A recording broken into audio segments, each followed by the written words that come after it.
Good morning, everyone. Welcome to Coffee and Football, presented by Adam Lowy and the Lowy Law Firm. I'm your host, Blake Monroe, where I'm joined every day by Bobby Burton and Jerry Hamilton. It's National Signing Day. Obviously, we're starting a little early, going way late. So we'll be here for the next 4 hours, a 4-hour episode of Coffee and Football. But tell us where you're checking in from, what you're drinking, get your questions in. We're going to be bringing you updates throughout the day. But, guys, it's finally here. National Signing Day. College coaches around the country, general managers, get to open their presents, find out what they got for Christmas. Longhorns at 24 commitments right now, 25 last night with Trey Davis, defensive back out of Boulder, Colorado, Fairview High School. He pledges to the Longhorns. I mentioned this yesterday, and we did the commitment video, Jerry. What a senior season the 6'1", 185-pound defensive back had, not just on defense where he had 6 interceptions, but on offense. He had 1,500 yards receiving and 16 touchdowns. And then as a running back, he had 23 touchdowns. In all, he had 39 touchdowns as a senior in high school. He flips his commitment from UCLA to Texas at the 11th hour, also considering Washington, Wisconsin, a number of other players as well. That brings the Longhorns to 4 defensive back recruits in this class: Trey Davis, Samari Matthews, who has already signed, Hayward Howard, and Yaheem Riley. There are a few players that have already signed this morning with the Longhorns. Blake, you and Jerry will get us up to date on that. Yeah, I would add this on Trey Davis. It'll be interesting to see what position he plays at Texas. A couple of West Coast guys, assistant coaches that I talked to, they recruited him as a safety. Mark Orfe was over his recruitment for Texas. We're going to list him as a defensive back and kind of see where he ends up falling. But as Bobby said, had a great senior season. Doesn't play against a lot of fast players, to be honest. We're going to be real here. But he's still a playmaker, and he made a ton of big-time plays as a senior. And, you can't control who you play against. All you can do is go make plays in high school. That's all dependent on where you live. But the guy had a great senior season, and a number of West Coast teams wanted him. He also, when he initially committed to UCLA, he picked him over Utah. And then after he opened up his recruitment without decommitting officially, he made an OV to Wisconsin, then Washington, then Texas before picking the Longhorns. All right, Blake, who are those guys that have already signed this morning? Let's get going out of the chute here. I tell you what, let's start with who was very first.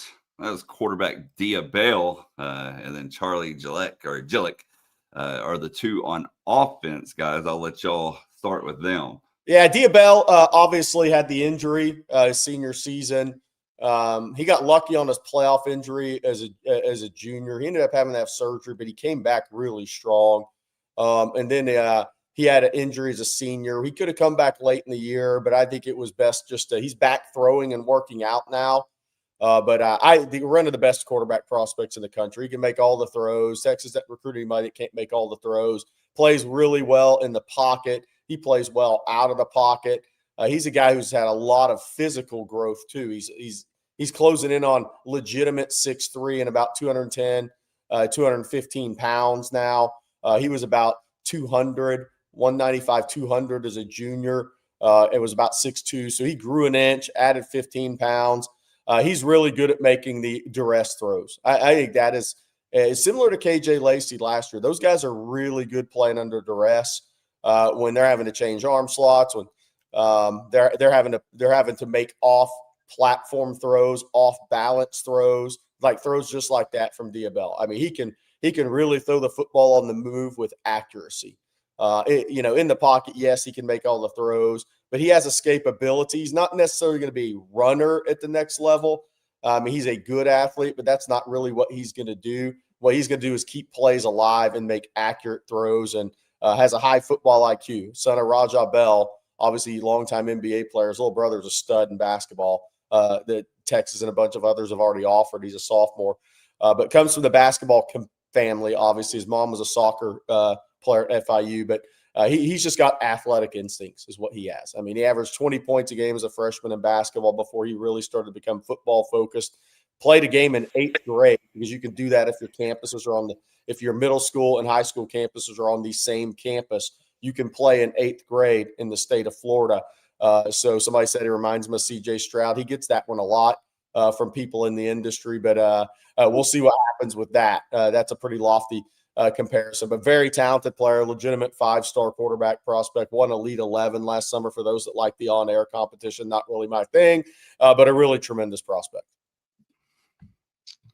Very first commitment, our very first signee for the Longhorns this morning, followed by Samari Matthews, defensive back out of Charlotte, North Carolina. He got his paperwork into the Longhorns before 7 a.m. local time. And then, obviously, Charlie Gillette as well, the tight end out of Portage, Michigan. Hey, we need to say thank you to our sponsor for the first hour of On Texas Football's Signing Day Special, and that is Adam Lowy and the Lowy Law Firm. If you've been injured in a car wreck, truck wreck, or automobile accident of any kind and think you might be due compensation, make sure you reach out to Adam and his firm, LowyLawFirm.com. That's LowyLawFirm.com. They'll give you a free, no strings attached consultation to see if you might be due compensation. Thanks, Adam, for your sponsorship of On Texas Football and all you do for Texas athletics. See your name inside that arena there at Moody as well. Thank you very much, Adam, for your help in sponsoring On Texas Football.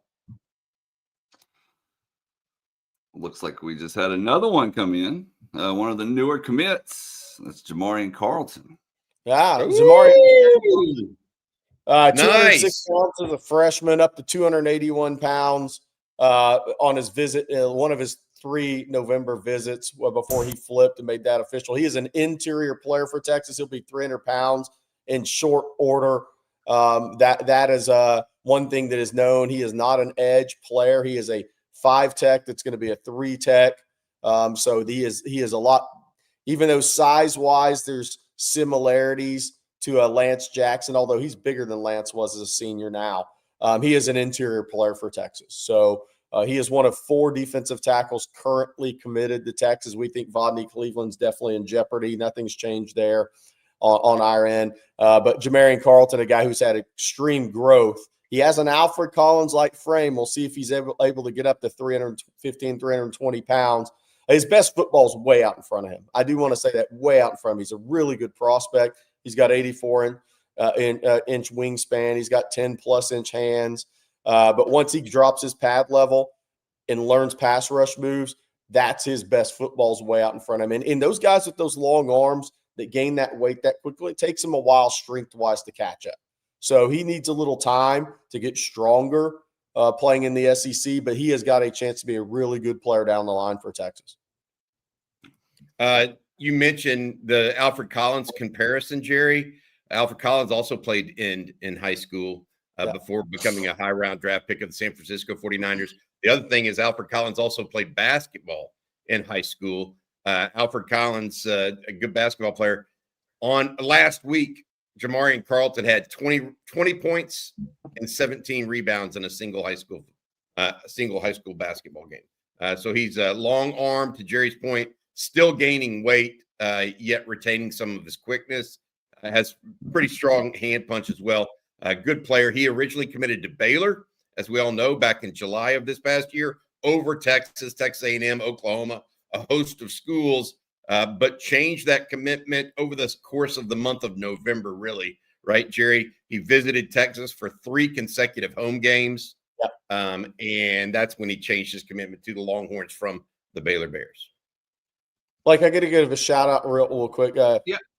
Tubman, Texas, good morning from Zamunda. Good luck on finding your wife. Well,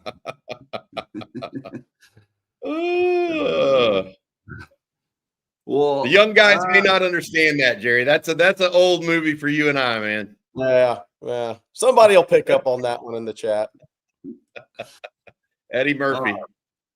Bobby, a lot of people this morning kind of asking what the plan is as far as today. Like, is it just coffee and football? Is it just recruiting? So we've had a few. Well, we'll talk everything Texas, obviously, including portal and what the existing recruiting class means to the portal. We'll have news and notes from players who'll stop by. We've got Tony Hills coming in to talk about the offensive lineman Texas signed. Brian Roberson is going to come talk to us about the defensive lineman Texas signed. Will Matthews will talk to us, the former Longhorn fullback. Will talk to us about the running backs, including Derek Cooper, who won a big award last night. And then also Marcus Myers will be talking to us about the linebackers that Texas signed. So they're going to take their specific positions and kind of break them down for us. That's one of the things we hope to do with you guys, as well as bring you the latest news and notes. Right now, Texas is awaiting some decisions. Malachi Lee out of Honolulu, Hawaii, has been committed to Michigan for a long period of time, has not made a quote-unquote final decision as of last night. And Bryson Martinez out of Gonzales, Louisiana, an LSU commit, we believe still likely to sign with LSU, but Texas is in there. Richard Anderson should also be on that list. Blake, that is somebody that said, hey, I am going to sign with LSU, and then came out last night and said, I'm not going to sign with LSU. And then even later in the evening said, I might sign with LSU, according to his agent. So look, we're following all the news, including guys like Vodney Cleveland, and whether or not he's going to end up going to North Carolina. Auburn's making a late run at Corey Wells. University of Houston's making a late run at Yaheem Riley out of Austin Anderson. So there's a lot of news and notes, as well as looking at the players. And then we can also obviously talk about the college football playoff rankings that came out last night. Yeah, I'll add that somebody asked about Vodney Cleveland. I still expect that to go North Carolina's way unless there's a change this morning. Literally would have to be a change this morning. Auburn after Corey Wells. And then on Martinez, that should be LSU. Richard Anderson, I can't get past his mom does want him at LSU. I think that'll be tough. And then Malachi Lee, we think will stay with Michigan, but he hasn't given final word. So we'll wait to see what he announces. He announces at 7 a.m. Honolulu time. So somebody in the chat can tell us what time that is in Texas. I think they're 6 hours behind, if I remember correctly. Yeah. Jerry, I wasn't sure if it was 5 or 6. Yeah, I think it's 6. I think.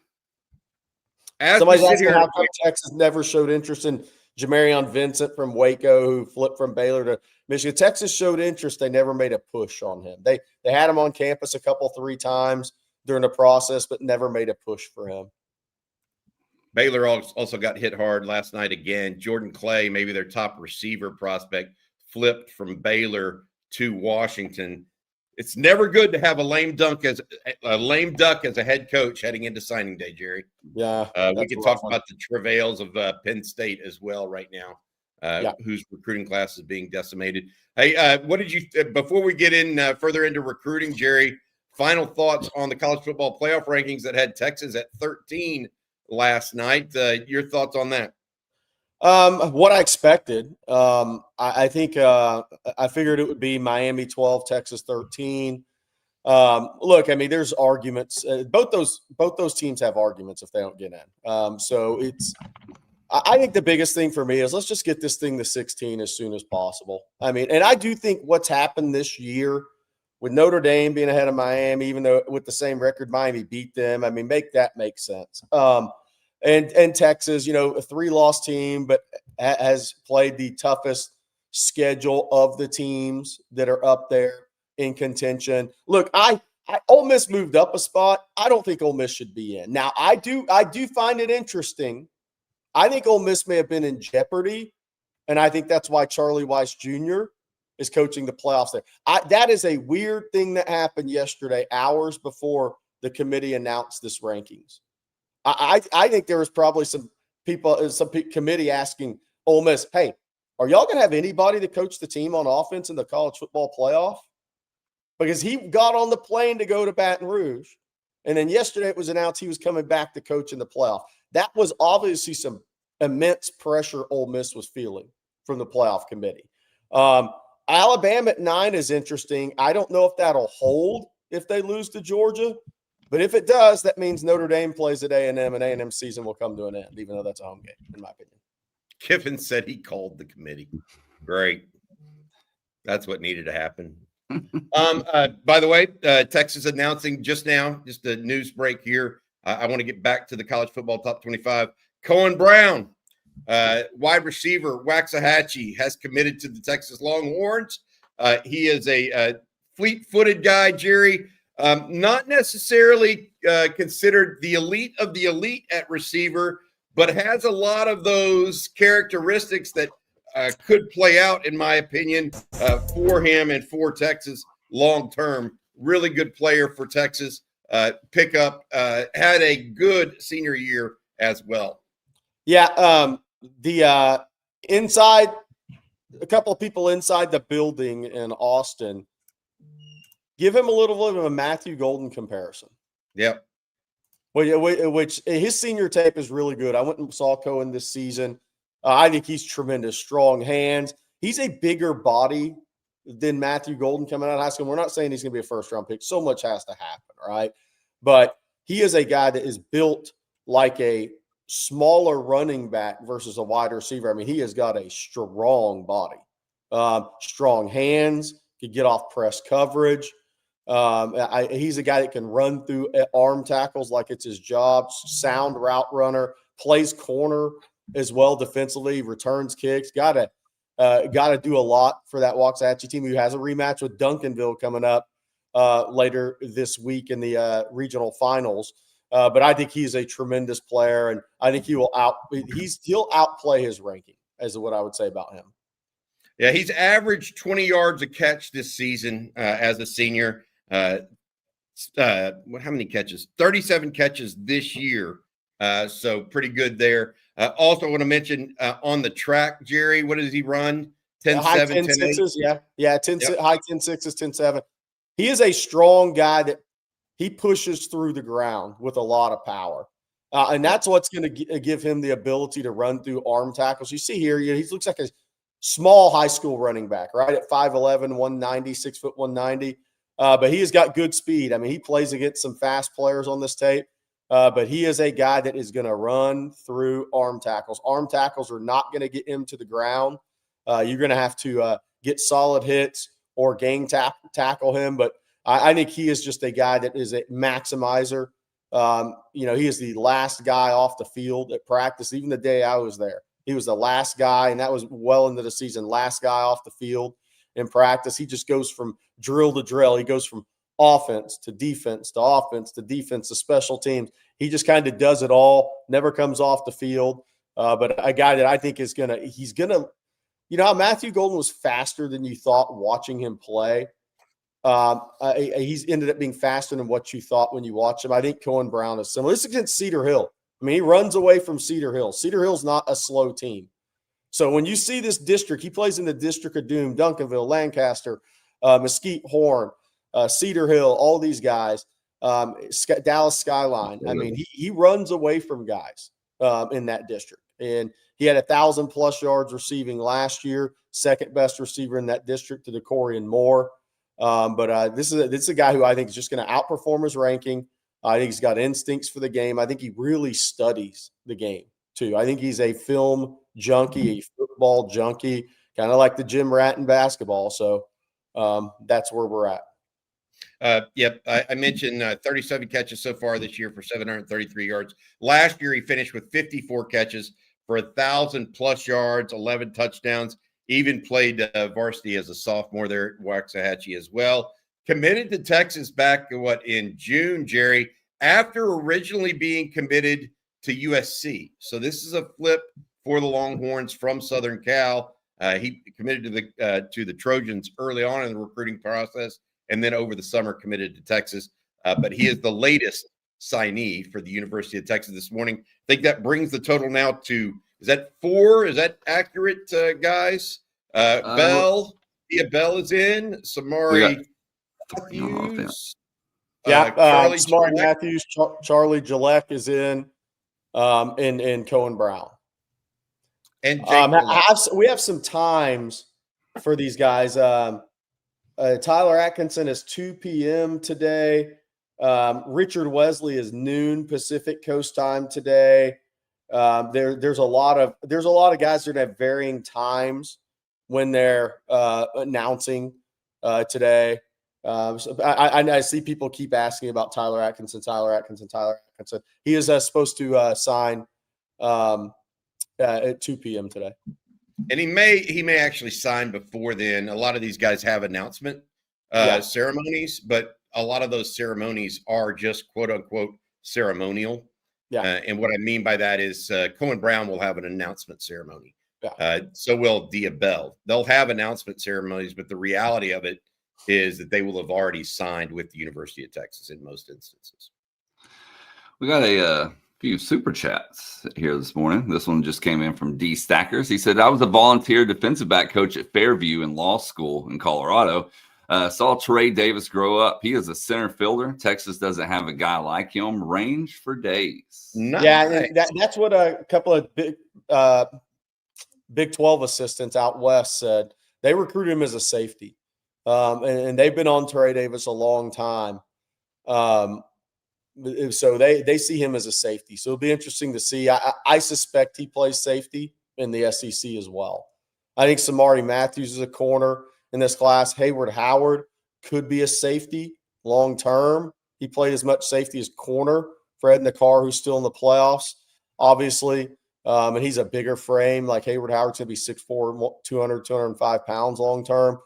Trey Davis, more than likely going to play safety. Yaheem Riley, assuming he signs with Texas, is slated to play nickel. All right, then we have one here from Locking Horns. Good morning, OTF. Should we be targeting top 5 high school classes or save money to fill holes via the portal given current NIL rules? I wrote an article this morning that touched on this topic, and I think it's a good one.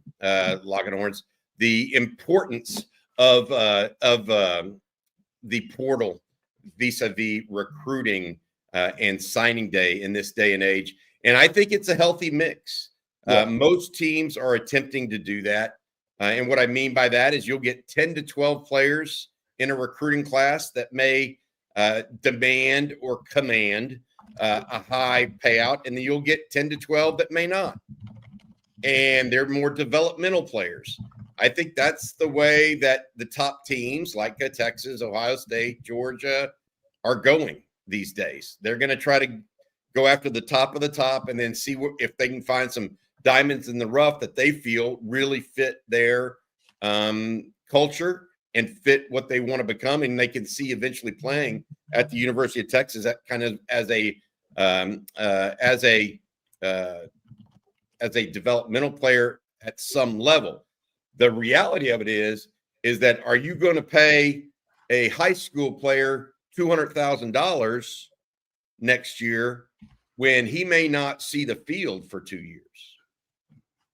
I mean, I think you might have to be looking at that at offensive line, but why would you do that at nearly any other position when you know it's going to be hard for them unless they are truly a freak to play immediately, and that money would be better spent in the portal. Texas is going to go heavy in the portal, and Texas is going to lose players to the portal. Maybe some they don't want to, but I think that's the nature of the beast in college football right now. And I think Texas is walking what I call the fine line between the two. But so far, I think they're on the right side of it. And I think this recruiting class will be part of that solution. But really, late December, January, when the portal heats up, that's when we'll really find out. Yaheem Riley just signed with Texas. So Texas avoided the U of H upset there. They avoided the U of H upset.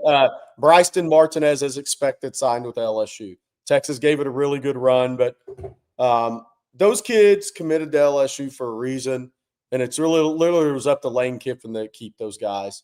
Martinez I literally went to see him last month, and he's 19 and a half miles from the LSU campus, 20 right in that area. So he ended up signing with LSU. Texas did a good job getting him on campus twice and positioned themselves to be the winner had Lane Kiffin not had the conversations that Martinez's family wanted to have. So they liked what they heard from Lane Kiffin. Some of that is that Brad Davis may be the offensive line coach, which we do not believe that will be the case shortly after signing day. Yeah. We'll add this for folks as well on Yaheem Riley, the latest commitment to the University of Texas, or your latest signee, I should say, not commitment, latest signee on Yaheem Riley. He is a young man out of Austin Anderson that transferred to Austin Anderson. They had a great regular season, Jerry, just tremendous. Went into the playoffs undefeated. Riley transferred to Anderson from Austin LBJ and was part of that defense. Texas, he was originally committed to Houston, then changed after a mid-year or midsummer visit with the University of Texas. He and Dwayne Akina apparently hit it off really well. And so he switched his commitment to the University of Texas. I was told late within the last 7 days, the University of Houston had come back on the University of Texas and tried to make a higher NIL offer, et cetera, and try to squeeze Riley back towards the Cougars. But he signs with the University of Texas today. Big, nice pickup. Keeping a local product home. This is not the only local product Texas will sign today. 2 players from Georgetown High also expected to become Longhorns, running back Jet Walker, as well as offensive lineman Kaden Scherer. Good stuff. And Jerry's getting ready for a big super chat here. I'm going to go ahead and bring him back in. And that big super chat is from Mike. Mike, thank you so much. We appreciate you. We really do. Jerry's got his lampshade. Good morning from snowy and frigid Wilkes-Barre, Pennsylvania. Wanted to say thank you for another great season of Longhorns football coverage. You guys are the best in the business. What are your favorite National Signing Day stories? Do any wild stories come to mind? Yes. I've been covering it for 30 years. A lot of crazy stories.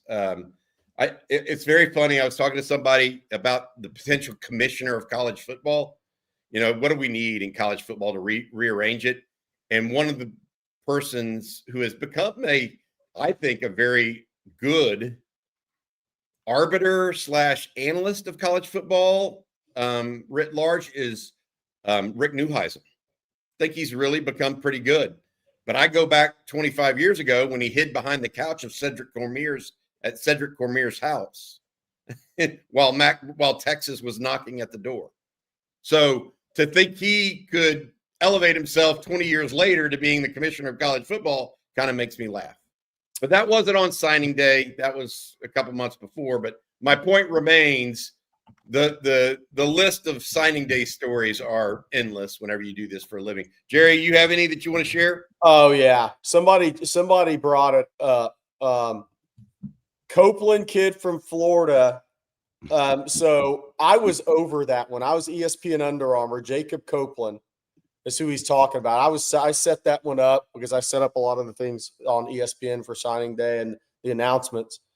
And when he committed to Florida over Alabama, his mom literally got up and left on live TV from the press, which was one of the saddest things I've ever seen in recruiting. I mean, how about just love your kid? But obviously things were going on in that recruitment, and she wasn't having it. So she got up on live TV and left her son's ceremony during the ceremony on ESPN. That is the one that with me.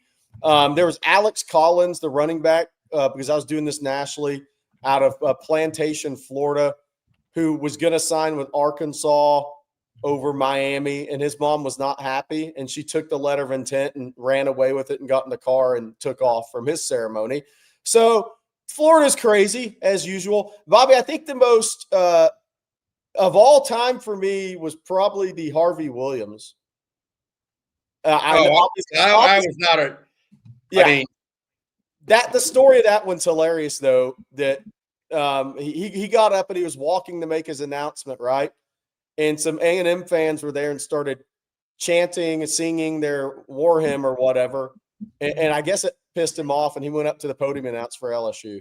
And A&M literally thought they were getting him, and he was committed to A&M privately for a while. And he's from Hempstead. Yes. Which is not far from College Station. Look, Longhorns now have signed 7 players overall, the latest being Yaheem Riley out of Austin Anderson. He joins Diabell, who was first in this morning, followed by Samari Matthews, the cornerback out of Charlotte, North Carolina. Charlie Gillette, tight end out of Portage, Michigan. Jamarian Carlton, the late flip from the Baylor Bears out of Temple. Jake Collette, kicker from the state of Georgia. And then Yaheem Riley, the most recent We've got a number of others expected in over the next couple of hours. Here we'll be tracing that and tracking that all for you guys as well. Hey, Blake, I think as we go through this, we want to look at some players and mention some things that are going on right now. Bryson Martinez, an offensive lineman that we've been tracking, has signed with LSU. We believe we're still awaiting word on Malachi Lee, an offensive lineman out of Honolulu, Hawaii, who has been a Michigan commit for a long while. Richard Anderson has been committed and is staying committed to LSU, but may or may not sign during the early signing period. We'll have to wait and see what that happens. And then, Jerry, we're also waiting on a couple of defensive linemen that had originally committed to Texas, but have been having some late suitors, I guess is the best way to put it. Vodney Cleveland, defensive tackle out of Birmingham, Alabama. UNC is expecting his signature, even though he hasn't decommitted from the University of Texas. And then defensive lineman Corey Wells out of Petal, Mississippi, right now. Apparently, Auburn trying to give chase here at the end of the game as well. But good group overall right now for the Longhorns. Already signed and in with 7, I believe, total at this point. Yeah, Tubman, Texas. That's funny on Brandon Jones. He's the only prospect that ever had a movie made about him. Then he didn't go to A&M. Texas Ags did the movie on him, and that was their only movie. They got away from that quick. He signed with Texas. That was a pretty funny one. I just got word John Turntine should sign between 8:45. North Crowley practiced this morning. Of course, they have a huge game against Allen coming up in the regional finals of 6A D1 Region 1. But she should be signing between around 8:30, 8:45 this morning because they just wrapped up off the practice field. Hey, Blake, can we show, speaking of John Turntine, a lot of these guys just dropped their senior film. A couple of them, Nick Robertson did it last night. John Turntine did it. We got some of that to show you guys. I think that that'd be fun to do here while we wait on some more news to break. Also, last night, our friend Derek Cooper, the big-time running back. Oh, wait, another one signed. Here we go. What you got, Blake? The Georgetown offensive lineman. Scherer, yep. Kaden Scherer's in, which means Jet Walker should be coming pretty quick as well. But yeah, Kaden Scherer flipped from Stanford to Texas. He initially picked Stanford over Northwestern. Very academic recruitment, and that's one that he had been on campus at Texas. I think he was there for the Sam Houston State game early in the year. He'd been to camps multiple years. A guy that Texas kept kind of watching, projecting out. I think he's an interior player for Texas. I think Turntine's a tackle. I think Kaden Scherer is more than likely an interior player, very similar to Jackson Christian. He may rep a little bit at right tackle, but he's probably headed interior long term. And then Nicholas Robertson, who dropped a little bit of senior tape, we'll go over later. He's may play center at Texas. He played a lot of center this year, center guard. So those are the offensive linemen position-wise. Hey, before we get to the next piece here, Blake, let me tell folks about one of our sponsors. That is Omaha Steaks. They deliver all the magic for you this holiday season. Omaha Steaks offers unrivaled quality and variety, and every bite is backed by their 100% guarantee. They have a cyber sale going on right now, and it's the perfect time to shop for unforgettable gifts. Omaha Steaks has been America's original butcher since 1917. A family-owned company with more than 100 years of expertise in the meat industry. They also carry mouth-watering burgers, chicken, pork chops, seafood, and delectable desserts. Save big on unforgettable gifts with Omaha Steaks. Visit omahasteaks.com for 50% off site-wide and an extra 20% off select favorites during their cyber sale. And for an extra $35 off, use promo code ONTEXAS at checkout. That's omahasteaks.com, promo code ONTEXAS at checkout. Terms apply. See site for detail. And I got to tell you guys, I'm a big fan of Omaha Steaks. We had some actually over the weekend, this weekend. Absolutely terrific. Also want to tell folks about our friends at Tecovas. Born in Texas in 2015, Tecovas boots are handcrafted with every stitch on point. Tecovas are made for a good time and a long time. And Tecovas makes it easy for anyone to find their favorite boot. with all kinds of sizes and styles. Tecovas are simply the best boot around. I really like that they can either be daily boots or you can feel dressed up in them, and they're broken in for comfort right out of the box, so they're ready to roll on Christmas. Right now, get 10% off at tecovas.com/Texas football when you sign up for email and text. That's 10% off at TECOVAS.com/Texas football. With Tecovas Best in the West guarantee, you get free returns and exchanges for 30 days. Tecovas.com/Texas football. See site for details. Tecovas, point your toes west. Diabell, point your toes west. Derek Cooper, point your toes west. James Johnson, point your toes west. And before we get back to recruiting, I'm going to tell everyone about Prize Picks as well, because we make decisions daily. But on Prize Picks, being right can get you paid, and it's simple. You just pick more or less on 2 to 6 player stat projections. If you get those picks right, you can cash in, win up to 2,000 times your money. And, of course, it's the best way to get in on the sports action in more than 40 states, including California, Florida, Georgia, and right here in Texas. And this week, I have Gunnar Stockton with at least a passing touchdown, BYU quarterback Bear Bachmeier to have more than 179.5 passing yards, and Ohio State running back Bo Jackson to have more than 70.5 rushing yards. Of course, they got more than college football. They got all sports, even tennis, esports, whatever it may be. So go make your own picks in less than 60 seconds. Turn your sports opinions into real money. Download the Prize Picks app today. Use code ONTEXAS. They'll give you $50 in lineups after you play your first $5 lineup. That's code ONTEXAS to get $50 in lineups after you play your first $5 lineup. And that's Prize Picks. It's good to be right. Any news happened while we were doing ad reads? Because it's happening fast right now. It is. Fast and furious this morning. No signings. What film do you have ready for us, Blake? I'm actually trying to get – here we go. John Turntimes. You referenced it a second ago. Give me just 1 second here to add in. There we go. All right. And make it fit the screen a little bit better. And here we go, fellas. The latest John Turntime film. Yeah, so obviously the first question people always ask, what does he weigh? What does he weigh? Like it really matters when you're a hell of an athlete. He was 272, 274 pounds when I was through there in October before Texas OU. But people need to get past that. This guy's a tremendous football player. He is a 600-plus pound squatter at 272, 274 pounds. Let that one sink in for a while. He's a tremendous athlete. He's a physical football player. He's a smart football player. He is a tremendous space player. People nationally have him underrated. He'll outperform it. I will not second guess myself on that unless he loses his love for the game. If he just loves football, he is going to be a tremendous player. He's too good of an athlete. He's too smart of a player. He's a physical player. He is a really good scheme fit at Texas. He's got 82-inch wingspan. He's got tackle length. He's got 10-inch hands. By the time he gets there, and I think he'll add 25 pounds probably pretty quickly. He was for people that are wondering, people are like, there's people in the chat saying, oh, he's losing weight all the time. Well, he was 258, 260 pounds as a junior. He was 285 as a sophomore and decided he wanted abs and started eating clean.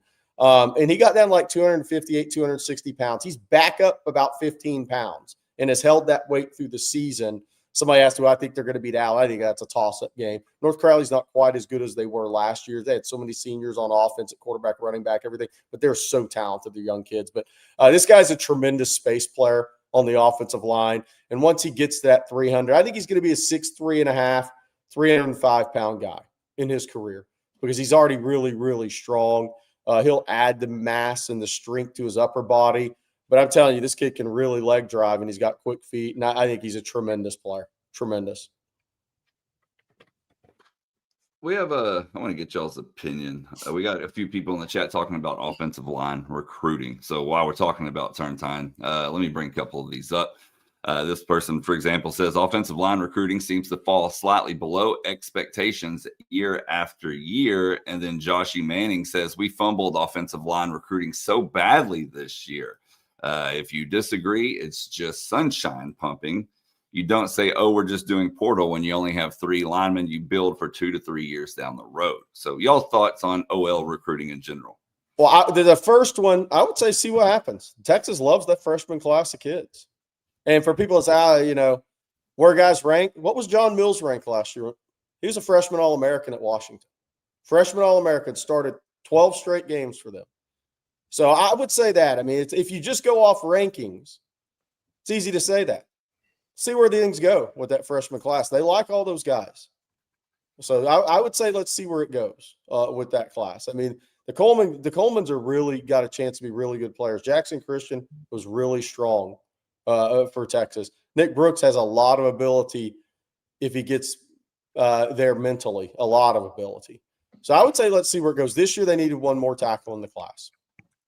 They needed one more tackle. They needed 2 true tackles. I think Turnin is a tackle. I think they needed 2 tackles in this class. I think the portal for the interior, but I think from high school tackles, and Living Room Free says, yeah, we lost John Mills. I was pointing out that that people are like, oh, Texas offensive line, what do you Texas isn't doing well in the offensive line. Well, they like those kids. And then the John Mills, the guy they lost, was a freshman All-American. So are they recruiting the wrong players? Because that's what everybody's saying. Give it time. We'll see. The problem that you have, Jerry, in my opinion, is that you look around and you see OU last year sign Michael Fasusi and Ryan Foji, who Texas offered. You look at A&M and Lamont Rogers goes there. I think that Texas is waiting for some true blue chips. Now, to your point, maybe they see John Turnin and Nick Robertson in that same category, and they're just not ranked that way. And I think that there's some points. You mentioned the Coleman brothers. I was told specifically that they are looking very good right now, along with, to your point, Nick Brooks as well as Jackson Christian. So the freshman group on campus right now could be really, really good. But I'll say this as it relates to early recruiting, and here we go with another signing coming up. As it relates to early recruiting, these guys aren't going to see the field for quite some time as offensive linemen. Typically, Nick Brooks was a aberration. Kelvin Banks, aberration, or an anomaly at least. Micah Bukauskas, Jerry, you've been liking this guy for a long time. Punter out of Prosper. At one point, it looked like he was going to go to Clemson, and then Texas came in kind of at the last minute and picked him up. What do you know about him? Huge leg. I think a freshman starter at Texas is a punter. I think he's got a chance to be an NFL punter. So I love Micah Bukauskas. I think he is arguably as good a punter as there is in the country at the high school level. There may be some guys in Pro Kick Australia that come over that are right there with him, but he's got a huge leg. He has got an NFL leg, and he is as good as there is. And I do think, you always ask after guys sign, hey, which guy may be the first guy to see the field? Well, it could be him. Hopefully not, because that means Texas goes 3 and out. But he could be the first guy for sure. And I want to add this too on the offensive line. Why did Michael Fasusi go to Oklahoma? Because he thought he could be a starter as a freshman. That was not going to happen at Texas with Trevor Gooseby there. And he was right. He started as a freshman at Oklahoma. So you're not going to get all these guys. It's got to be situated. If a kid says, I just want to have a chance to start as a true freshman on the offensive tackle, at left tackle, that kid was never coming to Texas. So you can't say, well, we should have got him. Why? Why should you have got him? He wanted to go start as a freshman. Trevor Gooseby was literally his host on his visit. And he was like, Gooseby, if I come here, I got to compete with you. If I go to Oklahoma, I can start. We've had a few questions regarding a certain prospect, and that prospect being Tyler Atkinson. The Hook'em Boys, for example, says any reason to worry about Atkinson to Georgia. And then there was one other, this one from 1,000 Scully with the Jared Curtis move. We're going to hold on to Atkinson, right? Jerry, you're muted, maybe? No. No. Okay. Look, he's supposed to sign it too today. I mean, if somebody in the family texted me last night, he's signing it too today. I hope you can be there. I was like, well, I can't be there. So we'll see. Yeah. What the Jared Curtis comment, by the way, young quarterback from the Nashville area, has been long committed to Georgia. Okay. But at the last minute, he has flipped his commitment to Vanderbilt. I say last minute. It's really been going on for probably the past month, hot and heavy. But he apparently is going to Vanderbilt. So one would think, or one might think, oh, well, that changes the amount of NIL available for a guy like Tyler Atkinson. I don't think that Georgia is operating their program that way. No. And I don't think Texas is operating its program that way either. I think you're trying to say, oh, well, now that player A is off the board, we can get player X in the boat. Drew Lockhart says latest on Curtis Devandy. We don't know. I don't have any insight on that. Other than there was comments that he was committing to Vanderbilt yesterday, and then he debunked those and said, I haven't told the coaches anything. He came out later and said, yeah, he's going to Vanderbilt. He came out later and said that, by the way, Tubman, Texas, Drake Quinn's Ohio State. But he came out later and said he was in fact going to Vanderbilt. I just think people put it out before he was ready for them to put it out, is what happened. And I think that kind of pissed him off.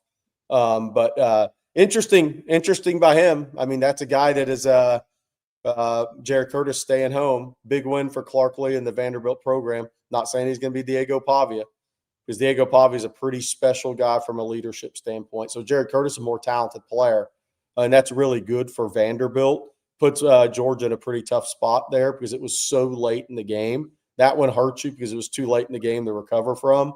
But good win for Georgia there. Texas now at 9 signees, I believe. Is that correct?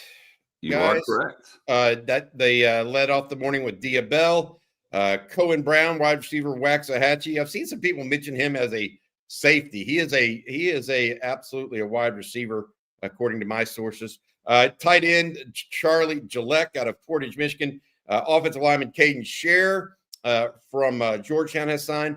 Defensive lineman Jamarian Carlton has signed. And then we have defensive back Samari Matthews and Yaheem Riley from Charlotte, North Carolina, and Austin, respectively, as well as a punter and a kicker, Micah Bukauskas out of the DFW Metroplex area, and then Jake Collette out of Ringgold, Georgia, a kicker, has also signed. Longhorns currently, I believe, at 25 commitments, so we're waiting for 16 more signatures, as well as we see what happens maybe with a couple players here. Richard Anderson, defensive lineman out of Edna Carr, allegedly not signing this week, but we'll see what happens. And then also Malachi Lee, the big lineman from Hawaii out of Honolulu. All right. Let's see. We got more super chats that we can jump over to as we wait for some more signings to come in. We were talking about the college football playoff earlier. We got a few regarding that. Jay Lee says of our top 15, there's 17 total losses. 16 of those losses came against teams currently ranked or have been ranked in our top 25 this year. The only loss to an unranked team was Texas' loss to Florida. Yeah, so Alabama's loss came to a ranked FSU team, I guess. Yeah. That just got boat raced by Florida. The other thing that people are missing on this Florida loss, you realize Florida, according to some folks, is still ranked as highly as the 36th best team in the country? Because they played the toughest schedule. But, look, I'm not going to sit here and stick up for the Florida loss because they lost their home game to South Florida. I know. Jerry, you're not wrong. You don't need to stick up for anything. Yeah. I'm saying that, the idea that Alabama's loss to Florida State was against a quote-unquote ranked team is BS, and you know it. Yeah. I mean, give me a break. That was the worst loss of the year. That was a much worse loss than Texas to Florida. Much worse. Yeah. By the way, I do want to respond. I'm not arguing anybody over anybody, Lou. What I'm just trying to do is look at the whole thing. I'm just looking at the whole picture. And my belief is that the team that has the biggest argument is actually Miami because they beat Notre Dame and have the same amount of losses and are ranked behind them. If Miami doesn't get in, they have the biggest gripe in this whole thing because what does head-to-head even matter anymore? Especially when they're ranked right next to one another. The committee has the criteria. We put the criteria up there. Miami literally beat Notre Dame head-to-head and has the same record. They have the biggest gripe of anybody in this. That's all I'm saying. I mean, I'm just trying to look at the whole thing. They literally beat Notre Dame and are ranked behind them, and they have the same record. Make it make sense. It'd be different if Miami had 3 losses, but they're both 10-2 and won the game. Make it make sense. New signing, guys, and that is Hayward Howard Jr. out of Edna Carr. Really good senior season. You know what? I went down to Edna Carr. What I liked about Hayward Howard, he's a corner, right? He's played mostly corner. He wasn't getting challenged necessarily this season. And he goes to his staff at Edna Carr and says, because I think they had an injury at safety or maybe had some blown coverages at a safety spot. He goes to his staff and says, play me at safety. I think I can help us more at safety where I can be more of a factor in a game than at corner if I'm never challenged. So he's played as much safety as he has corner. He's a 16-year-old guy, will be 17 when he enrolls at Texas. He is a big, long frame kid. He'll be 6'4", I think 200, 205 pounds one day. I mean, if you look at him here, he's like 6'3" and 7/8 and 178. Great personality, as David Mully said, great personality. And he is a funny kid. He's a smart kid. But it'll be really interesting to see where he plays long-term because I think he has range as a safety, and I think that frame is going to really grow. I could see 6'4", 200, 205 pounds long-term out of him because he is young, senior as well. And so I think he's got a chance to be a really good player. It'll be interesting, this defensive back class. The one thing about this defensive back class, Bobby, is I'm not sure outside of Samari Matthews, you can pin down where these guys are going to play. Trey Davis, I think most likely safety. Hayward Howard, what they're going to do with him. Yaheem Riley, most likely nickel. But there's some versatility there. Obviously, Germaine Bishop. I think everybody's pretty much hoping to chat. All of us on here live right now are hoping he ends up playing wide receiver because you just see the tape and you're just like, I don't know. Is he Peter Warwick? Who is he? I don't know, but he's just unbelievable. So we're hoping he plays wide receiver from a touchdown scoring standpoint. But the defensive backs have he got flagged on that. That was an easy call, by the way. The defensive backs have some versatility and some positional versatility and a little bit of unknown where they'll play long term. You know, interesting, Jerry. They use him to rush the passer quite a bit too.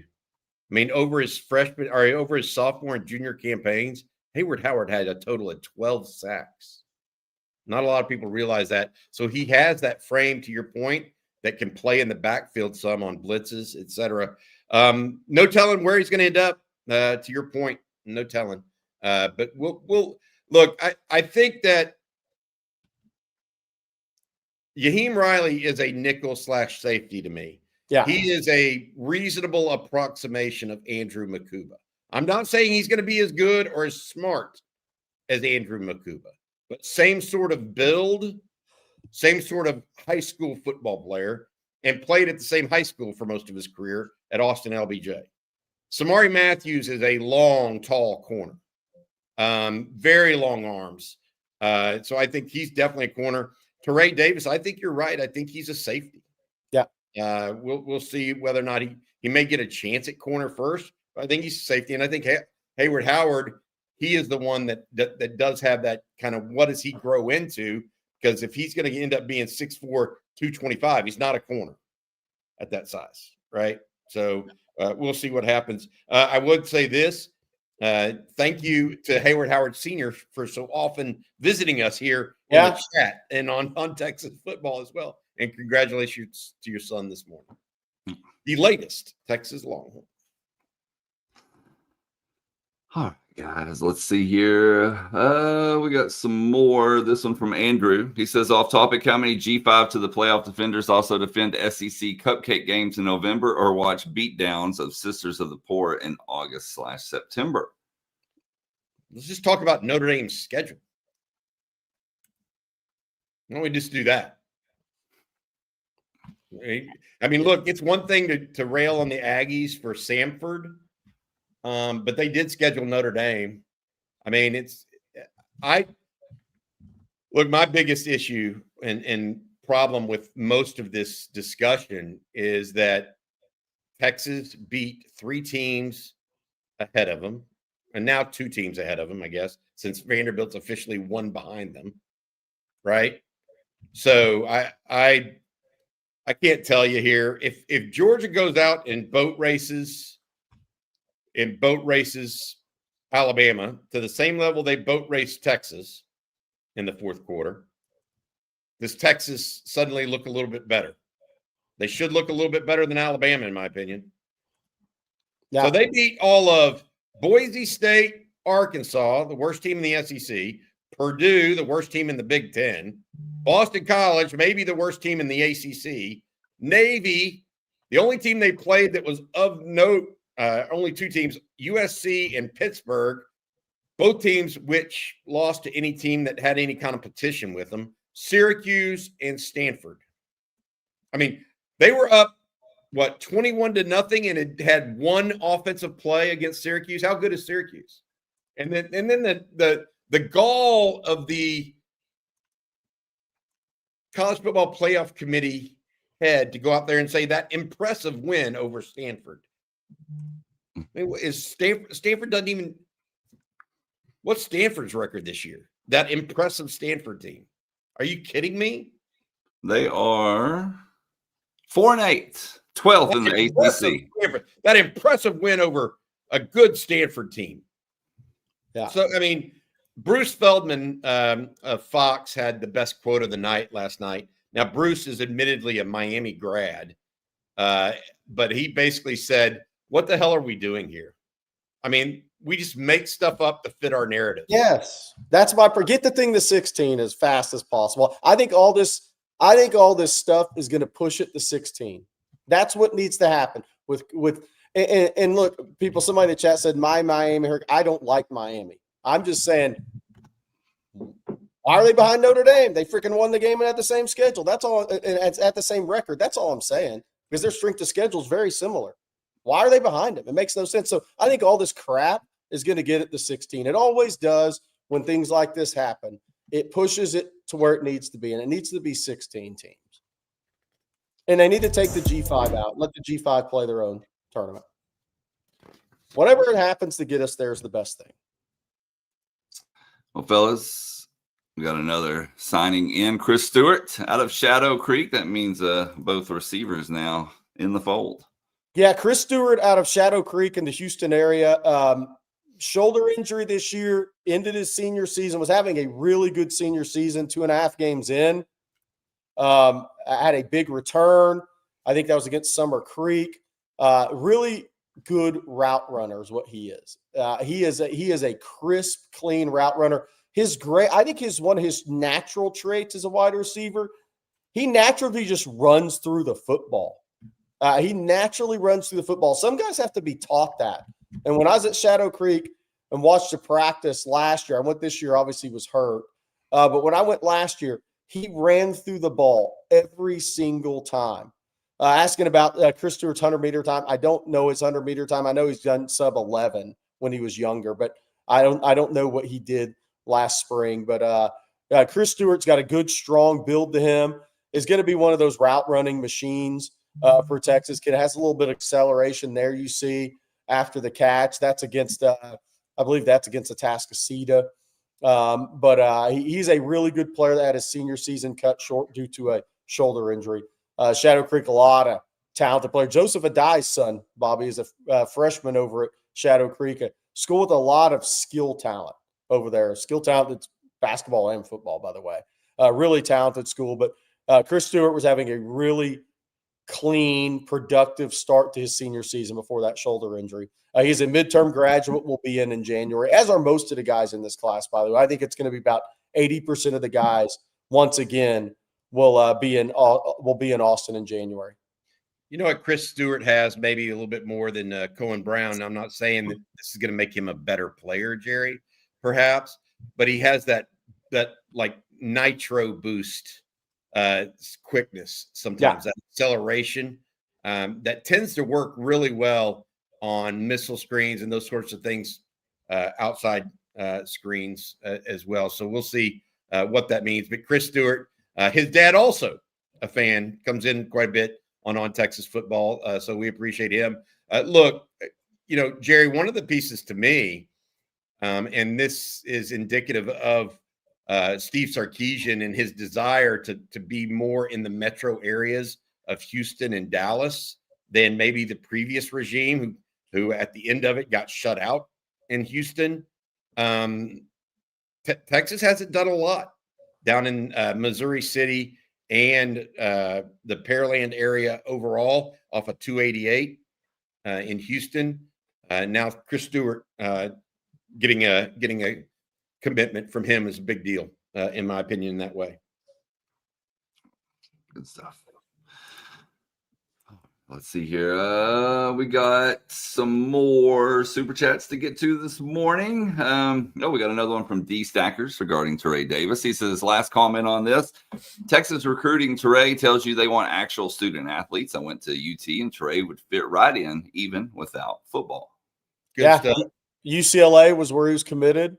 I think it was an academic and athletic decision twice for him, kind of like Kaden Scherer. UCLA, tremendous school. His father played at Colorado back in the day. So yeah, totally. He made an academic / football decision twice. Yep. And was considering Washington, which is also a good academic school as well, Jerry. I'm looking through my notes and trying to see if I had anything else interesting on him at this point in time. And I was looking at it, and Teray, correct me if I'm wrong, Jerry, but just a phenomenal senior year. I mean, 39 touchdowns is, I don't care if you're playing Little Sisters of the Poor. That's a phenomenal senior year for him. He committed to Texas last night, by the way. Hey, Blake, do we have that Instagram of Derek Cooper from last night accepting his award? It was on his IG. I'm sure we can get it. He had the suit of the year on for Texas fans last night. One that, by the way, I'm just going to say this right here, that L'Oreal probably should have thought of and had Sark wear before Derek Cooper wore it, because it was a good one, Bobby. It was good. I'm guessing Sark was like, man, when he saw these, probably like, man, I should have jumped off the bus in this one. Yeah, the award he was accepting, and this is Derek Cooper, the running back out of Miami. He was accepting the award as the best player in South Florida last night. It's called the Nat Moore Award for the former Dolphins wide receiver, Nat Moore. Yeah. So congratulations to Derek, or in order. But he did have a suit that somebody's going to – he had to have it specially made. I'll just put it that way, because it was pretty fly. Absolutely. I think I got it right here, fellas. Get it to work.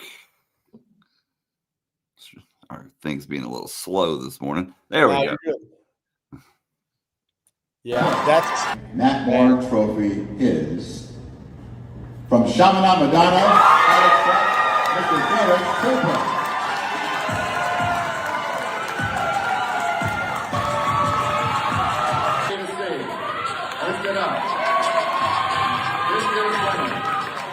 suit. No, you can't get that off the rack anywhere. That is a specially made one. Madonna, yes, Sarah. I'm wondering if Chris Del Conte might be wearing that kind of blazer. He likes the blazers with a little Longhorn logo emblazoned. Chris likes the little metallic things, though, go on them, too. Somebody's asking if Cooper starts day one. No way to project that. He's really talented, though. He put out his senior video 2 days ago, I think, through at the playoff game last weekend. He's really suited and booted. That's right, Kyle. He is really – they've started to lean on him. He had a high ankle sprain early in the year, but they blow out so many teams. He's never going to carry the ball a lot until it comes playoff time. And he had 14 for 171 in 4 touchdowns 2 weeks ago. They had 34 carries for 257 last week. So people are – a lot of times people have asked, and it's weird. It's hurt him in rankings. Oh, he's not that productive. All right, well, then study the school more and study what they do more. Derek Cooper's a really, really talented player. Cooper is an early enrollee. The violent runner, yes. Agree with all that. I think Derek Cooper, it will play a lot year one. Is he going to start or whatnot? Too early to say. There's too many moving parts right now. But I think Derek Cooper's a very talented back. He can run inside zone power. He can run outside zone. He's got good hands out of the backfield. And so I don't have a time for when Derek Cooper signs Champ Bailey. Somebody asked, what is his comparison? Rod and I had the discussion on that with Derek Cooper. Somebody said it in the chat, which is interesting, way up in the chat about 20 minutes ago. Chuba Hubbard was one that Rod and I talked about with Derek Cooper. Chuba Hubbard. Well, we need to talk about Jermaine Bishop because he is in. Yeah, he's in the end zone too. He is in the end zone. Last week, one of the best receiving games in the history of Texas high school playoff football. 15 receptions for 328 yards, 4 touchdowns, 19 rushing yards and a touchdown, an interception, brought out the hit stick on a play. Just had one of the best receiving careers in the history of Texas football, while also racking up 200 tackles about in his high school career. I mean, he literally plays until he cramps. He's in the return game. He's the punter for his team as well. But one of the all-time high school receivers in the state of Texas statistically. Doesn't mean he's going to be the highest drafted guy of all time in Texas, but statistically, he's had an unbelievable career over 4 years on both sides of the ball at Willis High. They play DeSoto, so they got a really, really tough game coming up there at McLean Stadium. I called it Floyd Casey yesterday. I couldn't believe I did that. And Carl Padilla quickly texted me, said, "What are you doing?" And I was like, "You're right, McLean Stadium." I was old school. Floyd Casey is not the stadium anymore. Our good friend Carl Padilla. But Jermaine Bishop, unbelievable third-round playoff game. Tremendous player. I want to see him at wide receiver, Bobby. I used to kind of wonder, well, he could be so good at corner or nickel, but the more you watch of his senior tape, you're just like, how do you not play this guy at wide receiver? He can make people miss in a phone booth. He kind of reminds me of Peter Warrick. I'm not saying he's going to be that good. He reminds me a little bit of Peter Warrick. Those guys need to play offense. Yeah, that's fair. That's fair. I was looking at stats.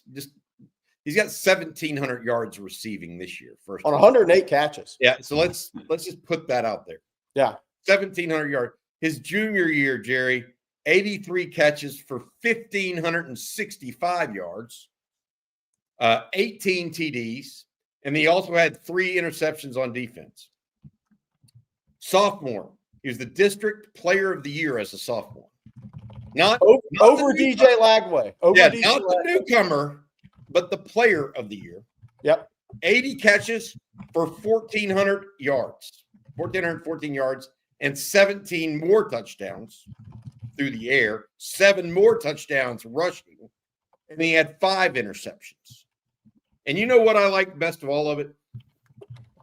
He decided in May.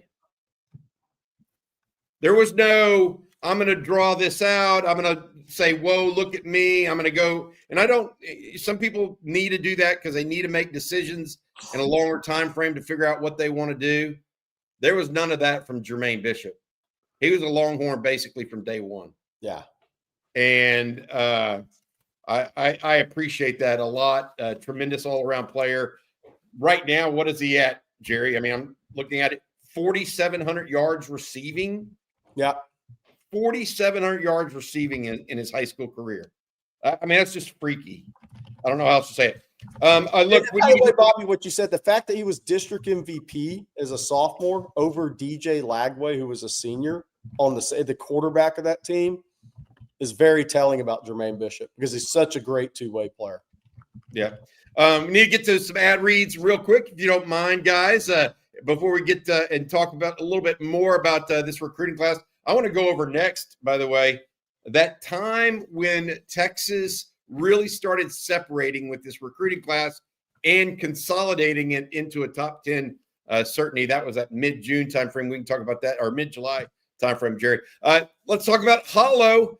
They're lightweight, supportive, and unbelievably soft socks. They're 3 times warmer than wool and still lightweight. How do they do it? They're alpaca socks. They're built for the field, performance grade, made from ultra soft baby alpaca fibers. engineered for rugged conditions and designed to keep your feet dry, warm, and comfortable no matter where the day takes you. Nothing like being out in the cold all day. You have those wool socks on and your feet start to sweat. Well, these alpaca socks keep your feet dry the whole time. Hollow doesn't just make socks for the outdoors. They've also engineered them from every activity. So they're everyday socks. They're compression socks as well. For a limited time, Hollow Socks is having a buy 3, get 3 free sale. Head to hollowsocks.com today to check it out. That's hollowsocks.com for up to 50% off your order. After you purchase, they will ask you where you heard about them. You can support our show and by telling them that we sent you. So tell them we sent you. Again, hollowsocks.com, up to 50% off on your order today. And I'm going to tell everyone this morning about Aura, one of our newer sponsors. If you're anything like me, every year there's that one person that you can just never shop for. And I've done that Christmas Eve mad dash more times than I want to admit. But this year I'm skipping the chaos. I'm thinking ahead. Aura Frames is my last minute lifesaver. We're giving them to my in-laws this Christmas because it's the one gift that actually feels personal. You can preload it with photos, family photos before it even ships, add a little message, and it shows up ready to go. You can even keep adding photos and videos from your phone all year long. It's literally unlimited. You just connect it with the Aura app and Wi-Fi. You're all set. And for a limited amount of time, save on the perfect gift by visiting auraframes.com to get $35 off their best-selling Carver matte frames. They were named #1 by Wirecutter. Just use promo code ONTexas at checkout at Aura Frames. That's AURA frames.com. Promo code ONTexas. This deal is exclusive to listeners and frames sell out fast. So order yours now to get it in time for the holidays. Support the show by telling them that On Texas Football sent you.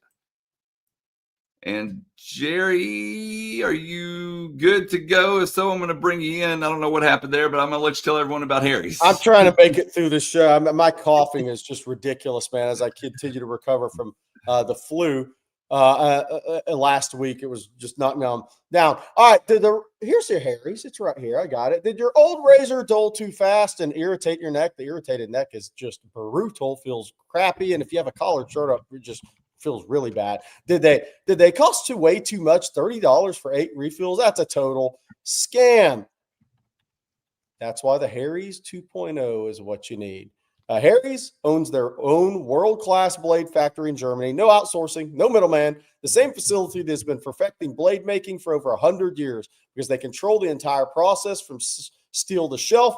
They keep costs low. Why pay those $30 for refills when Harry gives you better blades for a fraction of that price? Harry's has launched their most advanced razor ever, and it's still cheaper than the Gillette Fusion 5.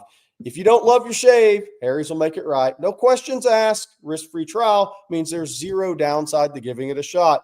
Harry's heaviest razor handle ever, by the way, on the 2.0. Made from metal, never plastic, designed to fit comfortably in your hand.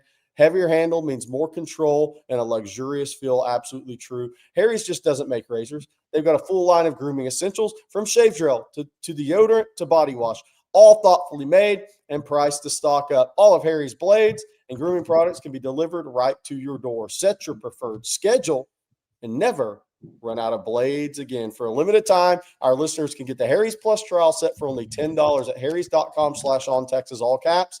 That set includes the all-new Harry's Razor Plus, 1 refined 5-blade cartridge, a 2-ounce foaming gel, and a travel cover to protect your blades on the go. We'll need that when I go to Florida late this month, possibly for a bowl game and then for the Under Armour game. harrys.com/OnTexas to claim this offer. After the purchase, they'll ask where you heard about them. That's easy. It's On Texas Football. Better shave starts at Harry's. Worse shave starts without Harry's. Thank you, Jerry. And we got a new one in, fellas. Georgetown running back Jet Walker is in. Downhill one-cut guy, power back, second back in this class. I think a guy that fills a need. I think the one thing you've seen, Bobby, in this class with the 2 running back commitments and now 1 signee in this class is bigger backs that I think can run the ball downhill. Now, Jet Walker, I think that one-cut downhill runner can be a power back for you. His frame will probably tap out about 225. I think Derek Cooper's about the same, by the way. But you saw there, he has the feel for when to drop his pads, play high to low, low to high. But Texas has addressed size at the running back position on the high school level in this class. Yeah, they have addressed size. Late pickup was originally committed to Minnesota, Jerry, one of two players that were committed to the Golden Gophers that then opted for the Longhorns late to join Charlie Gillette, the tight end out of Portage, Michigan. I've got some stats on Jet Walker. 1,600 yards rushing as a sophomore, 20 TDs, 2,300 yards rushing as a junior, 37 touchdowns, and then another 1,400, I believe, this year. Jet Walker, a prolific running back in high school. We'll see how he can help the Longhorns. You know, Jerry, with Derek Cooper, Jet Walker, and we got to see how this all plays into the transfer portal as well, right? Because we believe that some current Longhorn running backs may be entering the transfer portal. Jarrett Gibson has already announced that he's going into the portal. Could more be on the way there? We'll have to wait and see. But one of the reasons Texas took a second back in this campaign is they wanted to make sure they had not only a big running back, but multiples of them, because that's been a big bugaboo at this point for this Texas offense. When Cedric Baxter went down, they didn't really have another big back because Jarrett Gibson just didn't pan out how they wanted him to. And so by taking two big backs, they get they make sure they've got at least two that they can count on or go to in an attempt to find that. They don't want to get caught again like they have been the last 2 years, where neither year did another big back outside of Cedric Baxter step up. Really good scheme Georgetown has, by the way, when you watch the tape. They do. That staff does a really good job. Really good job coaching. 3 local products, Jerry, and I mentioned this, 2 from Georgetown, Kaden Scherer, the offensive lineman, as well as Jet Walker here that we're watching, as well as Yaheem Riley out of Austin Anderson. So Texas keeping that Central Texas pipeline primed, I think, at this point. Hey, Jerry, I want to go back to something that we were mentioning, and we will cut in as news breaks. But I want to take y'all back a little bit to the month of July. Texas fans were worried, were they not? We weren't getting any commitments. Where were the big name commitments coming from? We're getting boat race in recruiting. Remember that discussion, Jerry? Yeah, we had it. And then I want to bring these names up from basically July on. Cozy Akpala, who we haven't even mentioned yet. We need to show his senior film because it's pretty freaking impressive. Samari Matthews, DB out of Charlotte. James Johnson, big defensive tackle out of Miami. Brian Roberson is going to talk about him here in a little bit. I think people are going to be happy with that. He was a July signee. John Turntine, the offensive tackle we just watched, also July, big pickup. And then Tyler Atkinson, linebacker. Texas made a run there where people were really concerned for about a week and a half. Hey, we're missing on all our big targets. And then all of a sudden, right around SEC media days, Texas just started dominoing on player after player, from Derek Cooper to Tyler Atkinson, John Turntine, and on. Really big pickups there. I think that 2-week period altered the trajectory of the recruiting class overall. Yeah, absolutely. Look, I think what's going to be so interesting, Sark's going to play the long game. They want the last official visit in June if possible, one of the last 2 weekends, right? So they set everything up for July, right, Bobby? I think what'll be interesting, and they're never going to change from that. I think what'll be so interesting moving forward is the calendar in recruiting continues to move up. And there's been some very hyper aggressive people in the state in 27. Texas Tech #1, Texas A&M 2.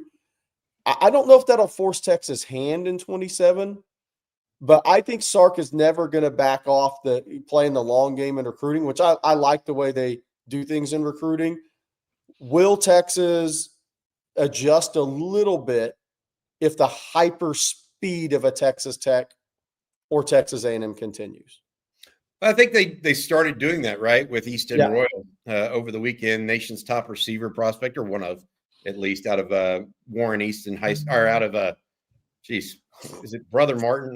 Martin, yeah, and in New Orleans, the wide receiver. I think they started to do and address that a little bit, but I don't think they're going to go whole hog in that regard. I don't think Steve Spurrier comes off his tracks for Texas Tech and Texas A&M. Yeah, I don't see that, because the big piece for me is I want to see how a lot of these guys perform as seniors. Yes, there are several freaks out there that you have to get in on early, Jerry. But I want to see guys like Grayson Littleton that you sign late that ends up starting for you as a true freshman. Those are the ones that you got to stay after and make a reality, or otherwise you're just you're just missing the boat. But we'll see how they go. I think January will be a big month for Texas. From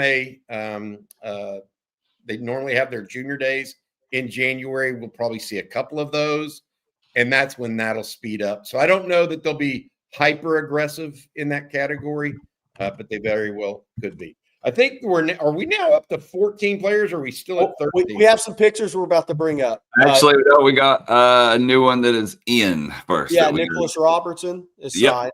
Oh, let me mute that there. Sorry about that. Nicholas Robertson, 6'3" and change, about 335. Played tackle as a junior. What's interesting about his senior season, he played a lot of center for Klein. I actually think he's going to get a real look at center at Texas. I think center guard, kind of like Devin Coleman. I think this guy's way underrated as far as rankings go, by the way. I really like Nicholas Robertson. He's one of the nicest kids ever that you'll meet. But then when he's on the football field, he gets very aggressive. And I really like that. Here's Nick Robertson, senior tape, playing some center, which he'd never played really before this season.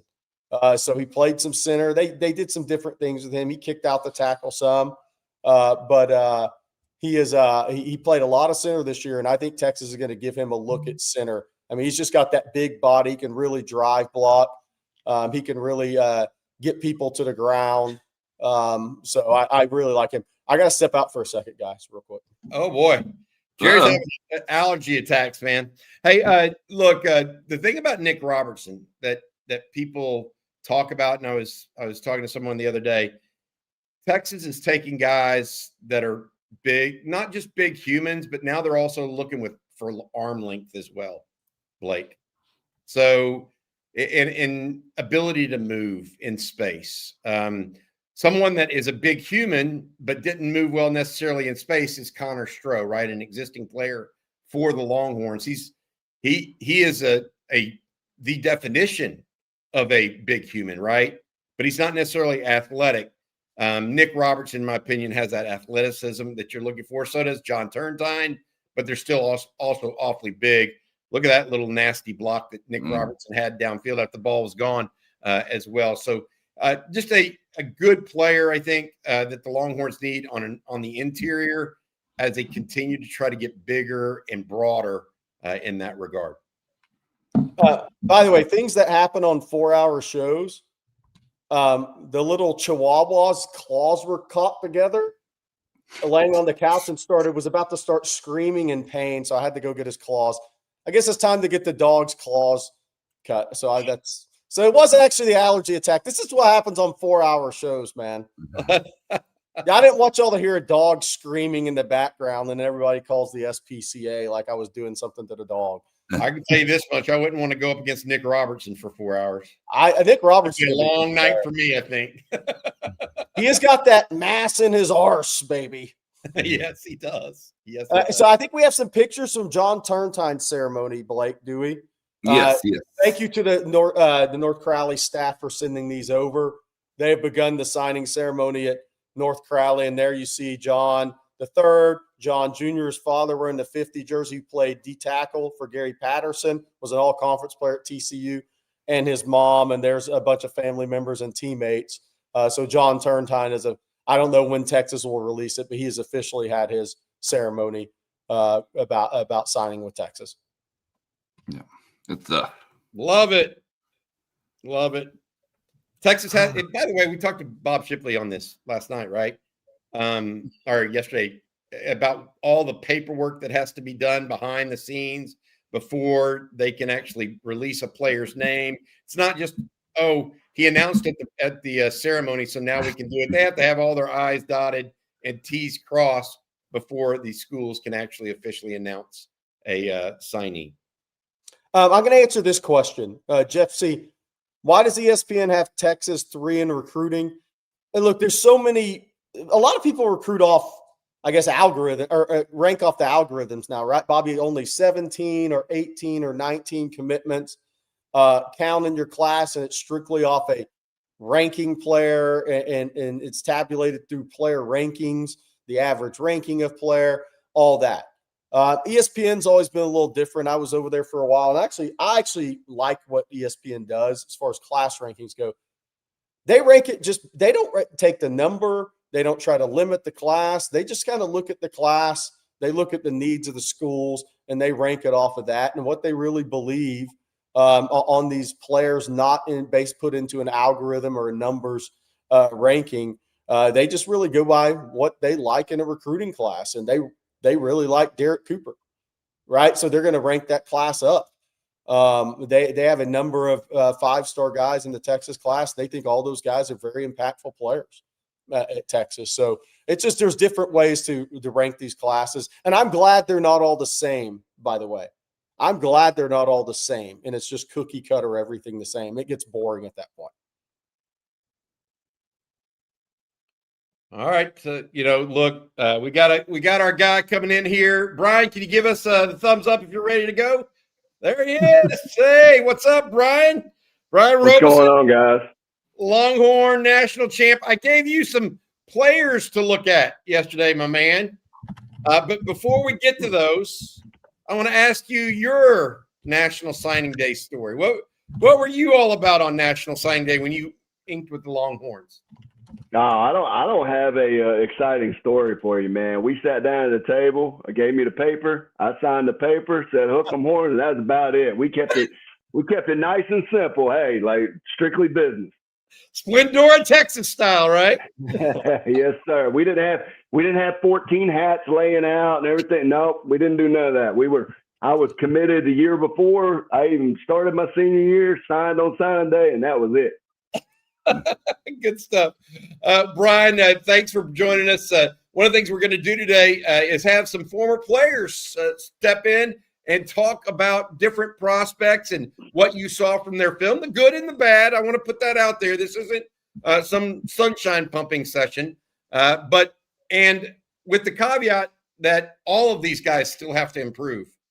I mean, it is just day one of their process of becoming a Longhorn. You spent 4 years in Texas. You improved every year, et cetera. Which player do you want to start with? And we'll get Blake to roll the film while we talk about him. I guess we can start with Richard Wesley. We can start with him. To me, he is the most polished guy out of the group that I got. I mean, and when I say that, just his footwork and the way he rushes, the way he uses his hand. Obviously, you talk about the speed and the size, being at 6'5", 250 already. That gives him probably a little room to grow a little bit. So I think this kid is the most polished out of the whole group of guys that you showed me.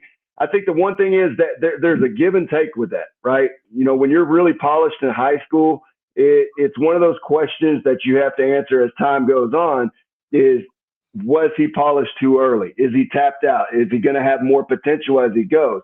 I think yes. I think when you start getting around the Colin Simmons and the guys who have grown as they've gotten to Texas, I think it helps. And then you help develop more stuff. When you look at it, especially from a pass rushing perspective, he has a signature move that he likes to use in high school. And so I think as he develops that moving on through Texas and he starts developing more moves, more ways to use his hands because he's very good at that. I think it's just going to make him better and hopefully potentially turn him into one of these guys that we're talking about, like Colin Simmons, a game-changing pass rushing DN. Okay. Go ahead, Jerry. I was going to say, Brian, it's him being advanced. He works with a guy named Trey Lewis out of SoCal. I watched him work out in July when I was out there. He works out with a bunch of NFL guys that went to USC, that have trained with Trey Lewis since high school. So he gets that double. He has a guy that trains him, but then he gets to work with the NFL guys. And you can tell. You can tell 100%. Just every mannerism he takes is what you want to see out of a guy in the NFL that pass rushes. You know, normally at this level, you see a guy that runs up the field or he's just trying to beat guys with speed. And we'll get to that with a little bit more of the guys we're going to talk about. But he is definitely, you could tell immediately, like he's working with somebody. And you could tell that. I was going to say this. What's interesting, you call him the most polished. He's the youngest, Brian. He skipped a grade to come out. All right, so who do you want to talk about next, Brian? Which one you got? I'll tell you what. Let's go to Corey Wells. We'll go to Corey Wells. Obviously, big guy, 6'5", 330. We want to talk about long arms, right? Yeah. 35-inch arms. I think that's what you sent me last night, right, Bobby? Yep. The thing about it is he hasn't learned to use those arms yet. And you know, every once in a while you see where he will hit the guy, but then he shocks them and you see their head fly back and stuff like that. But he has not truly learned to use these arms. And so when we talk about polished with Richard Wesley, like this guy is not as polished. And at 6'5", 330, this dude can move now. He can run around for 330. Once he learns to use these arms, I mean, I really think he's going to be a deadly force, especially on the inside for Texas. And he actually shows the potential of possibly being able to pass rush a little bit at that size, which is huge if you can have a big guy who you can put in the center of the defense and be able to drive a center back. All these mobile quarterbacks and stuff that you have to play throughout the year, when you get somebody up in their face through the middle, it makes it a lot harder for them to be able to step up and find the gaps that they need to. So this kid, I think, has a bright future. I think once he learns to use those 35-inch arms, it's going to be hard to block him. I love the fact that, to your point, this is a ball of clay, right, Brian? In your opinion, this is what you want him to look like before you get him. And good stuff there. He's out of Petal, Mississippi, which is just, I think, northeast of Hattiesburg. Hattiesburg. And Texas has not recruited the state of Mississippi very much in recent years. But Kenny Baker, the new Texas defensive line coach, doing so well. Hey, what did you think of Brian? While we got you, before we head, we're going to go do James Johnson next, and then we'll go to Jamarian Carlton. But before as Blake gets that queued up, what did you think of the Texas defensive line and their progress this year as you watched them throughout the year under Kenny Baker? Yeah, I mean, I thought obviously the progress shows, especially with the culmination of the A&M game last night. I think the one thing that you look at is you've got really good edge rushers, right? And when you talk, and I'm going to culminate this with even just the past 3 years, you know, the last 2 years really, but really 2 years ago, you had inside guys that were the strength, right? You had a Tavondre Stratton, you had a Byron Murphy, right? Those guys could also pass rush. So you move to last year, that was the big question, right? We've got edge guys, but do we have the interior? Well, we had the interior. We had the edge guys. You move on to this year, and once again, the interior was at question, right? Not maybe as much as last year because of the sudden drop-off, but those guys held up very well last year. But where I'm going with this is the one thing when I look at Texas this year that I think hurt them in some aspects is you really didn't have that interior guy that could truly rush the passer. You had guys that could, you know, get in gaps. You had guys that could play the run, but you didn't have a guy on the inside that can make a difference in the pass game. Now, why am I bringing that up? We talk about how great of a year Colin Simmons is having, right? Imagine if he had a guy on the inside that could push the pocket and force quarterbacks out. Now you're talking about probably at least 3 or 4 more sacks a year for Colin Simmons, for Trey Moore, for some of these guys, Ethan Burke, that's out on the edge. And so that's where I think when I look at some of these guys that we're looking at today, I see that's where their value is. There's 1 or 2 of these guys that I think eventually could be that interior pass rush type guy where they do push the pocket. They do get offensive linemen pushed back onto the quarterback's feet, which causes them to either drift back or drift out. And if you've got edge guys like Richard Wesley, or you've got an edge guy like Colin Simmons, you got those guys coming off the edge with guys getting pushed in the middle. Oh, dude, I mean, that's one of those deals that makes you excited to watch a defensive ball game. That sounds like a Georgia defense. But right, I mean, theoretically, right? That's what they play. All right, let's go to James Johnson, if you don't mind, next. And this is the one, like you talked about shocking people. He shocks people. Low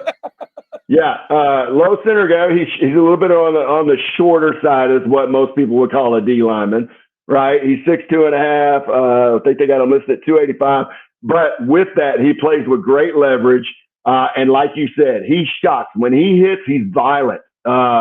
When he gets around the ball carrier, he's trying to, throw him around, ragdoll him, that type of stuff. So I love the way that he is very violent. I also love his lateral ability. A lot of times in high school, you see guys that can get north and south, and that's how they make their plays. You see him come through the line a lot of times, and he knows it's a lateral play. For example, right there, he knows it's a lateral play, and he gets down the line. That's another thing that is instinctual, that is something that either he's been in the film room or something that he knows that he has a feel for. And that's what you love to see, especially out of a guy that's probably going to be an interior guy like him, is if he can get through that line, be quick enough to get in those gaps, especially on a lot of these stunts and things like that. You don't want them just running a stunt and running one direction. You want to be able to change direction, and that's what he shows on tape. I just love the kind of menacing presence he looks like. You know what I mean? Like, this is the guy that you're going to go up against him. It's going to be a long day. Yeah. I mean, you know what I mean? It's like Byron Murphy was on the shorter side too, but this guy looks like it's going to be a long day. Jerry, who's next for us to look at, bud? I think it's Jamarian Carlton, I think, who just recently flipped from Baylor. Brian, a little bit of background on him while we pull up his huddle. He was 206 pounds as a freshman in high school. He's 281 on one of his November visits to Texas. So he's gained 75 pounds, headed to 300 plus as an interior player. Yeah, and honestly, I can relate to that. When I was a freshman, I was 205, and I played linebacker and graduated at 250. So I can relate to that weight gain and everything like that. But I think the thing that I really like about him is obviously you say 281. He does not look 281. Like, he looks more of that 260, 270 mold, right? And that's a really good thing, because especially when you get to college, everybody knows when you get to college, you start putting on a little weight, you start getting a big-time weight room regimen, you're going to put on a little weight. This kid can handle probably 285, 290 on a daily basis. And I mean, look at him right there. He does not look like a prototypical 285-pound high school kid.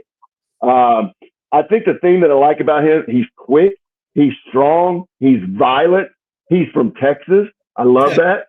Okay. But I think the thing I love most about this kid is when you watch a lot of these plays, he is very raw. He is the opposite of Richard Wesley. He is very raw when it comes to knowing how to use his hands and things like that.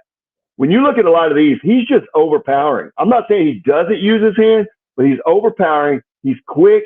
He's got guys that are, when you look at a lot of his pass rushes, they don't know whether they need to lean, whether they need to sit back, whether they need to go left, go right. Like, he's just got them off balance. And a lot of that's because of the way he plays. He just does play violent. Like, he'll beat you with finesse. He'll shock you and hit you in the face. But when I look at his handwork, that's going to be something that's going to set him apart at the next level. If he can learn to use his hands, I think he's got a chance to be pretty special. The thing what I wrote down about him is arm length. And he's got one of those guys. He can get people away from him and keep them away from him so he can kind of react to the ball carrier. And he does a good job with his eyes. Yeah. Some young players that are just making a beeline for the quarterback, right? He seems to play with his eyes up also. I thought that was pretty good. All right, Brian, we appreciate you. We would be remiss if we did not ask you one final question. What do you think of the Longhorns win over Texas A&M on Friday? What do you think of that? Man, I'm gonna be honest with you. From a fan standpoint, I was a little disappointed. Like, we should have went ahead and just put that 34 piece on them at the end. But in all actuality, man, I was proud of them guys. You know, it's one of those deals where you got to make a statement win at the end, and they did it. And I mean, in a lot of aspects, I know it shows a 10-point game, but in a lot of aspects, Texas really dominated that football game. And so it was good to see. Good to see. I think we got to get Ethan Burke a tackle addict hat for his games against A&M the last 2 years. Yeah, I agree. Hey, by the way, you tell Ethan to holler at me. We'll get him a whole load of tackle addict hats. There you go. Hey, Brian, before you go, thank you for being with us.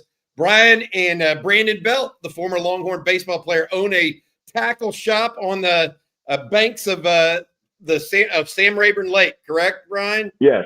Make sure you check it out if you have any. You're a fisherman, what have you, and want some Christmas gear, make sure you check out tackleaddict.com. Appreciate you, Brian, buddy. You have a good one, man. Yes, sir. Hook 'em. Appreciate it. Good breakdown, man. Yep. That's it. Guys that have done it, that's who you want to hear from, right?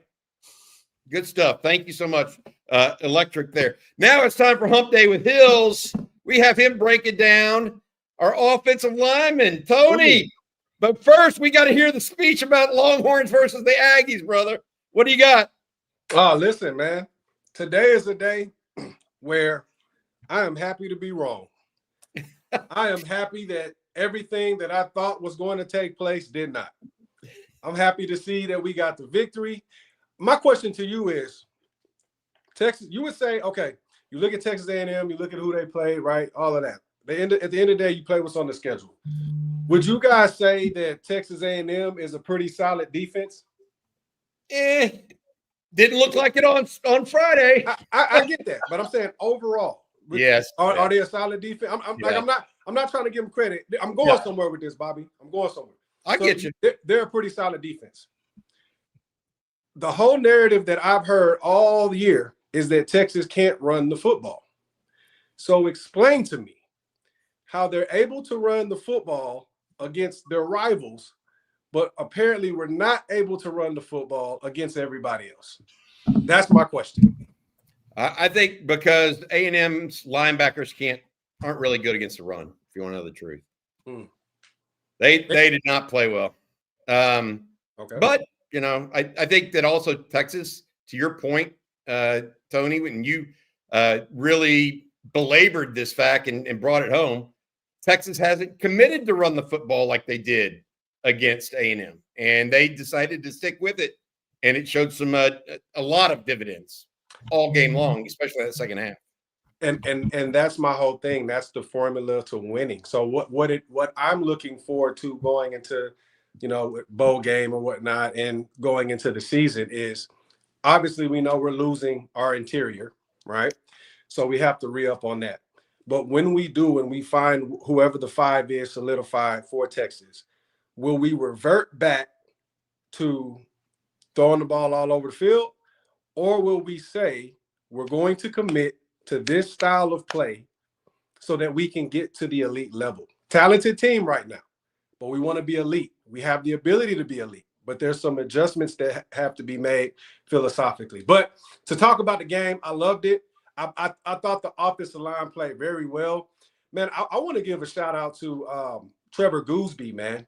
I really do. And not just because of his play. He's played pretty solid all year, but there's no doubt in my mind that, you know, him and DJ Campbell were the leaders for that offensive line. No doubt in my mind. He led by example through the way that he played. the way that he got after guys. Like I wouldn't watch the A&M game, man. And one of the hardest blocks for a tackle is a man-to-man block straight ahead, right? Because there's so many ways that a guy can move. And when you see a guy consistently displacing people, moving them to places that they don't want to go, that Trey Wisner 50-yard run that we saw, that was a cutoff off of Trevor moving that guy inside from a head up 5 technique, moving him all the way inside to the B gap, man. And so I'm watching how these guys are playing. I turned off the noise, put it on mute, and I said, let me just watch these guys. This guy's got after it. And it goes to show, like, Kyle Flood has a certain mentality and a certain style that he wants these guys to play with. And that part of it is consistent, and you can win with that. So all in all, man, I thought Texas did really well. Defensively, they went out there and handled their business. No fourth quarter blowouts, turnovers and all of those particular things. So that was good, man. So happy to get the win. All right. Hey, Tony, a couple of news notes before we ask you about John Turnin. Break down his film for us real quick. 2 more signatures are in. Cozy Okpala out of Mady Creek down in Katy. His signature is in, as well as John Turnin. There we go. We're going to show you next. This is one of 3 offensive line signees expected, or actually already in for Texas today. John Turnin, young man out of North Crowley, state championship winner last year. Yeah, well, we know about John, man. We know what he's about. We know what he is. This guy is a phenomenal player, phenomenal athlete, first and foremost. The thing that I think that is impressive about John to me is his body. His body, man. He does not look like your typical offensive lineman. Very, very extremely athletic and then powerful. He's explosive. Like, he has the footwork to stay with any pass rush specialist. The thing that I would like to see is and I didn't get to see it here in any of his highlights or his tapes, but how would he fare with Stutter the Bull, right? And what I mean by Stutter the Bull, that's when the defensive end comes off the line very explosive, and then he's just deciding he's going to barrel down into your chest.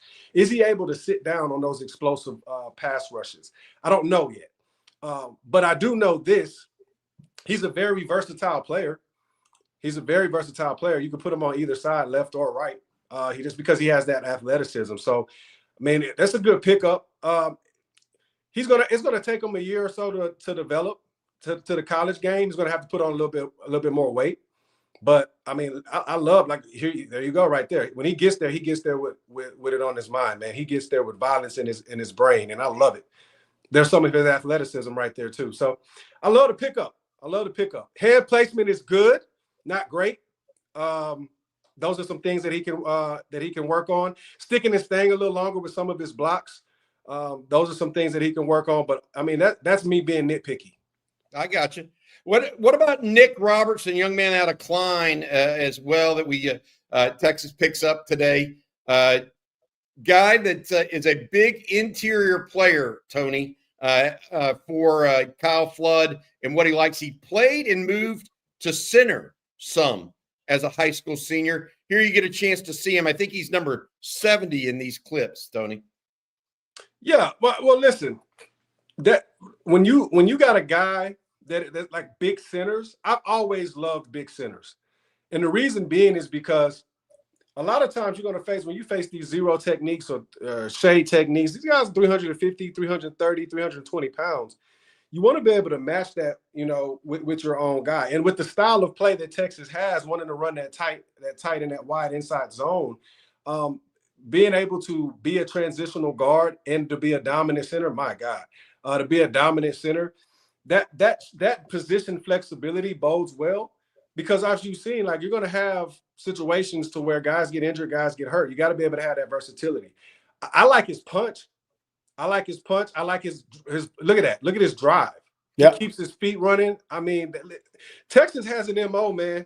They have an MO of guys that they want to recruit. I don't see him playing out tackle at all. Yep. He's the inside guy. I don't see him playing that. He's gonna have to get some more quick twitch explosiveness. He's in pass pro there, as you can see. He's a heel clicker a little bit. right? So he has to get used to sitting down in the box. And what I mean by sitting down in the box, that's that 90-degree bend. Right now, I mean, this is the level of competition, man. He mauls guys, but when you go against guys that's good on good, you're gonna have to play with technique. So he's gonna be a project player, but I believe that, you know, being in the right system, he puts in the work, he'll be fine. Here's another one that's that has been labeled as a project player in part because of his lightweightness and what he's doing. And I want to say this, Tony. We've got you almost double booked with Coach Vic Schaefer. He's coming up at the 8 o'clock, coming up at the 9 o'clock hour. He'll be on in a couple minutes. So I want to give you a chance to talk about Kaden Scherer real quick. This is a young man that's out of Georgetown that was committed to Stanford. He has the raw ability, but he's maybe not as far along physically as some of these other guys. Yeah, so when you have guys like that, you put them in the program, right? There's, like I said, there's a theme. The theme that Texas has with offensive linemen is I want guys that are violent. I want guys that take pride in what they do. I want guys that are finishers.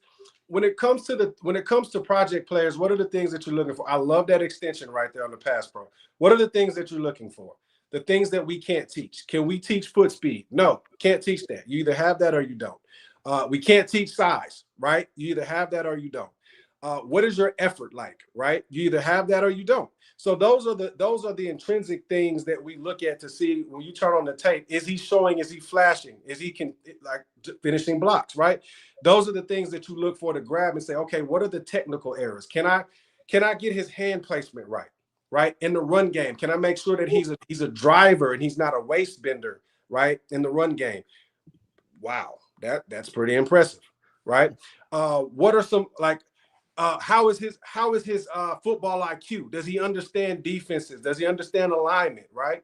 These are the things that I can teach and that I can shape when I'm looking for a project player. And then ultimately, man, at the end of the day, does he want it? Right? Does he want it? And from these highlight tapes, you can see a guy that he's going to play past the whistle, and I'm perfectly fine with that. So I look forward to seeing, you know, these type of players, how they develop when they get into a program like Texas, because Texas is I'll say this about us. We are a development program. Nobody can argue that. We take players and we develop players. Yep. All right, Tony, we appreciate you. We'll have more from you next week. Talk a little bit more about what Texas is going to do in this offseason. But now we need to welcome in the women's basketball coach at the University of Texas, who had his own pretty successful recruiting week last week or week before last, Coach Vic Schaefer. How you doing, Coach? Man, I'm great, man. Good morning. It's a great How do day you to like be a Longhorn. I saw you listening in back there backstage for about 5 to 10 minutes. How'd you like all that recruiting talk? Man, I obviously we had a pretty good week a couple weeks ago, and those are my guys. Those football guys are my guys. I'm all in with them. I'm down there on the sideline during games. I love being around those guys. They're so good to me, and I see them working. I've said this before. Each one of those position coaches is so good. They coach their guys like they're the head coach, and they're the head coach of their position. And man, they wear it. They take great pride in it. And I'll tell you this, I thought Friday night our guys out-coached the other team, especially coming out at halftime. I thought we made some really good adjustments, decided to do some things a little different, and I didn't think A&M had an answer for any of it. And I thought our guys really did a nice job and just out-coached them. Hey, Coach, I didn't know you could fish in Las Vegas, but how are those two big mouth bass you reeled in out there, man? Well, I don't think you can fish out there, but we did manage to have two really special days against two really good teams, and really did it in some challenging circumstances. Guys, we're really beat up right now. We've got 3 kids out. I don't know when we'll get them back, and we've got some other kids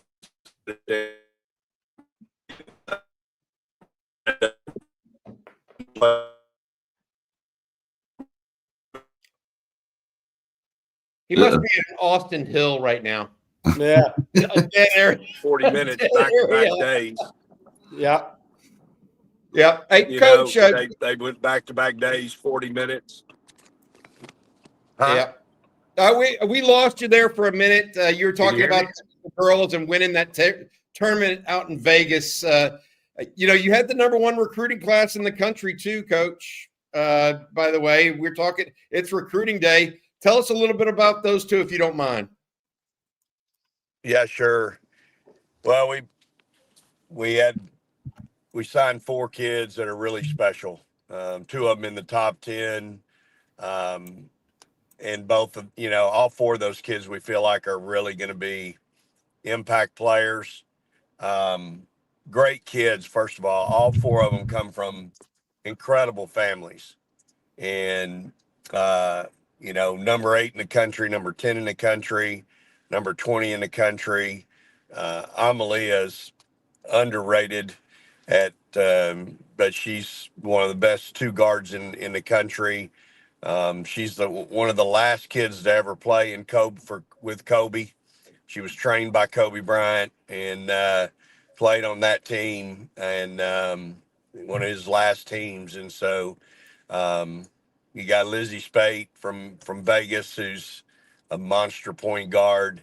Can score it if you need her to score. Both those kids played on the same AAU team. Amalia and Lizzie both played on the same team that lost by 2 in the national championship in EYBL, so on the Nike circuit.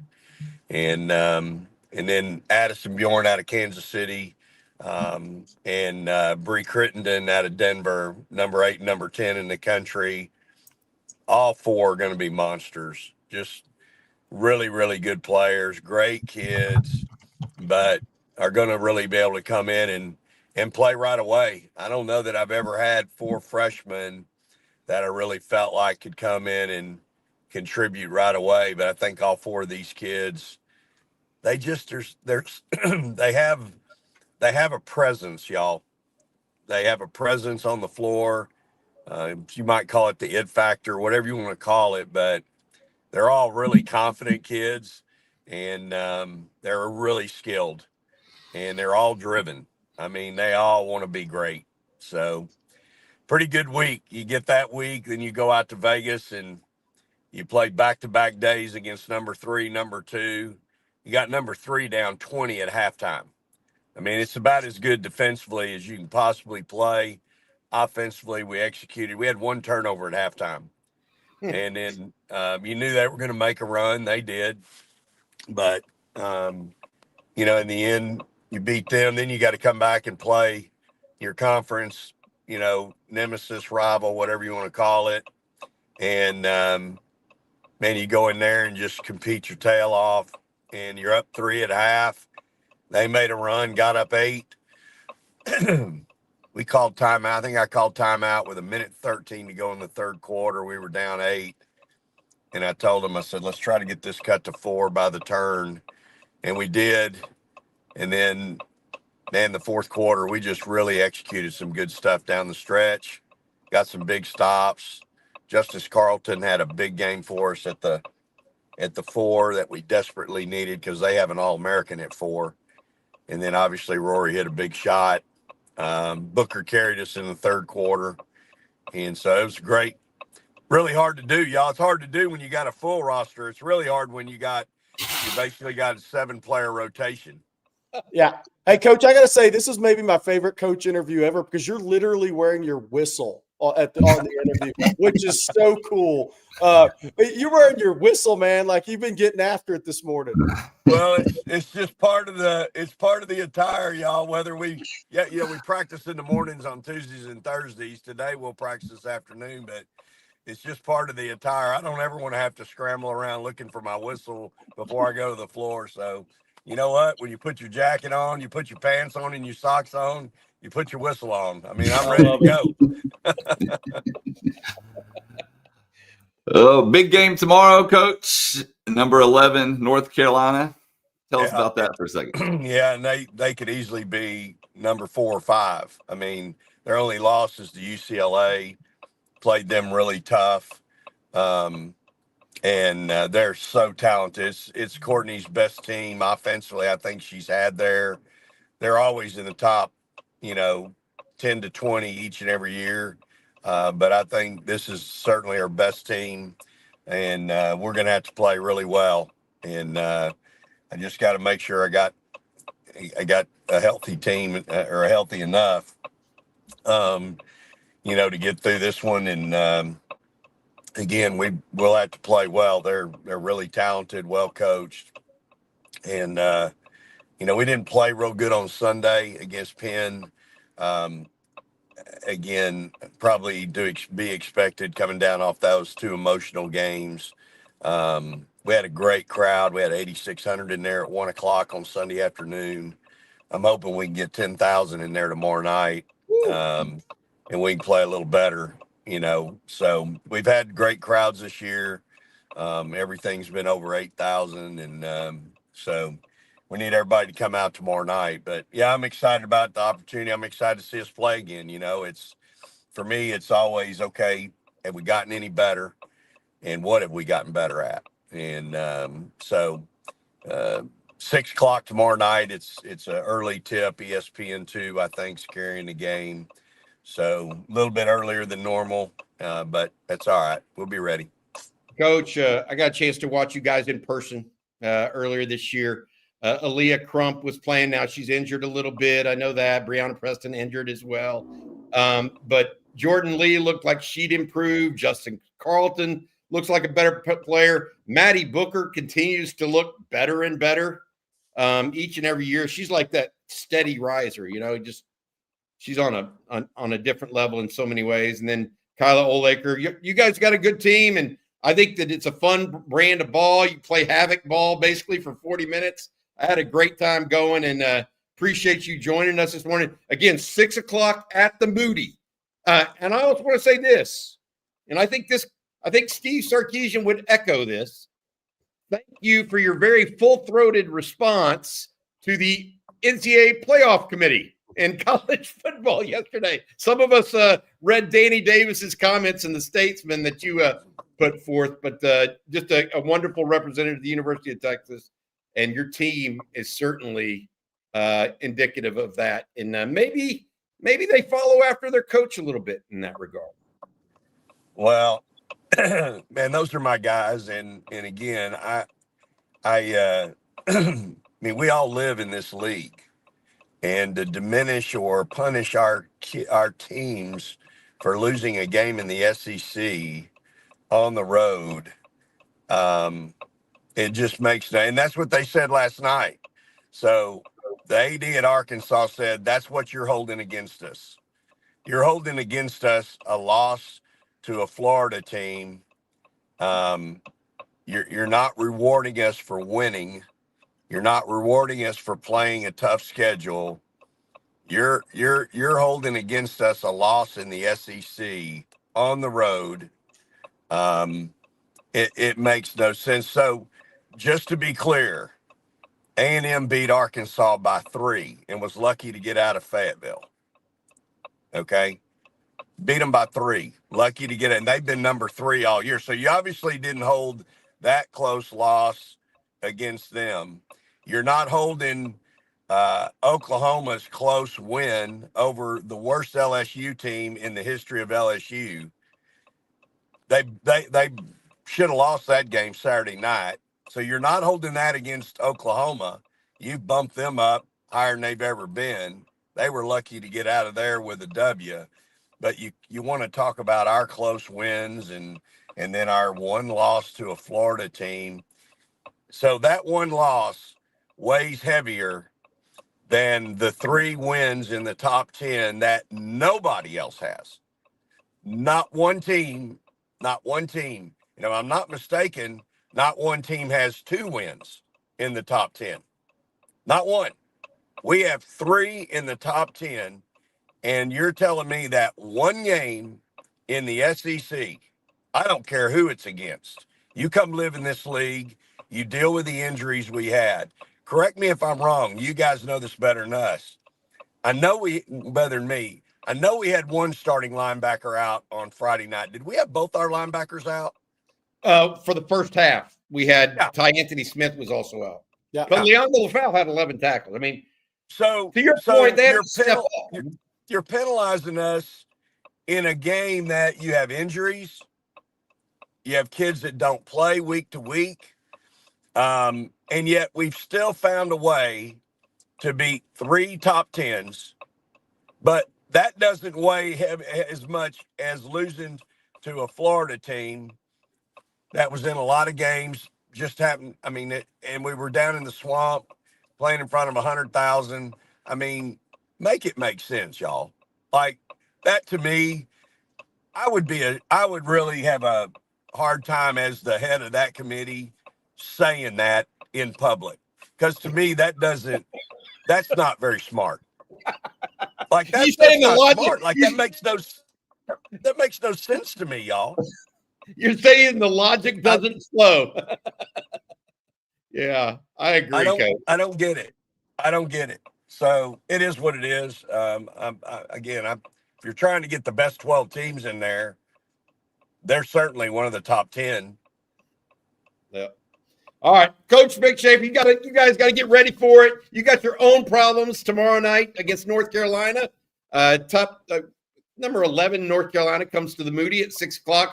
Guys, get out there, have fun. It's a great atmosphere with Coach Vic and his teams, and they get after it from the get-go now. They're pressing from the tip-off. All right. Coach, thank you so much. Drive safely, and you have a good one, man. Thank you for joining us. Appreciate it. Praise the Lord, looking forward. All right, later. Always a good interview, even on National Signing Day here at the for the University of Texas. Blake, quick rundown on who has been added to the official signees. There's a big one that came across the board as well since we've been doing these interviews. Yep, definitely. I've been updating the ticker. So just so anyone is wondering, you can always look down there as soon as they come in. We're putting them on. But the one that Bobby is referencing, and we just got another one too. Trey Davis is now officially signed, guys. Nice. But the one you were referencing, Bobby, James Johnson.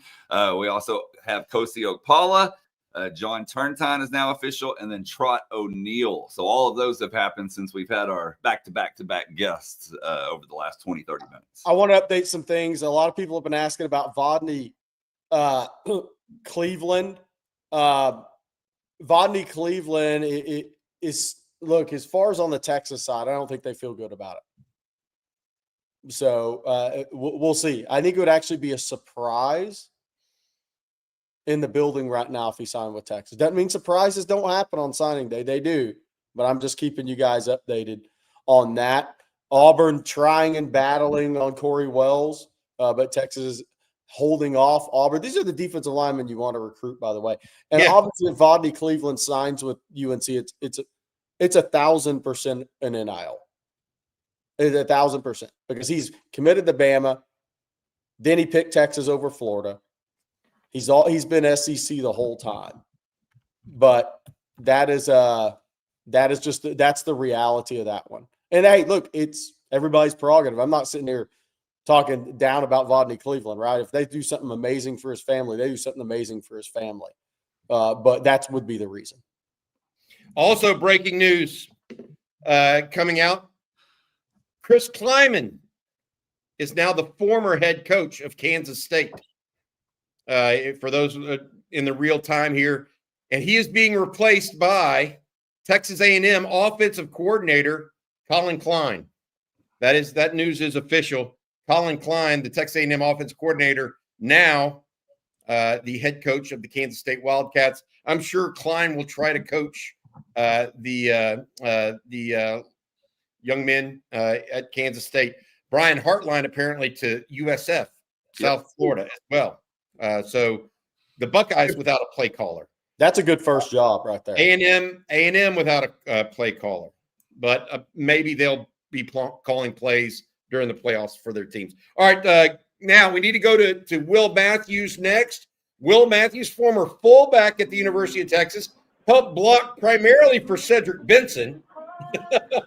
He knows what a good running back looks like.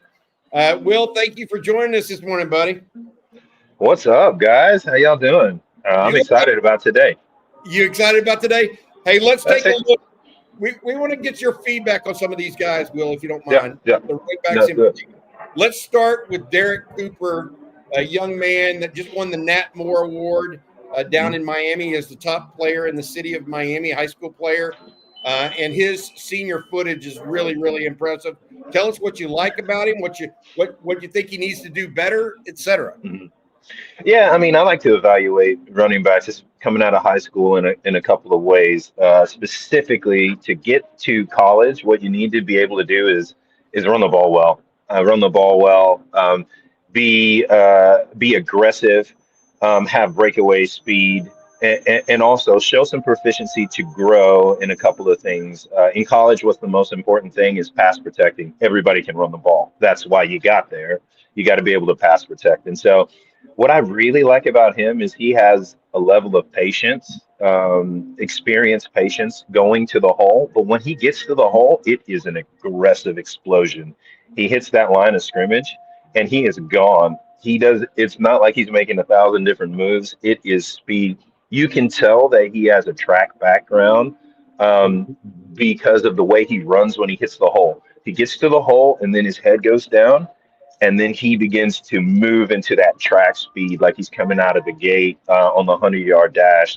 I'm sure this guy has incredible speed on the track side as well. But I think what was so interesting about him wasn't the offense side; it was the defensive side. It's a difficult thing to evaluate a running back in high school because of their responsibility. A guy like this, what you want to do is give him the ball. You're not asking him to do a lot of extra things in the offense, but score and manage the clock. But on the defensive side, my God, man among boys, like, and what that shows me is versatility. You get to college because you can run the ball, but you get to the NFL because you can be a third down back and they can throw you the ball out of the backfield. And his aggressiveness on the defensive side lets me know that he may need technique to get better at blocking and picking up the blitz, but aggressiveness will not be his problem. The guy is chippy. He is proud of being himself. He will tell defenders what it means, what his ability is, and I really like that about him. I think he's got a really quick path to the field if he can learn the offense and stay focused mentally because of his downhill run style. I'll say this real quick, and then I'll say this real quick, and then we can move on. But inside of Sark's offense, there's been two types of running back. There's the quick Jaden Blue, get the ball, take it to the house, outside zone, and then there is the C.J. Baxter, the Brooks running back, where you find a hole and then you get north and south, and it seems like the trait this year that they were looking for was the running back that found the hole and got north and south. And Jet Walker has the same ability in that way. Hey, Will, one of the things about Coop, seeing him in person and then watching his senior tape that I really like about him, you hit on it. You hit on the patience, but then he's got this little hesitation skip cut, and then he explodes out of that cut. Boom. And to your point on the track background, 10.7 at 205 pounds last spring on the track. I mean, so he's a legitimate speed at 200 plus pounds.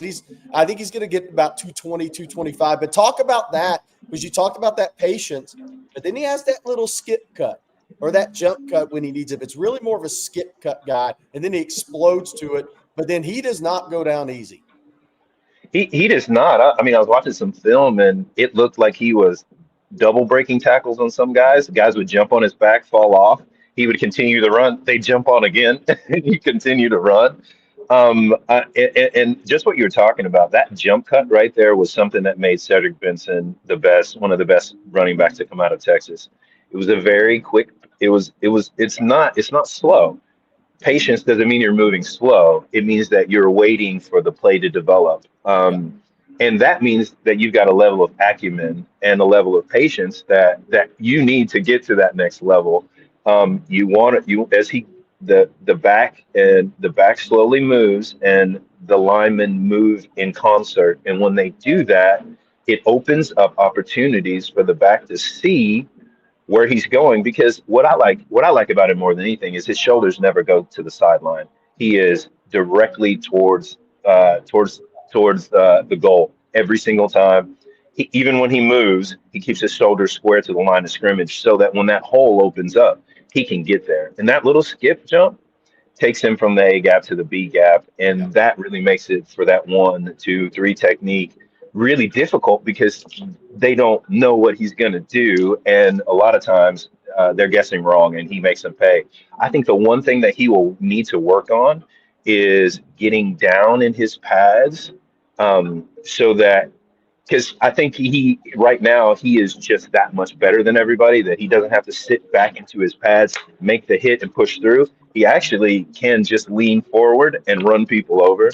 I think as he gets to college, what he'll need to do is pick his head up a bit, sit back, and deliver the blow, and then move on to the track speed. He might be moving to it, but that's only consequence because he's a young buck. All that'll get taken care of here real soon. But yeah, that quick movement to side and vertical burst is special. Hey, check your text messages, fellas. Just as we're talking about him, Derek Cooper, his letter of intent comes through. Let's go. That's good news. Very timely discussion here. Will Matthews, sideline reporter and analyst for Longhorn Sports. Will, you were on the sidelines. Before we go to Jet Walker, we want to mention him next. You were on the sideline for the A&M game. What'd you think of that butt whipping we gave the Aggies? I'm so proud of it. I sat down at a dinner party yesterday with some colleagues and friends, and when I came in, everybody knows what I do. I'm on the sideline, ex-football guy and everything, and everybody goes, "Hey, Will, are you ready to talk about this again? I know you're sick of it." I sit down and I'm like, let's start at the beginning. Quarter 1.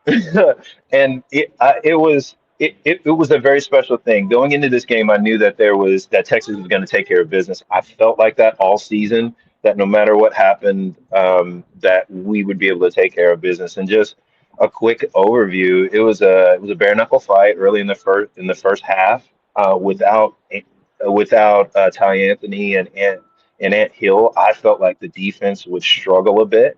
Leon Galafal made me a fool, and I'm so proud of him for that.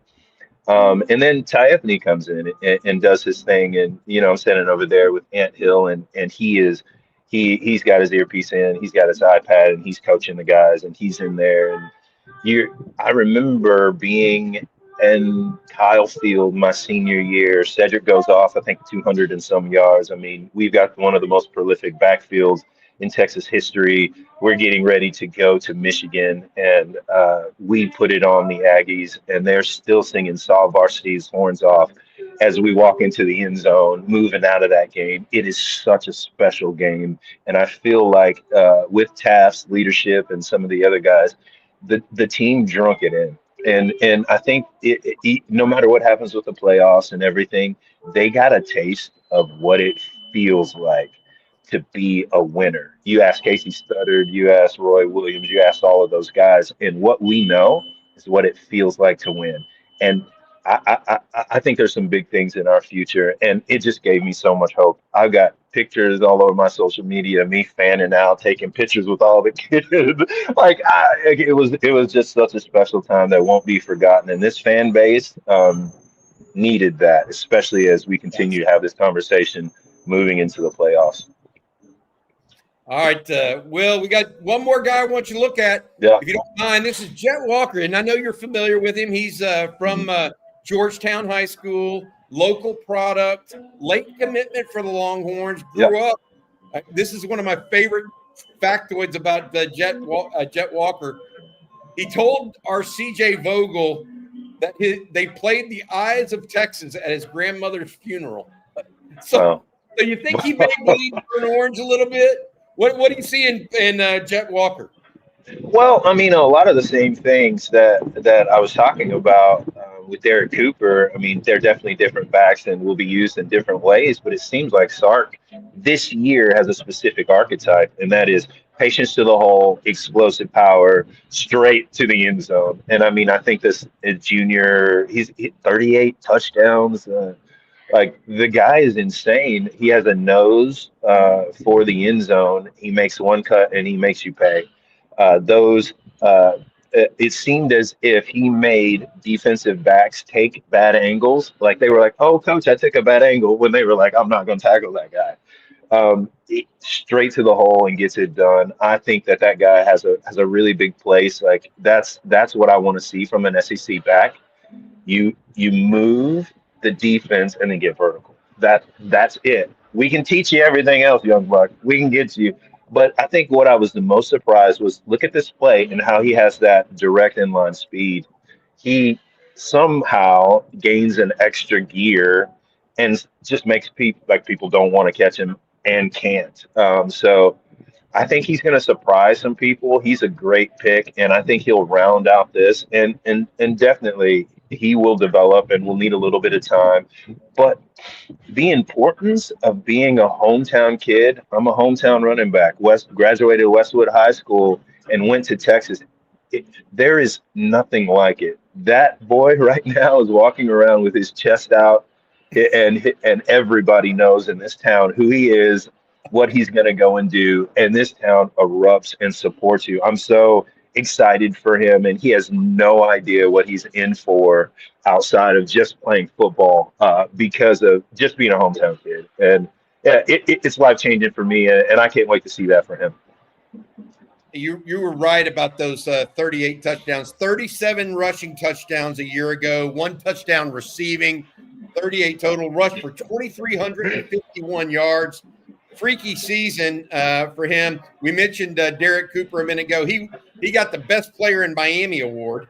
I mean, tell me, there's no good players that come out of Miami. We know that, right?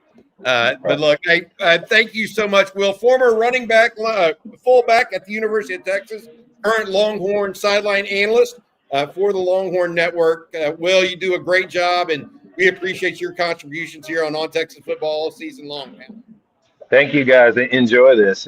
These guys are getting their lives changed. They have no idea what they're in for, and that is the best thing. Because if you knew what you're in for, you probably wouldn't do it. Will, take care of yourself. Hook 'em horns, buddy. All right, guys. All right. Good stuff. All right, Blake. Any new news, or was Derek Cooper the most recent pledge? You are correct. Derek Cooper is the most recent, and I want to say something real quick. There's been a lot of with the Brian Hartline news. A lot of people have been asking about Chris Henry Jr. Oregon's, I think, who you watch there. There you go. Yep, that has been a constant question. So can I ask y'all this, and correct me if I'm wrong here, Jerry? You may know better, or Blake. Still waiting on Tyler Atkinson. Yes. Still waiting on Richard Wesley. Yep. Still waiting on Corey Wells. Yep. And then potentially Vodney Cleveland.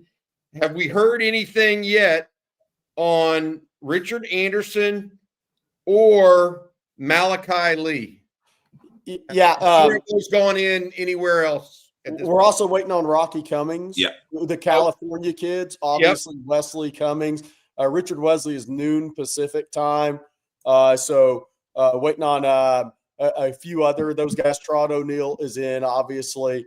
But James Johnson came in. We're waiting on Corey Wells, Vodney Cleveland, who I think is going to North Carolina unless something changes. On Martinez, obviously signed with LSU. Malachi Lee, unless it's a late change this morning, he commits at 7 a.m. Honolulu time, so 1 p.m. Texas time.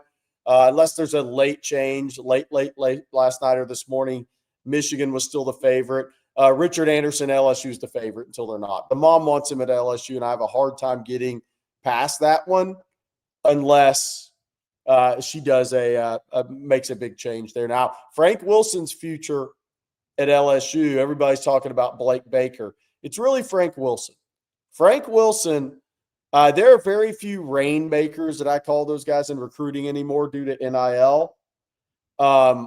he is so tied into the New Orleans community. He used to be the coach at St. Aug, longtime college coach. He has as good a connections to a city in recruiting as there is going in college football for many years. He is the whole key.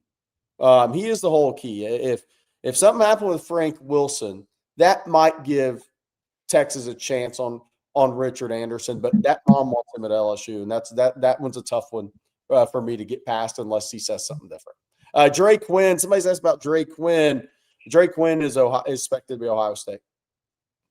Guys, we've had Brian Roberson on talking about the defensive lineman, offensive lineman. Tony Hills joined us. Will Matthews, former fullback at the University of Texas, talked about the running backs. We're going to have our Marcus Myers, former linebacker for the Longhorns, talk about the linebacker commitments here momentarily as well. First, we need to say thank you. The second hour of On Texas Football Signing Day special brought to you by our friends at Lowy Law Firm, Adam Lowy and the Lowy Law Firm. If you've been injured in a car wreck, truck wreck, automobile accident of any kind, and think you might be due compensation, reach out to Adam and his firm for a free, no strings attached consultation. That's LowyLawFirm.com. Please give Adam and his group a call. They not only sponsor On Texas Football, but are a number of athletics and even the university as a whole, athletic department at the University of Texas. Again, that is LowyLawFirm.com. Thanks, Adam, for your sponsorship of On Texas Football. All right. Well, let's bring him in this morning. Good morning, Marcus. Morning, fellas. How y'all doing? Doing good. I like that hat. I'm wearing the same one, bro. There we go. And we didn't I saw you wearing that the other day, and I said, I got to wear mine. Well, I haven't buzzed it here lately, so the top is looking a little crazy, so I had to throw a hat on. Well, that's how it works for Jerry and I every day, but it's mostly because we're losing some of ours. Hey, Marcus, I think Blake's got the first question for you, maybe. Yeah. Okay. I was hoping you could tell us about your National Signing Day and your memories from it. Yeah, man. I'm like, I was listening when B Rob was on. I'm like him. I didn't. I sent Blake this. You see, I don't have any hats up. Wow. My family in there were in our colors. I was several pounds lighter at that time, and I think going to Conley, we were still pretty early on in our program history. The guy next to me was a kid named Joel Foster that played tackle at UNT. But mine was simple, man. I had already committed. I think I got to go back and look because I can't remember the timing of when B Rob and I committed, but it was pretty, close with one another where we had committed prior to, even heading into our senior seasons. I think he and I might have been at the same camp our junior year. And so, it's pretty cool. Like, I was kind of digging through the archives and saw some of this stuff and shot it over to Blake because I thought it was kind of funny, just seeing how we've evolved over the years. But this is the stuff that all these kids have to look forward to, man. It's like, it's a really cool thing. And, even, of course, back then we didn't have social media the way it was. So we were always looking, for what was coming out in the Statesman or something, or Dave Campbell, Texas Football Magazine. And, of course, that was my class, and B Rob and I were on there, a bunch of guys that, I think we're all familiar with. So, it was a great, thing for me and my family. It was always funny. My dad wasn't the biggest fan of wearing orange because he played football at Texas Tech. But even with that, he was totally fine with me going to Texas because he didn't have to pay for school for me. So, it was certainly a moment that changed my life. And even one of those things that Will talked about is, being a hometown kid, even though I didn't necessarily grow up rooting for the Horns. It is different, when you get to play in front of people that have supported you throughout your entire high school career, and they don't have to travel far to come see you play. So for those guys that are local, we always kind of keep an extra eye out for them. Marcus, before we get to the guys that you watched, I want to ask you something, because injuries and health always impact classes long-term, right? When you look back on classes. And when Blake was scrolling through that, how good was Brian Pickrell? Because Texas fans today have no idea how good he was going to be before the shoulder injuries knocked him out. No clue at all. And you see his weight, right? Like he's scrawny, and his injuries kind of hit him before he really got to put on a lot of that armor. But Pick, man, I mean, he just had an explosive first step, and people just couldn't block him. I mean, he was small as hell, but he just had a really good feel for how to maneuver his body, even at 6'5", like he had a really good bend to him. And he's one of the guys that, you just wish would have had an opportunity to stay healthy and to develop in, a collegiate weight program. And unfortunately that just didn't, work out for him. But we had some really special guys, and you'll see it in every class if you really look back on them. Is there's a lot of special guys that for one reason or another things don't pan out. Even myself, I dealt with a lot of injuries, and I kind of fought my way through, but I don't think I ever reached my full potential, largely because I had trouble staying healthy. I had bad shoulders, bad knee, and it is what it is. You play linebacker and fullback, and I've been playing football since I was in 3rd grade. So literally, my job was to be in a car crash every play. It happens. Speaking of those car crashes, we're going to actually start with Rocky Cummings because his LOI just got into Texas, the latest addition to the linebacker class. So we'll start with him since the Texas just announced him. Your thoughts on Rocky Cummings? I can say this leading you into it. Seen him in person on his OV, legitimate 6'4", 220. Good link to him. He's got a big frame, Marcus. Yeah. I had a chance to see him when he was here as well. And, like you said, legit 6'4", you have the ability to put on weight. Look, before we really get in just fully evaluating him, this is a guy that was committed to Cal, who was, then playing under Justin Wilcox. Yeah. Whatever you want to say about any head coach, around the country, a lot of them cut their teeth as coordinators. I trust when Justin Wilcox evaluates a defensive player, especially linebackers. Yes. And at a place like Cal, you have to be able to find some diamonds in the rough that you think you can mold because, you're not going to get all the top guys. And so I think then when you kind of peel back the layers, this is a relationship business, Jerry. You know that extremely well. Sark coached with Justin Wilcox at 2 different stops. You think he at some point hadn't picked up the phone or had Johnny Nansen talk to Justin Wilcox about this kid, right? Like those are things that actually take place. And look, man, he's a long, rangy kid, which I really like. To your point, Jerry, of being a true 6'4", he has the ability to continue to put on some good, healthy weight. He's a strong tackler and has really good feel for space, a high-level motor guy. You even see him making some plays on offense, which for me, I always like to see a guy's versatility and athletic background. I played some fullback at Texas, but I also did in high school. And, I wasn't just out there blocking people. Like they were sending me out on pass routes. They were, tossing me the ball on sweeps. And so you see stuff like that in a guy's profile here. You see him coming down and covering a kick. And so I like to see a guy that has range. I like to see a guy that doesn't play in high school like he's such the man that he's above being on special teams or being asked to do different things. And so I think that's another special piece of this class that, people are quick to say, I've seen a lot in the chat at different times. And I know there's these, roller coaster of emotions for people, right? And so depending on the day, it can be different, but it'll be, another 3-star. Well, correct me if I'm wrong, Jerry. Ohio State signing 9 or 10 of them. Bama signs a lot of them. Like, you always have to have pieces that can come in, and maybe they're not going to start right away, but they're going to develop. They're going to be able to play, on special teams. And then when they have an opportunity, they're going to be able to seize that moment. So I think he certainly fits that mold, a guy that I'm, really curious to see about his development, but has the perfect frame, and a really, I think, high ceiling as well. Yeah. And then the next guy we're going to talk about, we're going to do Tyler Atkinson last because we got to tabulate how many tackles over 500 he is now in his career. We're going to talk about Kosi Okpala. Kosi, Marcus, is very interesting because and I'm not saying he's the same frame. Sure. He's the same height, but he's similar to Trey Moore in some ways. Mm-hmm. That he may best be a pass rusher at the next level. For those wondering, he was 6'2", in change, and I think 228 when I saw him in the first game of the year against Fort Bend Travis, which is this video here. But your thoughts on Kosi Okpala?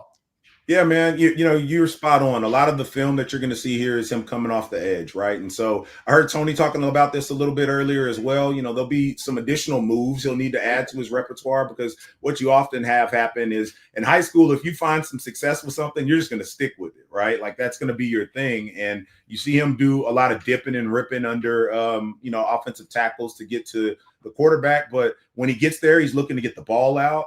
So he's a ball of clay still that you would have to mold a bit. I also always like to look at, who offered these guys. He was offered by A&M, Penn State, Miami, Baylor, teams that have coaches that know how to identify guys that can get after the pass rusher. So I never feel any kind of way about someone that's maybe trying to figure out, maybe what their perfect position is going to be in college. If multiple, collegiate evaluators that have done this for much longer than any of us are putting a lot of stock in what they see on film. He's a guy that has a pretty high motor, and I like your kind of, Trey Moore comparison a bit in terms of build, but he has a frame that he can still put some body armor on him, even played a little, different positions, within the scheme. And so you don't see him a ton in coverage. So kind of to your point, I think he's more likely someone that they would use to get after the passer, maybe be more of a in the box guy at times if you're, moving him around in some different formations, but tremendous upside and, someone I think that Longhorn fans should be really excited about. I love the fact that he has that dip and rip move. He's got that one. To your point, I know he's got one primary move, but that's a hell of a move. Yes, sir. Like Yes, sir. He is low to the ground when he gets down. It's going to be hard for bigger guys. The only question I had, do you think he's an edge or do you think he's a linebacker, Marcus? What do you think? Again, it's hard to evaluate when you just are looking at film. I know Jerry's had an opportunity to see him in person. I haven't. I think just based on what I see, the fact that they're using him so exclusively at edge makes me feel like he would be more of one if I had to kind of pick one of the two. I think if they felt he was better served, being able to run and hit, like we'll see Tyler Atkinson here in a minute, they probably would have utilized him like that a bit more in high school. I know when I was playing, I pretty exclusively played linebacker and moved around in space, and then only every now and then would drop down to the edge if, they needed me to rush the passer. I think the other thing, Bobby, when I look at guys like this is the ability for them to come in and not have to play right away, but then be able to learn technique from a guy like Alan Clark and from guys that are already on campus. He's going to get to be around Colin Simmons, right? He's going to get to be around Ty Anthony Smith and learn things about hand placement and just, the smaller, finer techniques of the game. That was something that I used to always see, especially when B-Rob finally spun down to defensive end. He used to work a lot with Tim Crowder on just, technique because Tim was a technician. Like, even though he was younger than us, that was something that he just innately knew how to do and was great at passing that along to different guys on the team. So he'll have an opportunity to come in and, certainly they'll probably, play around with him a bit because he's not, required to play right away, just given the depth we have at those positions. But he's going to have an opportunity to learn from great people. What's interesting about it, Paula, is most of your guys at the high school level, okay, there's a 6'6", 6'7" offensive tackle who has a hard time getting low playing against the size of a high school player. Right. Paula, it absolutely is playing against guys. He's the rarity. Like Jamarian Carlton, we watched him earlier, 6'5", right? He's going to look like he's playing so much higher than guys. Kosi can match those guys in leverage in high school, and he destroys those guys because he can match the leverage of a shorter offensive lineman on the high school level who's not as good an athlete as he is. And I think that is interesting when you watch these kids in high school, kind of where the taller players have a hard time getting their pads down to play against the average 6'1", 6'2" high school guy that's either on the offensive or defensive line. This guy destroys them with leverage. And I like how low he plays because I think that's one of the things I watch with him, Mark, is he has the ability to play with good bend. Yes. And he can play lower than a 6'2" offensive lineman in high school. So once he adds, to your point, once he adds to the repertoire, he's got a chance to be a really good pass rusher at the college level. I absolutely agree. And one of my favorite things about guys like him, I've had a chance to see a couple of interviews. He just seems like a really good kid, like comes from good stock. But then when he gets on the field, man, he turns it on. And I like what I really like about this linebacker class is that they play with an attitude, and I know we'll talk more about, the bell of the ball, but when they get to the quarterback or to the ball carrier, they come with, some intention. Here we go. Tyler Atkinson just signed, so it's a great time to talk about his video. Well. There we go. Hey, before you go to Atkinson, I want to say something about Akpala. Yeah. He was taught by one of your former teammates, my man, Rashad Bobineau. Yes, sir. Was his linebacker coach for a while, Marcus. And to your point, to Jerry's point, Bobby, Bobineau was a smaller guy that had to know how to win with leverage, right? So these things have a way of tying themselves together in a really unique fashion. And man, I'm telling you, from Bobineau's time, he was not a guy that was a finesse player. So, looking forward to getting Kosi on campus. As Jerry said, bell of the ball. Jerry, go play ahead. the tape. Yeah, you can just run it. I mean, what do I really need to say here, man? Nothing. Look, first I just want to say too, and this is one of my own deals. And Jerry, I was texting you a little bit. Sometimes I start kind of looking around when I, start to see people trying to raise chatter about stuff. Tyler Atkinson was one of the most solid guys to Texas I could think of in a long time. The guy came to Austin and worked out with Derek Johnson. Like, I don't know who else you would want to be learning from, right? And I get that he was in Georgia's backyard and people want to talk about whatever they want. I just caution people against, around this time of year, just believing any and everything you see on social media, or just starting to get a little antsy just because you haven't seen something come in. This guy is built to be a Longhorn, and you can see the way he closes, man. Like, I love his speed. I love the way when he gets to a ball carry, he arrives with the extreme prejudice. My man is not trying to find a way to cow rope you down. Like, you're going to stop in your tracks. And that's what I like to see out of a young linebacker, is the ability to stop forward momentum. You don't really see him having to hang on. He has a frame that can still put on some serious weight, but he's a guy that can come in and play right away, right? Like, he's a guy that they're going to find a way to get on the field. And if you'll remember back to when DJ played, and I'm not trying to put lofty comparisons like that. It's just when you see a guy move like that, it reminds you of guys that you were around. DJ didn't start right away, which, rest in peace. That was one of the things I was kind of always curious about with old Bull Reese, is like, oh man, what are you doing? But there are elements of the scheme you do have to begin to learn, but he found a way to get him on the field. And with DJ, some of it was like, hey, see ball, go hit ball. And you see a lot of that out of Tyler Atkinson. When he fires, he fires. Yeah. Yes, sir. Yes, sir. That's guys that make sudden plays on defense tend to be those types. And I think that he has some suddenness to him and some closing ability. Jerry, you said 500 plus tackles as a high school football player in high level competition in Georgia. Now they play dudes. They lost to Carrollton last week, which, look, that Carrollton will probably go on and win state. They Grayson won state last year. Obviously, same high school as Nick Brooks, Joseph Mbaktu. Thing I want to tell people about Atkinson. I'm not sure I've ever told this, but CJ and I went by in July, and they had a scrimmage, which is different. They have full padded scrimmages in Georgia in July, which I love. Texas UI will get with the program, in my opinion, on that one. Tyler Atkinson, when he works out with an added vest on him that makes him 225, 226 pounds. So he is working out as a 225 pound linebacker, because I think he's 213 in July. So they figure from all the testing they've kind of done with him and opinions that he'll be a 225, 226, 227 pound linebacker long term. He'll probably add about 15 pounds. He works out as that guy. When he doesn't work out at 213 like he is. He has that added weight on him that he works out with, which is kind of interesting, because I'm not sure how many times I've heard that before.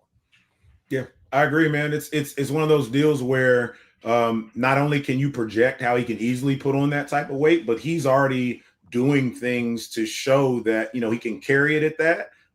And I think it's just a testament to some of this training that these kids are able to get these days, right? And just a desire to be great, and I think he's going to be one of those guys that's going to be a great ambassador. I remember looking at his Twitter headline not long after he committed, and it said something to the effect of QB of defense, right? So yes. He's also a person that's very cerebral, is going to study the game, but also understands that Any great defense is going to have a great linebacker that needs to be able to lead well and be that connective tissue between the defensive linemen and the secondary. So I can't say enough about the guy, and I'm excited for him to get on the 40. Marcus, you will be back with us a little bit later. We're going to have wall-to-wall coverage all day long. Yep. We're going until 4 o'clock today. This crew, Jerry, myself, and Blake, will say goodbye for a moment at 11 o'clock. Then CJ, Jeff, as well as Rob Abrams will come in. Hopefully you can come back at that time, Marcus, and rejoin the crew. But Texas now with Tyler Atkinson in the fold just in the last hour. Atkinson, Derek Cooper, Koziak Pala. I mean, some real big-time players now feature Longhorns. Marcus Myers, former Longhorn national champion, breaking down those linebackers for us. Thanks, Marcus. Appreciate you very much, buddy. Welcome. See y'all this afternoon. Take care of yourself. Have fun. We'll see you later today.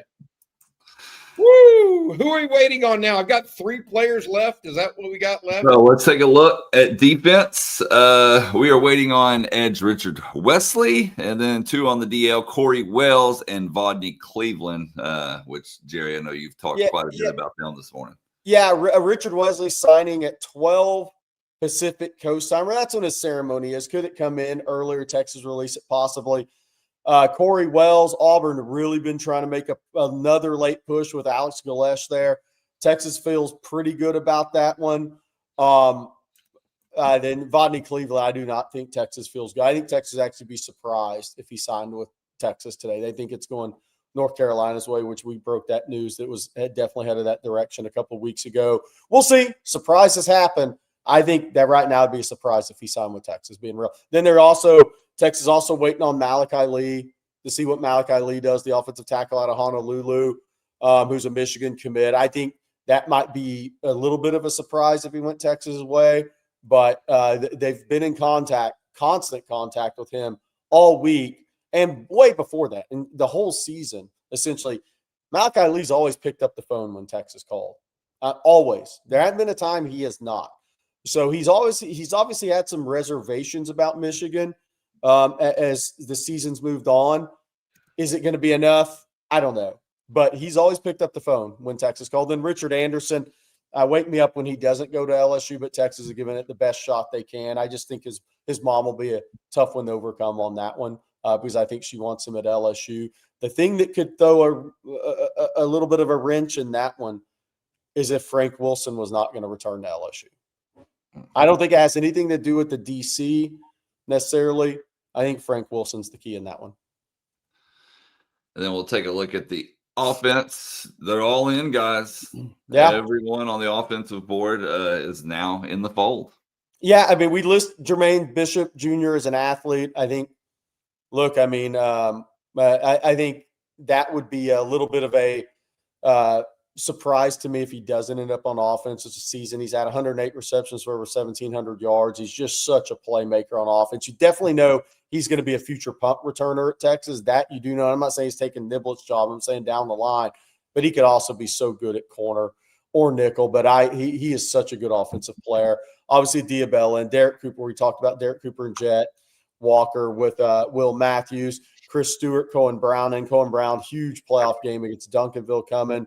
Super strong guy, has a little bit of Matthew Golden in him. Chris Stewart really runs through the football. Charlie Gillette needs to add weight, but he's a physical guy, catches the football, arms extended, shows some rebounding skills in basketball at the tight end position. Offensive line, all those guys in. John Turntine, the tackle in the class. Nicholas Robertson, center guard. Caden Scherer, I think he's a swing player, but more than likely to go to guard. Texas would love to add the one more tackle in this class, and it would have to come from Malachi Lee, upsetting Michigan. But all those offensive guys are in.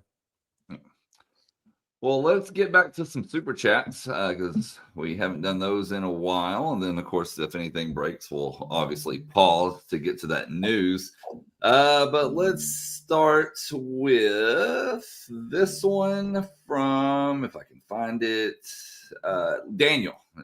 Sorry, Daniel. And you actually put in 2. So I think you meant the same question.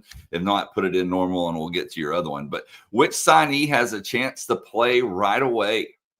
Micah Bukauskas at punter. I think he's a starter. I think he's a starter. Unless they go portal. Yeah. Which I think they might at kicker. I'd be surprised if they did at punter. I think Derek Cooper will play. Tyler Atkinson will play. They're both most of these guys are early enrollees too. I think Richard Wesley will play at edge next year. I really do. Defensive line guys, I mean, look, man, it's hard to get on the field as an interior defensive lineman as a freshman. Josiah Sharma, Myron Charles, Texas loves both those guys. Justice Terry, as the season moved along, started to get on the field more. I think those are your main guys for me right now. Not the only ones. I'm not saying they're the only guys because you got to see who goes into the portal, Bobby, what the depth looks like, what does Texas do in the portal. So I think a lot of things have to play out. But I think the guys, I'm always on this, the guys who are midterm enrollees where there's opportunity have the greatest shot to see the field early. And I think Derek Cooper at running back, Richard Wesley at edge, Tyler Atkinson for sure at linebacker, Bukauskas at punter if they don't take a punter in the portal. And I'd be surprised if they do with this kid's talent level. And there'll be a couple others that find their way into the mix. But I think going into spring practice, not knowing exactly who Texas loses into the portal and who comes in from the portal, I think those are the names I have circled right now. I would add Germaine Bishop. Yeah. But I agree with all of Jerry's names. Cooper, one thing about running backs, they tend to play early. Yeah. More so than any other position, really. Atkinson, linebacker, I go back to this. Look, Anthony Hill played early at linebacker, right? He didn't start out of the gate, but he played linebacker. And then, possible Jet can contribute as a freshman due to his size at running back. Maybe I would add this. I mean, I look at Jet Walker, and y'all can say what you want. I look at Jet Walker, Charlie Gillette, maybe Cohen Brown, Cummings, Akpala, Yaheem Riley, Hayward Howard, Samari Mathers, Trey Davis. Those are all guys that can play special teams immediately. Yeah.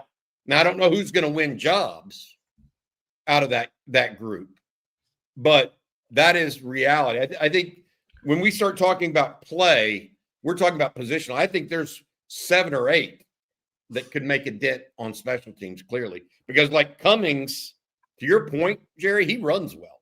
Yeah. And he's a big dude. He's who you want running down on kickoffs if he has the lateral ability to do it. So Charlie Gillette, very similar. I think there's going to be a number of guys that play early, just maybe not in their given position per se. Somebody asked this like 3 times in the chat, so I want to bring it up. People asking about Dylan Berryman. We do not expect Texas to go back to Dylan Berryman. I think they're going to take a over-the-ball player out of the portal on defensive line. As people are asking about wide receivers with the Brian Hartline news, I think Chris Henry Jr., watch for Oregon there. Look, Caden Dixon-White, will he flip to USC with that news? What will Legend Bay do? I think there's some – people are probably making some last-minute pushes. Now, Oregon had already been on Henry for a while, making some last-minute pushes on these guys with the Hartline news. We'll have to see if it goes anywhere. Somebody's asked about, Caden Dixon-White flipped to USC. Thank you for that because it's hard to keep up with more on air. Somebody asked about Zion Robinson out of Mansfield, committed to Michigan. Texas never really made a big play for him. His dad's track coach at USC. He's a very talented kid. TCU. TCU. Yeah, sorry, TCU. Texas never really made a push there with him. They went to see him last spring and then I think in January, but they never made the big push. And then we got a super chat from 020. And they say every year a low-ranked player turns out to be a great college player because of effort. Sometimes those are more important than measurables. I like Texas finding those guys. Says I think you need to have a certain amount of those guys on the field and in your locker room and in your program for sure. You have to have those guys. I mean, and it's any sport, by the way. Royale Ivey was that when he came to Texas in basketball. That's what he was, and he developed into an NBA player for a decade. So you always have to have those guys. I will say this about this class. I think Cohen Brown is that guy, by the way. He is an unbelievable effort player. That maybe he's not the highest ranked guy in this class. I think Cohen Brown looked like DeAndre Moore to me in his highlight film. Yeah, that's what I initially said. Some people in the building threw out Matthew Golden a little bit, which was interesting. I would say this. It's not, and just to add to O, I agree with you, first of all, overall. But it's not just effort. A lot of kids give max effort. It's also acumen and football intelligence and competitive intelligence. So I would add to that. Grayson Littleton came in with a lot of effort, and the thing that separated him, I think, early was intelligence. I mean, you got to be smart to play in secondary, guys. Bennett Baxter.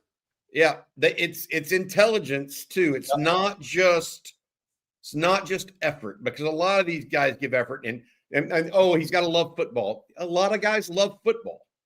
It's a combination of all those things. It's not just any one thing. I would just add that. Yeah. Well, I would say this, at least for the best players, not just for good players, but the best players. And it's definitely different nowadays because of NIL. It really tests everything. It tests it all. That's the one difference we have now is these kids have hundreds of thousands of dollars right out of the gate. Some of them. Yeah, I mean, it tests you out of the gate for the best players. Somebody asked if Bo Davis stayed at LSU with Lane Kiffin. Bo's with the Saints. But you never know with Bo. He might come back to college. You never know there. All right. Well, we are going to get to more of your super chats. Let's see here. AJJ says, I've asked y'all the past 2 cycles, who's your favorite recruitment of the cycle? So who is your favorite this cycle? Favorite recruitment or favorite recruit? I think they mean recruit. Yeah. Well, I mean, Jermaine Bishop's really good. Those guys in college football are really good because they can impact the game in special teams as well. I mean, I think he's got a chance to be really good in 2 phases of the game. I think he's up there. After seeing Richard Wesley work out this summer, man, that kid's got a chance to be a first-round pick. I'm not saying it's going to happen. If he does it right, Richard Wesley may be a first-rounder. I'm going to say that I want to read this to y'all. Okay. I'm saying Derek Cooper is my favorite. So, you know that Nat Moore Award trophy that he won last night? Let me read you the 4 previous winners and tell me where they're at right now. 2024, Malachi Toney. Yeah. Freak show at Miami right now. Correct? Yeah. Graduated early, too. Yeah. Freak show at Miami. 2023, who here has heard of Jeremiah Smith? Yeah. The wide receiver now at Ohio State. 2022, Reuben Bain, Miami Central. First rounder. 2021, Kenyatta Jackson. I just want to say this. I mean, there are a lot of trophies that go around. That's a hell of a run, and you're the next one. But yet he's ranked 200. But yet he's ranked 200 in America by some. I get it. It's unbelievable. It's such a dumb ranking. Sorry, whoever did it. Though him and something tells me that Tyler Atkinson's going to hit big. Whether it's his effort or maximizing what he is. I mean, you just don't.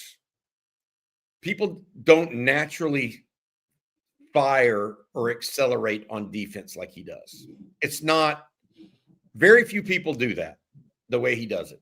Derek Johnson did that, and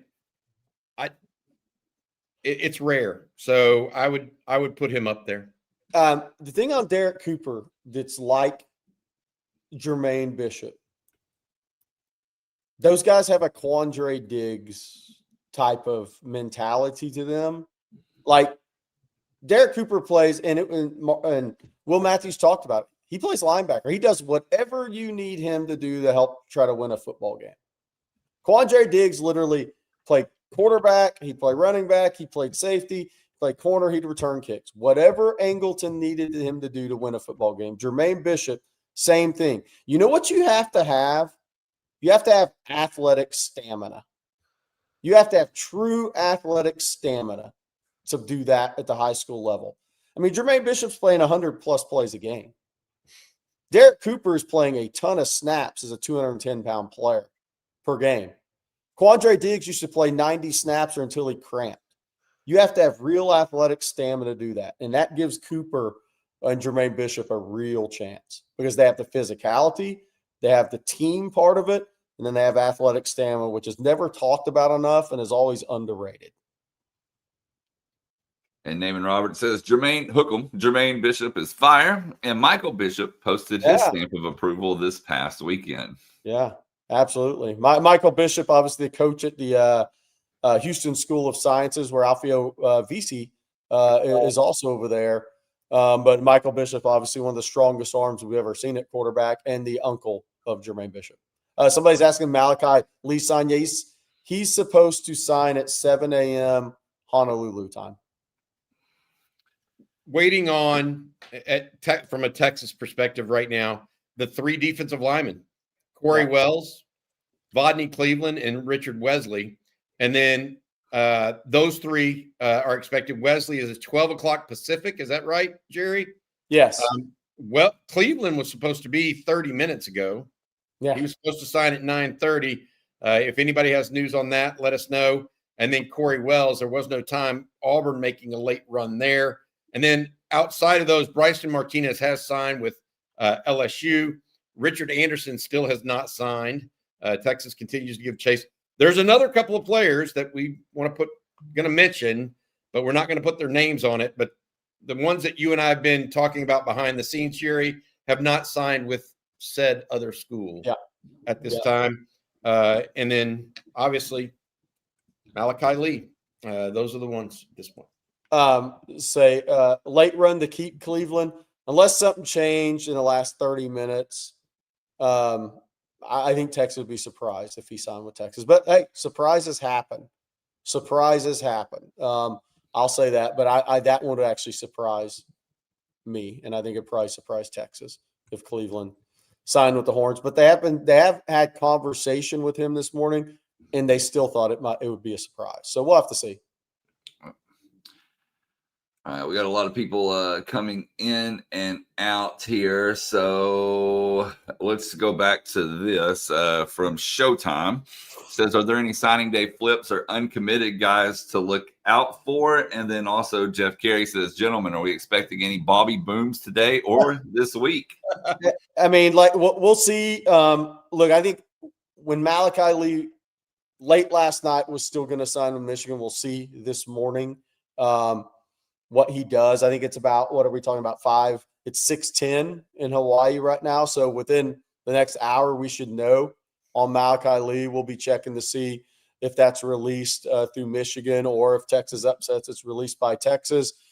Richard Anderson, I'm going to be a broken record on that one. His mom really does want him at LSU, but Frank Wilson holds the keys, I think, to that recruitment. He's as connected in a city as any college coach that's been going now or in recent memory. And then I do think there's a couple other guys out there, and I mentioned it on Texas football yesterday.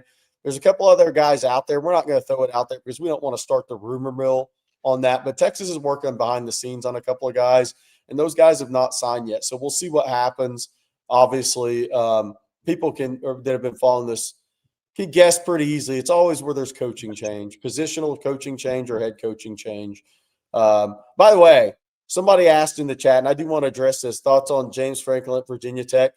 Penn State not having a head coach, Bobby, has got James Franklin off to a great start. He has flipped 5 or 6 guys from Penn State's class to Virginia Tech. Players Virginia Tech has not been able to sign in recent memory. James Franklin's going to do well at Virginia Tech. He's helped initially because Penn State does not have a head coach yet, and those kids couldn't wait forever and a lot of them are signing with Virginia Tech today. It gave him a big head start on his build of Virginia Tech because those guys are all guys that Penn State brought in from Virginia and Pennsylvania, and they've had a lot of success with those kids. I just have one thing to say about it. Okay. How not to run a coaching search by Penn State's athletic director. Yep. He just wrote the book. Yep. Compared to Chris Del Conte, who lets go of a coach and has a coach lined up oftentimes the next hour. Yep. I mean, I don't know. We have not even talked about it on this channel, but Texas last week let go of long-term soccer coach Ange Kelly. Did some good things at Texas, but went and got the UCLA soccer coach, who I think he'd won 1 or 2 national championships in the last 5 years. Literally, correct. Let Ange Kelly go on a Sunday and hired the new coach on a Monday. Let Tom Herman go on Saturday morning, hired Steve Sarkisian Saturday afternoon. You want that kind of continuity to eliminate issues like the ones we're seeing at Penn State, to Jerry's point. Yeah.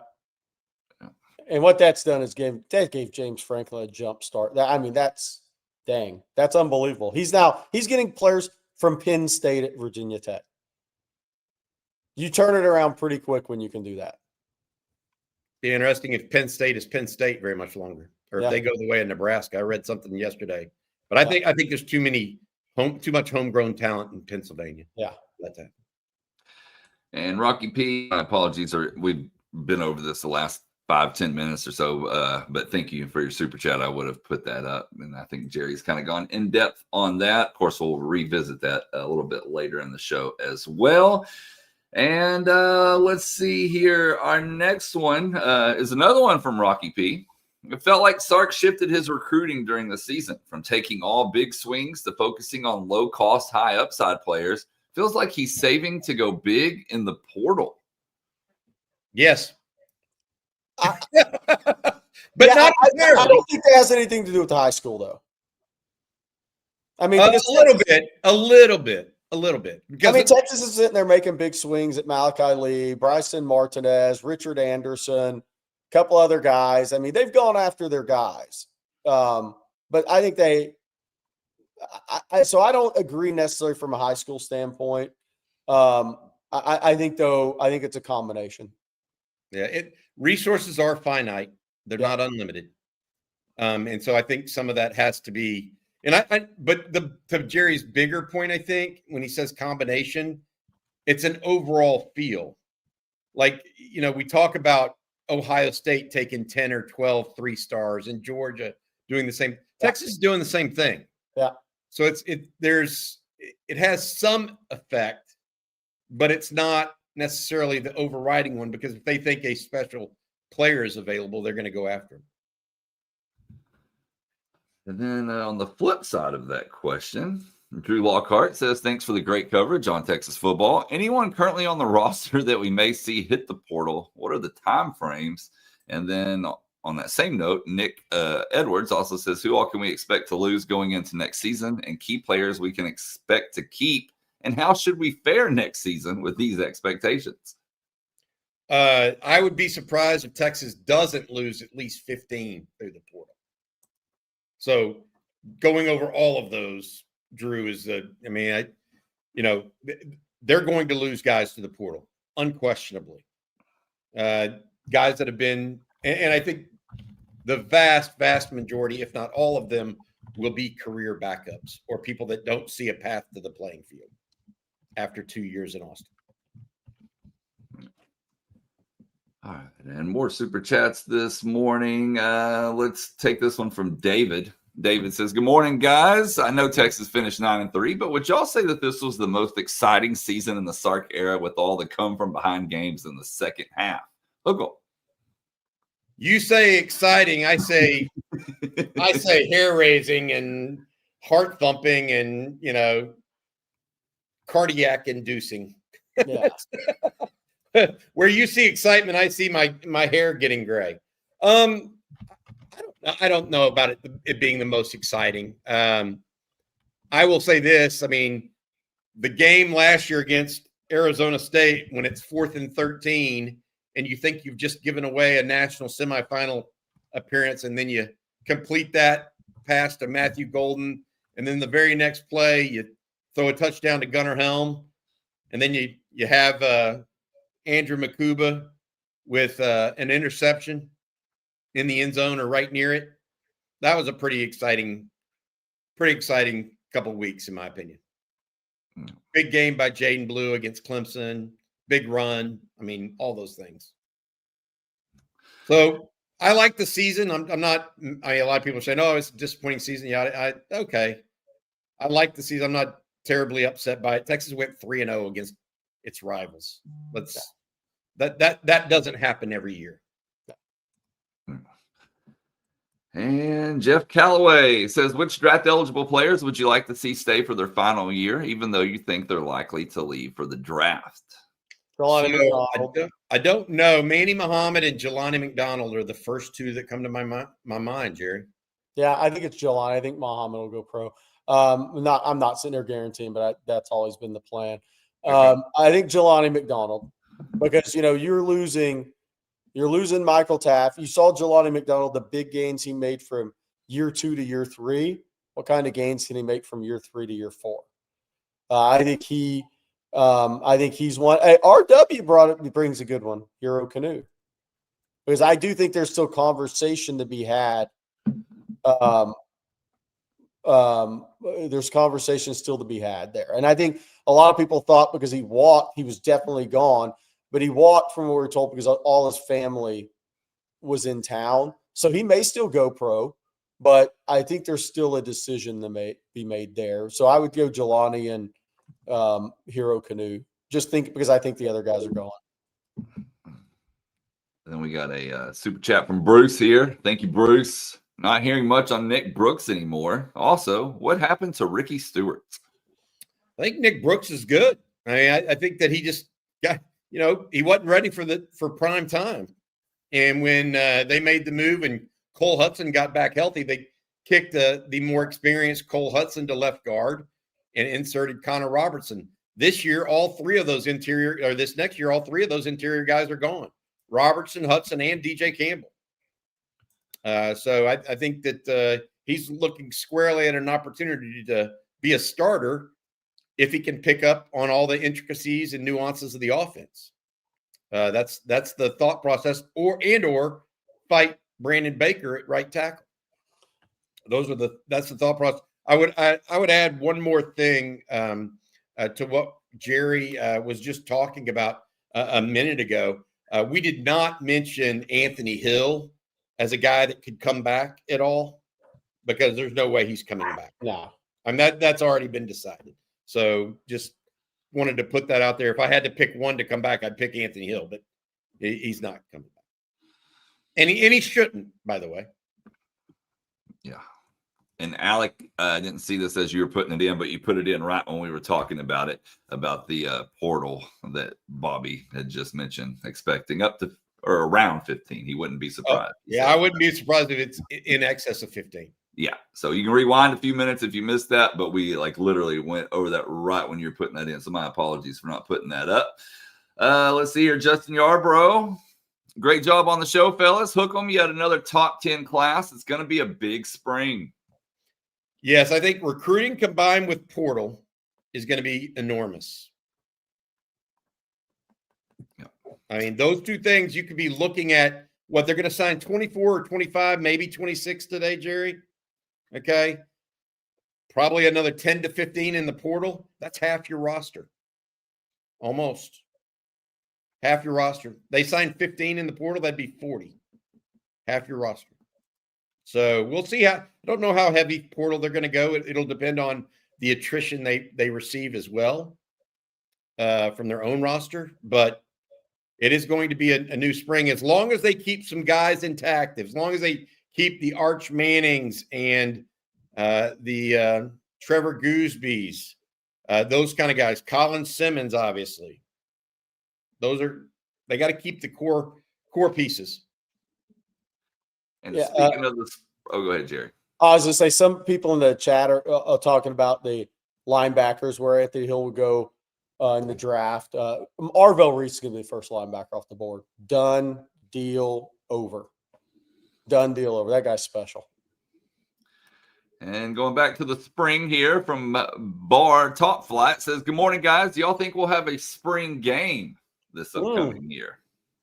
Possibly not.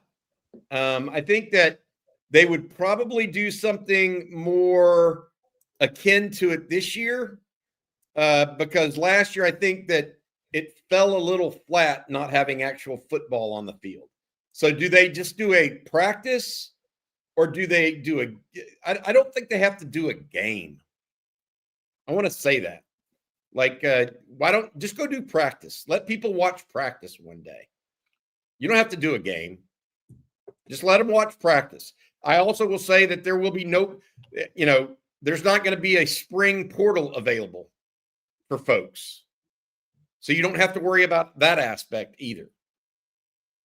So if anybody was worried, they're going to see our potential players in the portal, that is no longer looming over a head coach who makes that decision. I don't mind if they don't play a game because spring games they're not real games. I mean, everybody knows that. Different players play on the same team. It's all they try to keep score in different ways. Just let us go see practice. Yeah. That's all fans really want. Let us go see practice. Yeah. And I hope they do that. I think that would be good. I think that's one of the things that is good about Chris Del Conte and Drew Martin, Sean Eichhorst, those guys have done is they've allowed Texas fans to be fans, right? And I hope that Sark lets Texas fans be fans by seeing football on what would be a spring game. Even doesn't have to be the game. It can just be a practice. That's all. Antonio here with some nice words says, going through some things, and this show's really helping me. Thanks for taking our minds off everyday life struggles. Also, Bobby, you found a gym in CJ. Thanks again, guys, and hook 'em. Yeah, CJ likes his new haircut. Apparently it's working out there for him, guys. Let you know. Thanks. And Antonio, whatever you're going through, know that people here are here for you as well. I want to say that. So thank you for watching. And then Alec with another super chat says, Jerry, Bobby, is Cam Coleman a possibility? Yeah. He's going to ask for $4 million. So, and not saying he's going to get it, but these guys are going to ask for astronomical numbers. Astronomical. What's interesting is you have to be very smart about this stuff because injuries happen, bad luck happens. Think about Oregon. How much money do they have in Decorian Moore and Evan Stewart? Yeah. Evan Stewart got hurt, hadn't played all year. Decorian Moore tore up his knee, played in 8 games. What is the total money in that? Almost $3 million? I agree. That's the tough thing there is you could put so much into one player at one position. If that guy gets hurt, you're screwed. I'm not saying Oregon's screwed. They're in the playoffs. But I'm just saying, if you put all that on one player, if you put that much on one player that you have to let other guys go who are good players, puts you in a real interesting position if that guy gets hurt. Health's not guaranteed. And Derek wants to know, do you think Glasscock will be an issue at LSU? I think LSU – I said this once, and I'll say it again. LSU has always been an issue, no matter who the head coach is there or who the recruiting coordinator is or general manager. They just have. I mean, LSU has a strong presence in Texas, especially down in the Houston area. And they've got a strong national brand. So I don't think, even though Billy has a former association with the University of Texas, I don't think that makes it any different. I think LSU in general is a problem for Texas historically, and Texas A&M, Oklahoma. Those kind of schools all recruit against one another, period. By the way, they've squeezed out Arkansas. Yeah. That's the real story. And they've squeezed out I think TCU, Baylor, SMU is squeezing out Arkansas right now. I mean, we talked about it briefly this morning. Baylor's recruiting class has been decimated in the last week. Oh, yeah. Top player, Jamarian Carlton, goes to Texas. Top defensive back goes to Michigan. Top wide receiver goes to Washington. That's what happens when you keep a lame duck coach. Word lesson to the folks out there: do not keep lame duck coaches. That's what Dave Aranda is next year. Even Rice flipped one of their offensive tackles. There you go. And while we're on the topic of other FCC schools, Nick Laney says, did y'all see Ole Miss players call Lane a liar on the statement he put out? Look, I mean, there's going to always be the he said, she said stuff on these things. Tough spot. I don't believe a lot that's come out on either side, from either side, honestly, on this. Just me. And Justin Yarbrough says, any news on Zion Robinson? Reports we are making a late push. That would be the first push Texas makes on Zion Robinson. I'll say that. They never push. People believe it's SMU that's making a late Texas has never even pushed to get him on campus, really. They didn't really do much with him as a senior at all, if anything. Okay, let's see here. More super chats and Matthew.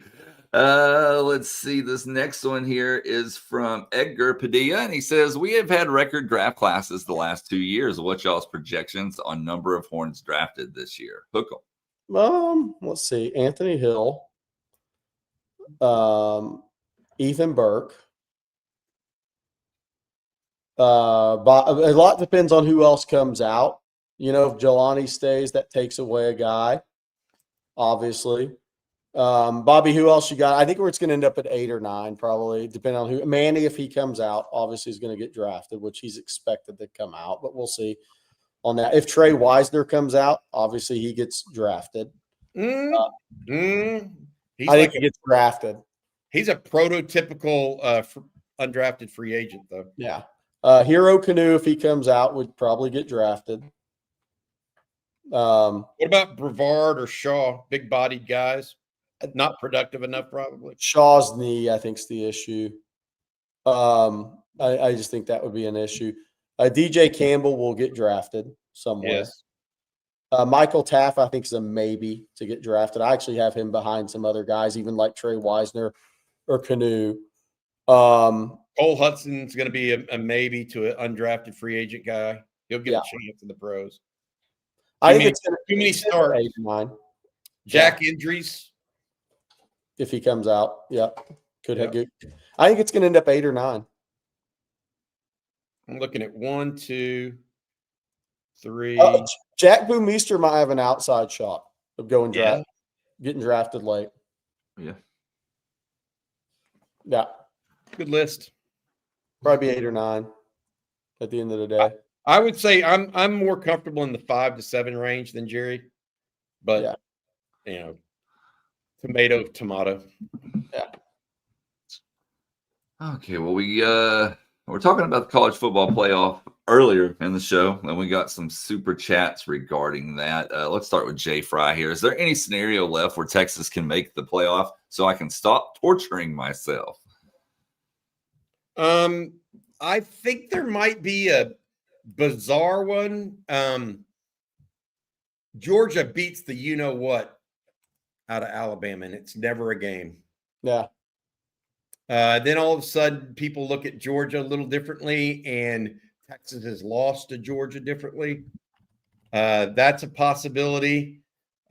People start really comparing Texas's loss to Ohio State. What if Ohio State goes out? I want to say this. What happens if Texas, or what happens if Ohio State goes out and beats Indiana 49-7?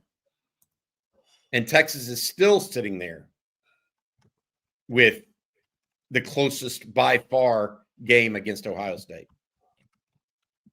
just,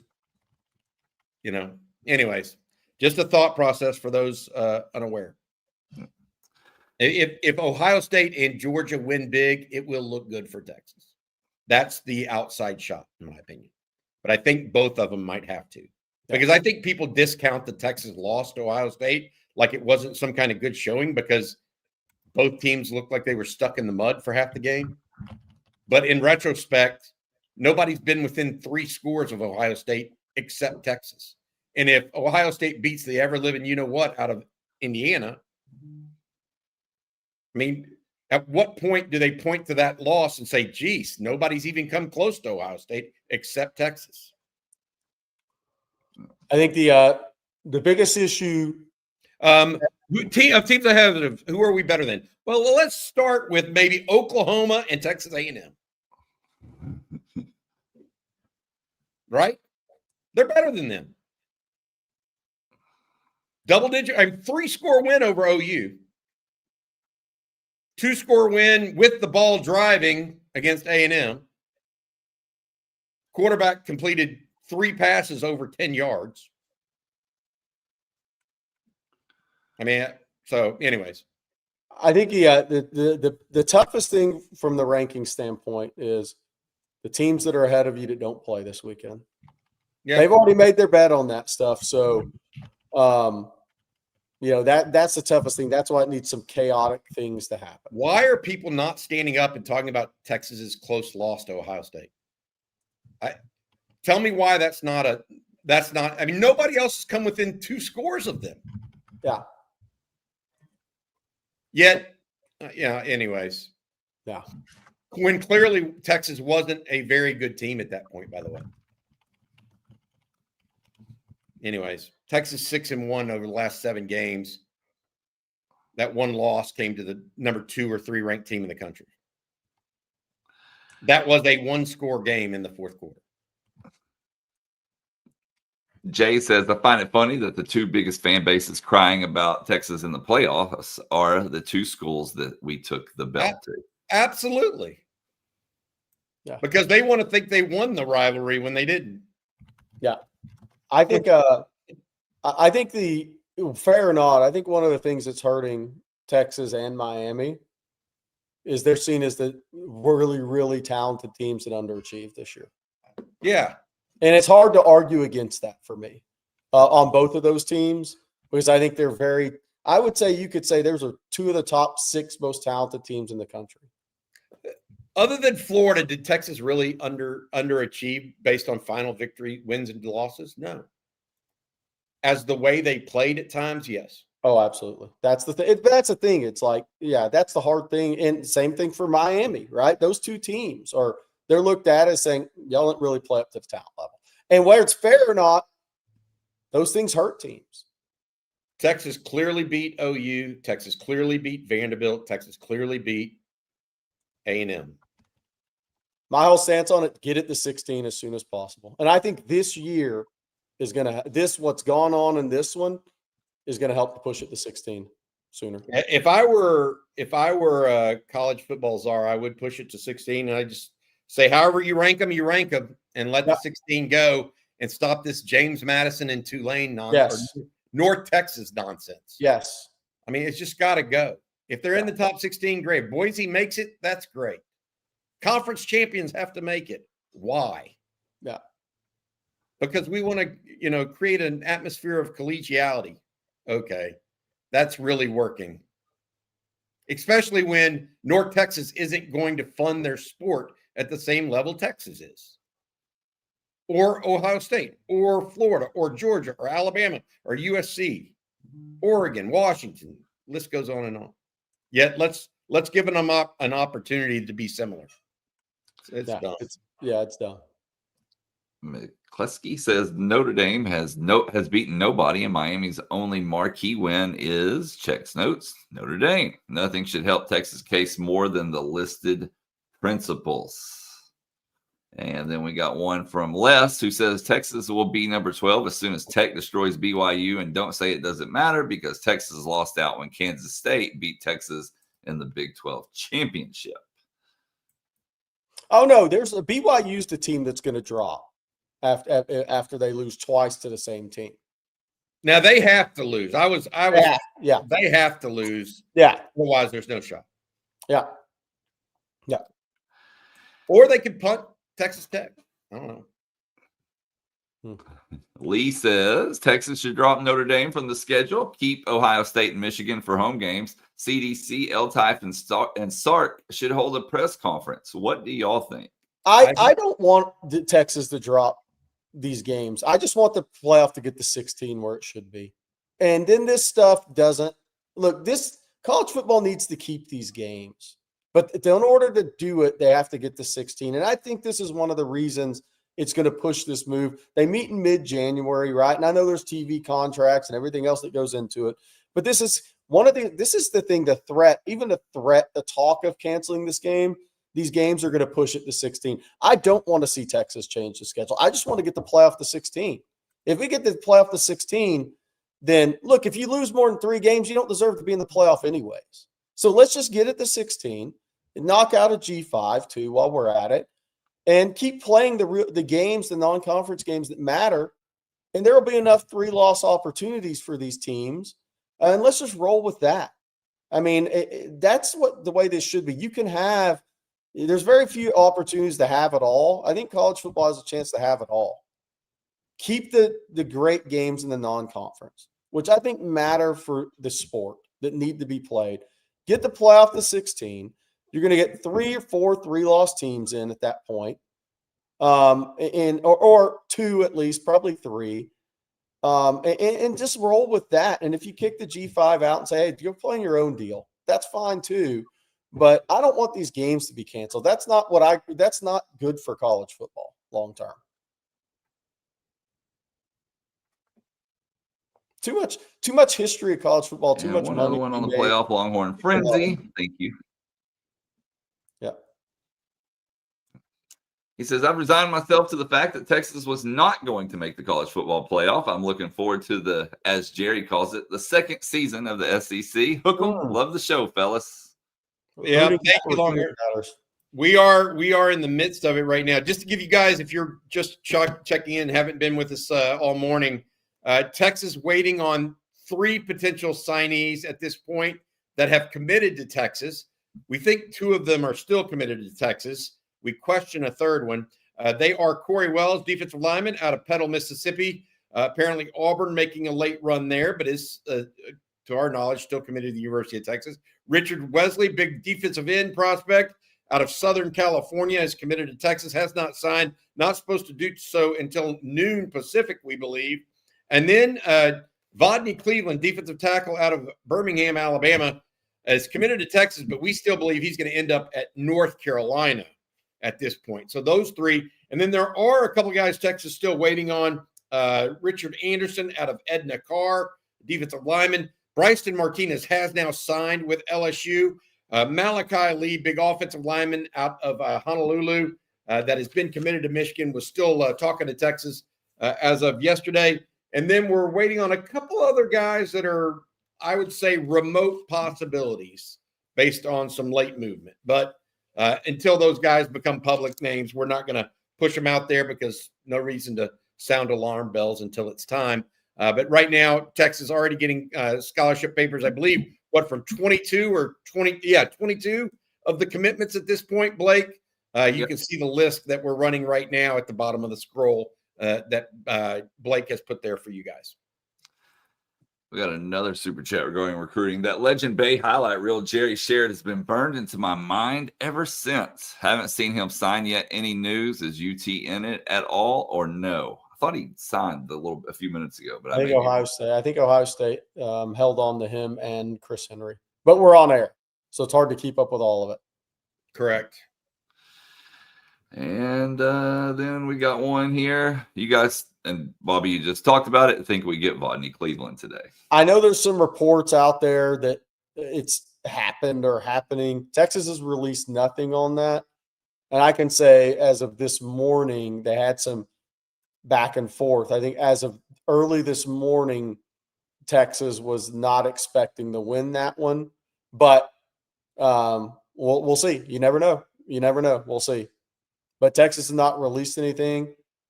I don't think North Carolina's released anything. So obviously Texas is fighting like hell to hold on to him, but we'll see what happens. As of conversations this morning, there was not a lot of confidence in Austin. Doesn't mean it can't change because he has delayed his signing. So there's obviously a lot going on. He's got a very sick family member. There's a lot going on in that kid's life. All right, Dylan says, I like this start time better. Let's keep it going. Of course, we started at 7 a.m. for those that joined late. You'll have to tell our executive producer Matthew that, who has been up. He does the late night ones as well as this early morning on signing day. So you'll have to tell him, get him involved in that. Jerry and I are up at 5 o'clock every morning, so it doesn't change our goal. Yeah. So somebody posted about Richard Anderson again. Somebody said it will. I guess Richard Anderson gave a quote. We'll see. Just wait if he's signing today or not. I'll be surprised if Anderson doesn't sign with LSU, but I've been wrong before. I think his mom's just pushing LSU. Man, that's a tough one to overcome. Okay, we have a super chat. If I can get this to work, there we go. From Juan. He said, what's happening with Kendall Gravel? I think he wants to see if Coach Chapman stays on as D-line coach at Florida. I personally will be surprised if he's retained, but I think there's a chance he's retained. But I think Kendall Gravel's looking for some clarity there. He is not signed as of right now. I just looked it up, Jerry. Yeah. Or if he has signed, Florida hasn't made it public. Yeah. It's amazing how it comes. A lot of times comes back to this stuff on these coaching changes. Richard Anderson, if he doesn't go to LSU, people will be lean to, it's because of is Blake Baker interview for? Nah, it's Frank Wilson on that one. With Kendall Gravel, it's the D-line coach. The D-line coach, Gerald Chapman, because I think, or I don't know if it's Gerald, Coach Chapman. Let's call it Coach Chapman. I think there's the Florida collective's been trying to convince him that, he's definitely going to be back. I don't think they can. Yeah, because it's got to be the head coach that tells him that. Yep.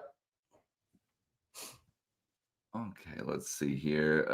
We got some more playoff super chats. I'm going to read y'all a few of these. SC Entertainment says either way, 9-game schedule in the SEC is brutal enough. We may not need to schedule non-conference blue bloods.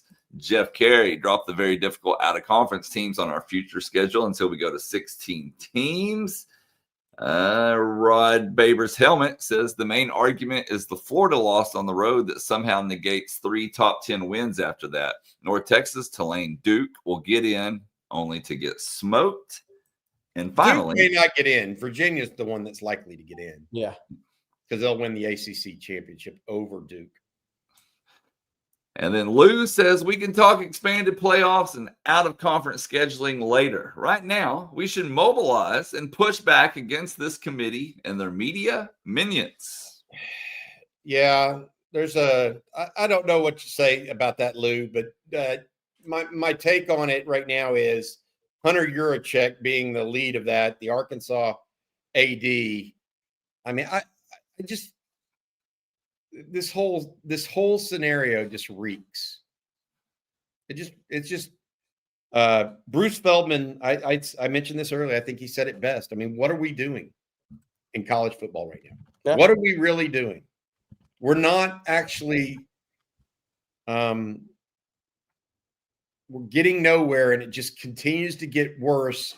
And people in positions of authority keep trying to push it down a way that it can't. I mean, the whole SCORE Act, the whole thing in Congress right now, they're trying to go backwards. They're still trying to put the genie back in the bottle. It ain't happening. No. Now, if it does, I'll be proven wrong, but it doesn't look like it. I guess the news. Somebody's saying Gerville is signed with Florida now. Okay, let's check that. If Florida's released anything, real quick. He may have had a PC or something that wasn't aware of. Yep.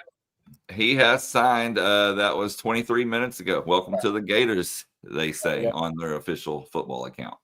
That's a big one. Texas was trying to get in there late. Oh, again, yes. Yeah. They never got him on campus.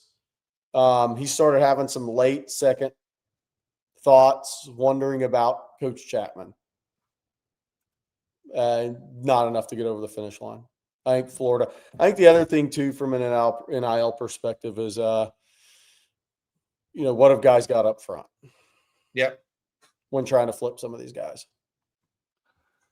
Well, we got a few left. This one from Jeff Calloway. Your opinion on whether or not Sark should consider hiring an offensive coordinator next year? I mean, I don't think it's going to happen. So it's a big job as a head football coach at a major university like this. I don't think it'll happen. So I'm not even sure what. Are you in favor of it though?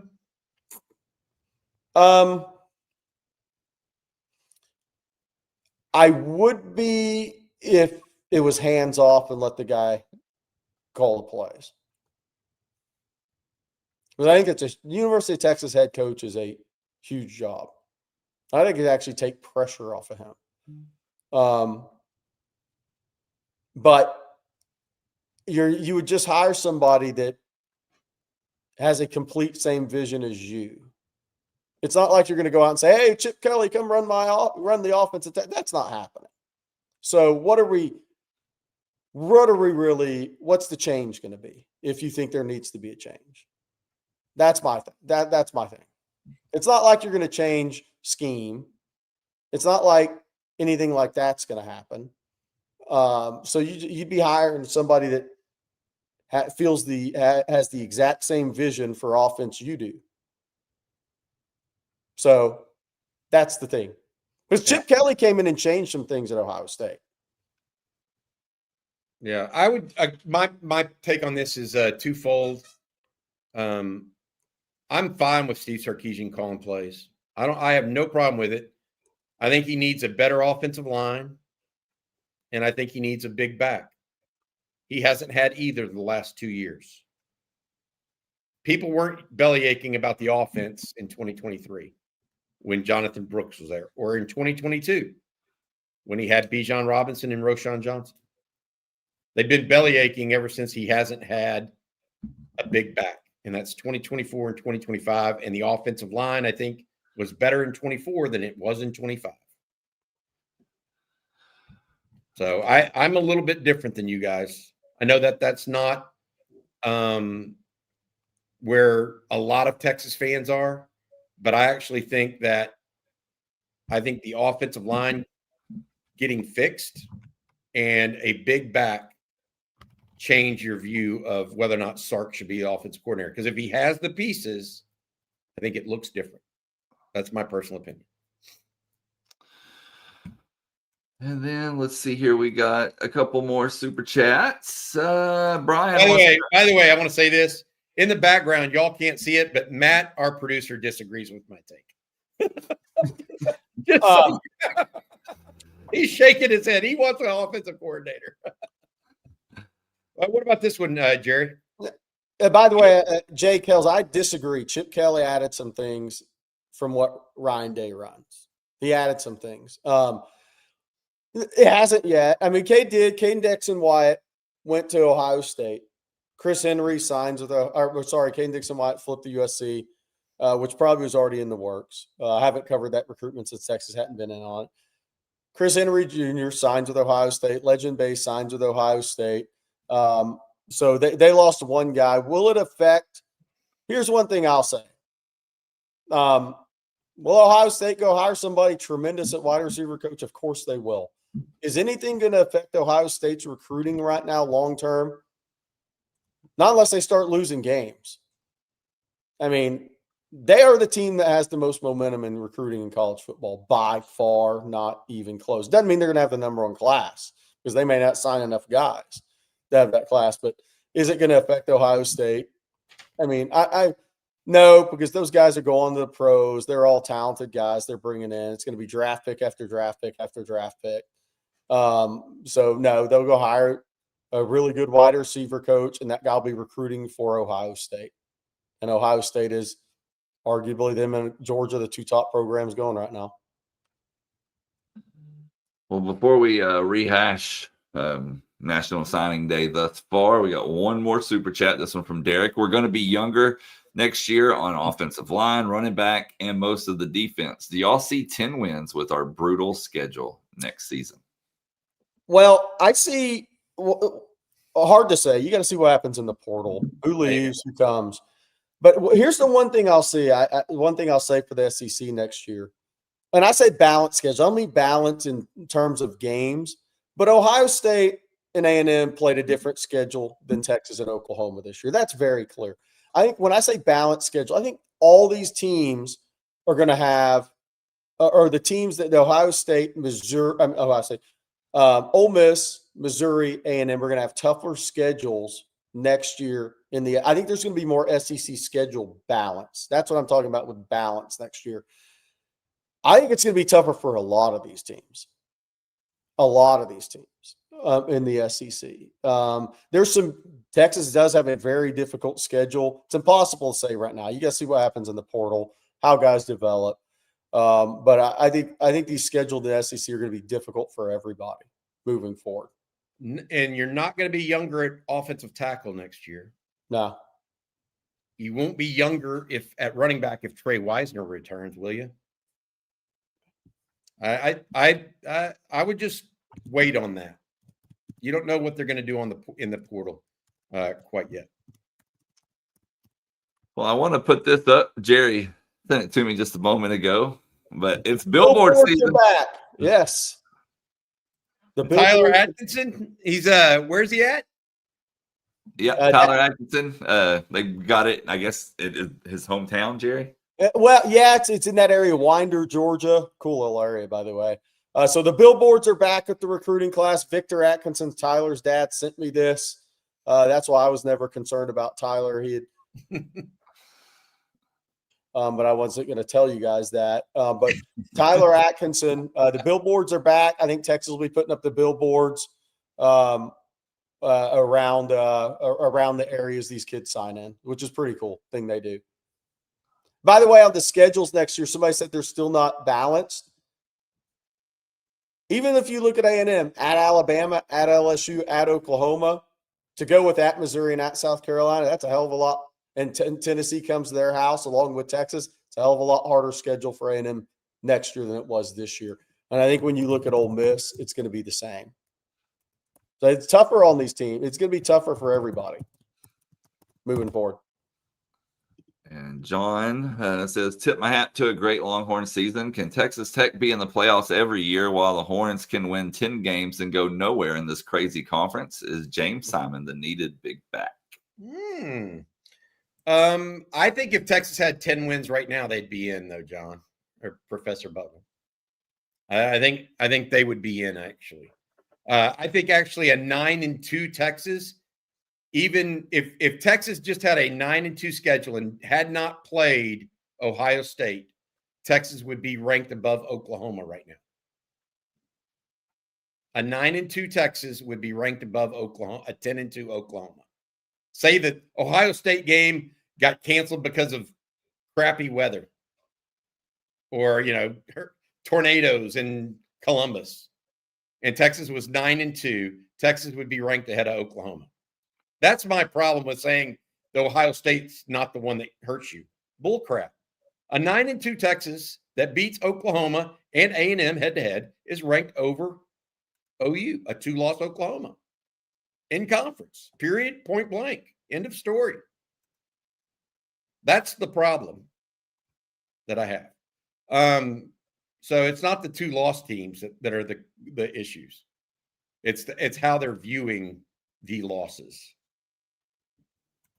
If Texas is 9-2, a 9-2 Texas team is in the playoffs over a 10-2 Oklahoma team. If Texas went and, scheduled Texas Southern and had played them this week and were 10-2, to make up for a lost game against Ohio State in week 1 or something, Texas would be in over Oklahoma. No chance otherwise. They beat them head-to-head. They beat A&M head-to-head. Texas has better wins in the conference than OU, including a head-to-head. Somebody's asking about Jaden Ball. I'd be very. Yeah, people are going to ask us about portal. There are a number of guys going in the portal right now. That list is growing. I will say that Texas is doing their due diligence behind the scenes, but until it gets to that point, I don't put the cart before the horse. These guys got to go in the portal first, and I think Texas is very aware of that. It's not their first rodeo, so wish casting isn't going to get you anywhere. It has to be a reality at some point. Guys that have gone in the portal: Nick Marsh, wide receiver at Michigan State. You guys see, my biggest thing with all these guys in the portal is, what are they asking for? What are they asking for? Because they're going to ask for exuberant NIL. And some may do it, a lot won't do it. So what are they going to come down to? And Joshua, thank you for the super chat. He says Bama's already canceled the South Florida game for next year. They didn't cancel it. They just moved it way back. Oh, yeah, to 2032. Way back. Yeah, because by then they might change it to 2046. You know. Oh. That's in order, by the way, to make up for the 9-game conference schedule we're going to have. Okay, why didn't you take away Samford or Chattanooga instead of USF? Because you know why. You want an easier schedule. Well, guys, before we get out of here, we need to. Hey, by the way, we're going to get out of here, but we're not closing off this broadcast. Jeff Howe and CJ Vogel are going to come carry on for us. I'll be on off and on this afternoon. So will Jerry. Rod Babers is stepping in. He's going to talk about and go over the defensive back recruits as well, Blake. Yes. So still got an action-packed day here on Texas football. But let's take a look at the board one more time. Of course, on offense, guys, every single player that we have up on here has signed. So all good news offensively, right, Jerry? Yeah. And 7 a.m. Hawaii time, Malachi Lee, which that should be, in an hour, guys, or coming up? What time is it? I think it's it's 6:59 a.m. in Hawaii right now. So any minute now, he's going to announce his decision. We do think that would be Michigan. As of last night when he went to bed, we think it was Michigan. We'll see if he does anything different. It's Justin. That's funny. We got to get back to a place where I can wear my shades. So that's one there right now. Richard Anderson may or may not sign with LSU today. We'll see on that. But I do think LSU is the favorite until they're not. But Texas signed it'll probably be ranked as this number 7 or 8 class. And then defensively, as you said, we're waiting on Richard Wesley, Corey Wesley Wells. announces Wesley signs at noon Pacific Coast time. Auburn trying to make a push on Corey Wells. Vodney Cleveland will expect to North Carolina until proven otherwise. Hope they can keep Cleveland. They need to keep Cleveland and Wells if possible. Losing both those guys would hurt the Texas class a little now. Yeah. From a bulk inside, then you're really looking at just James Johnson on the interior, Jerry. Yeah. They need at least one of those two. Okay, people are saying it's hard for us to keep up. Chris Henry is not signed with Ohio State. Oregon's the team to watch there. They're making the big run at him in recent weeks. Somebody saying Legend Base signing Friday. Big Poke says, why would Texas lose Cleveland and Wells? We're not saying they're going to lose Wells. Auburn's just been recruiting him hard the whole season, hard. the whole season. And they kept Cleveland- DJ Durkin, by the way. Yeah, Cleveland would be strictly NIL if he goes to North Carolina. North Carolina is very aggressive there, very. And you can't be very aggressive with everybody if you're Texas. So, okay, now people are saying Chris Henry signed with us. Did Ohio State release it? It's hard to keep up with while we're on the show. 5-star wide receiver Chris Henry Jr. officially signed with Ohio State, despite recruitment buzz from Oregon and USC, confirmed by multiple media outlets. There you go. So, all right, guys. Now Cooper James is saying Legend Bay has delayed his signing. Okay. Yeah. Who knows? Who knows? Something to keep an eye on, I guess. Okay. Well, we will, of course, be back tomorrow morning. Thank you all for tuning in to our National Signing Day coffee and football special here. It seems like this 4 hours flew by, to be honest with you. And then, Bobby, one more time, tell everybody what the plan is for the rest of today. Yeah, absolutely. CJ Vogel and Jeff Howell will be taking over from here on this stream. So, Blake, don't hit end stream accidentally as we get going. They're going to not only talk about their feelings on this recruiting class, they're also going to bring in Rod Babers, talk to him about some of his thoughts. Rod's been looking at all of the recruits for the Longhorns, as well as have some of their own thoughts about who the guys will be that they think can have the earliest impact on the Longhorn program, maybe what Texas needs in the transfer portal as well. Before we get going, I want to say a special thanks, by the way, to Brian Roberson. To Will Matthews, to Marcus Myers, to Tony Hills for all coming on today and giving their thoughts about the Longhorn commitments at their positions. I think that was tremendous stuff. It will be a lot of there'll be some good stuff come out of this. Hopefully we can even do more of that next year with other positions as well. I tried to get that done this year. Couldn't quite get everybody, but we're going to make that happen. I'll just put it that way. That's a personal goal. LSU just it's being reported by BST 2465. Richard Anderson signed with LSU. His mama wasn't having that one any other way. No doubt. Texas tried everything they could, but mama wasn't having it. Yeah. Well, also want to thank Vic Schaefer for joining us this morning as well. Don't forget he has him and his team have a big game tomorrow against number 11 North Carolina. Texas Virginia tonight in basketball. Texas Virginia tonight. It's a toss-up game. Both those teams are first-year coaches. It's going to be a fast-paced game. Should be played in the high 80s if teams are hitting shots. Low 90s, high 80s. Both those guys, fringe tournament teams under first-year coaches. Big game tonight there. And want to thank our sponsors, Adam Lowy and the Lowy Law Firm, Prize Picks, Hollow, Tacovas, Aura Frames, Harry's, and Omaha Steaks, all for sponsoring the first 4 hours of this National Signing Day special.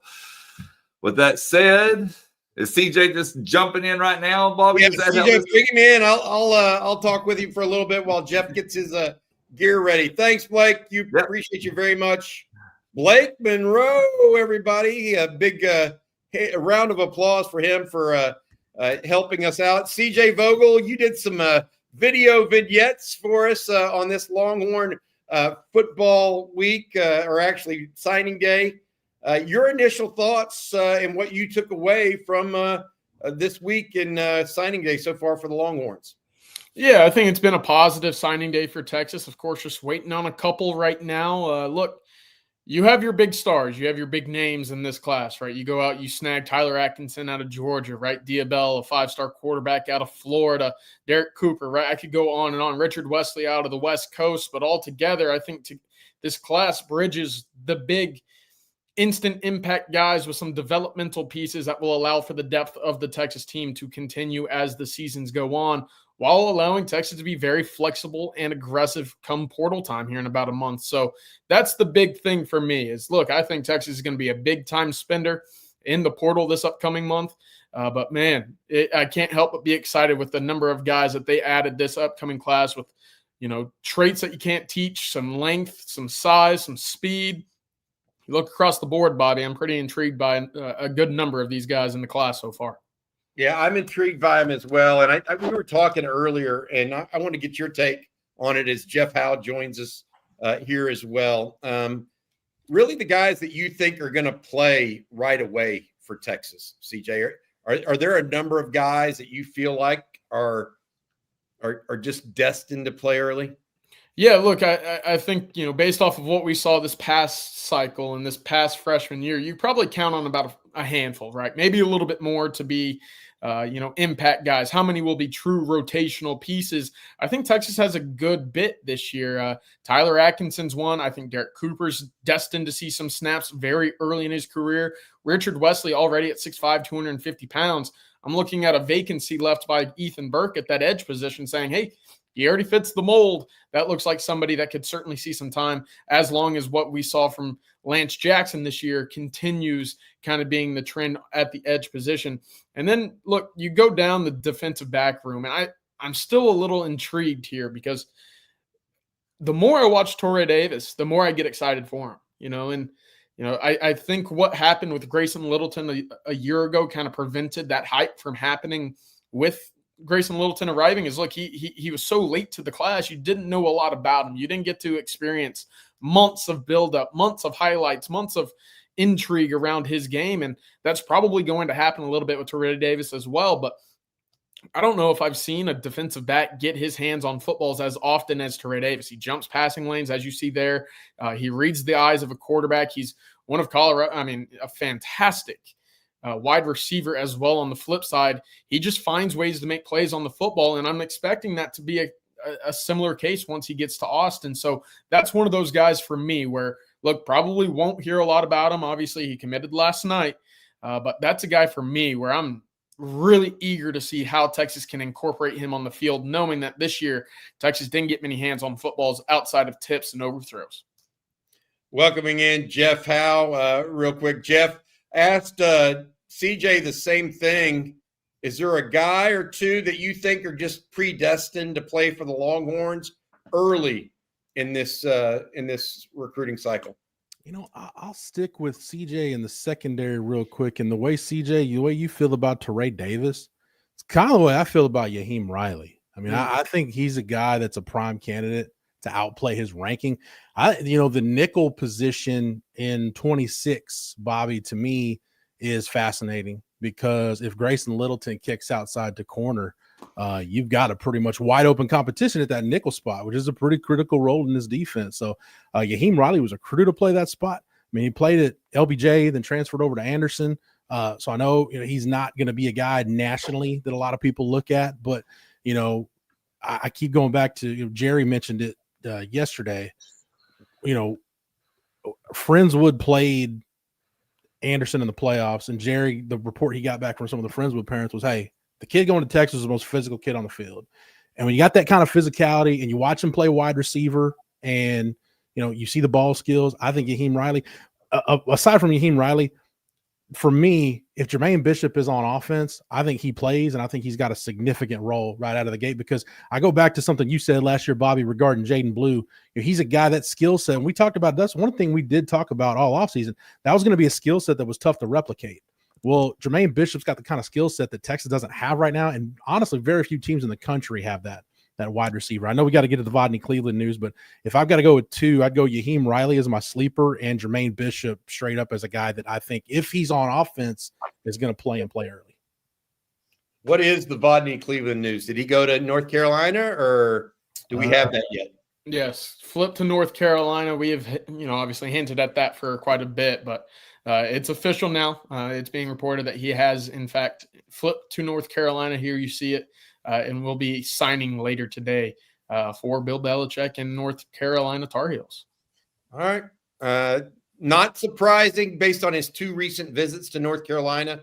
Texas getting Jamarian Carlton in a similar fashion away from Baylor, by the way. Visited Texas 3 times. CJ, you went up and saw Carlton in person. And we had Brian Roberson on earlier. He really liked Jamarian Carlton's raw talent.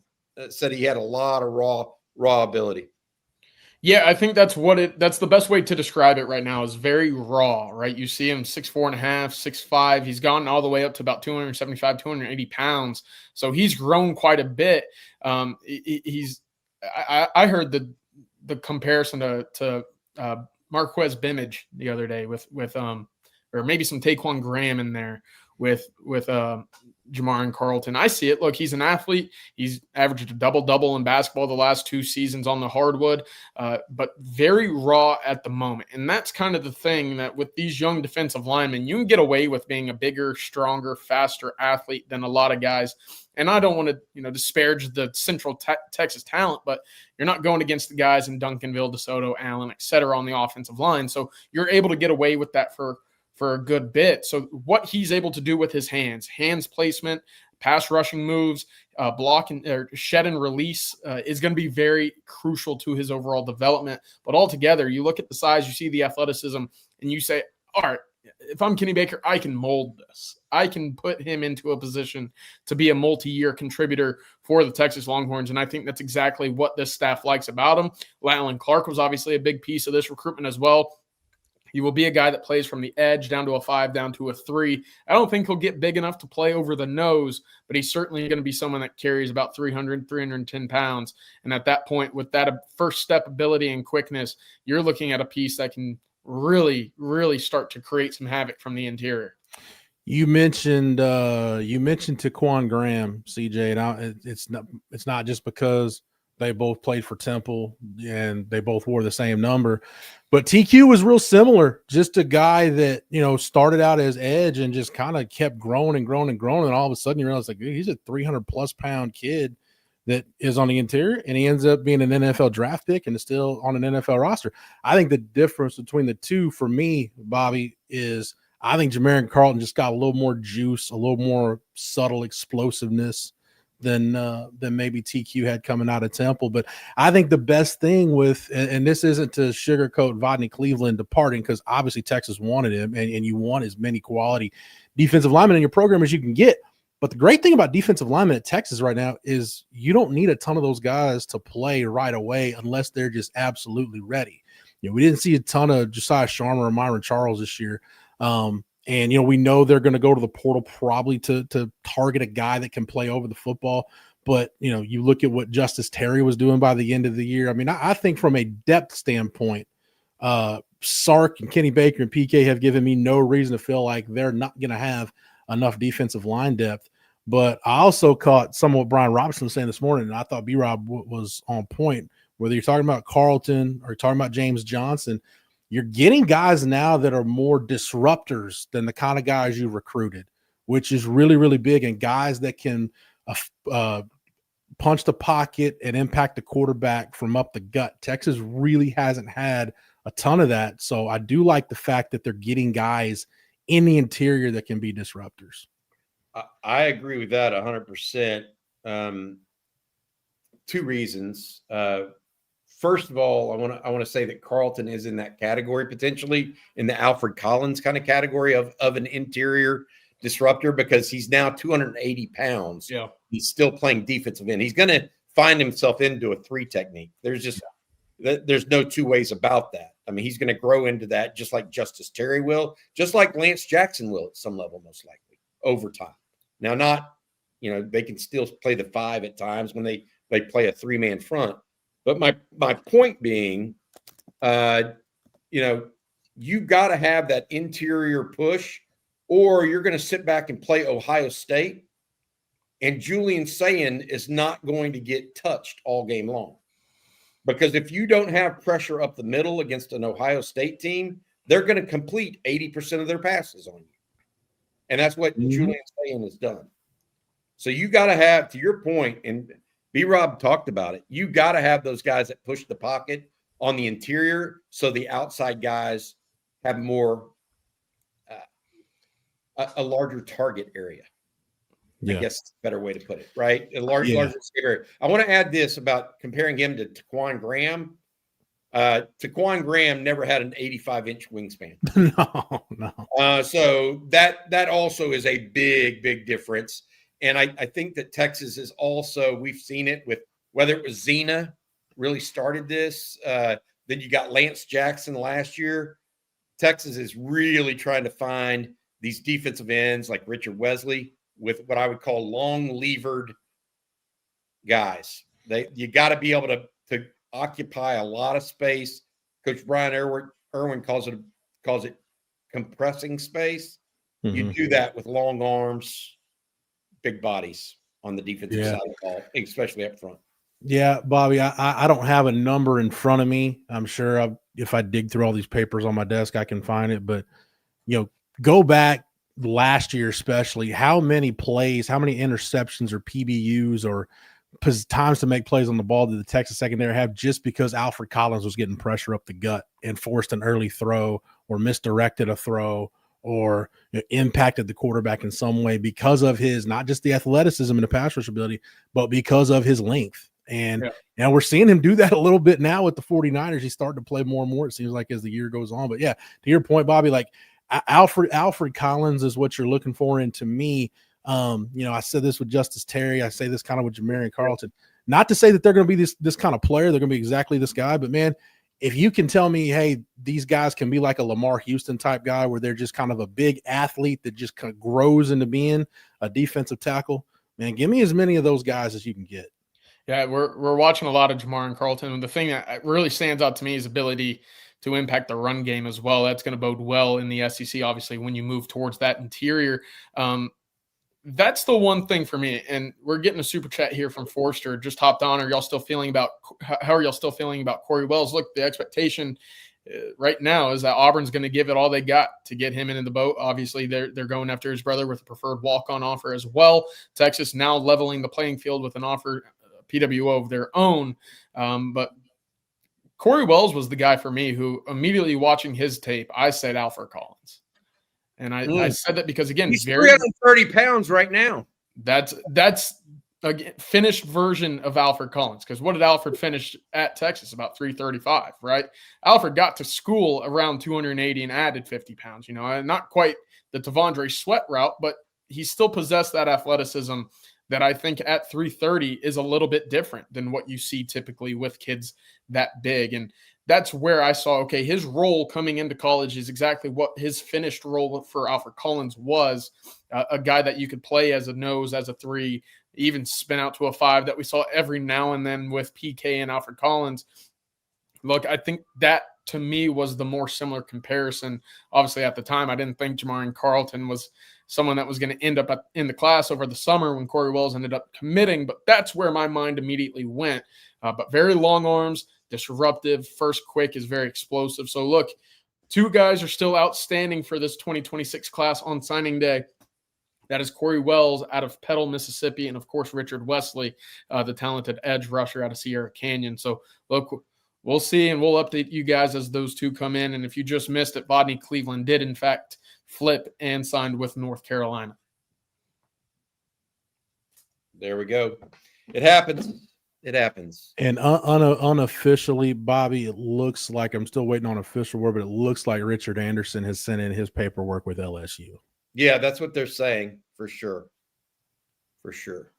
So that's not surprising to us. No. I mean, like I said, losing Bodney Cleveland hurts. But again, I mean, Texas has done a really good job, whether it was Bo Davis or Kenny Baker, of recruiting defensive tackles and developing them. And that's a position that I feel like, Bobby, regardless of what their depth is, they're always going to prioritize it in the portal just because they don't want to be left wanting at that position. Like, that's one thing I'll say about the staff.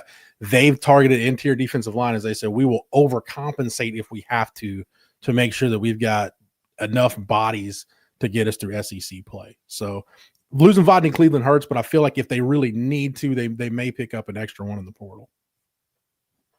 Makes sense. Makes sense to me. Hey, Jeff, this hour brought to us by who? That, Bobby, would be our friends at South Point Dodge. And Texas football fans, you can score an easy extra point when you get to the point at South Point Dodge. South Point Dodge has over 600 vehicles in stock, including the all-new 2025 Ram 1500. Get the real deal today and drive away at an all-new Ram that's proven to last. Plus, you get employee incentive pricing right now. That's right. You can pay exactly what the employees at South Point Dodge pay. That, folks, is a real deal. So score big today at South Point Dodge. Check them out on I-35 in South Austin or at southpointdodge.com. Get to the point at South Point Dodge. Guys, we got a number of things to go through today. We talked about this earlier, but one of the most impressive players in the class right now is a young man out of South Florida who won an award last night sporting a really cool suit, CJ. You might have even been able to pull this one off, CJ. I don't know. Everybody's talking about you.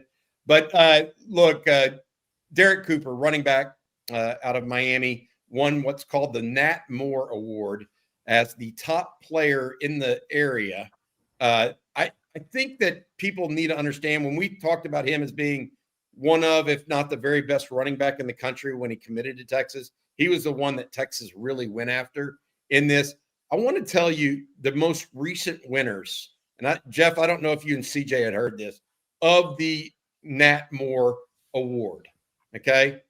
2024 was Malachi Toney. Pretty good player, right? Pretty good. Pretty good. 2023, best player in the area, Jeremiah Smith. He's pretty good. He's in, that guy. You know, almost was a Heisman finalist as a freshman. 2022, best player in Miami, Reuben Bain. Pretty good player, right, guys? 2021, Nat Moore Award, Kenyatta Jackson over at Ohio State. Another pretty good player. What are those? Is that going to be 4 first rounders? Oh yeah, immediately. So is our man Derek Cooper sitting in the same category? I think that's what I'm trying to say. Of all the players, I think that's the one I may be most impressed with that is a future Longhorn now. I mean, that is a heck of a list. You win anything of substance, of MVP, of player of the area. You do that down in Miami-Dade, and I know there's a couple of other surrounding counties involved in the Nat Moore Award as well. If you're able to do that in that area, which produces so many talented players just time and time again, you've got something. And for Derek Cooper, I mean, that's fantastic. I know that we talk about it and, you know, rankings fluctuate. Derek Cooper, to me, I don't know if there are many better running backs in the entire country than what he possesses. The size, the balance, the power, the speed. Say whatever you want. I mean, this is a guy who feels like the complete running back. You're seeing it time and time again. Runs through contact. He's violent at the point of attack.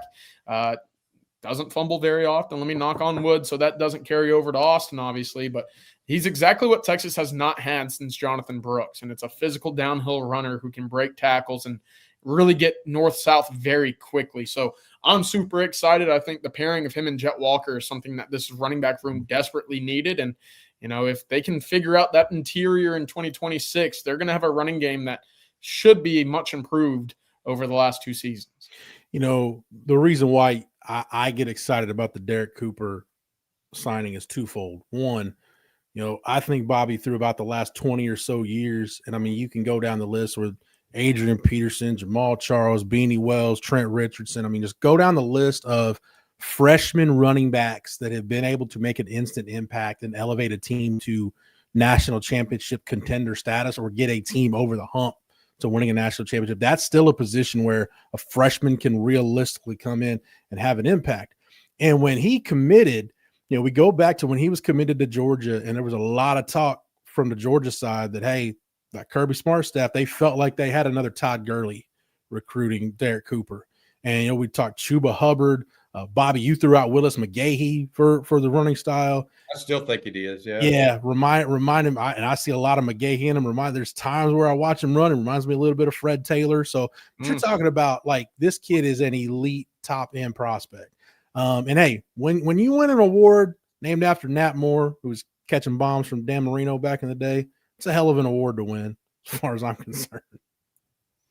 Yeah, I think he's just a tremendous athlete and a tremendous player. It's very interesting. Will Matthews, by the way, we had on earlier talking about him. And Will was talking about what he actually loved to see was some of Derek Cooper's defensive tape as a linebacker. Mm-hmm. Some people originally wanted him as a sophomore as a linebacker, as one of the nation's best linebackers. And the reason why is he is so darn physical. And so Will Matthews, like, the one thing you can't tell a lot from high school football film, you can tell whether they can run, whether they have great speed. You can tell whether they can break tackles or are physical in that way. But he said that the defensive tape, he felt like told him more that Derek Cooper is a willing guy to take on and be a pass protector too, because it's a kind of that similar willingness to go on and just lock helmets. You know what I mean? And put something up. So I think that, to your point, pretends a situation where we think he might be able to play early as well, if he can figure that part out.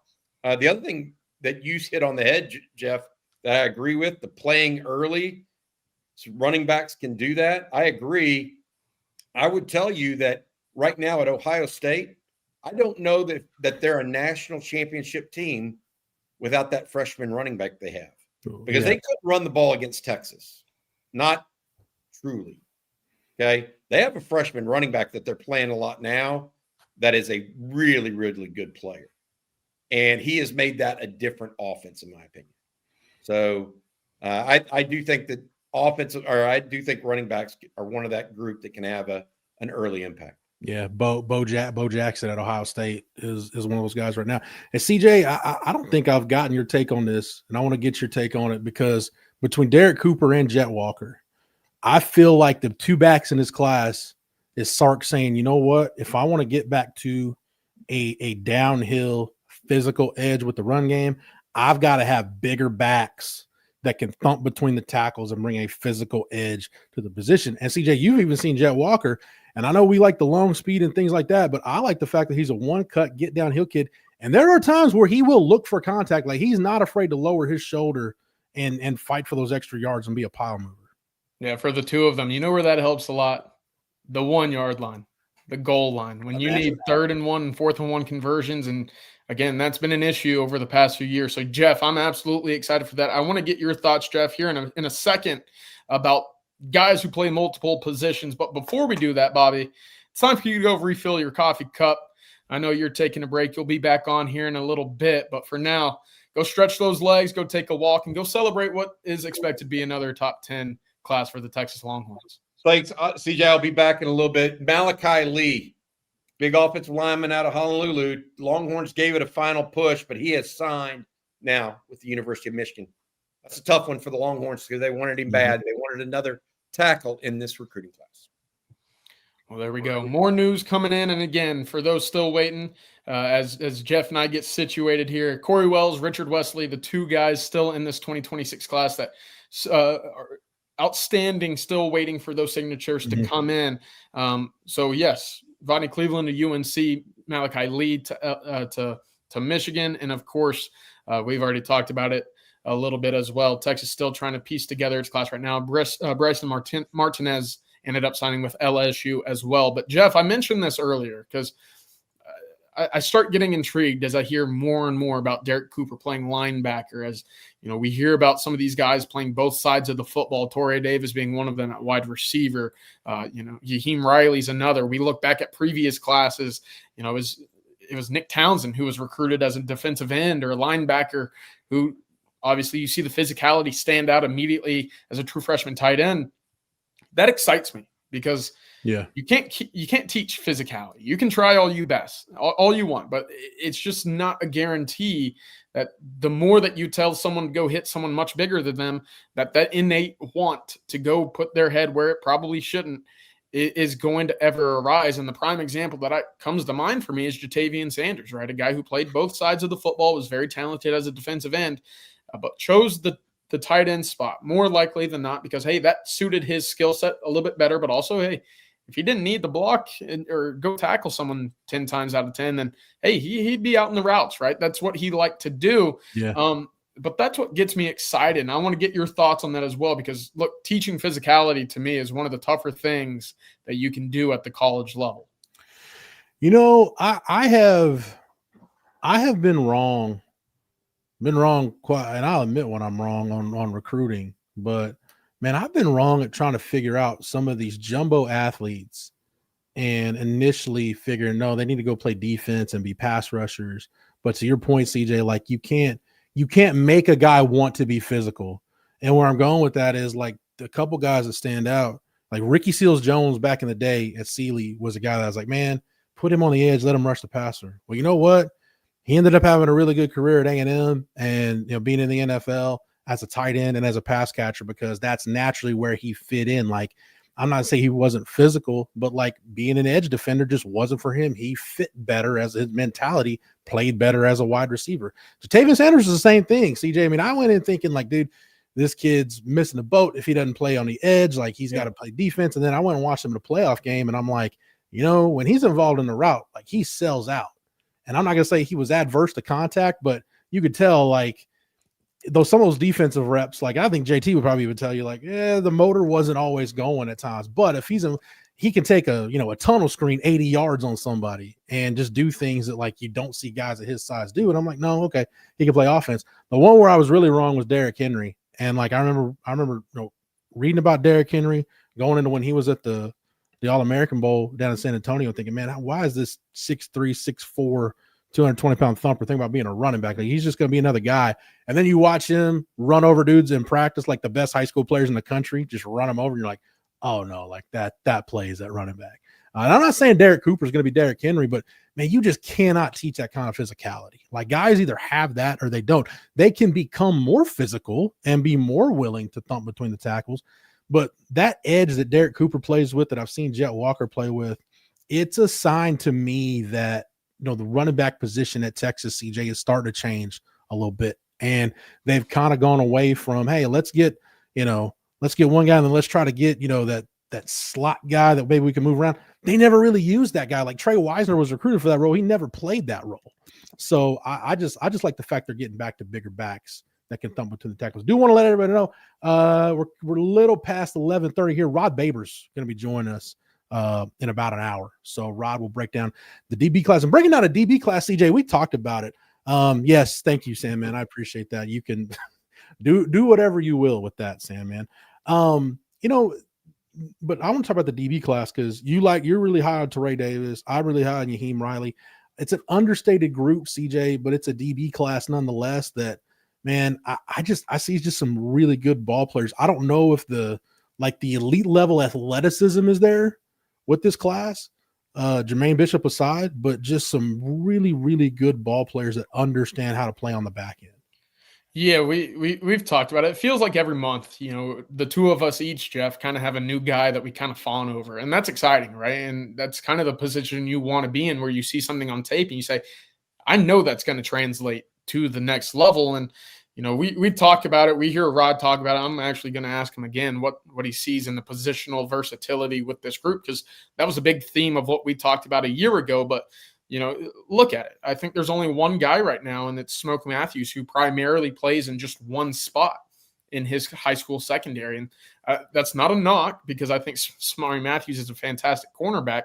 But you start looking at Yaheem Riley playing in a nickel, playing as a single high safety at times. Trey Davis, we just talked about, corner safety. You don't know which prospect he might end up playing in at the next level. And Hayward Howard, Jerry mentioned it yesterday. He said, look, he was a guy who went to the Edna Carr staff and said, I see that we're getting beat deep over the middle.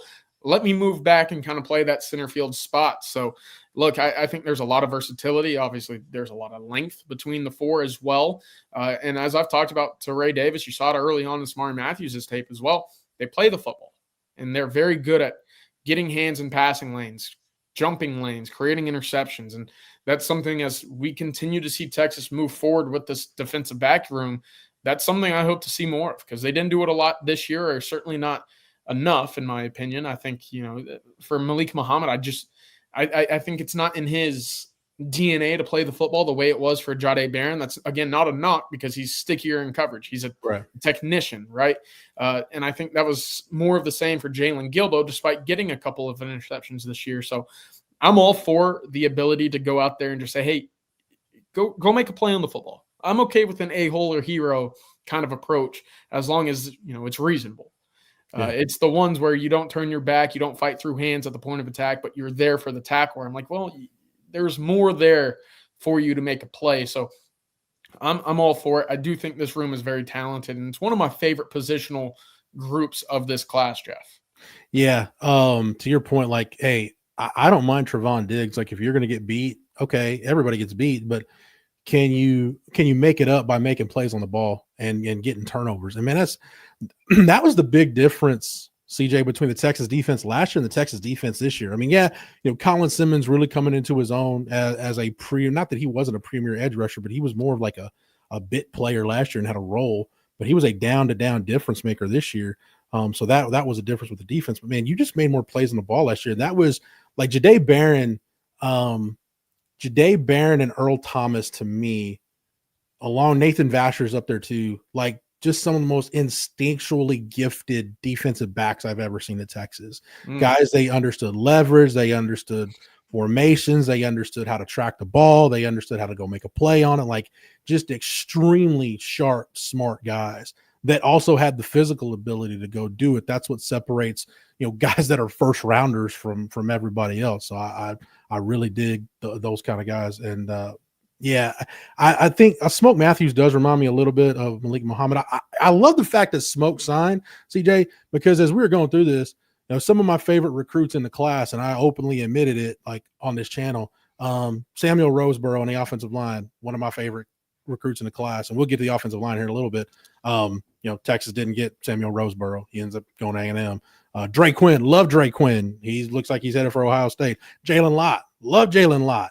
Jalen Lott's not going to Texas. Smoke Matthews was one of my favorite recruits. It was almost like a kiss of death early on, Jeff. I know. I had to shut up about it. That's why when like Smoke was going to commit, I avoided the channel like the plague. I'm like, nope, I'm not going to be on till we're doing like a Smoke Matthews commitment video. Yeah, we had you behind the scenes like a kindergartner, when the teachers are trying to, silence the room, right? You had to sit on your hands and blow a bubble in your mouth so that you had to stop what was about to occur, which was the Jeff Jinx almost. I know, man. Just fade whatever I pick and go the other way. David Key Williams, thank you for the questions. It's to me, but CJ, obviously, you chime in as you wish. So what is your view of offensive line recruiting the past two cycles, 25 and 26, and what appears to be the somewhat slow development of Daniel Cruz and Nate Kibble? So I'll say this about the offensive line with this class. No Malachi Lee. And CJ, let's start with this. No Malachi Lee. You get John Turntine. You needed a tackle prospect in this class. You got one with John Turntine. But, you missed out on some guys. You recruited Malachi Lee. You missed out on him. Max Wright flips to SMU late. To me, and we saw this. This was straight up the case with Michael Fasusi last year. When you've got two tackles like Trevor Gooseby and Brandon Baker, and Gooseby looks like he's going to be back for another year. Brandon Baker's not draft eligible, so he'll definitely be back. So you're returning both starting tackles. It's really hard to recruit tackles and promise them playing time when you've got like two legit guys that are going to be return starters that have earned those jobs. And I'm not saying that's the sole reason why, but it definitely doesn't help. No, definitely not. And you want as many talented offensive linemen in your program. Absolutely. To your point, Jeff, when Texas is as deep as they were going into last year, how do you get a five-star kid to say, hey, come be the option number 5 or 6 at a tackle position? On top of that, look, I don't want my offensive line to be littered with true freshmen. I don't, right? I think that's one of those things. When you look at the lines of both sides of the football, you don't want immediate impact guys that start right away. The true exception is a Calvin Banks, right? So, look, I think that's always been a thing for me. You want guys that display fantastic traits, qualities, arm length, footwork, lateral mobility, and then you want to build on them. So, look, for next year, I think Texas is 100% going big-time portal shopping on the offensive line. How many? I think that depends on how many depart out, and that number could be anywhere from 3 to 5, maybe 6. And so for me in this class, I think you got 3 guys that display those traits that we talked about. John Turntime, the punch in the first step, fantastic, and he's doing so probably 30 pounds lighter than what he will play at. Nick Robertson, great interior option. He's very wide. He's got a great first step. He's very physical. He's a mauler, right? So that's what I'm looking for as well. And then Kaden Scherer, we've both seen him in person, Jeff. Big time athlete at 6'6.5", 6'7". He can start really forming what his developmental body will look like immediately once he gets to campus at the turn of the calendar. That's great. That's all projecting well for a few years from now, right where you want these offensive linemen to start truly impacting your program. So I think it's fine where Texas is right now. The big issue is you didn't see that step taken or haven't heard that step taken from the class 2 years ago. To me, thank you, Sam, man. To me, offensive line and quarterback are two positions where you've got to understand that the guys you're recruiting, you can't plan on them being ready for maybe a year or two down the road, right? Because it's a totally different game for them. And with the offensive line, you hit on it, CJ, and I'm sure we'll talk throughout the day. I'll be here anchoring the rest of our coverage until about 4:00 this afternoon or whatever we decide to get off the air here. But so I'm sure we'll talk about the portal, but offensive line attrition is something Texas really hasn't had to deal with. That's why, they would have loved to have had Max Wright. They wanted to keep Max Wright. They would have loved to have flipped Malachi Lee. But at the end of the day, I know they've got an idea, CJ, but I don't know that Kyle Flood knows for sure what his room is going to look like when they get back in January as of right now. Like you said, could be 3, 4, 5. I don't know how many guys are going to depart. Yeah, and to your point, we haven't seen a lot of that yet, right? It was a Peyton Kirkland, maybe a couple of others. This year, I don't know if you're going to have the luxury of retaining everybody. And so that's why I'm sitting here saying, you get 3 guys in the class. Do you go out and add somebody in the spring to just get another body in the room? And that's why, again, I lend toward Texas being ultra active in the portal when it comes to offensive linemen. And what's going to be interesting and what's going to need to happen is Sarkisian, Kyle Flood, Brandon Harris are all on the same page. Because if they're not, and you start to have the conversations of, do we need this guy? Do we need this position? Are we willing to pay this much? Well, then I think you're doing yourself a little bit of a disservice, because if Texas walks into is in a position again, 2026, Jeff, where we're conversations about, well, is this the best possible starting 5 come week 6 of the season? There's no chance that the 2026 season is anywhere near what Texas fans and what I think this Texas team and program ultimately believe it should be at as well. Yeah. Sark hasn't come out and said it just explicitly, but he's kind of talked around it. Like, they screwed up. Like, they just miscalculated where they were on the offensive line going into the year. And hey, that's something, like, we saw that. And by the end of the year, you had a group that was competent. I was just hoping for better than competent. And now, to your point, like with Connor Robertson departing, even though he does have a year of eligibility left, but he's looking like he's done. We know Cole Hudson and DJ Campbell are out of eligibility. Can't lean on that 2022 recruiting class anymore. Like, they're gone. So now it served its purpose. Man, you got the one Pancake Factory class. You got your money's worth out of that class for sure. And go ahead, CJ. No, I wanted to get your thoughts on it, because I think there was a pretty good conversation on Texas football earlier. Look, Texas wasn't super active in the portal a year ago. They liked what they saw in Trevor Gooseby at left tackle. You had a 5-star sophomore and Brandon Baker coming in. There's your bookend.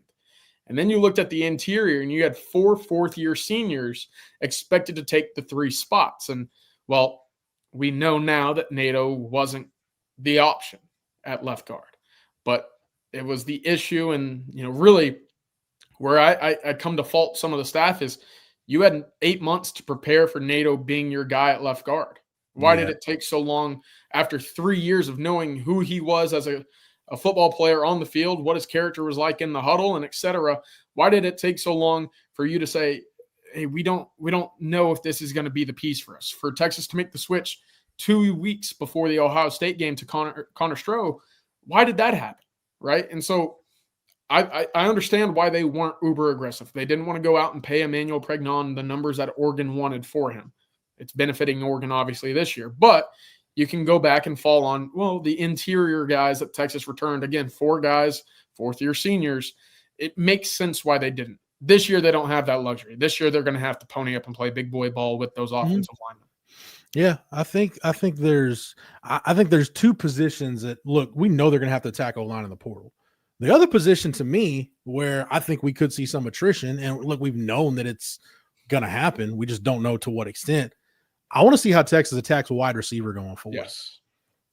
Because I just wonder, because now you've had 2 cycles in a row, whether it was Decoria Moore in 24 or 25, whatever it was, or 25, and then Jalen Lott in 26. It's 2 years in a row, basically, CJ, where you've missed out on your wide receiver 1 that you thought you had an inside track for, that looked good for, and then you lose them to the highest bidder at the end of the day. So I just wonder if it's, a case of valuing quality per se over quantity. And I think that's the thing that we need to remember as we go through this. Like, and this isn't unique to the Texas staff. As we get in more into the rev share era, and you're still trying to figure out the role NIL plays, and you're trying to build this roster as economically feasibly as you can, what positions do you value? What positions do you value less? Do you take a position like wide receiver and, hey, let's just load up and go get one really special player and then fill it out from there? Do you want to take a position where, hey, let's just, kind of be balling on a budget? Like we see, CJ, you're a Cowboys fan. I mean, for years, the Cowboys have been there's two positions, safety and interior defensive line. Man, they have no problem taking late round draft picks or street free agents or whatever. And they've constantly filled out safety groups and defensive line groups with street free agents, undrafted free agents, practice squad guys. And I think you're going to have to pick and choose at the college level now, which positions are you going to do that? And that's kind of where your low end 4-star, your value 3-star recruits come into play. Because as much as we would like to pretend that there's an endless amount of money in Texas, if I never hear the term money whip in relation to recruiting ever again, I'll be perfectly happy. But as much as, some people want to pretend that, Texas has tons of money, they can just go out and get whoever. Yeah.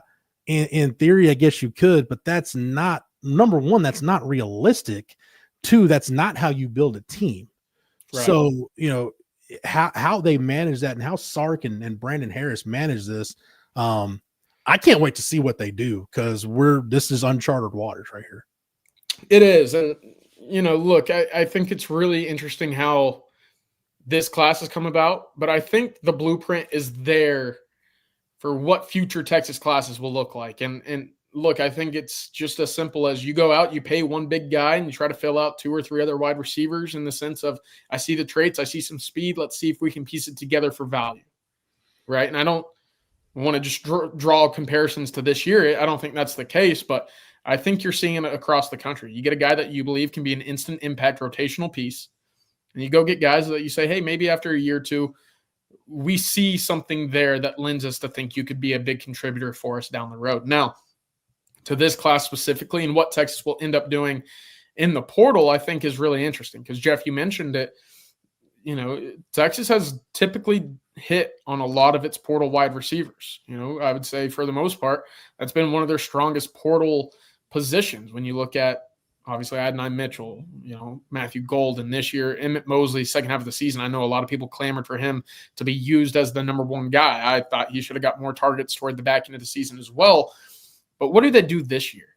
Because I'm expecting some attrition from guys in the rotation currently, as well as some guys that probably didn't see as much playing time as they would have liked to hope. I think it's going to be perhaps a little bit of a surprise for what this position looks like from a year in, year out turnover from 25 to 26. What that entails, we'll have to see ultimately play out. Texas is meeting with positional coaches and Steve Sarkisian this upcoming week, essentially for exit interviews. But Jeff, I don't know. I don't know why there's not that scat back quick guy on the roster right now. I know they like Ryan Niblett. I know that they use Keelan Robinson, but you're telling me that a guy in that fold with more of a ceiling at the position would not have been more helpful. I feel like that's a spot that they certainly should target as well. Yeah, I just think they've got to be, and hey, you learn as you go. I just think they probably trusted their in-house evaluations a little bit more than maybe they should have. And you can correct that. I hope you don't and I don't think they will overcorrect it, where you just start to neglect high school recruiting and just try to be more of a portal-oriented team. I just don't think that's the way Sark wants to operate. But I feel like they learned a lot.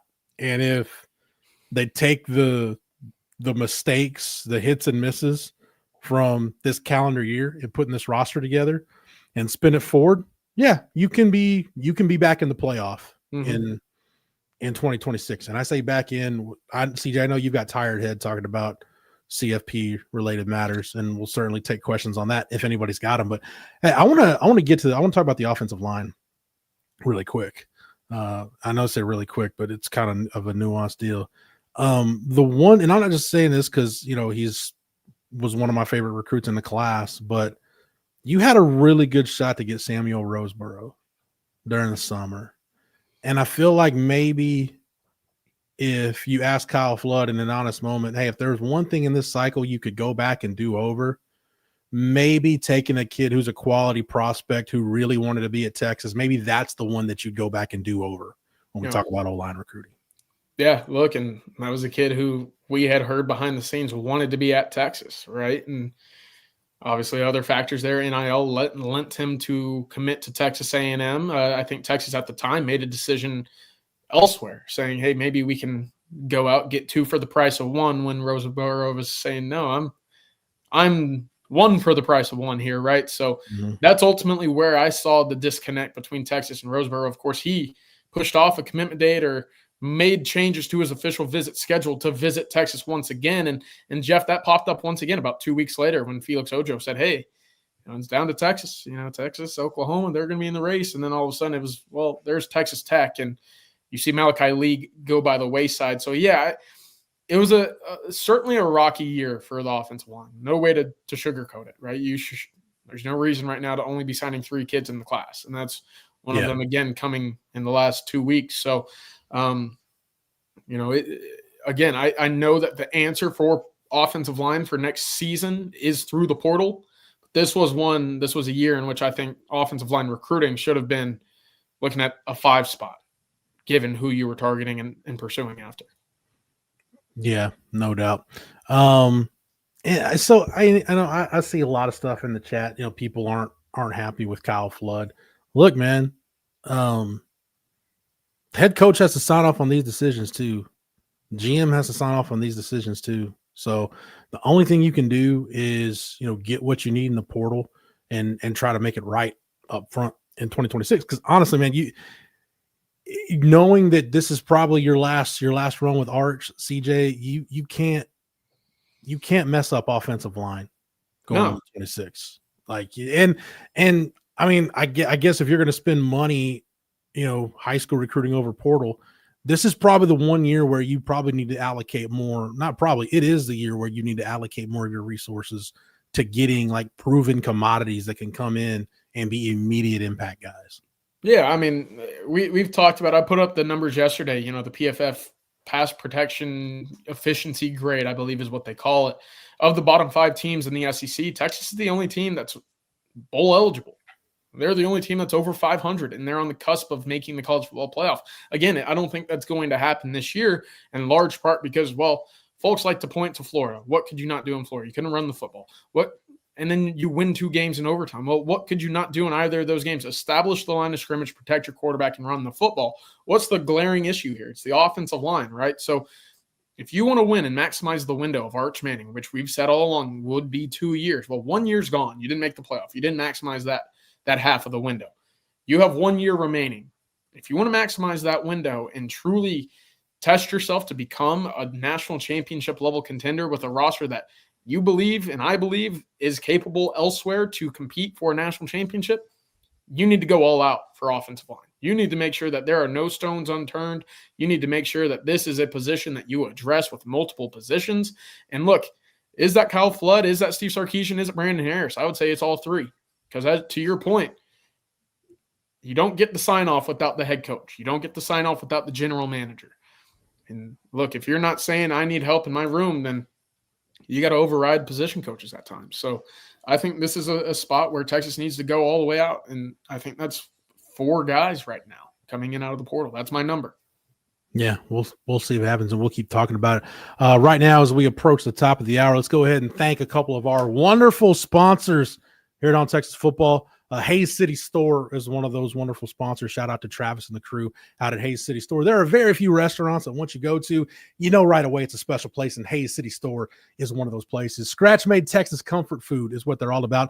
They got their famous truck stop enchiladas, the award-winning chicken fried steak, homemade desserts. It's all good, and it's all made from scratch. They've also got live music 6 nights a week, 50 beer taps, ice cold long necks, and tasty margaritas. They got 13 TVs in their ice house. Makes it the perfect game day setup, whether it's Saturday or Sunday. And if you're out there on Sunday, Go ahead and check out that brunch menu they've got every Sunday from 10 to 3. Hayes City Store is dog friendly. They've got a tree net for the kids, plenty of space to run around. So gather up your whole crew, head on out to Hayes City Store for more information. Check out the website at hayescitystoretx.com. Hayes City Store, it's uniquely Texas. And there's a couple of lifetime Longhorns who are uniquely Texas that will give us a word from our friends right now over at Advanced Pain Care.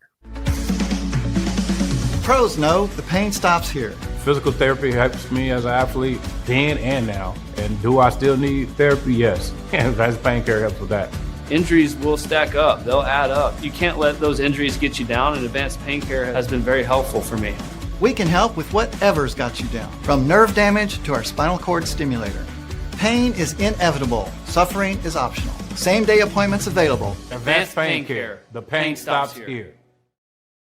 All right, CJ, as we get to the top of the hour, let's just go ahead and reset. Don't forget, bottom of the 12 o'clock hour, Rod Babers is going to join us. We'll get into that secondary class. And hey, when Rod's with us, we can go anywhere and everywhere. So make sure come 12:30, get your questions lined up for Rod B when he joins us.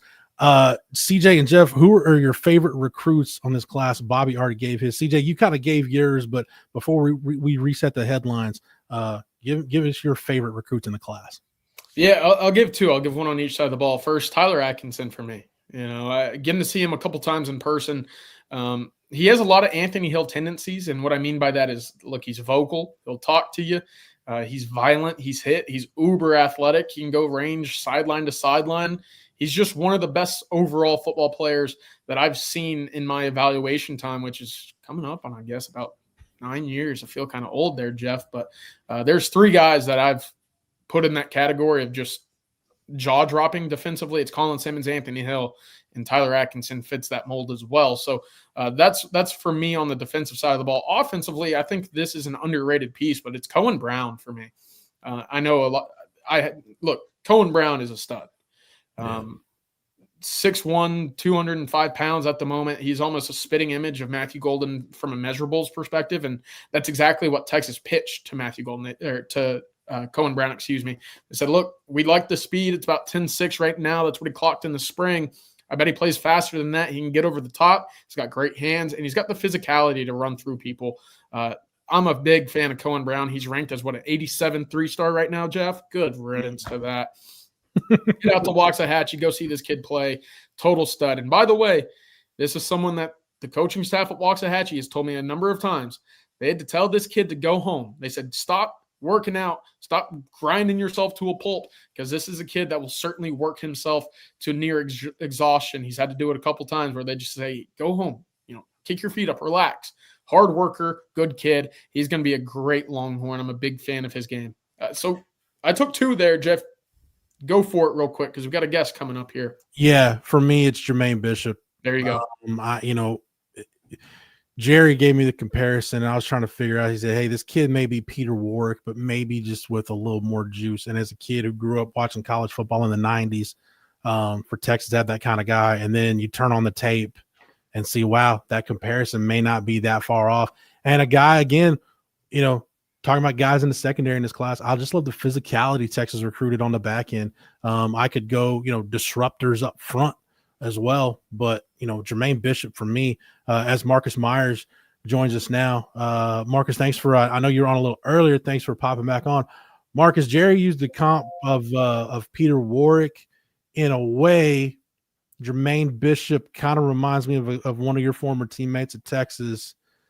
It's been a long time, maybe since Ramonce Taylor, that Texas had a guy like Ramonce Taylor. And when Germaine Bishop's got the ball in his hands, that's kind of who he reminds me of, is RT back in the day.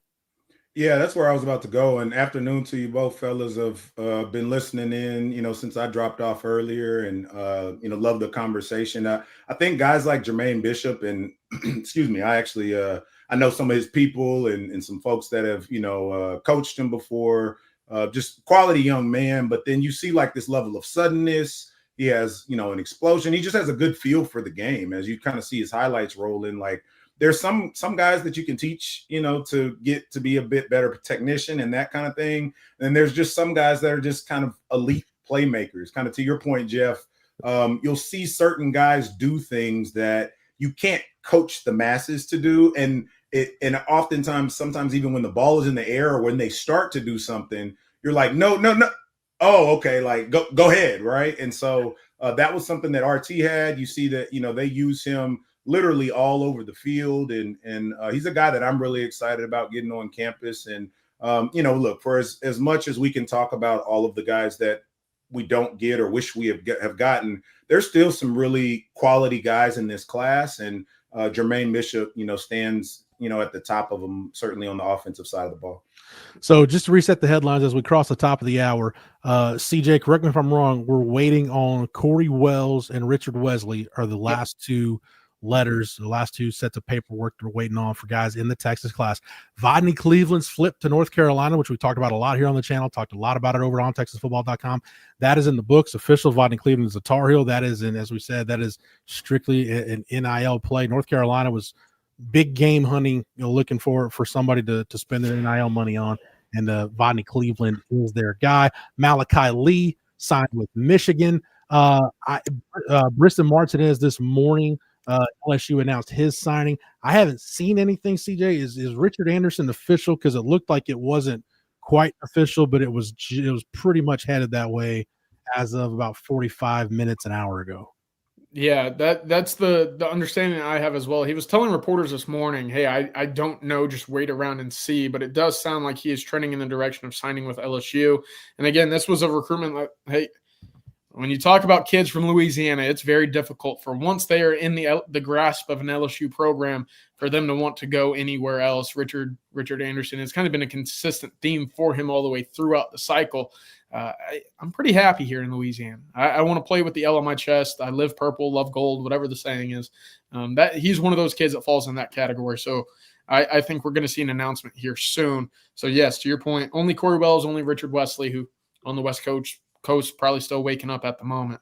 That's all Texas is waiting for right now. Marcus, I know that we've gotten a chance to talk about it a little bit, but one of our conversations kind of range from guys playing both sides of the football, and versatility, whether or not that comes with the physicality that's needed at places in the trenches or whatnot. But, for someone who's been around the program, for someone who's seen a lot of these signing days, what comes to mind for you when it comes to evaluating traits that carry over directly and immediately to, the next level? I think you nailed it, CJ. I like to see guys that can play multiple positions, right? Because to me, it shows that you have some position versatility, and then you're just an overall athlete. Like it's tough to really look through maybe the lineage of any great player, and they just played one position from the time they were playing, Pop Warner ball or whatever version it is around the country on up, and I guess maybe even further expound, I really like to see guys that play other sports. Yeah. Because it just shows me a competitive nature that you have. Now, what you're starting to see more and more is that, these kids are specializing a lot sooner, and that could be a whole other conversation that we have, right? But with that, when you do end up, landing in the spot that you think you're going to be, a Tyler Atkinson, for example. I know you've had an opportunity to see him up close and personal a couple times, CJ.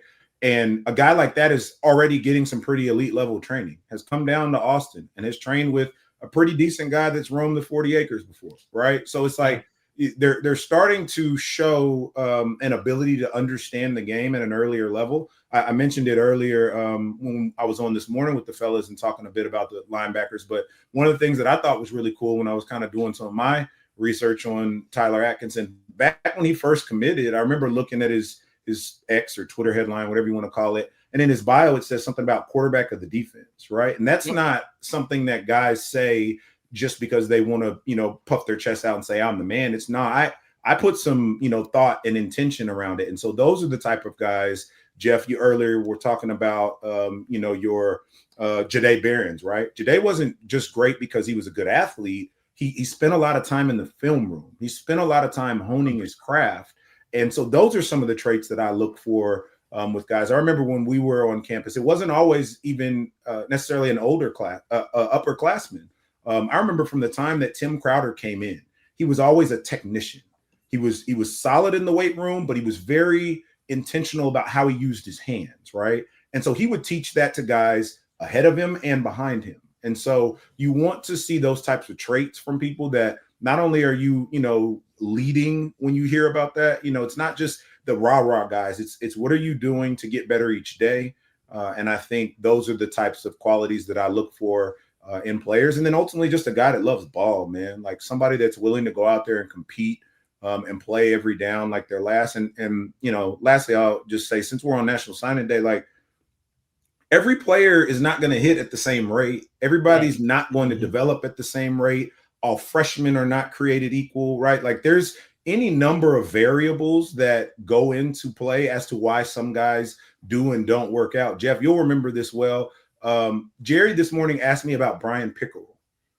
He is one of the most naturally talented pass rushers I've ever seen. I put him up against damn near anybody just on the ability to rush the passer. He just got hurt really early and couldn't stay healthy enough to put on, you know, the body armor necessary to really sustain his collegiate career. So I just bring that up as hopefully as a reminder to fans that as much as we're talking about who we didn't get, who we should have gotten, what people should have done, and this, that, and the third, there's a bunch of different variables that go into play. And then you're dealing with 85 of them, right? So give it a little time. Let's see how some of the things shake out as the rest of this ends.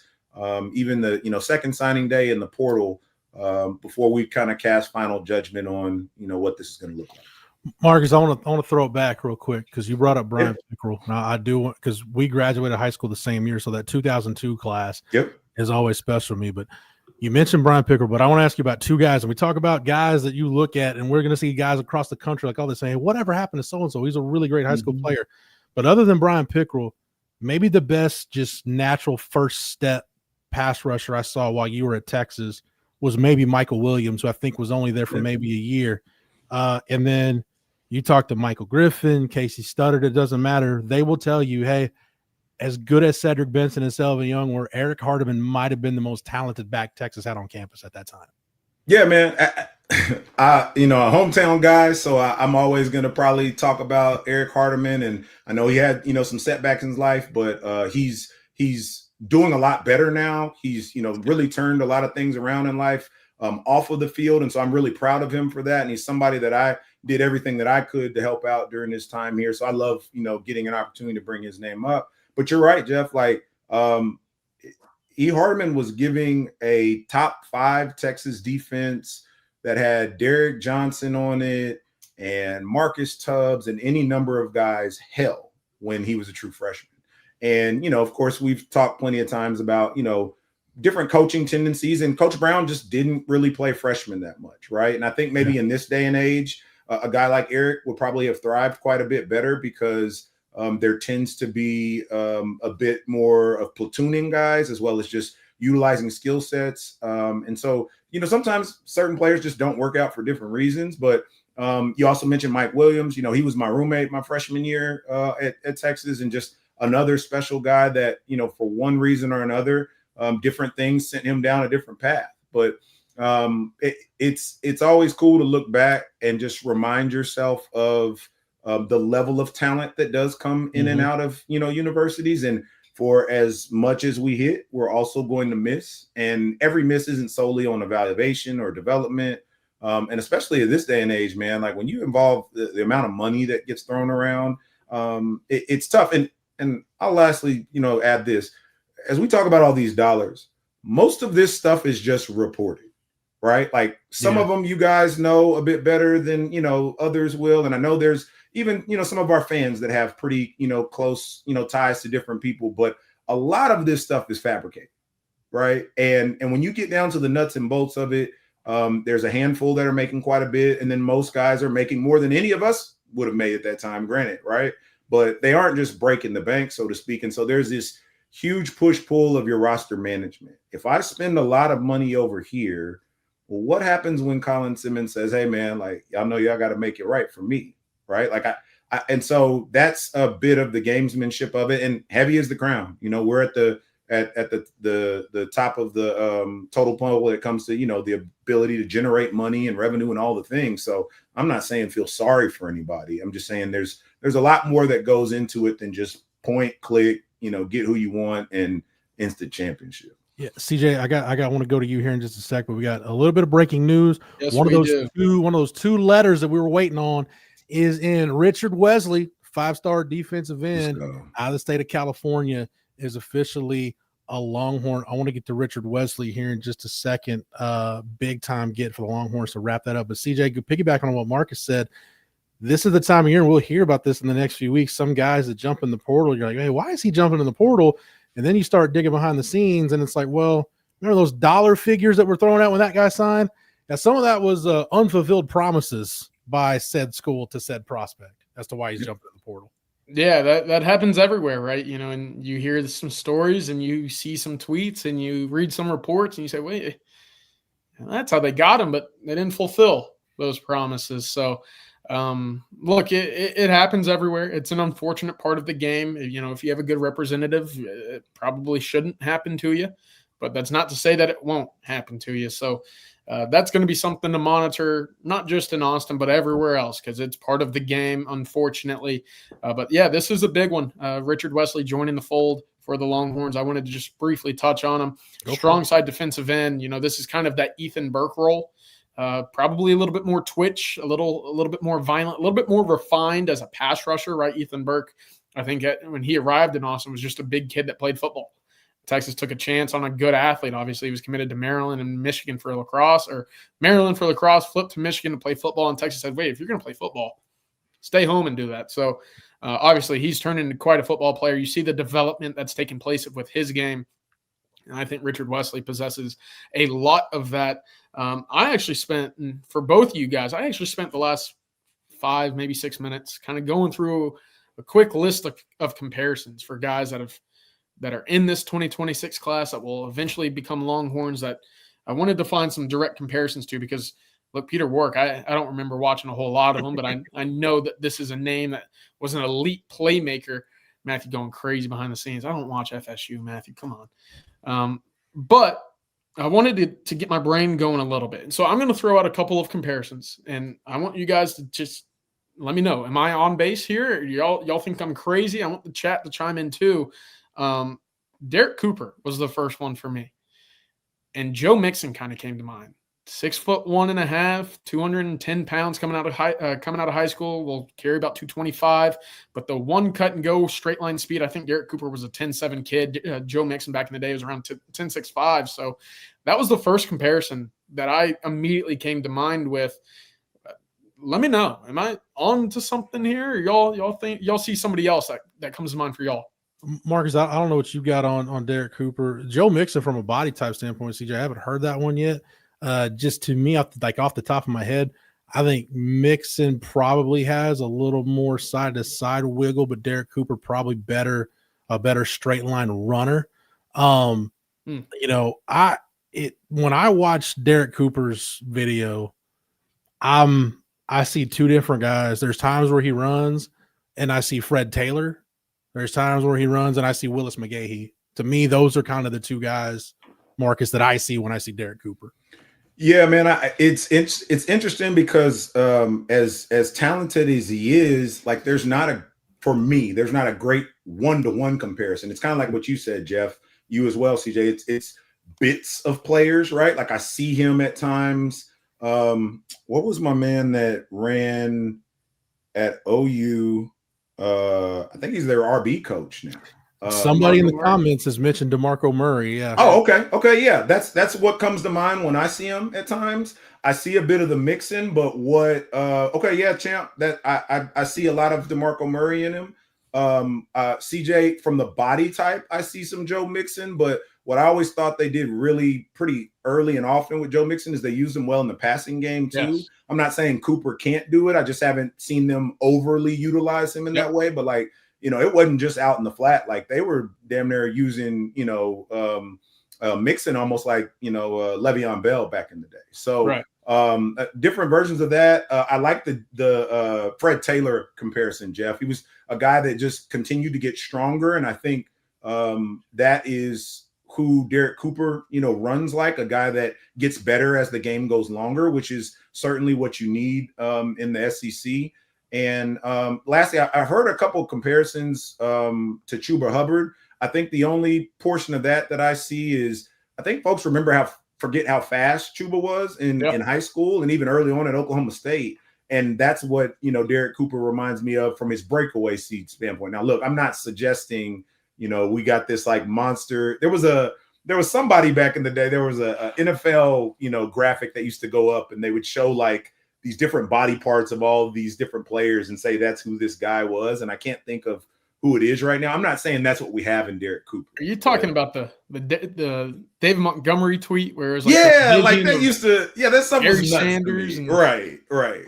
So I'm not saying we're doing that. I'm just saying, to y'all's point, you see little elements of his game that have traits of a bunch of different guys.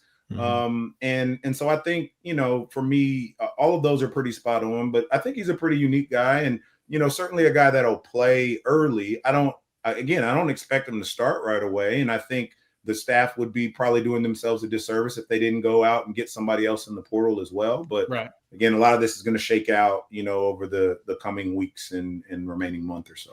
Yeah. Go ahead, CJ. I got two more comparisons I want to throw out to you guys, and then we'll move on to some other stuff because I know that there's some movement going on at the moment behind the scenes on signing day. The first, Levante David for Tyler Atkinson. I think this is a guy that just ranges sideline to sideline, 6'1", 230. I think Atkinson will get to that area for his college career. But just real quick, let me know what y'all think. Yeah, I don't like the dead silence here. That makes me think. I was trying to let Jeff go. No, you're not way off. No, my comparison for Tyler Atkinson, I think people forget before the injuries started to pile up how explosive Jordan Hicks was as a football player. So that when I see Tyler Atkinson, if you want to talk about a Longhorn, that's what I see. I see Jordan Hicks, a guy that was equal parts sideline to sideline, great range, great football instincts, physical, no question. He can be the quarterback of your defense. That's actually a really good comp, CJ, from an athleticism standpoint is Levante David. But when I just looked at Tyler Atkinson and the potential to be the total package, see a lot of Jordan Hicks from when he was coming into Texas in 2010. Oh, that's a good one, man. It is. We'll take that. I'm trying not to put too much lofty stuff on him. I just off the hoof when I see him running around, it reminds me a little bit of DJ just from his closing speed. Right. Still think DJ was the elite of the elite, and I'm not suggesting that it's a true, one-to-one comparison, but just kind of body types and builds. It reminds me of him a good bit. And I'm excited to see him get here. I think he's going to be a special player and has an opportunity to make some impact pretty early. Yeah, of course. I'm just comparing a high school senior to a multi-time NFL tackle leader. So lofty praise. When I trust me, when I said Derek Cooper and I mentioned Fred Taylor, I think people forget Fred Taylor rushed for 10,000 yards. Yeah, man. Yeah. So I mean, we can. It's fun. No hyperbole. It's fun to do, but we can get maybe carried away with it sometimes. That's the fun of doing this. CJ, we're gonna get to some super chats here in just a second, but before we do that, go ahead and reset the headlines. You said we got some movement. We're still waiting on Corey Wells. I believe he's the last one we're waiting on. Anything else moving and shaking behind the scenes on signing day? Yeah, right now, look, Corey Wells is the only Longhorn that has not signed this morning. Right now, of course, we're monitoring Corey Wells in Auburn. Auburn had offered his brother as a preferred walk-on. Texas has since done the same. So Texas and Auburn trying to earn that signature of the Petal, Mississippi defensive lineman, who I actually had a very loose comp for with Alfred Collins, but that's besides the point. Malachi Lee has ended up signing with Michigan.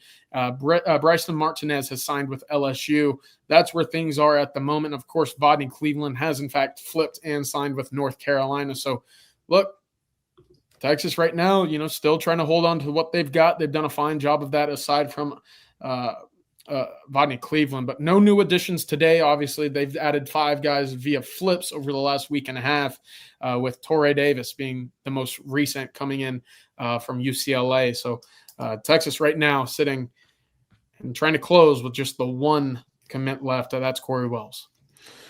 All right. Thank you, CJ. Matthew, I'll let you I know we got some super chats to get to, so I'll let you get those first. Derek, thank you for the super chat. Said, is spending so much time on 4 freshman wide receivers that can't get on the field get fixed? Do players take pay cuts or go to the portal and risk getting less? CJ, we talked about this a little bit earlier, and I think, look, I mean, there's going to be some attrition in that wide receiver room. I think there's no question about that. But I think this kind of goes to maybe we see the Texas staff play things a little bit differently going forward with receiver, where, hey, maybe instead of trying to spread the wealth between several top end guys, maybe you just focus on one really special player and then fill it in from there. Well, their wide receiver strategy going into 2026 to me is one of the main things I'm focused on when it comes to offensive recruiting. Yeah, I can't wait to see how that kind of moves forward. I think we got a little bit of a taste of that this year. I don't think they're breaking the bank for maybe any of the guys in the class outside of, Germaine Bishop, who, one of the more prolific wide receivers in Texas high school football history. But let me preface it with this, because I've seen some comments about Zion Robinson, the talented wide receiver out of the Mansfield area.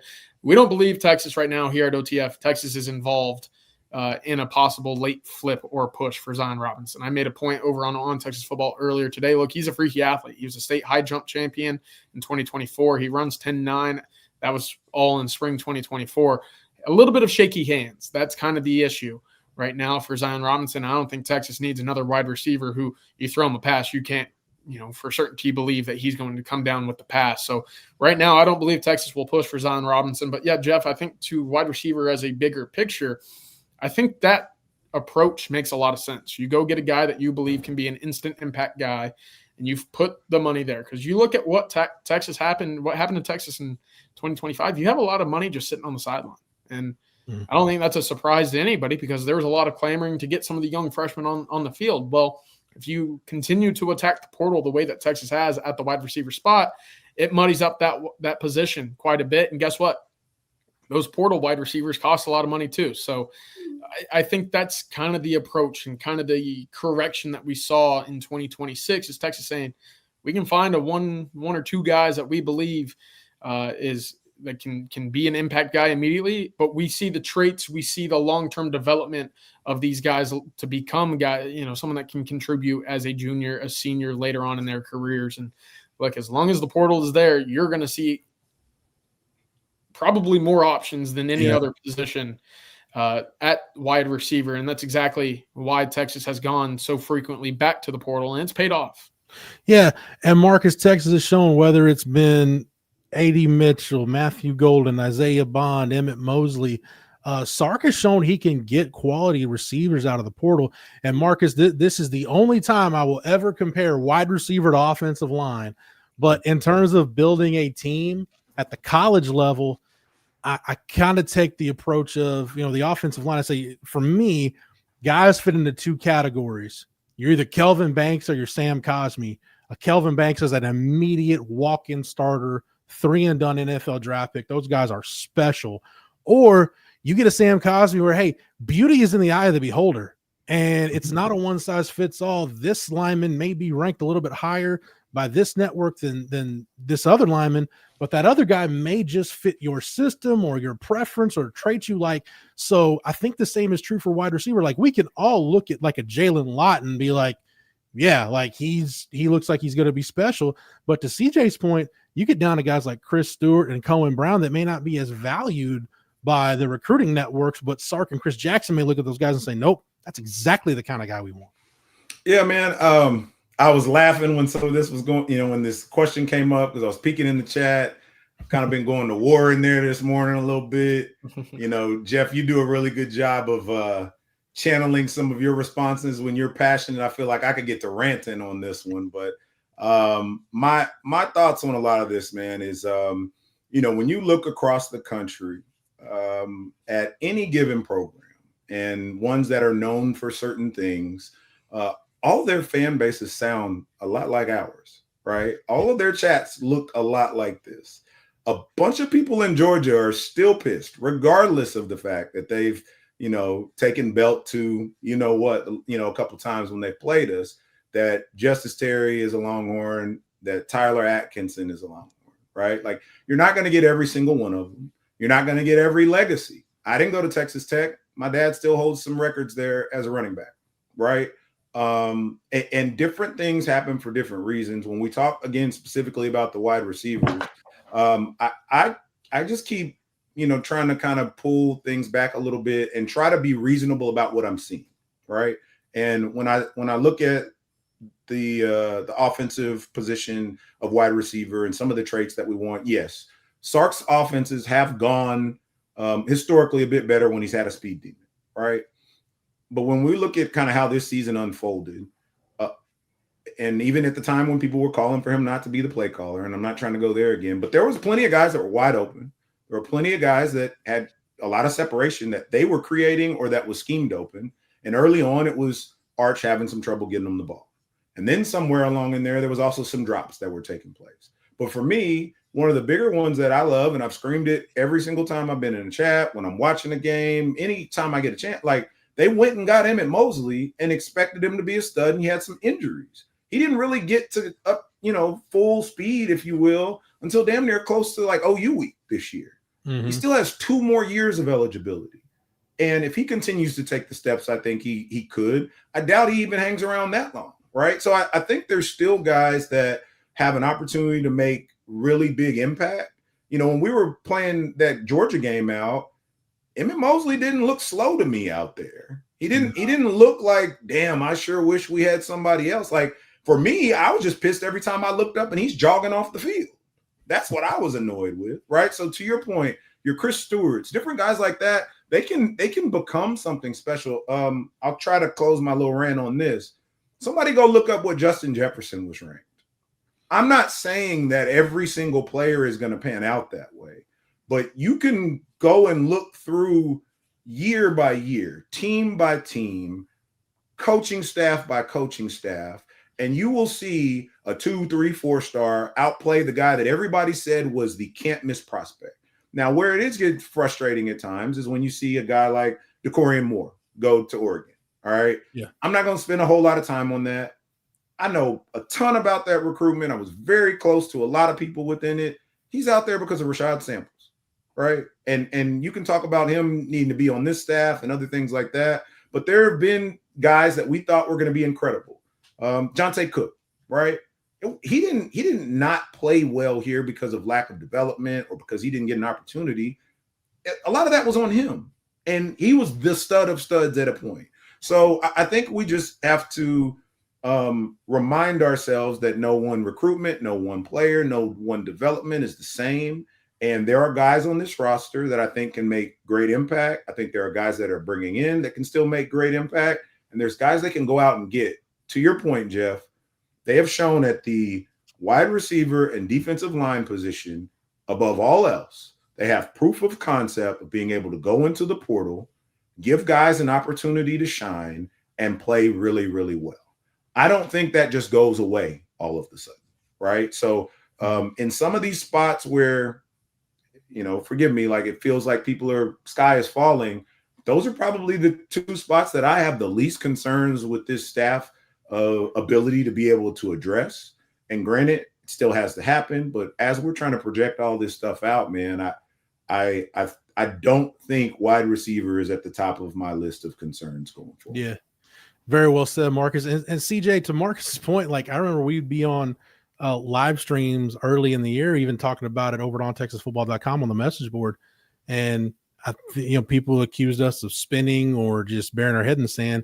When we say, why didn't you go get a wide receiver in the portal? Why didn't you go get a wide receiver in the portal? Well, they did. It's just the wide receiver they got in the portal was hurt to start the year and wasn't on the field. Like, it's not that they didn't attack it. It's just they did. And I know, CJ, to Marcus's point, like Emmett Mosley's injury situation, I know it frustrated all of us. I think of all of us on staff, it probably frustrated you maybe more than anybody just because we never got clarity on what it was. But, hey, he got on the field and we saw, okay, yeah, that once again, to Marcus's point, they can evaluate guys in the portal and get productive wide receivers.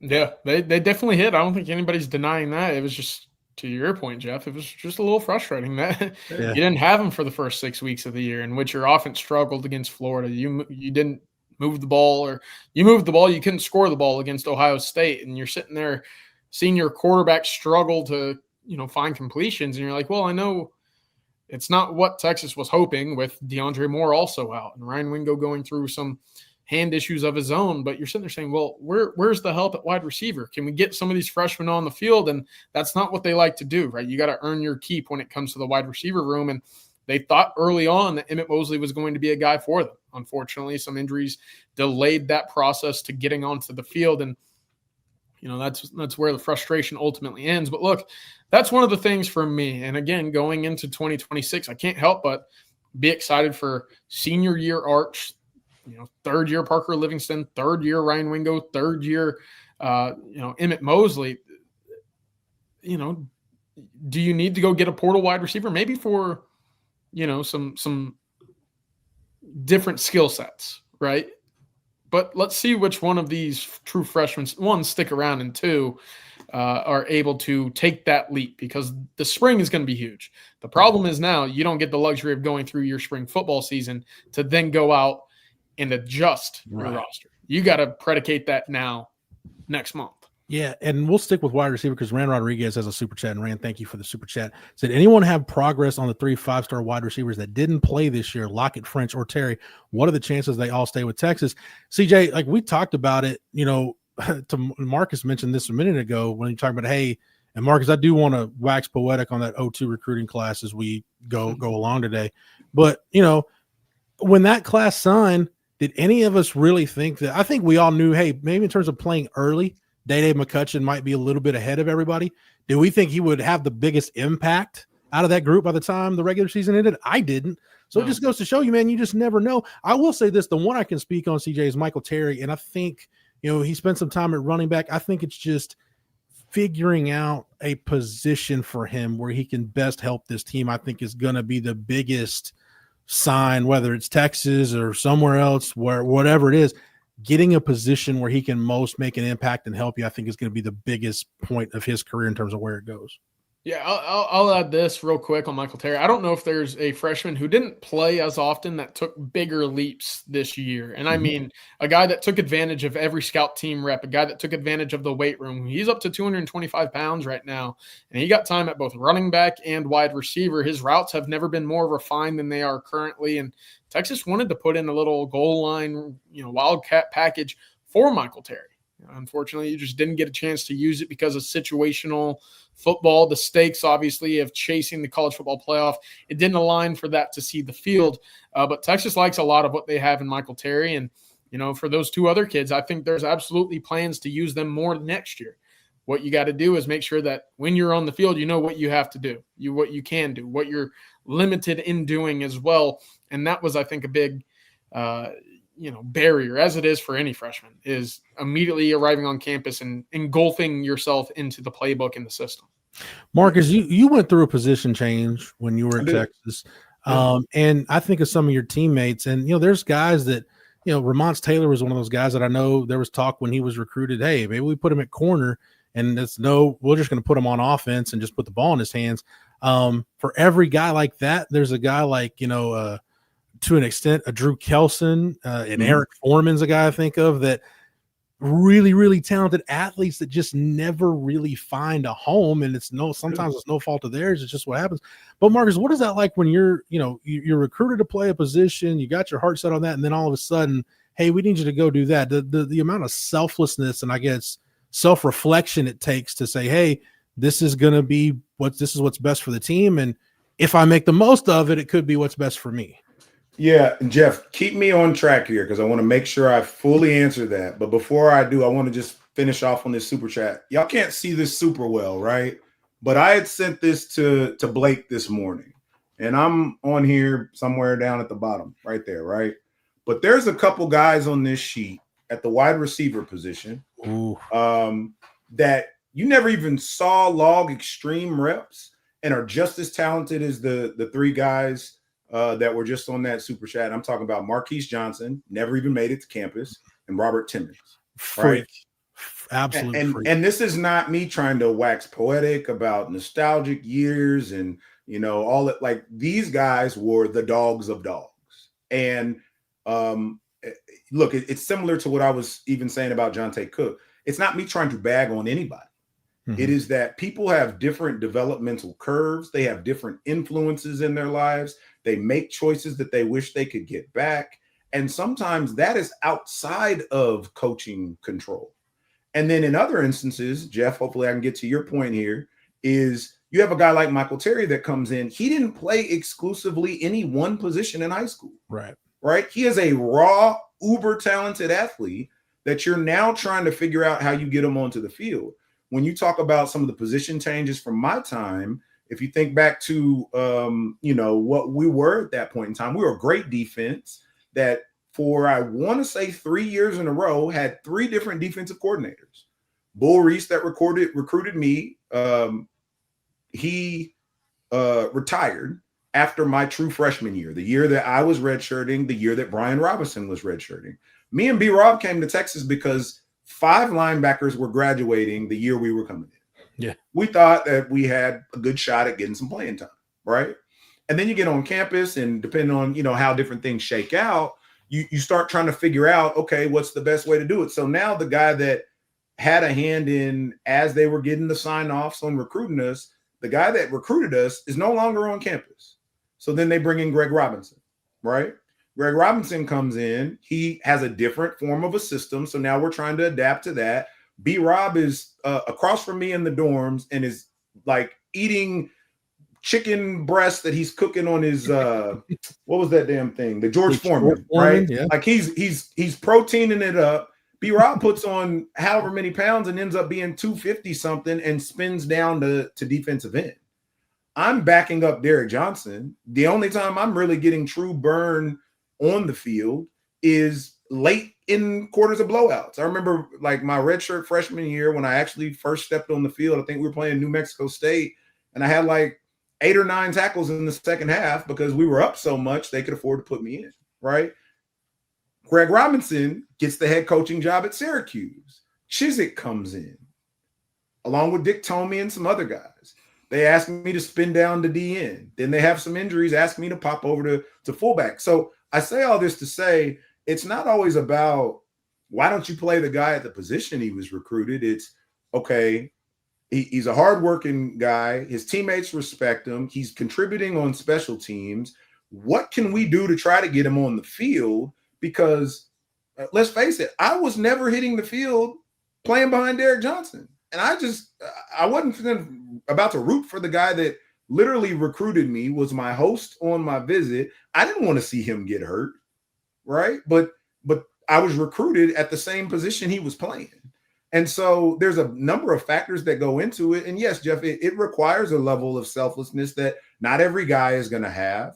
I ended up piling up a bunch of injuries. And so for me, it was, what can I do that can help contribute to this team? And so in on a much smaller scale, it was very similar to a Ryan Niblett.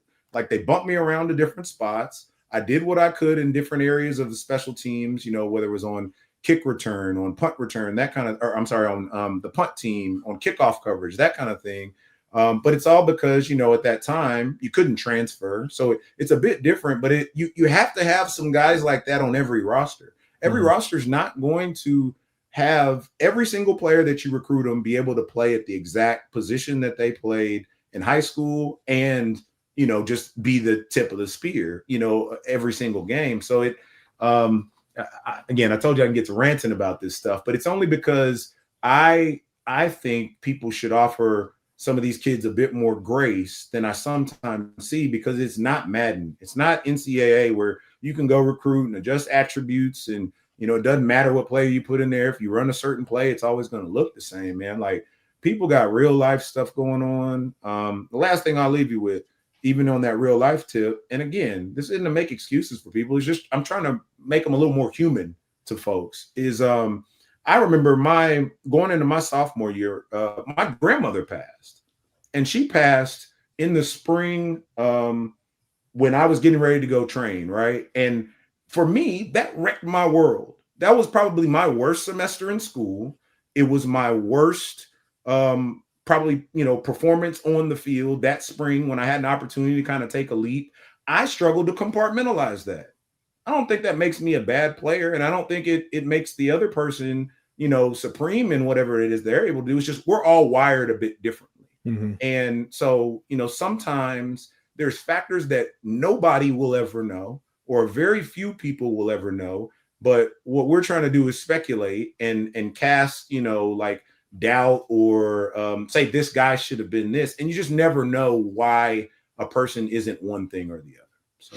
Marcus, that's very, very well stated. And what you just said there is why I try, and I'm not perfect by any stretch. I've never professed to be, but when, we have jobs to do, and sometimes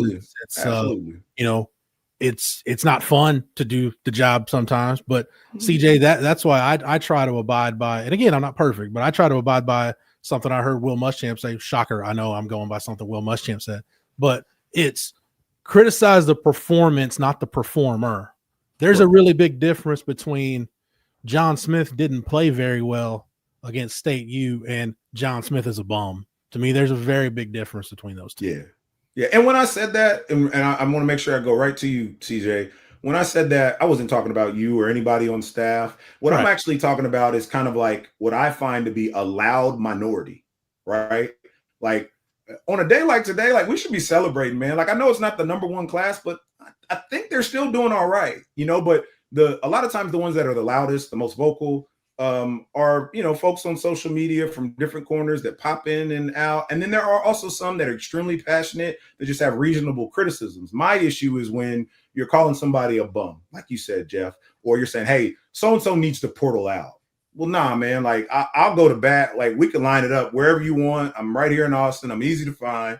Like you're not going to, on my watch at least, disrespect what some of these guys put into it. Maybe it's not panning out the way you think they should. And it's probably not panning out the way they do. Right. But there are some guys that for one reason or the other, just, have had different struggles and maybe it just means they're moving into a lesser role. They don't, necessarily live up to the billing that everyone thought. And again, maybe even themselves thought, but I think there's a way to be critical of people without being disrespectful to them as human beings. Yeah. To your point, today's a day of celebration. What is it? 23 kids so far have made their lifelong dream of playing college football come true. Now it's all about what they do with that dream. Do they fulfill it to play in the NFL? Do they fulfill it to being the maximum player that they could be at the University of Texas? That's up to them. That's up to the staff. Hopefully, as we all sit here and talk about it, hopefully, I think we all agree we want them to do exactly that. So ball's in their court. I'm excited for it. And I think, with the decision of Corey Wells still looming, today could get even more exciting, or today could get a little bit more interesting. And so, Matthew, I know we have a super chat about Corey Wells. I wanted to hit on it real quick. Auburn's pushing pretty hard for Corey Wells. Juan Garza, thank you very much for the super chat. Auburn's still pushing for the defensive lineman out of Petal, Mississippi. Texas wants him in the class, make no doubt about it. The big difference is, and what Texas has tried to catch up with, is the preferred walk-on offer to his younger brother, or to his brother. Now, that's something that Auburn has pushed, and with the retention of DJ Durkin, that's something that has been very attractive, right? Auburn to Petal, I don't think is anything more than about 3 hours. I'm no geography major, clearly, but I think it's significantly closer, obviously, than Petal to Austin. So worth keeping in mind. Texas wants him in the bag. There's been ongoing communication. No signature has been sent in to either school just yet. We will see, and we will update you when that officially does happen. Guys, I think what makes the Corey Wells situation interesting is, CJ, I think if you're him and his family, Alex Golish just got there. He probably, living out of a suitcase, obviously still. And you got to feel like, man, Alex Golish just got this job. And one of his first priorities is making sure that me and my family are good and that they're knowing that we're wanted at Auburn. Man, it's got to be a lot to deal with.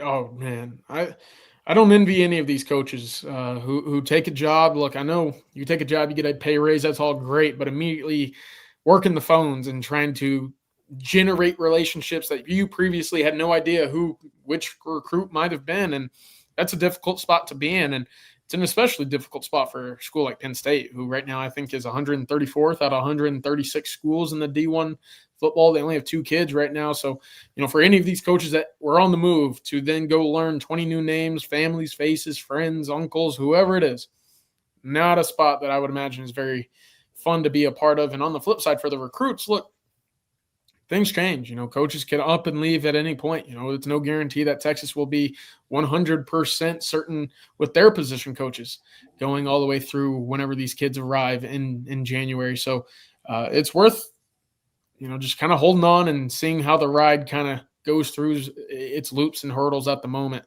But for Corey Wells specifically, tough spot to be in right now. Texas and Auburn fighting tooth and nail to get his signature.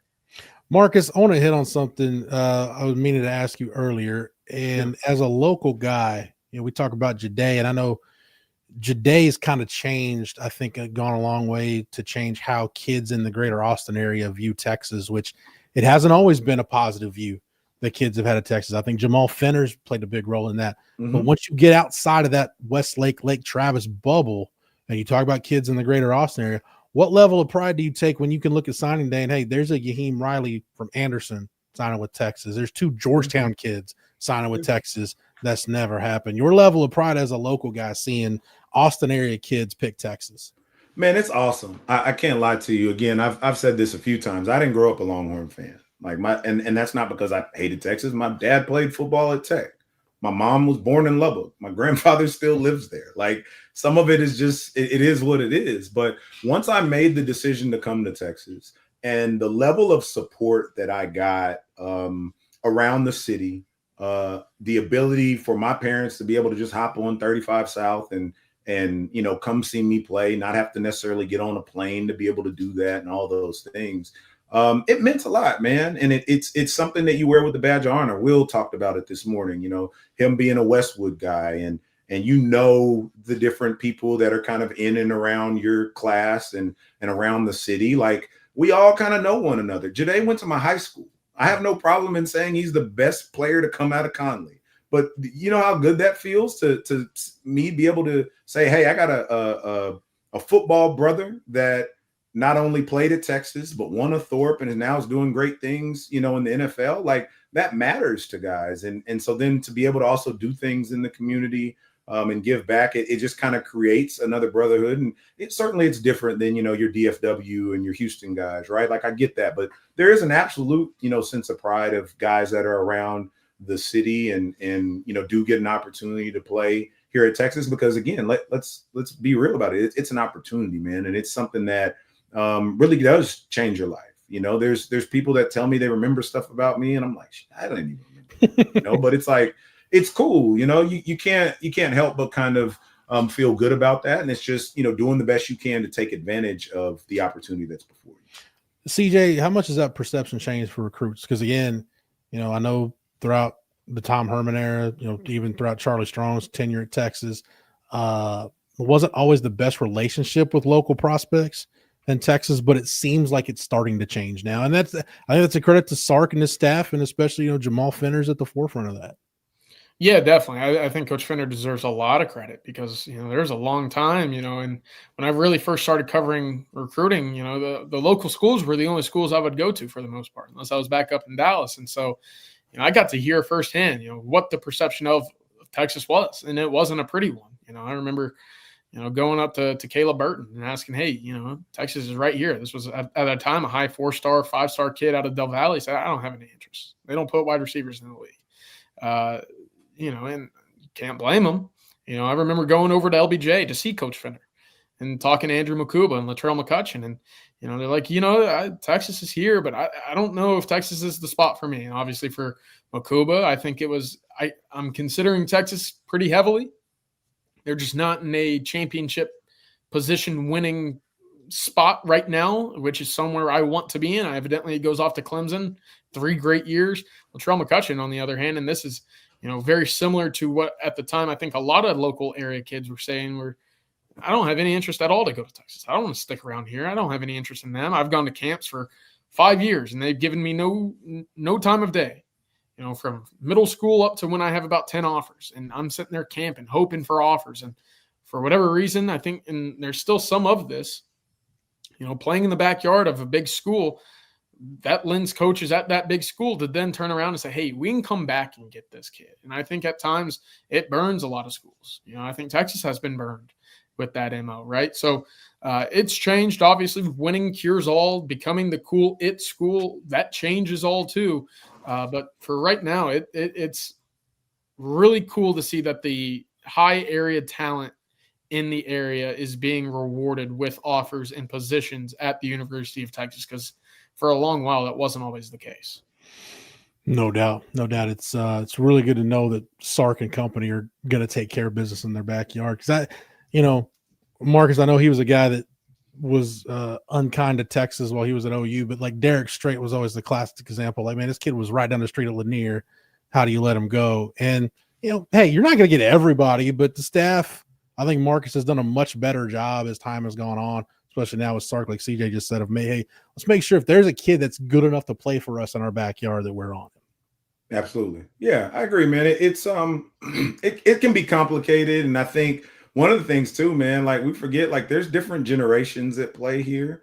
My parents' generation had a very different relationship with the University of Texas than a lot of these current kids do. Right. And we don't have to go down that road, but at times there were just things in the history of the world that were just different. And so things were viewed differently. And then even when you talk about Austin, you then have to look at where the different staffs are coming from, where their focus has been. And I think there's always been great talent here, but let's face it, like what you hear the most from our fan base, from national scenes is typically, well, why aren't we getting more guys out of Dallas? Or why aren't we getting more guys out of Houston? And so again, I'm not trying to make excuses for anybody. I'm just saying, okay, cool. So you're absolutely right. There's some guys that we've missed on, here in the Austin area. And maybe if you had gotten him, then you're not getting an Anthony Hill out of Dallas, or you're not getting, Vince Young out of Houston. It ebbs and flows. And so, but I think they've done a good job of,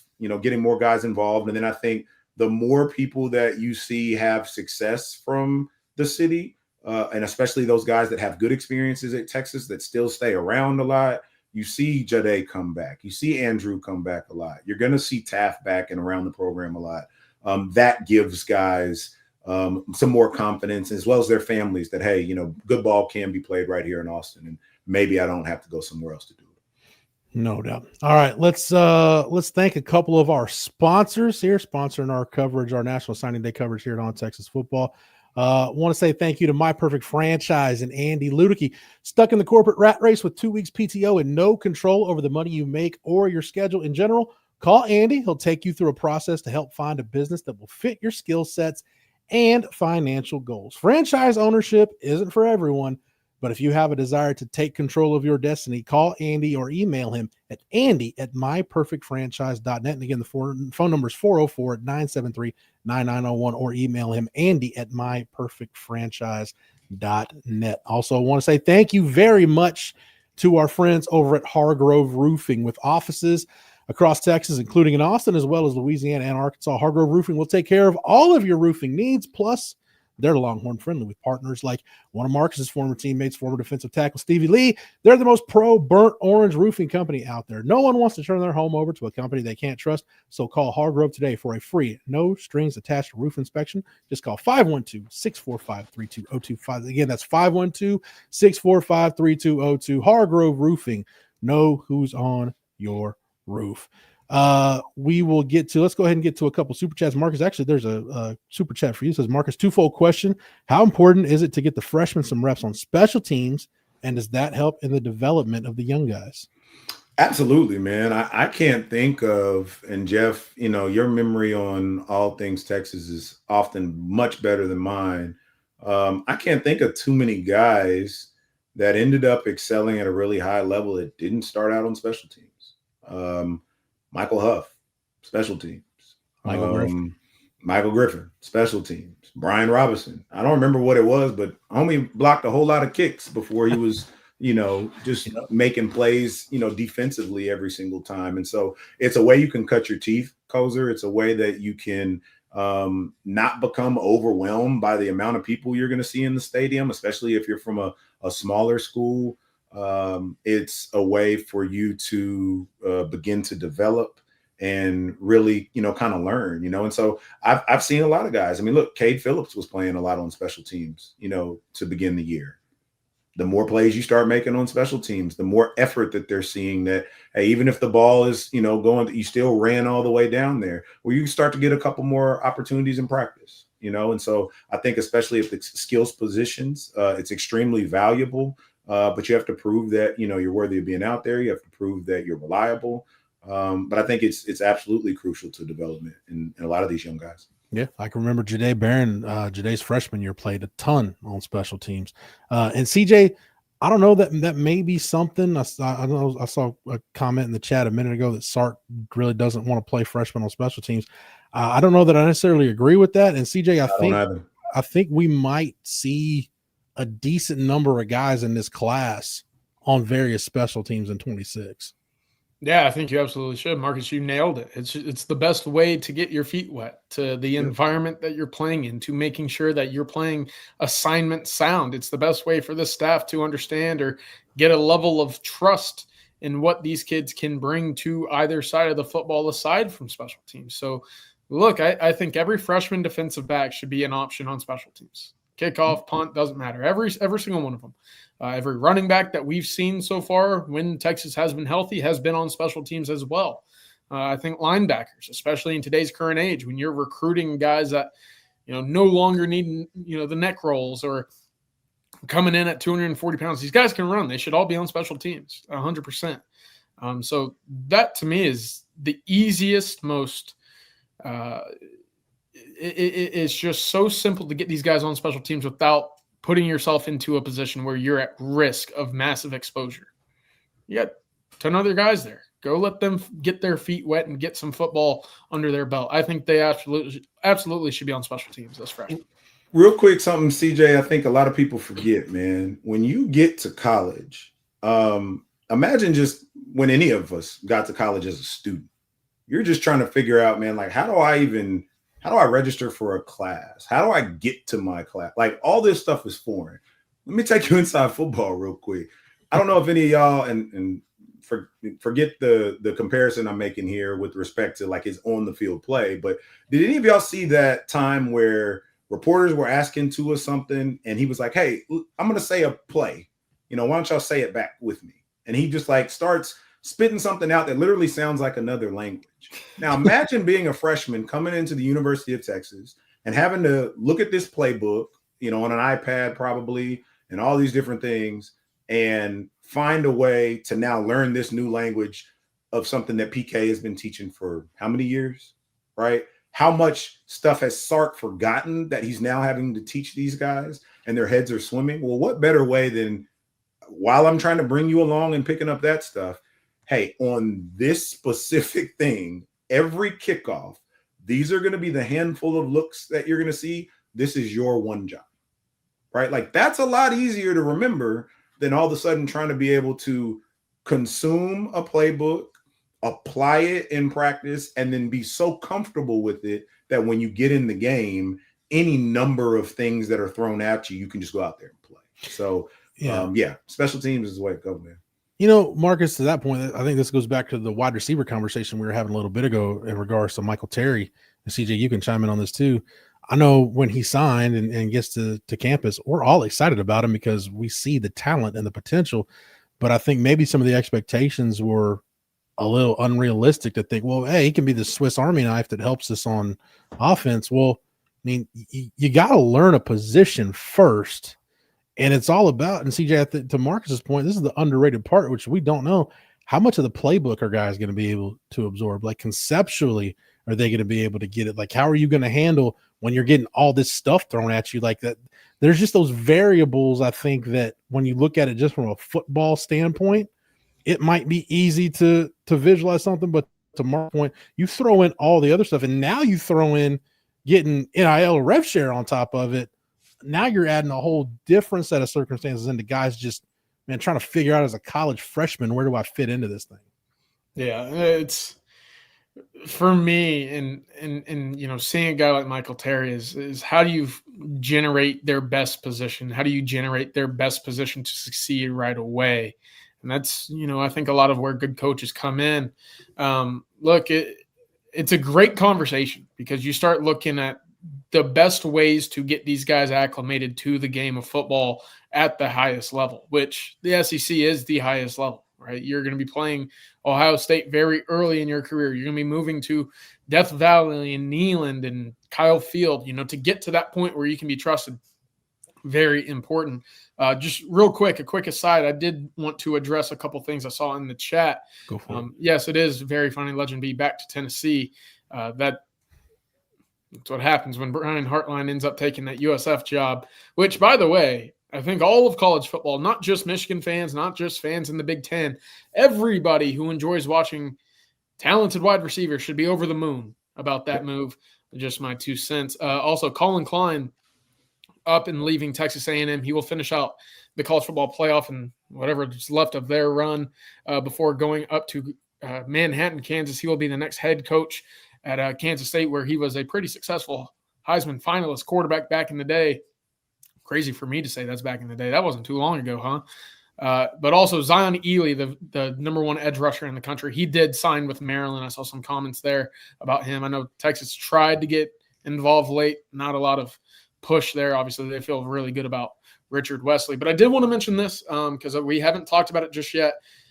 Brandon Harris was just on Longhorn Network. They're doing, of course, their coverage of signing day today. He said, quote, "A couple more surprises as we end the rest of the week. We'll see what that entails, but it doesn't sound like Brandon Harris and Texas are done with this signing day. Of course, signing day will go all the way through Friday, in which there will still be a couple of more decisions. I know Calvin Russell didn't sign up with Syracuse, a talented receiver. Chris Henry still weighing his options with USC, Oregon, and Ohio State. So we'll see if anything bounces the way of the Longhorns over the next couple of days as well." Yeah, I want to say something about the Chris Klieman retirement situation at K-State. Marcus, can you hold up that newspaper real quick? Because there's a picture of Mac Brown on there. There's a picture of Coach Brown. Oh, yeah. This is Mac Brown, like 4 or 5 years into the job. Yeah. Look at that version of Mac Brown and compare it to Mac at the end. It's kind of like being president. I was going to say the same thing. It really is. The job with 8. And, man, CJ, I don't know if you watched any of his press conferences, but, man, Chris Klieman looked like a guy that, and you can tell on these coaches, man, between NIL and everything you're dealing with now, the portal, really good, great football coach. He just looked emotionally like he was just done with everything. I tell you what, we talk about today, and, you know, it's the marriage of player and coach and program, right? Well, you get into a bad marriage, boy, does it take a lot out of you. And look, I like Avery Johnson. I think he's a good kid, but I think, you know, that's a family that brings a lot of baggage with it. And for Chris Klieman, that's probably some baggage he didn't want to deal with as his season went on. And that's all I'll say there. Yeah.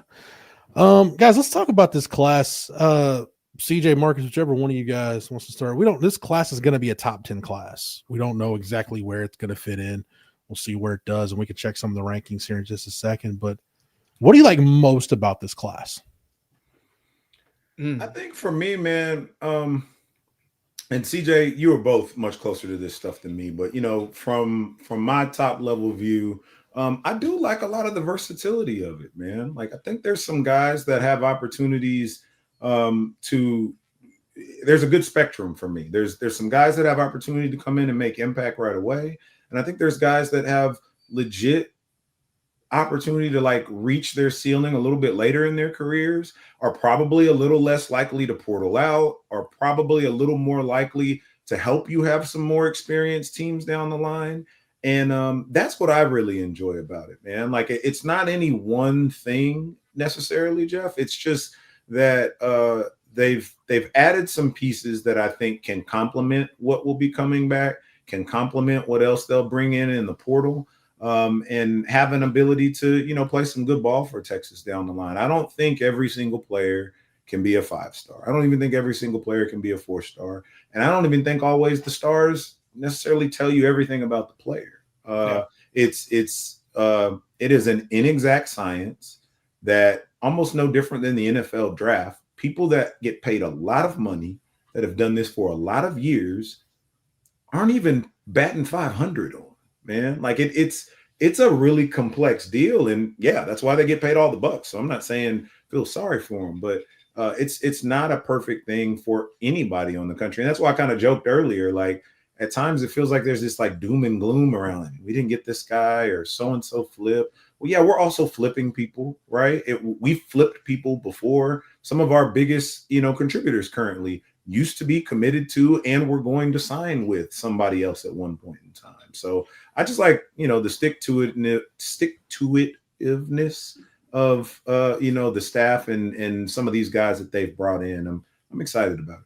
Yeah, just to build on that real quick, you have a fine balance of top-tier talent that will contribute immediately. And then you have a lot of guys that are here because they like Texas, they like the opportunity to play for the Longhorns, and they're still darn good football players. And I think as Texas continues to build towards that national championship, you can't do it without the culture. We hear a lot about it, right? And it's almost beat to a drum too much, right? I don't know if that culture was to the standard that we needed to see on the field this year compared to what Texas saw when they were in back-to-back college football playoffs. I think with this class, you got a lot of high-character kids who are coming to Texas, one, because they see opportunity to play for Texas, not just at Texas. That's something Rod Babers talks about a lot. But on top of that, it's guys who are there because they understand they could be difference makers in a university that they want to be at rather than just who might be paying them the most money. Yeah, no doubt. Something to back up what both of you guys said. Marcus, you talk about the NFL, even as many and I've always said that as many resources as they have, they get it wrong. I heard Bill Poley, a Hall of Fame executive, built the Colts with Peyton Manning, built those Bills teams in the 90s. He said the very best of us over time, if you look at it, probably bat about 575. So even like the very best NFL executives, about 40% of the time they're going to whiff. It just tells you, hey, what we're dealing with here. And then CJ, I'll never forget this as long as I live. But I remember Urban Meyer was the 1 year he'd taken 2011 off. It was between his last year at Florida and his first year at Ohio State. And he was going to ask me, what happened at Florida? Like, how did it get off the rails? And he said, by the time we were done there, he said, we got so focused on collecting talent that we forgot about building a team. And there is a big difference. And I'm like, I've never heard it said better than that. And Marcus, you can attest to that. Like, there's a really big difference between just collecting talent and building a team. Yeah, I almost pulled a Blake and muted myself there, but I came back. I recovered. Absolutely, man. Like, there was a point where, and a lot of fans will deny this, right? But there was a point where when A&M had the number one class, we were going to be just off. We lost the state, and look how far ahead they are. And when you look back on it, they hired a bunch of mercenaries that didn't really fit any particular scheme. When you look back on some of the more challenging years that we've had, they didn't fit a specific scheme. It looked great on paper, and it was a bunch of stars, but it wasn't, the right combination of guys, right? Like, I say this, and I'm gonna find a way to say it much more eloquently and politically correct than I say it to maybe, I think I said this to CJ when we went to the basketball game. So stuff that it won't be on camera. I'm gonna find a little better way to say it. Every class needs some elite guys that they're off the charts, right? You also need some guys that are really good at football, but are also really good, in the classroom and are going to be great contributors to society. They may not play in the NFL, but you need those kinds of guys. And then you need some guys that are going to be like a bunch of guys on that newspaper that I got sitting over here that have an edge to them, that need football, that may or may not figure it out, right? But those are like, you need all of that to mesh together. It's like if anybody's made gumbo, right? Like, you got to start with a good roux, because if you don't have a good roux, then you're kind of making soup over there, and I'm gonna judge you quite a bit. If you can find a way to mix all the ingredients just right, you have the ability to do something special. And there's a reason why you can't stack the same level of talent you used to be able to. There's a reason why you can't just cherry pick.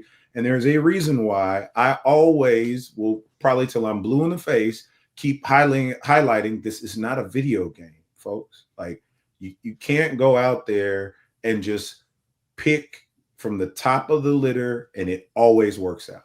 It doesn't work like that. You absolutely need some high-end talent, but you need some other stuff in there as well, so that you have, the ability to make it all kind of meld together.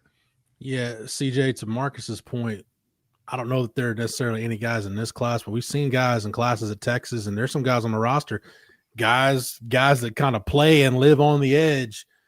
man, there's going to be some of those type guys that go over that edge, and for whatever reason we don't hear about again. But the guys that can kind of just bump up against it and maintain that edge, yeah, you do need some of those guys. I think there are some of those guys in the program right now. Yeah, it's always tough because, how do you balance it, right? You do need a couple of the guys where without football they got nothing, right? And it's always almost, I don't want to say dangerous. I don't think that's a word for it, but it's a risk because that's all they've got. If they don't have football, they don't have much else, and that's the edge that they play on. That's the edge that got them to where they were.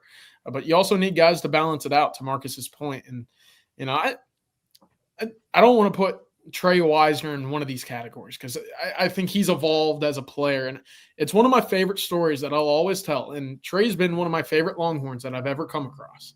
I think for anybody who's watched any of the questions that I ask him, he always kind of lights up, and it brings joy to me because I've watched him since he was about a sophomore in high school at Connolly. But this was a guy who at Connolly they used him basically for everything.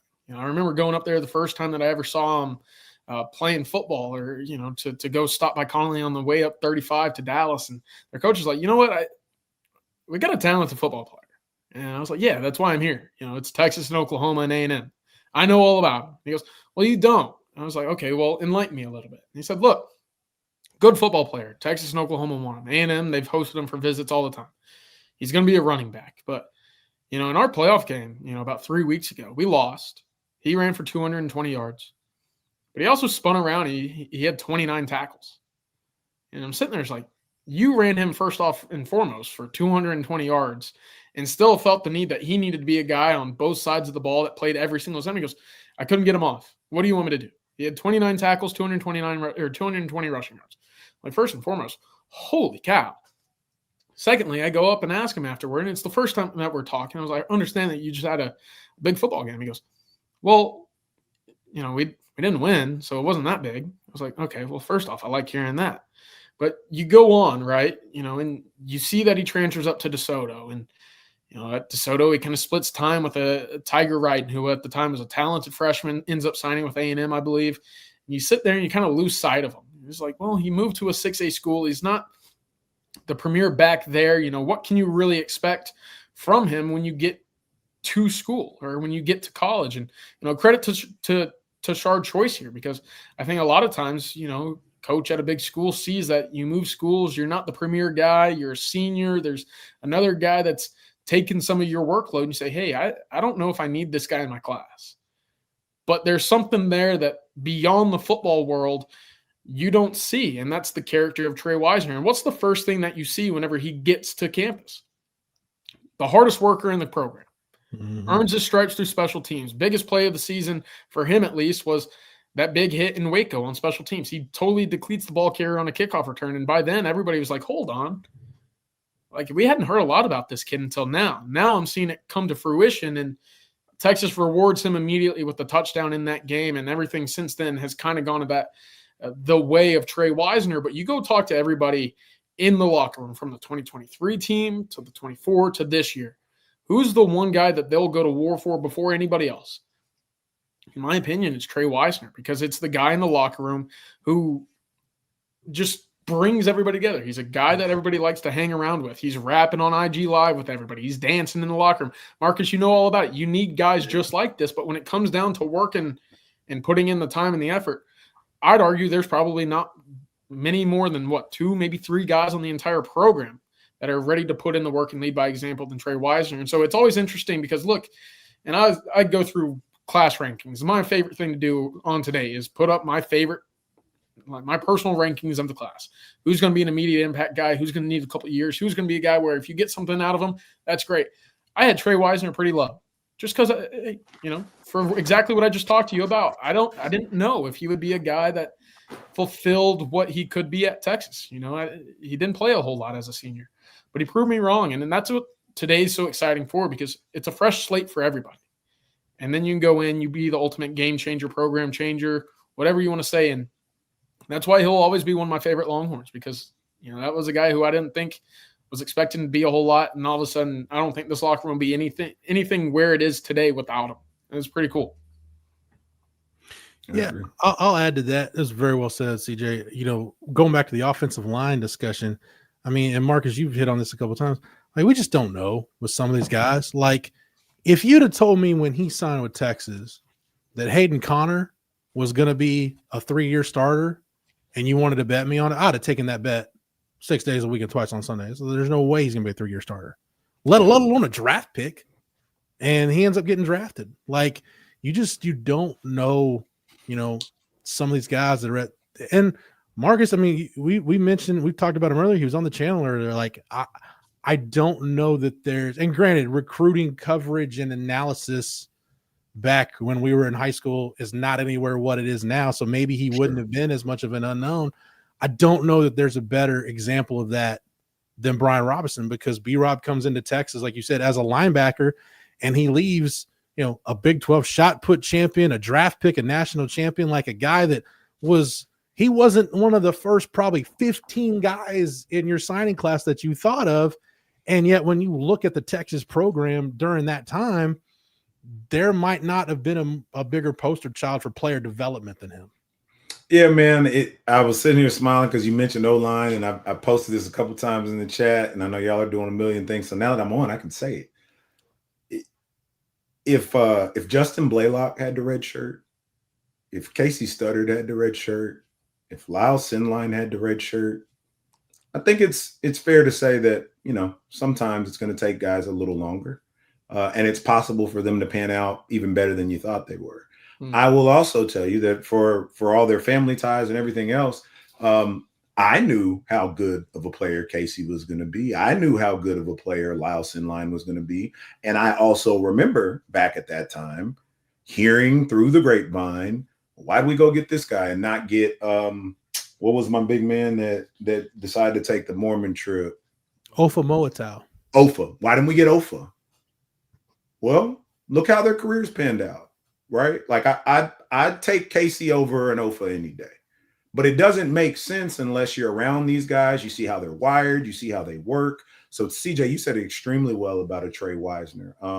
There are times where you can't pick up on some of this stuff on film or watching it. You have to be around it and immersed in it to understand why some of these guys show up the way that they do, and then why their teammates are willing to go to bat for them and go to war with them. It is certain things that, you know, there's just traits about guys that you can't put, you know, on. I remember the first time I met Colt McCoy, and he was in town and for the state basketball championship, when he was at Jim Ned, I ran into him and his team at Freebirds right over there in Hancock Center. Right.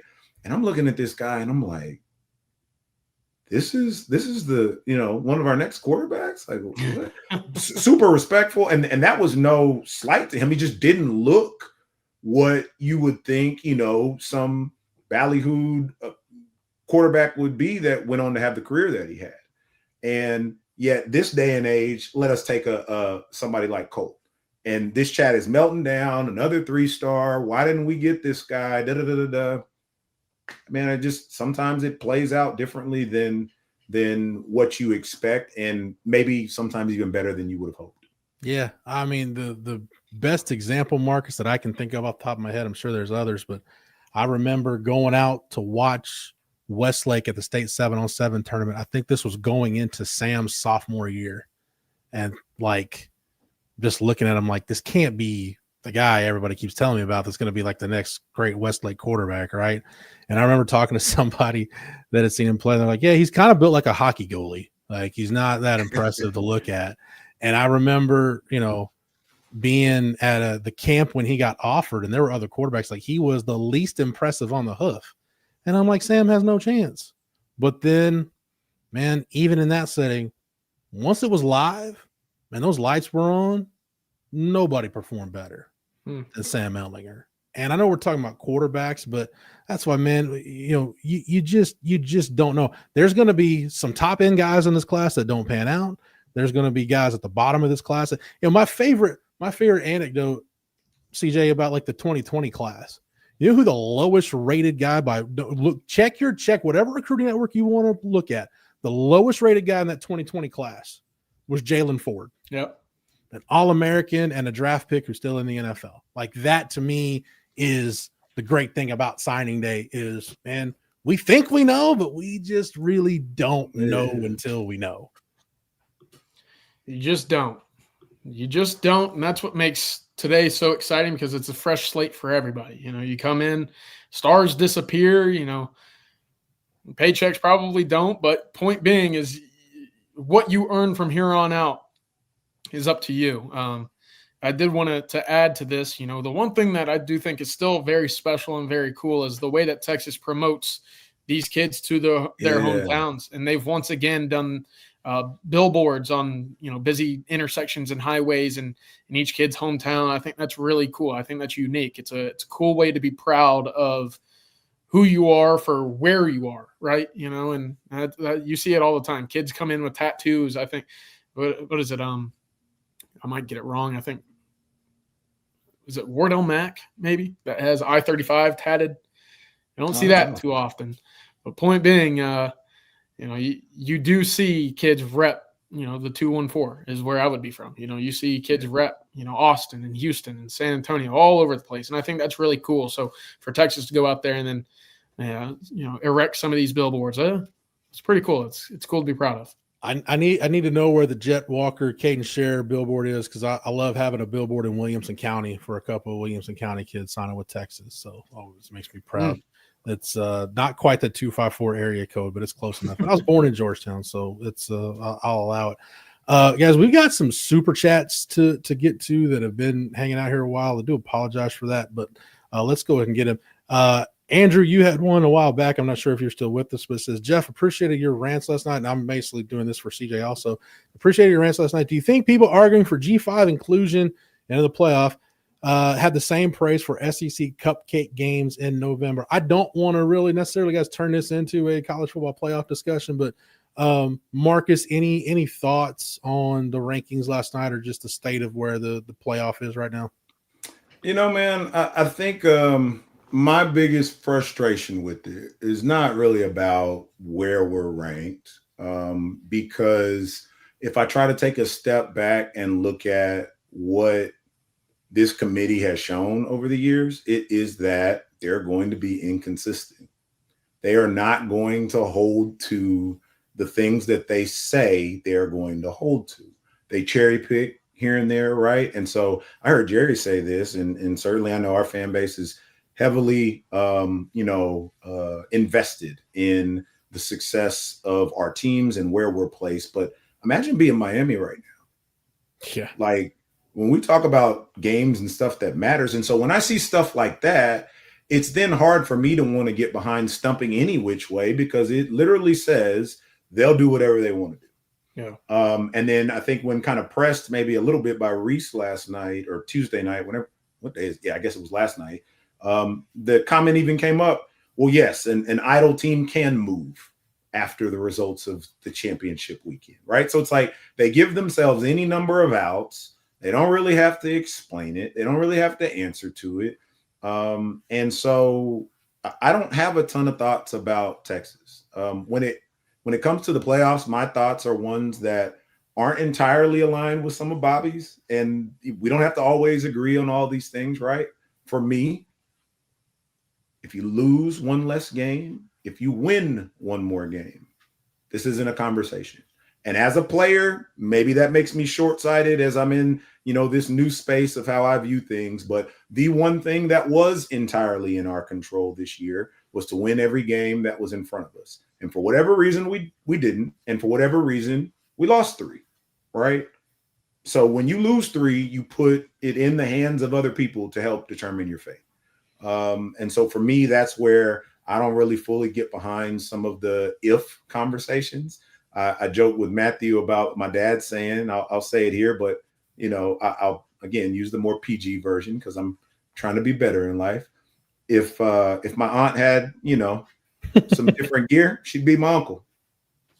So we could play that game all day. It just it's not one that I like to play by, right? I kind of live in the world of you control what you can control, and that is how you go out there and prepare and strap your pads when you line it up every Saturday. I understand what Sark and everybody is doing. Like, I get it. I would want my coach to do the same thing. Hell, Coach Brown used to do it. And so I imagine to some degree, Sark has a really good mentor in how to go about it. But the only thing I will say, especially with, this super chat, is I am not a fan of this G5 stuff, man. No. To date, this isn't going to be any kind of Cinderella story like you see sometime in March Madness. These gaps are too wide. You put a UNT team out there against Notre Dame, and Jeremiah Love's going to have 300 yards, and his backup's going to have 100. Like, I'm not trying to see that. I would like the committee to say, hey, we're trying to get the best 12 or 16, whatever it grows to, and they are adhering to standards that help you get the best 12. That's not what's happening right now. Right. We're trying to give out a couple participation trophies and leaving out some teams that could compete at a higher level. CJ, I know you've got a severe case of tired head over all things playoff, but you want to add anything or just move on to the next? No, I mean, I think we covered it pretty well last night. Marcus, I'm with you. On top of controlling what you can control, you also control how you play in those games that you win. And I think that played a big factor as well. But look, I'm sure this has been a tough week for Steve Sarkisian, having to politic for your team on every single station that would have you. I'm sure that wasn't very easy. I'm sure he'd rather be working the phones behind the scenes, making sure that this class is where it needed to be. And I do think that behind the scenes, this is a season that Texas would probably prefer not to have to experience again, right, Marcus, where your decision is no longer based off of what you can control. It's in the hands of a committee who has kind of proven once again to be very wishy-washy with consistent rulings and rankings and who's ahead of who and whatnot. I think we all agree with that. What needs to happen from here is that, hey, Texas makes the right decisions off the field, the right additions in the portal, the right signees on signing day to make sure that their team is at best equipped for the 2026 season to not be in a position like this again. And I've said it on record a number of times, and I'll say it again. Hey, portal 1, portal 2, portal 3, for me, they're all going to the offensive line. Until then, there shouldn't be any other deliberation until that offensive line is to a position where you don't need an all-world NFL level running back to gain 100 yards per game.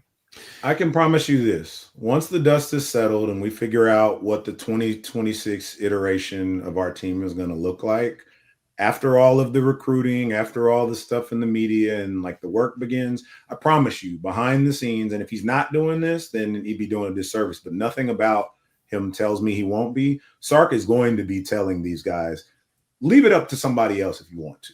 Mm-hmm. Put it in somebody else's hands. Slip up here, slip up there. Don't go out and put forth your best effort. See what happens. Right. Mm-hmm. And I think that's where then I get back into my, and you'll really get me ranting here, Jeff.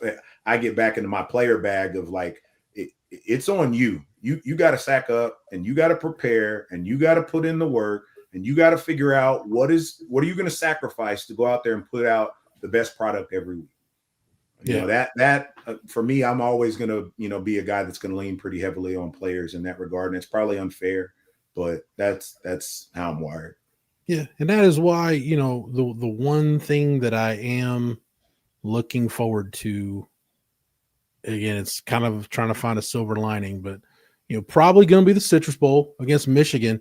For me, I don't know where you guys come out on this. For me, for all intents and purposes, that's the first game for the 2026 team. I mean, between opt-outs and portal and everything else we'll see, you'll have a few, I'm sure Michael Taft will play in that game. Like there's going to be a few outgoing upperclassmen that decide to play in that game. But for the most part, CJ, that's going to be basically our first, 30,000-foot view of what the 2026 team is going to look like.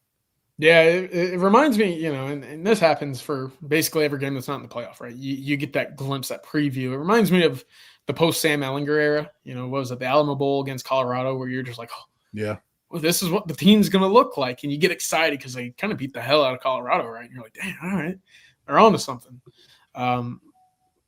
That's what this game is going to be for me. And Marcus, I thought your point was great. We heard it all off season this year is, hey, you've gotten very close to the peak of the summit 2 years in a row. What are you going to do to make sure that you get to the top? that you win the national championship. And evidently Avalanche came, they fell, they stumbled back down the hill.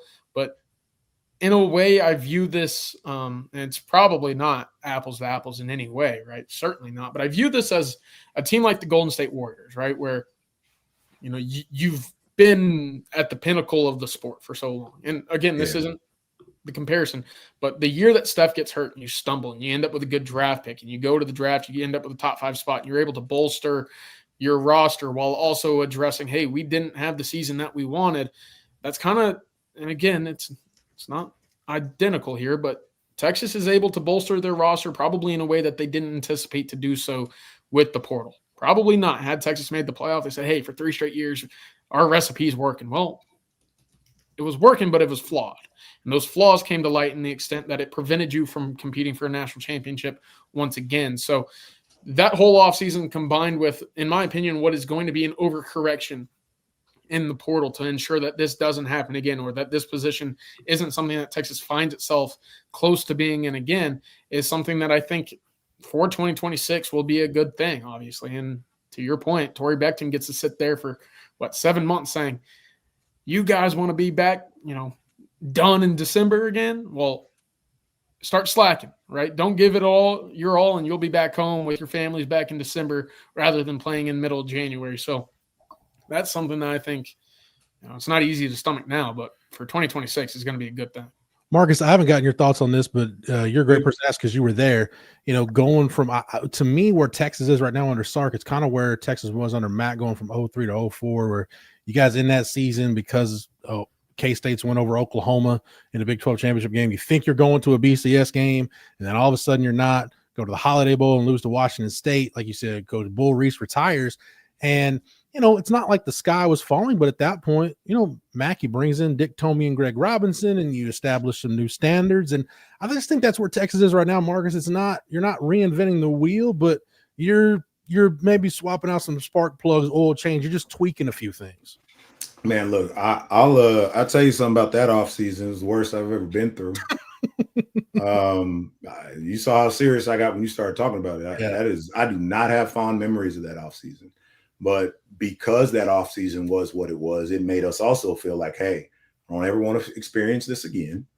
And it reminded us of the level that was necessary day in and day out, week in, week out, to be able to achieve the things that we said we wanted to achieve. I know it's been talked about before, but think about people trying to run VY off. Yeah. Imagine if the portal existed back then. And VY didn't have, rest in peace, Steve McNair in his ear. And when he got in that car, he didn't turn around. What if he hopped in the portal and went somewhere else? How does that change the trajectory of this? How does that change my damn life? Right. So I think people forget the struggles that even good teams go through. I mean, hell, we're all sitting here talking about Ohio State as the standard. And in a lot of ways they are, just because of their continued success. They've really, if you look at them, they really haven't ever fallen off.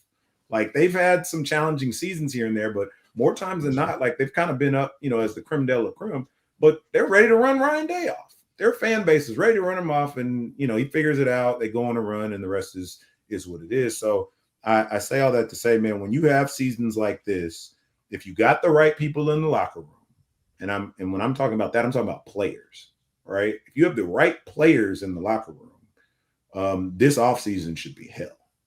And it's because, my hope is that, I think I saw Colin post something about, and it, for all I know, kids these days, it's probably a rap lyric or something, but it was like, I didn't have the year I wanted, I had the year I needed, right? It's kind of a version of, when you need those people in your life that are going to tell you what you need to hear, not just what you want to hear.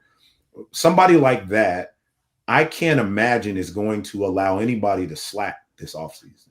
Someone like that is not going to rest on their laurels and be comfortable with the numbers he put up this year, right? As much as we know he got held, as much as we would see him trying to talk to the refs, man, do y'all not see this? I promise you he's going to grind in a way this offseason that says, well, you know what? I'm going to break through a couple of holds that maybe I couldn't, this past year. And so for me, I think what it gets back to is the basics of football. It gets back to grinding. It gets back to holding one another accountable. And if that doesn't happen this offseason, I'll be able to tell pretty quick, next year.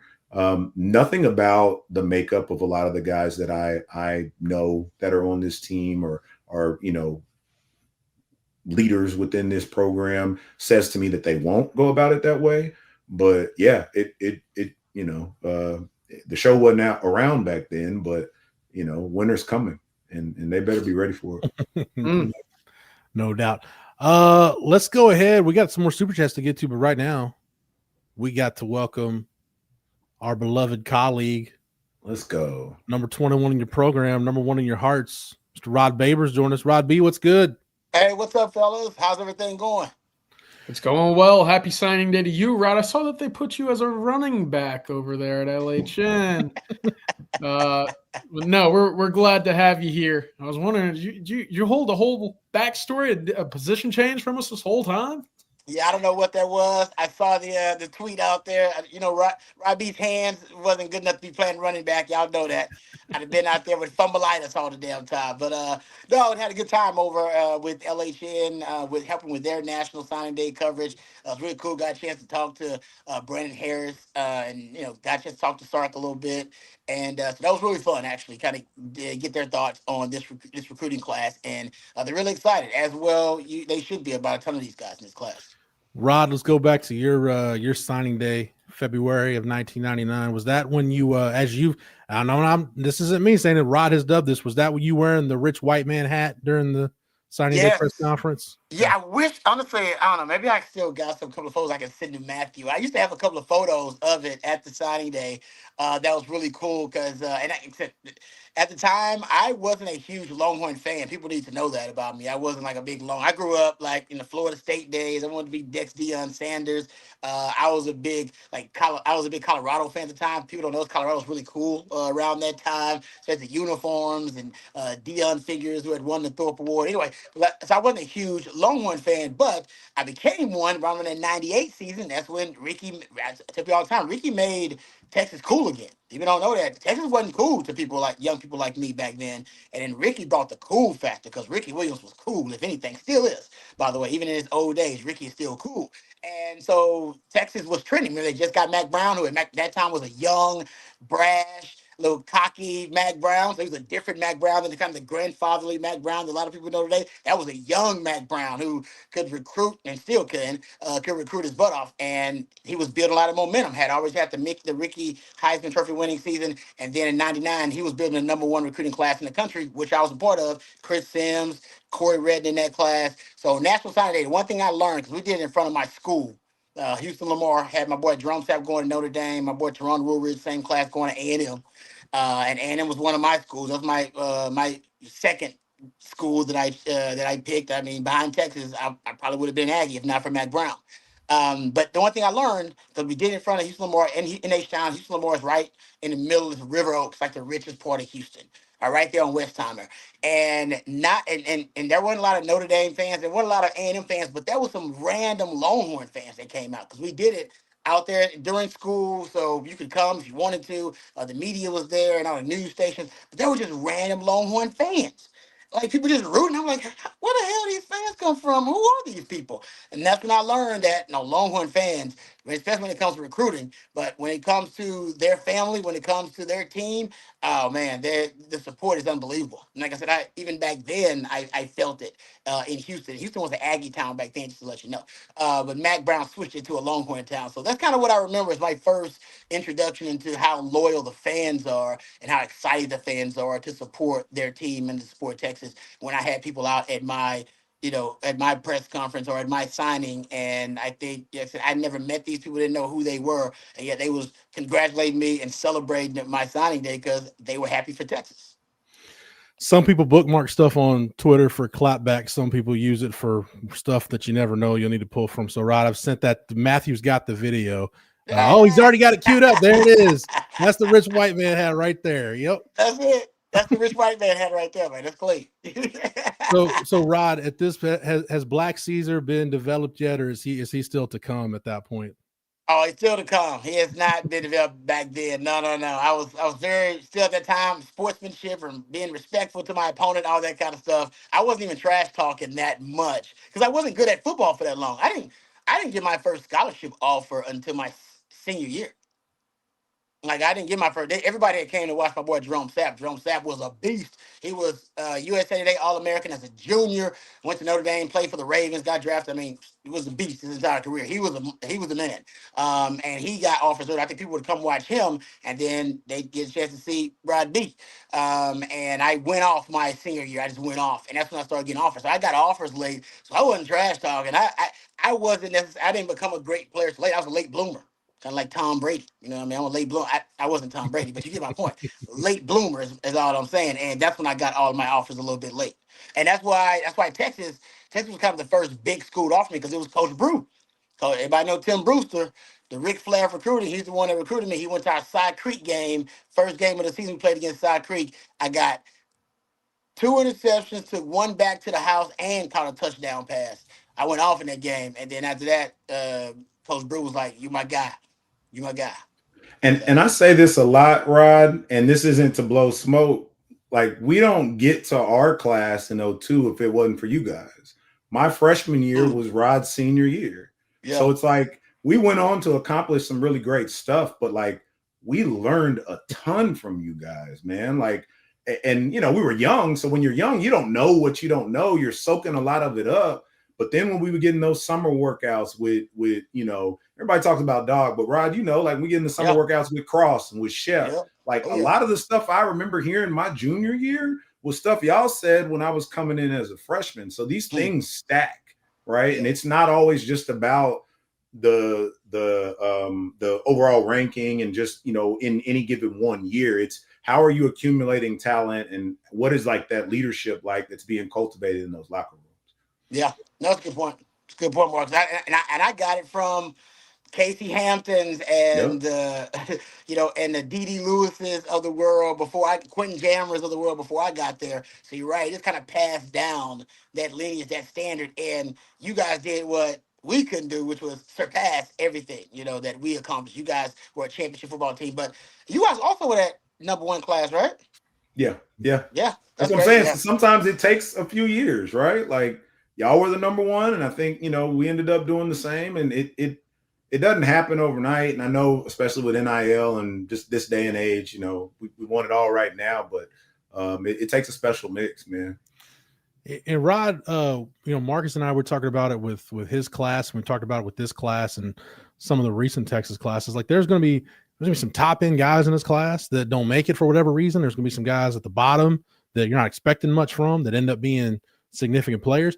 And your class had some of those guys, whether it was, you know, guys like, you know, a Kenny Hyder or a Kendrick Turner that ended up for whatever reason not panning out. And then, you know, Marcus Tubbs comes in as a tight end from DeSoto and leaves as a first-round pick as a defensive tackle. It's just sometimes you just never know.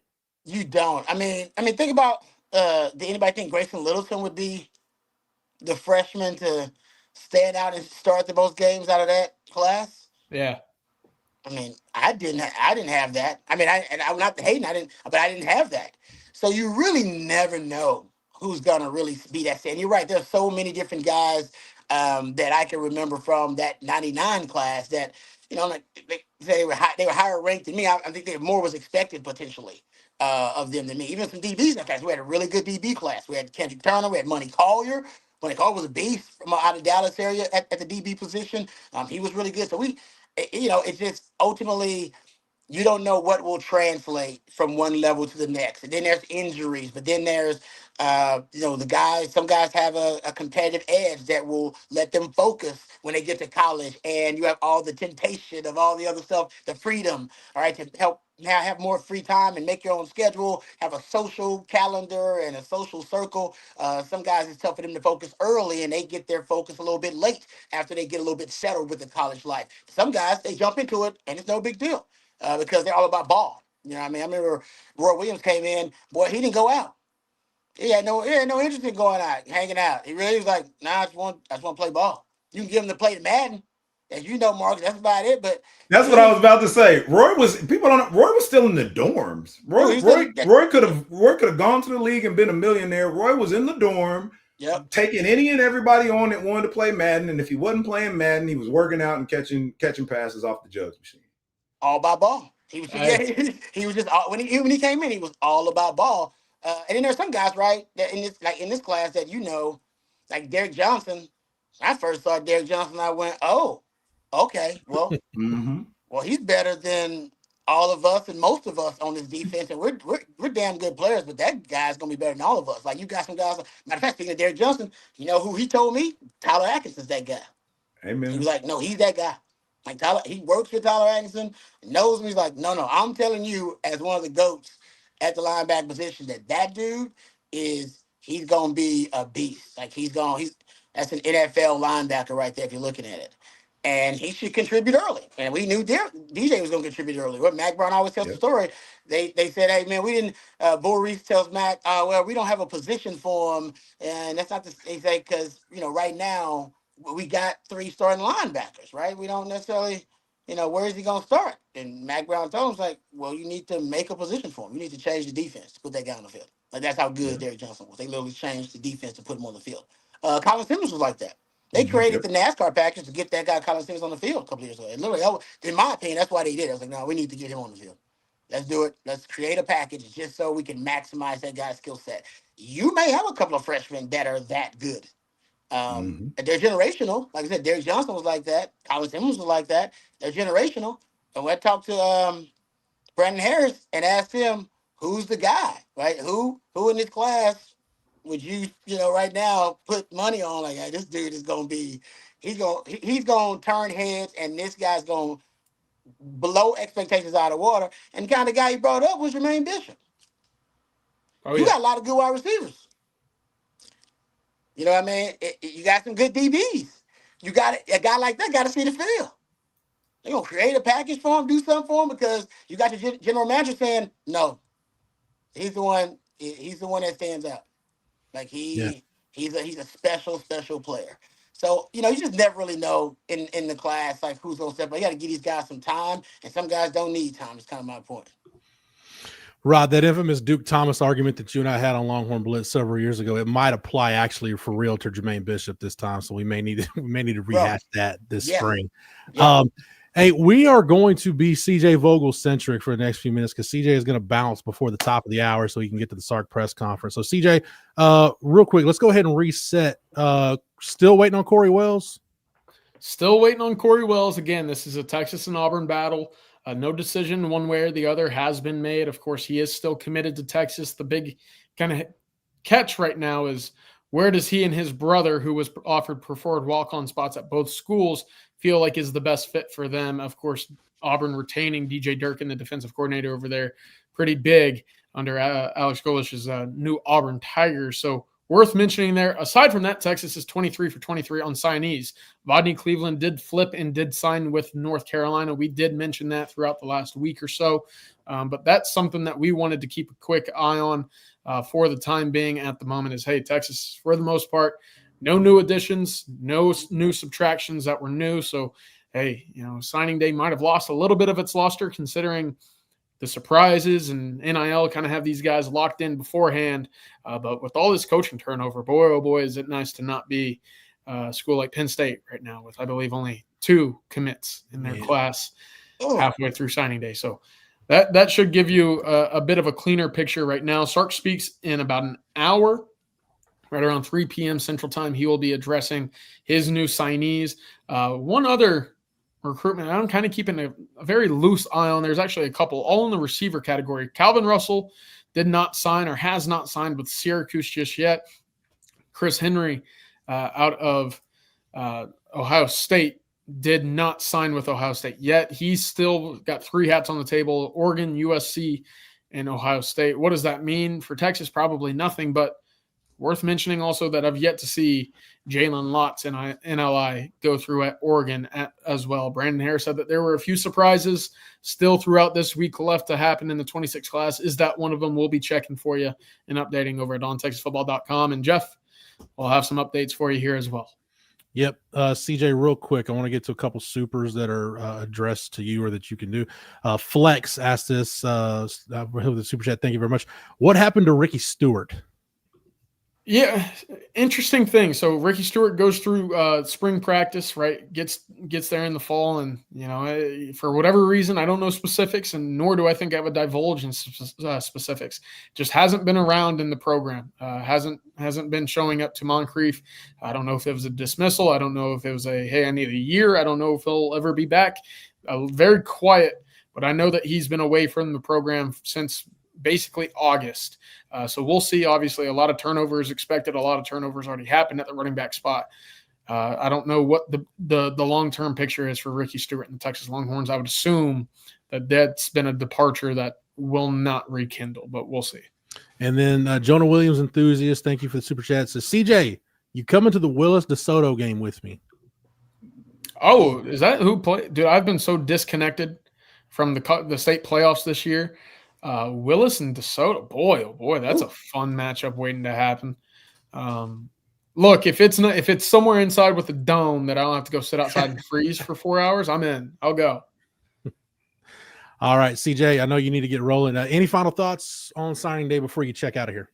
Yeah, again, a healthy balance of your immediate high dollar impact guys, right? We can go almost position by position. I think you've got one at every single one, and a good group of guys who will develop and be great program guys for you. Again, some see that the wrong way. It's not a knock. It's guys that over the years, they're toolsy. They got traits that Texas likes. Obviously, they've taken them over a lot of other prospects.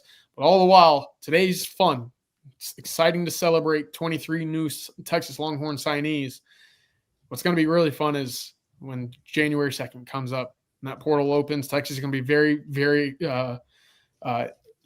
active when it comes to building this 2026 roster. And that's something that I've maintained for about 2 months or so now.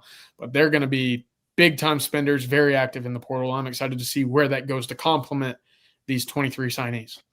All right, CJ will be on the live stream. Amanda Atwell will not be on the live stream tonight. So I believe it'll be CJ, myself, and Jerry Hamilton on the live stream tonight. So CJ will be back around 7 o'clock to wrap up the day, wrap up the Sark press conference. CJ, be safe going across 35, and I'll see you tonight for the live stream, man. All righty, guys. Y'all have a good one. Happy signing day. There you go, CJ Vogel.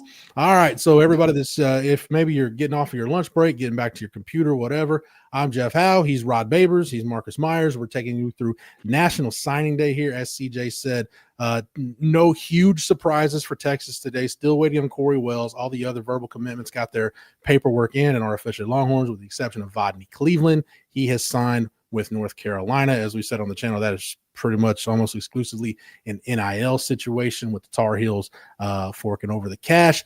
As far as guys Texas was chasing kind of on the periphery, maybe hoping something happened, LSU has announced the signing of Briston Martinez, the offensive tackle. They have not announced whether Richard Anderson, the 5-star defensive lineman, has signed yet. I think I mentioned a couple of guys that are still out there, still waiting, obviously, on the Corey Wells situation. One thing to note on Corey Wells, and thank you, Matthew, for putting this in our group text. Tavian Branch, a 6'5", 300-pound defensive lineman, previously committed to Penn State, has committed to and signed with Auburn. So I don't know if that's Auburn getting out of the Corey Wells sweepstakes, or maybe it has nothing to do, but just something to follow away that Auburn has picked up an extra defensive lineman not named Corey Wells today. So just file that away. We'll continue to take your questions, guys. We got some super chats to roll through, though, that have been sitting here a while. Texas before 12 says, just a thanks for the extra work today. Rod, I know you've been busy doing your thing with LHN. Marcus, I want to say thank you to you, because you've been hanging out here for a few hours now, and I've tried not to, just verbally beat you down about the O2 recruiting class, which is near and dear to my heart. But it's been really good, Marcus, having you on nonetheless. Oh, I appreciate it, and thank you for the super chat, man. Look, we all enjoy this stuff, man. Like we love our Longhorns, especially a day like today. Like I said earlier, it's opportunity to celebrate these guys. Some of these cats, man, they're the first ones in their families to go to college, right? Like, I know this is all about ball, but some of this stuff is bigger than that. So that's why I find it to be a joyous thing, and I enjoy getting an opportunity to talk, with you guys and with the fans. So Appreciate y'all having me. All right, let's go ahead and get to some more super chats. Rod, I want you to take on this one. Traylo 6402, thank you for the super chat. Says, is Cam Coleman going to enter the portal? Rod, we don't know which wide receivers are going to enter the portal, but Marcus has talked a lot about wide receiver. I have, CJ did. Here's where I've come around on wide receiver. I just go back to your theory, Rod, about the NFL draft, where you can find all pro caliber wide receivers on day 3 of the draft. The strategy the staff takes on wide receiver going forward, to me, is one of the more fascinating things to watch with any position group in this program, because I think we're getting a taste of it today, Rod. Maybe they focus on whether it's a portal guy or high school guy, one just kind of elite, top-notch wide receiver prospect, and then maybe just fill in the rest around that one special guy. I don't know what the approach is going to be, but relation to the portal, just your take on wide receiver and building a roster with wide receivers right now. I do like Sark taking wide receivers in the portal. He's had some success, a lot of success here at Texas, taking wide receivers in the portal. Are you talking about a Matthew Golden, or are you talking about A.D. Mitchell? So I do like them taking Emmett Mosley. Is the latest example, right? Everybody loves Emmett Mosley. He's been fantastic. So I think Sark should look to the portal to get a wide receiver. Now, whether you go get a guy of Cam Coleman's caliber, that's a different conversation.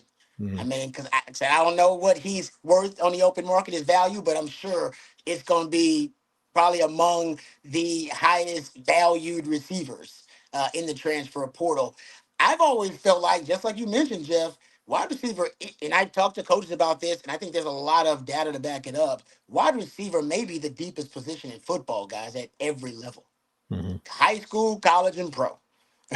I mean, it's just a really deep position. A lot of programs out there have really good wide receiver talent, and I think overpaying for a wide receiver, you better be sure in this day and age of NIL revenue sharing, you better be sure that you're gonna hit on that guy. And not saying Cam Coleman ain't. I love me some Cam Coleman, but I do think in terms of looking for value, there's better value to be found at wide receiver than just kind of overpaying for a guy in the transfer portal market. I think Texas can find good value. Like I said, A.D. Mitchell was probably really good value for them, and so was a guy like Matthew Golden was a great value.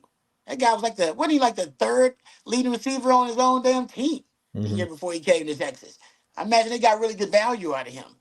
So I think, considering how deep the pool of talent is at the wide receiver position, period, I think you got to look to try to find value there. So I love the Cam Coleman thing, but I don't know if it would be worth it for Texas, considering the depth at wide receiver they have now, and that's going to be coming back for them. And like I said, I don't know what Jermaine Bishop's going to play, but wide receiver could be one of the positions. He might need to play. Rod said it way more eloquently than I'm going to here, and I am fine if I'm wrong on this. Cam Coleman ain't coming to Texas. All right. I think Cam Coleman, somebody's going to pay him $2-3 million. Yep. Again, I'll be wrong as all get out if it happens, but I would much rather you spend that money on the offensive line.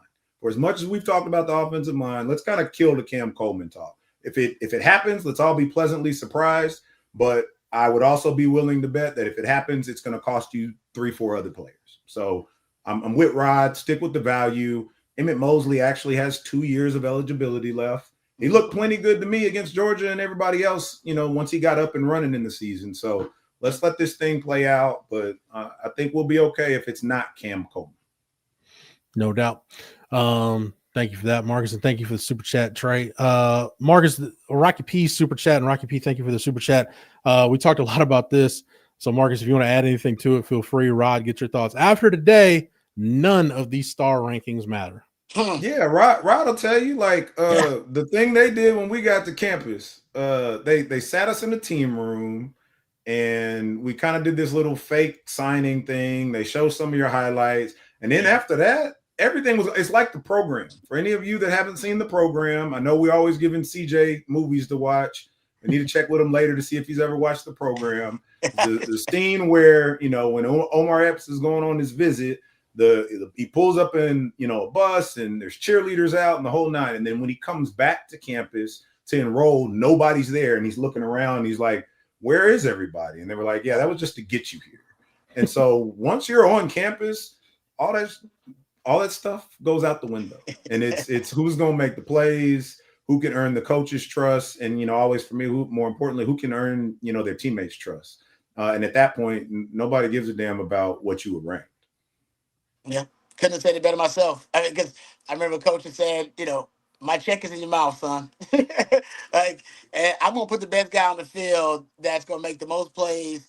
Because honestly, if I don't, then my job is on the line as a coach. So yeah, man, I totally agree. That's the NFL too, right? They don't care about where you were drafted. Once you get into the NFL, it's all about who can make the most plays. And I think for Texas, getting to the recruiting rankings, it's great that they have the highly ranked recruiting class, but now you got the transfer portal as a talent acquisition device as well. The rankings really don't matter as much, period, let alone matter as much, of course, once you're on campus. All right. What's Thank up, you. Jerry? Hey, Jerry Hamilton joining us as we cross the top of the 2:00 hour. Jerry, we're just running through some super chats. Rocky P, another super chat. Thank you for the super chat. Said we need to readjust our view on recruiting. Teams can't stack elite talent like they used to. Look at all the players flipping from big programs to smaller ones, i.e. Curtis going to Vanderbilt instead of Georgia. Jerry, since you're jumping in, I'll start with you. You want to tackle this super?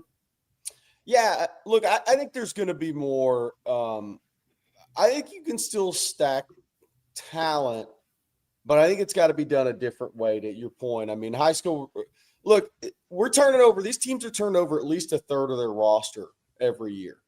So if you look at the classes, like I think Marcus, we'd hit on this morning a little bit.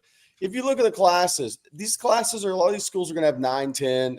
USC has a ridiculously big class, 13 3-stars in that class. I definitely think player development is massive nowadays. It's going to be more important than ever. To your point on the stack and talent, I think the hard thing is keeping the talent once you get it on campus. So, I mean, look, Ohio State's going to sign another top 5 level class, and Georgia top 5 level class, which they have for over a decade now, right? I think it's the toughest thing is to keep your stacked talent in a program. Now, that's the toughest thing. And I really look at offensive line moving forward, guys. Having the depth on the offensive line, I think, is going to be tough because you have the other universities, like say your lower to mid P4 teams. They now have rev share. They can now compete in a couple of different ways, which they probably couldn't before rev share.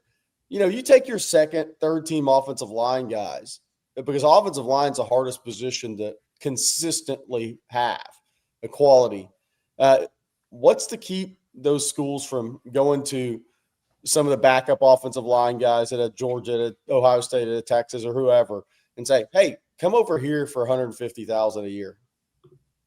I think that's what is going to be interesting to me, is how do you keep that talent? And I think that's going to be the toughest thing with rev share, because it's going to be much more competitive to keep those guys for a longer period of time. No doubt. Marcus, Rod, you guys got anything to add to that or wanted to add? No, I think he nailed it pretty well, Rod. Feel free, man. No, I like what you said about I think with you not being able to obviously just stack your roster completely, those developmental projects. I wonder what percentage of recruiting classes, what percentage of your transfer portal class are going to, and I say transfer portal is guys are going to play right away, but more your recruiting class, I wonder what shifts with that to, developmental projects. And like you said, Jerry, how long can you experiment with guys like that before they either get frustrated and want to leave or are poached from your roster? Like that's going to be interesting to see. And at what positions do they decide they want to go with more of those developmental projects that are cheaper, might be better value for if you hit on them. But you got to keep them in a program for a little while to have them kind of complete that cycle of development. So. I just think it's the trade-off still, Jeff, that, kind of to Rod's point, what Jerry's hitting on is for every high-end guy, then you also have to consider, all right, what are we willing to potentially let walk that's on our current roster? Mm-hmm. There's, to the end that people aren't willing to believe it, there's not just an unlimited amount of funds that can go everywhere. You have to, figure out where you're going to allocate them. I don't think there's any, confusion around why we continue to have some of the success at the edge position. Not only are we recruiting really high level guys there, but a lot of the funds are going that way. If you want to start redirecting it to which places, okay, cool. Well, what happens if, I mentioned this morning, what if Colin came to you and said, hey, I want more. I've outplayed it. I'm deserving of it. And you got to tell him, well, I don't have enough because I put it over here for this wide receiver or insert whatever other position. Like it's a push pull and it's not perfect, but you got to try to find the right balance. Very, very well said, Marcus. Let's go to Texas on my mind with the super chat. This is for Rod. Said, great job on LHN, Rod. Y'all killed it as always. Rod, you did the TV stuff this morning. Jerry, I know you've done, network TV stuff on signing day. And I only mentioned that because Bobby Petronic mentioned in the comments, he said National Signing Day is like an aphrodisiac to Hamilton. Jerry, is this like just waking up and taking like a fistful of joy mode? Yeah. Wow. Yeah. It's not as much fun as when it was just February. I'll be the first to say that, man. Yeah. I love the February signing period. When there was one signing period where you felt like the January visits were the deciding factor so much. It's not as much fun as it used to be for me covering it as long as I have. Because now you're sitting here with official visits in April, May, June. All these kids are announcing their decisions in July, but yet they don't sign until December. So I love it. It's not as much fun. Like when it was a February signing period, go back to Rod's days when I was young in the business, man. I wasn't even doing it really for full-time work back then, man. You're sitting there headed into signing days with some of these guys, his buddy Jerome Sapp, where's he going to go? Is he actually going to back off Notre Dame? Yeah. It's a lot of the intrigue leading up to February when we had one signing period isn't really there anymore. And NIL's changed it so much that, you could look at more than half of these recruitments and what is it about? It's not about scheme. It's not about fit as much as it is about your NIL package. So I love it. I still love it. It just doesn't have to hold the same intrigue for me because of where the process is now. I think the biggest thing with this process now, which I would love the process even more, is if kids could sign in July. If we had a signing period before the season, I would love that because that's when you're coming right off the visits, right? All these kids commit in July. Well, let's just have a signing period in July because they're coming off the visits. It all kind of makes sense. You make all these visits, then suddenly, you can't sign till December. That's one thing I think needs to change. But I do love. I love that. I've always loved it. I love football part of it. I love the basketball part of it for recruiting. I love it all. It's just the calendar's a little messed up for me nowadays. A little or a lot, whichever way you want to say it. No, you're right, Jerry. It's a lot messed up. Real quick on that, Jerry, just to piggyback on that. Like, to me, not everybody needs to sign during a summer period, whether it's a late July, early August, whatever. But, like, take a kid like Diabell, right? Like, you're done. You're going to Texas. You're enrolling early. Like, just let him get it out of the way so he can go play his senior year and feel like he's got something locked in. Yeah. Yeah, and now what's interesting with that, guys, is what happens to Jared Curtis. He would have signed with Georgia in July. That's true. That brings but up. I'm not even sure the letter of intent matters anymore, to be real. Yeah. Nobody's trying to hold a kid to a letter of intent. Back in Marcus and Rod's day, if they'd have gone to Mac, say, hey, man, I had a change of heart, Mac would have been like, tough luck. See you in 3.5 weeks. Yeah. Tough luck. Talk to me then, guys. He wouldn't have. There would have been none of that.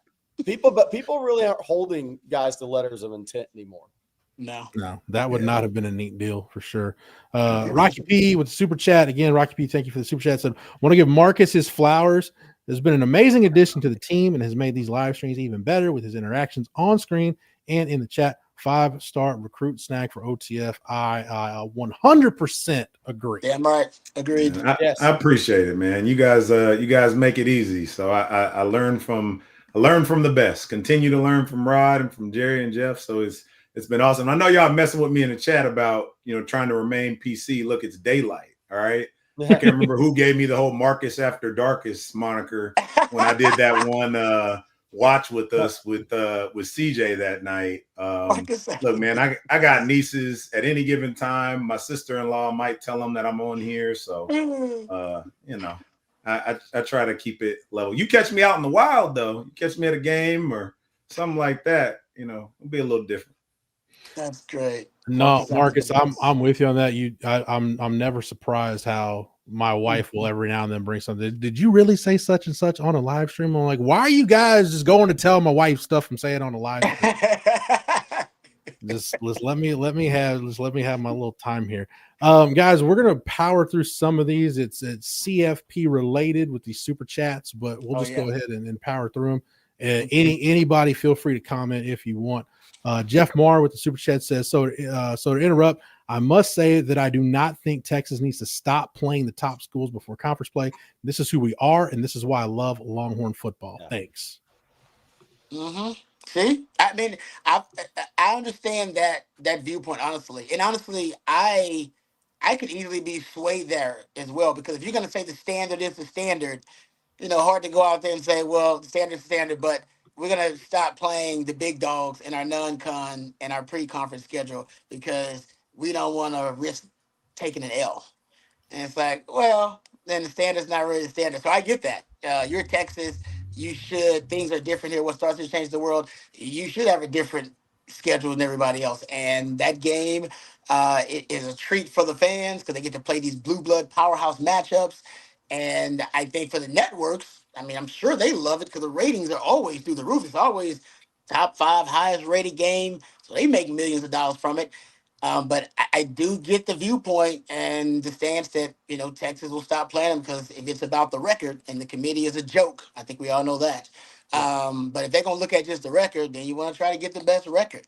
It is. It's as a Longhorn football player, and I don't know how Marcus feels about it.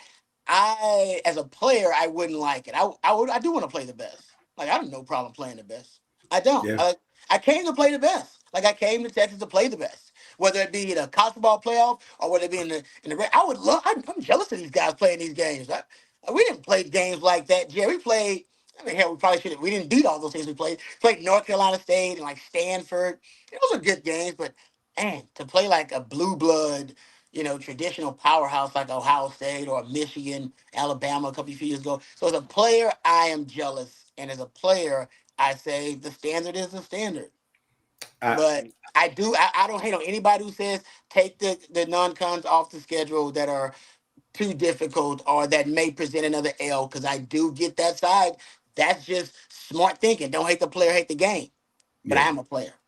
I said the same version of what you said, Rod, earlier, and I led it with, like, I know a bunch of people aren't going to like it. I know I'm not even, Bobby's not in agreement with me on it, but I think, like you mentioned, Rod, as a former player, like I would not want to see that game come off the schedule next year. My perspective on it is what's within your control is how you prepare, how you play in those games. Go win it. There's not an issue. I get it, and I understand Sark doing it, and I mentioned Coach Brown did it. So I understand that aspect of it. It's just the player in me. I mean, part of the sell is you come to Texas to play in these kinds of games. Yeah, my take, and I think. Go ahead, Bart. Sorry. Well, the last thing I was going to say about Jerry is, this probably gets fixed in 27 if they expand it. Right. So it doesn't matter. But look, man, I don't want to see, I don't know, insert whatever school here come to Austin instead of Ohio State next year. Yeah, that's what I was going to get at. Now, my opinion on this is going to be consistent. I think all this that happened this year, whether we're talking about Texas and strength of schedule and 3 losses, should they be in or not? Miami totally getting hosed because they beat Notre Dame yet, and they have the same record, yet somehow they're behind them. Notre Dame, should they be in or not?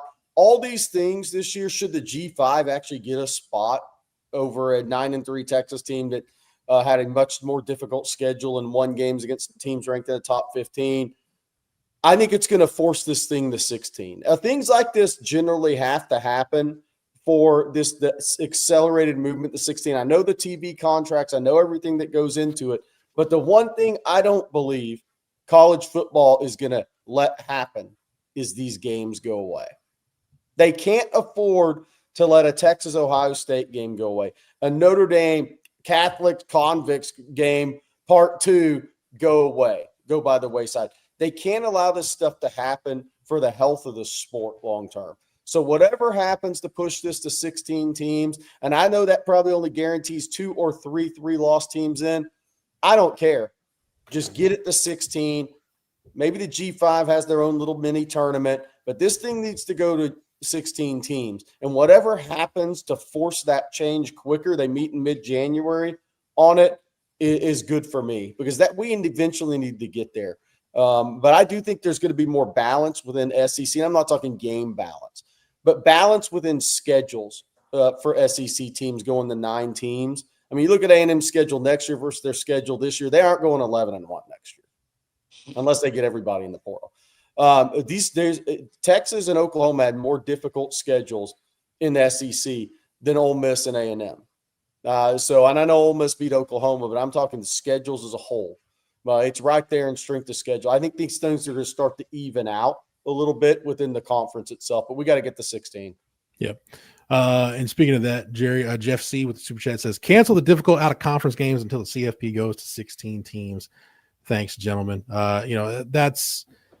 You got to get rid of the G5 component, Marcus. We talked about it earlier. Like I have zero interest in watching James Madison go to Eugene and getting their head kicked in like that. I don't know how anybody's better for that. So that's where I come out. Jerry's even said it, like the unintended consequences. The Big Ten and the SEC are going to say, you know what, you thought we controlled the playoff.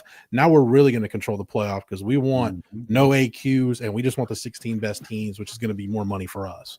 So I think that's going to be the unintended consequence of that. Let's see. CJ Vars, thank you for the super chat. Who would y'all want to play in the bowl game? You guys got any preference? Jerry, we talked about it. I think it's probably going to be Michigan in the Citrus Bowl, but I don't know if it's worth debating, quite honestly, and not to poo-poo the question, but like it's probably going to be Texas, Michigan. So I've already got my head wrapped around it. That's where I'm at, guys. Texas, Michigan. I'd be excited about that.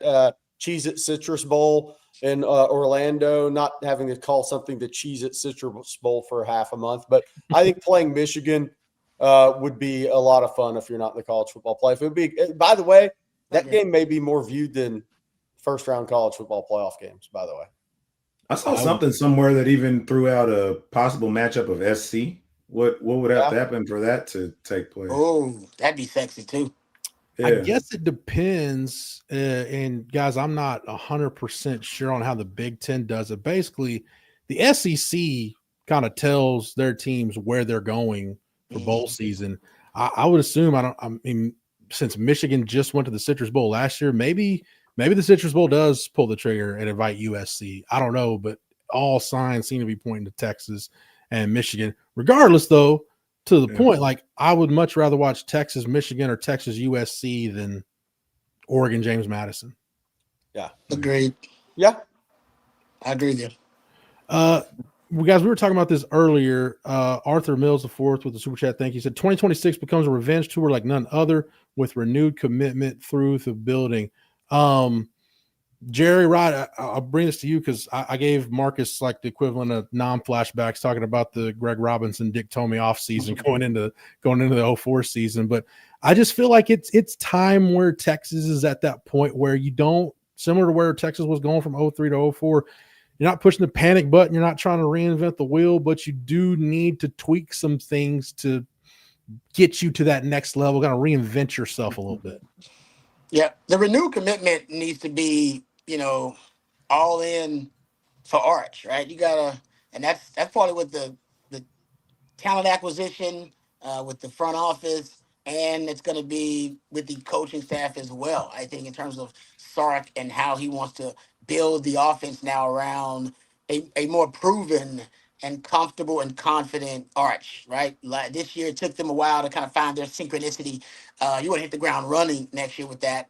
So I think ultimately that's what it's about. Yeah, the revenge tour is nice, but I think it's kind of the renewed commitment is, all right, Arch seems to be trending toward being special, at least these last 5-6 games. Let's go all in terms of the way we build this team around him. and then let's go all in on the scheme we build around him too. So I like the revenge tour thing, but more of my focus is how do you maximize Arch? If you do that, you got a shot. To me, that's partly why a lot of your losses this year, right? Ohio State, he started way too slow. And you got a half a good quarter out of him. In the Georgia game, he didn't get the ball enough. He basically ended up having the whole damn quarter where Arch didn't get the damn ball. All right, so that's an issue. And so I'm just looking at, so in the Florida game, obviously that was a wholesale failure in all phases. But I'm just talking about you maximize Arch, he gives you the best chance to win. And it's kind of different in that, the A&M game, you ran the ball and then it allowed Arch to obviously break through once you were able to find something that worked for you on offense. So to me, it's the Arch thing. Like all in, baby. That's the hashtag. All in for Arch. By the way, you want to talk about revenge tour next year? Look at the places Lane Kiffin has to go as the LSU coach. Boy, people are going to be wanting their revenge on him next year. At Ole Miss, at Tennessee, at Auburn, who he kind of took to the wire, and Auburn got sick of the whole deal. Man, that people are going to want a piece of Lane next year. I'll tell you that on their schedule. That's good. And then last one real quick, God's Gifts 28. Thank you for the super chat. Says, I'll be playing that Kirby Smart post press conference clip all off season. Hey, whatever your motivation is, go for it and attack it. God's Gifts, thank you for the super chat. Let's reset here as we at 2:20 local time. Sark's press conference at the top of the hour. CJ Vogel's en route to the 40. Jerry, let's just reset some headlines here real quick on National Signing Day. Everybody's letter of intent that was committed to Texas in, except for Vodney Cleveland, who's flipped to North Carolina. Still waiting on Corey Wells. Jerry, anything else brewing behind the scenes? I know we've gotten a lot of questions about whether it's Chris Henry Jr., Jalen Lott, or a few other guys. Anything you think is brewing behind the scenes right now? I don't think anything major right now. I'll say that. Now, I don't think it's anything major right now. I know people are running about Jalen Lott and whatnot, but nothing we've heard about majors. That means something can't happen. And no, it does not. People have asked in here about, Corey Wells. Auburn's been trying on him. Okay, somebody's saying Lott now signed. If that happened recently, but Texas, I don't think it made it. There wasn't that the Jalen Lott ship had sailed. Legend Bay, obviously not announcing, but we haven't heard anything there. Corey Wells is kind of the one I'm interested in right now, because Auburn's really made a big push there again now that Alex Galesh got hired, DJ Durkin being retained on that staff. So I that'll be interesting to see which way that goes. The fact that he hasn't signed yet with Texas obviously caused for some level of concern. So we'll see what happens there. Texas thought they'd had that thing smoothed over a little bit as of yesterday, but obviously he hasn't signed yet today. And I think he's got a lot of upside. The D-line guys in the SEC region are always your real massive battles. Massive battles. Just look at the last two classes. Vodney Cleveland, pure NIL play to North Carolina. I think he's a good kid. I don't say anything bad on him. I mean, if somebody has a chance to do some great things for his family that maybe some other people couldn't do because of rev share or whatnot, good. I have no problem with that. But that was a pure NIL play there. It's not – I mean, he's one of 41 signees, I think, for North Carolina in this class. So good luck to Vodney. He's a good kid, man. That's – Corey Wells is the one I'm really looking at right now. Yeah, but on Jalen Lott, his ceremony started about a half hour ago. Oregon decorations on the table. Yeah. He and his dad posing for the Oregon photos. So barring some kind of unexpected heel turn there, Jalen Lott looks like he will be announced by Oregon. Also, Richard Anderson still hasn't been announced by LSU. But Jerry, it's looking like that one probably not going to happen for Texas. Yeah, I look is until there's two things with that recruitment. The mom, told Texas she preferred LSU, so you got to overcome mom on that one. Two, the only way I saw for Texas in the scenario where the mom was still on board with LSU, no matter what, was if Frank Wilson wasn't retained. Because now that could impact LSU on some kids. But, look, with Bryson Martinez, he signed with LSU. I think part of that is, hey, Brad Davis may be the OL coach. I do not think Brad Davis will be the OL coach. So happens a lot during the coaching changes. But with Richard Anderson, it's not a position coach. His position coach, a D-line coach, or even Blake Baker as a DC, it's Frank Wilson. Frank Wilson has more ties in New Orleans than in a city as a recruiter in college football than any other coach. New Orleans and Frank Wilson. All you have to mention is that recruiting. If something were to happen there, but I think Richard Anderson, until Mama backs off LSU, good luck on that. But Texas they've done all they can, honestly. Yeah. And we'll keep the updates rolling as they come in. Rod, I want to go to you. You were on LHN duty today, chopped it up with Sark and with Brandon Harris. Anything you heard related to this class that really piqued your interest or had your antenna up?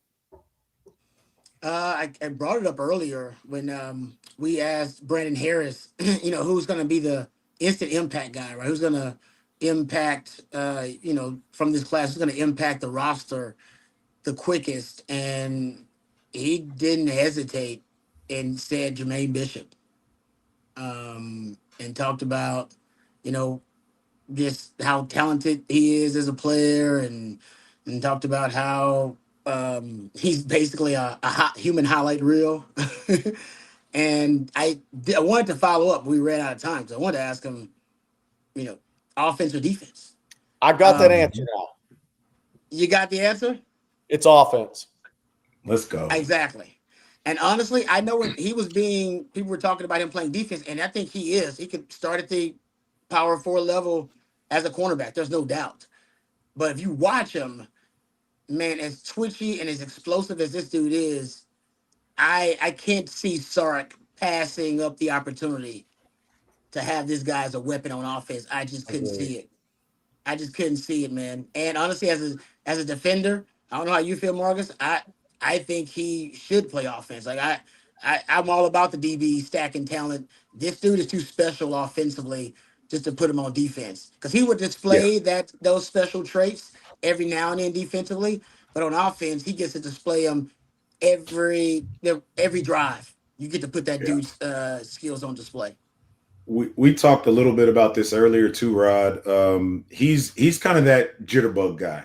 He's that you put him in a phone booth and all of a sudden he's found a way out. And I mean, he has a lot of those elite traits that you just can't coach. He's going to do some stuff at times, even that you would not coach anybody else to do. It's just he's got it like that. The kids say he's him. He is him. And I think he brings a element to the offense that hasn't been present and is unique, right? I also want to say that, like, there aren't a bunch of him walking around here. Like, I think, I don't know what the records are, but, they were kind of flashing every week where he was breaking like years and years and years long Texas high school state football records, like up and down the board. And I think a guy like that, if you have a chance to get him on offense, you do that, 10 times out of 10. And, again, somebody else that, I mean, look at that. He's reversing field now, running everybody. Now he's throwing this stuff is special stuff, man. So I'm excited that, he's one of ours. Again, I know guys want the Jalen Lotts of the world and whomever. I'm cool going to war with this guy. Yeah, I would say this.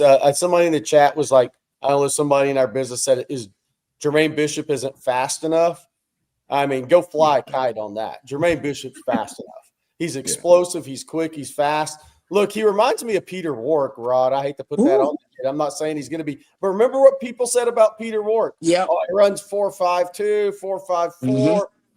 Is that fast, dude? When you can accelerate and stick your foot in the ground and change direction and accelerate again. Yeah. 40 times become irrelevant to a certain, it may be at the NFL level, but in college football, man, if you can change direction, he reminds me, Riddell Anthony, some of those guys that Spurrier had, those guys who would catch the ball and in space, they can put like that right there. You can put 4 moves on the same guy. And so Germaine Bishop the other thing about Germaine Bishop is where he is similar, and he's not as fast as Xavier, where everybody's different players. he's as physical as Xavier Worthy. Yep. So a lot of other people said, well, how big is he? I'm like, he may be 165. He's going to be a bigger guy than Xavier Worthy. If you've seen him in person, he has more lower body frame to him. He's going to eventually – the guy plays 100 snaps a game, right? Then he goes and plays basketball. I mean, that guy's burning calories all day when he sleeps. He's going to be a 175-pound guy when all is said and done. He might even get close to the high 170s. But I don't worry about his size at all. And I don't worry about anybody that would question, hey, what's this guy's 40 time? Not guys that change direction like that. Yep.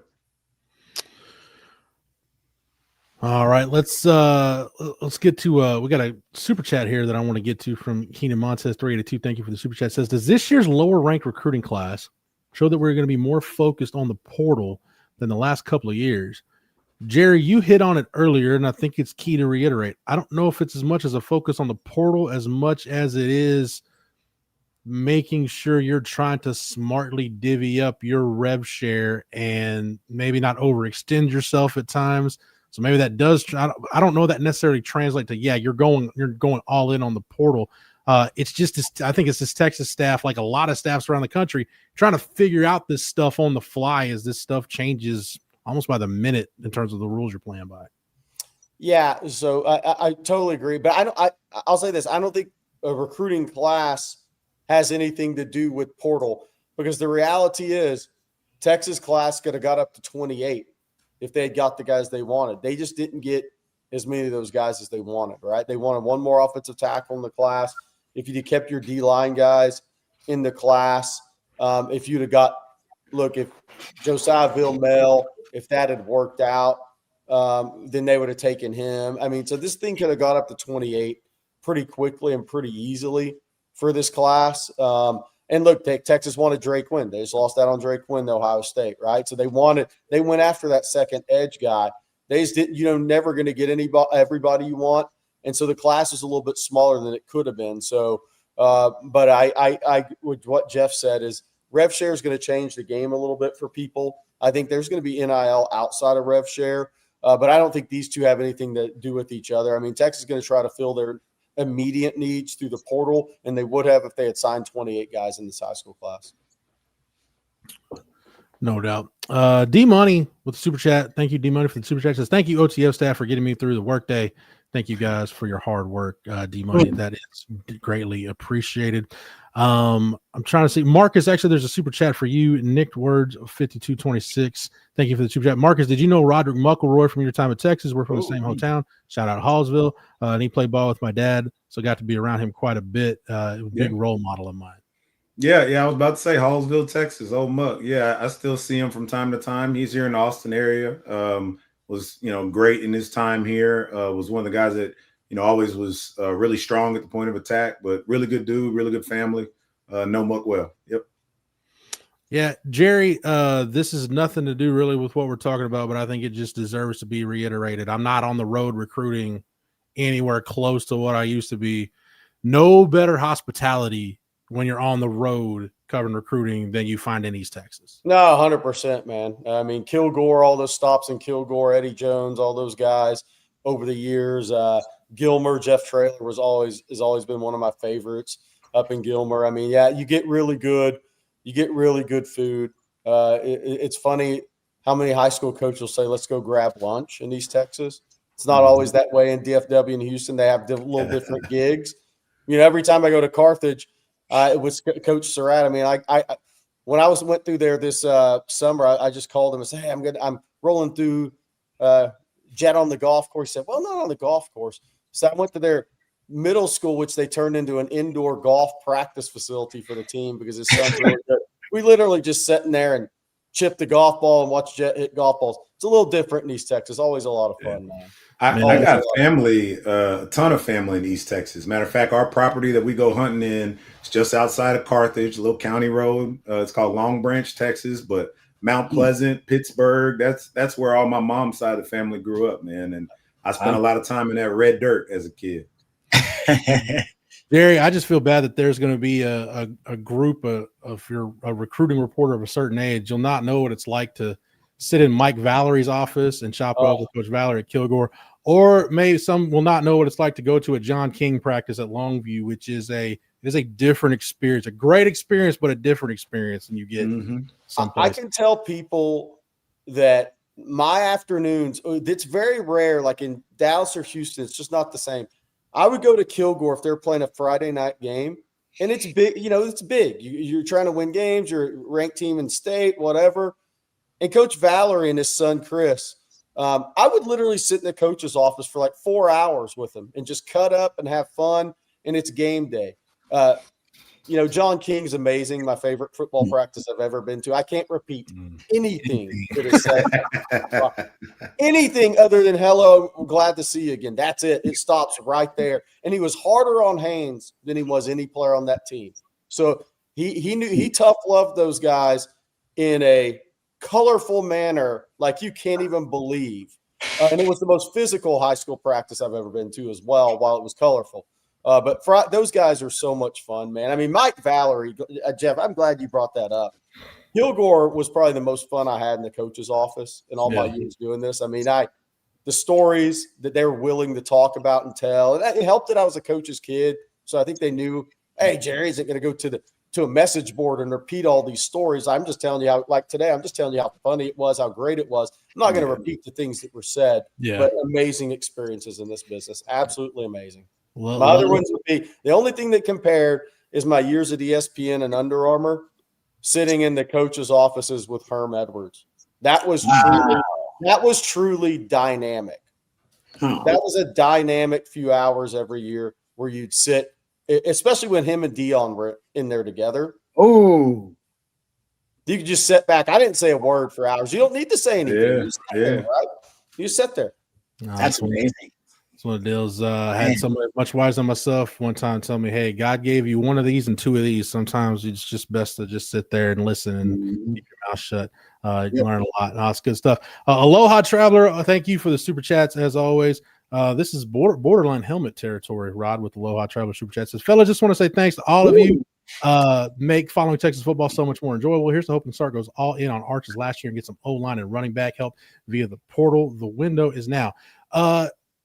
Guys, Jerry, we talked about this, and I just want to get everybody's thoughts on it. I know we mentioned it at the time Jet Walker committed, but we talked a lot about Derek Cooper a few hours ago, right around the time we made the transition. And Rod, I guess I'll start with you. To me, signing, making Derek Cooper your number one back, we know it was he and Xavier Crowell. They ended up with Cooper, which, trust me, they're not angry about at all. And then they get Jet Walker. Rod, to me, this is Sark saying, look, if I want to run the football, I need big, physical, downhill running backs to help get this running game reignited. That, to me, is the message this signing class sent.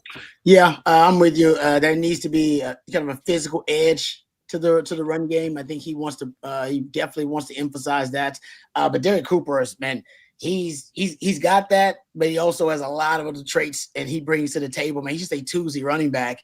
Guy's got elite acceleration and speed, breakaway ability. I think he's underrated as a pass catcher out of the backfield. I think some of those Sark little swing screens and quick hitters, he's going to be great on out of the backfield. Also, I think he's a guy that is versatile enough where he can run different schemes, right? He can run the zone scheme. I think he's a guy that can run downhill and hit it quickly. Man, he's, like I said, there's no doubt he has all the necessary tools you need to build a run game around him.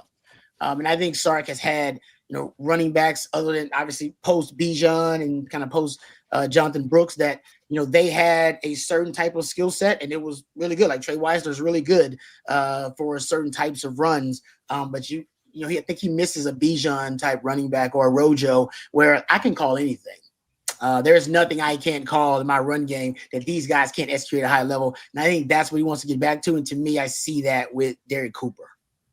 By the way, so when we're watching this tape, here's the thing with his tape. I think Will Matthews has talked about this earlier. I think there's a few things. One of the things that is toughest for high school backs going to the next level is one of the things he does when he sees open grass territory.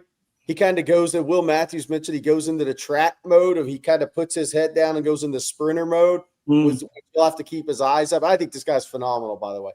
Watch these runs, Rod and Marcus. Comment on this. He has the little hesitation in the skip cut to accelerate. When I was at Chaminade Madonna, I think we went live that day, Rod, on afternoon live stream. Chad Scott was there that day. And Chad Scott had the video recorder and was recording like all those funny photos you saw AJ Milwee at Arch Manning practice back in the day. And he was filming from behind. And they ran an outside zone, and he took it 75 yards. They have a lot of 12, 14, 15 D1 players on this team. No one stayed again unless they get upset. But he set it up. He had patience. Then he hit it on time. And Chad Scott literally turned the camera off and went and got on the phone, which I'm guessing that was Sark. He was on the phone at that time. But, guys, talk about that little – he's patient. But then when he has that little skip cut, and then he accelerates when he sees it. I think that's a really good quality for a back, especially a guy that's 210 pounds and runs 10.7 and on top of it. Our coaches used to always talk about guys like that having the ability to run the daylight.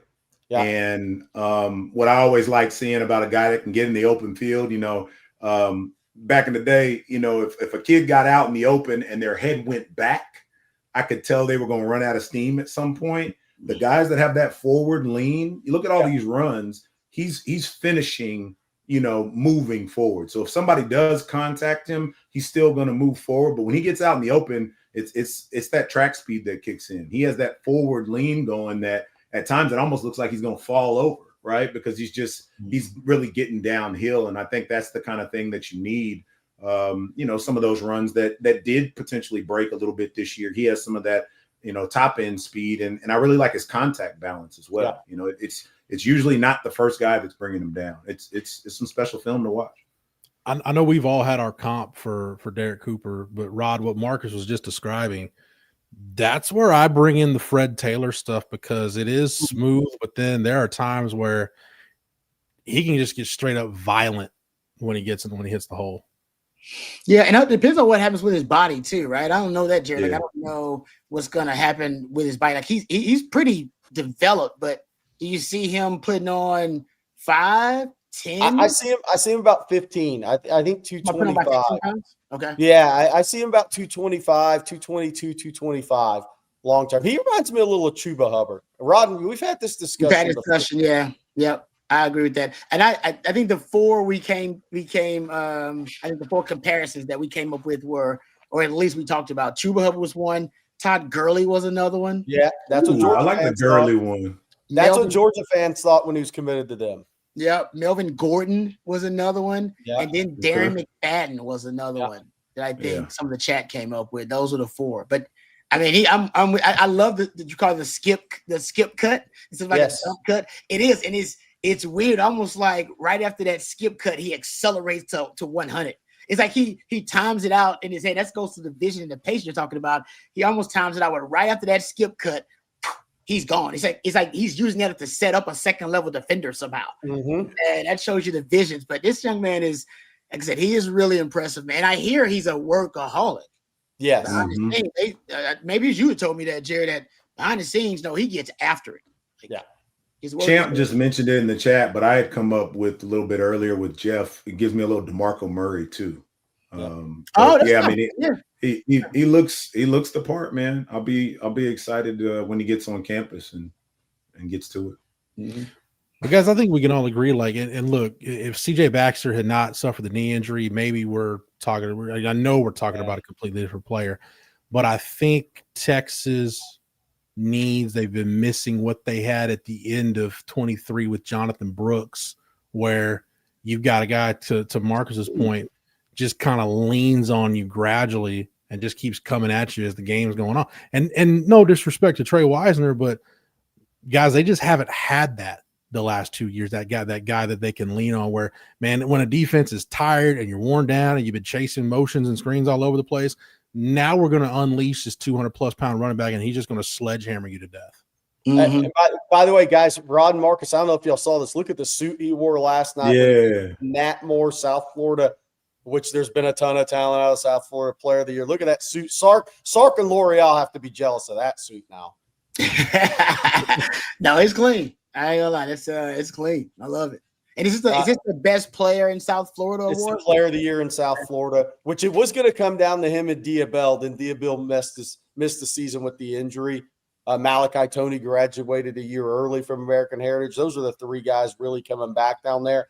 That award's a very big deal in South Florida. Bobby mentioned some of the names this morning. He did a good job looking up the history of that. I mean, Jeremiah Smith won that award. I mean, it's all stars that win that award. He's the latest in Malachi Tony, I believe, was an award winner of that. So it tells you all you need to know.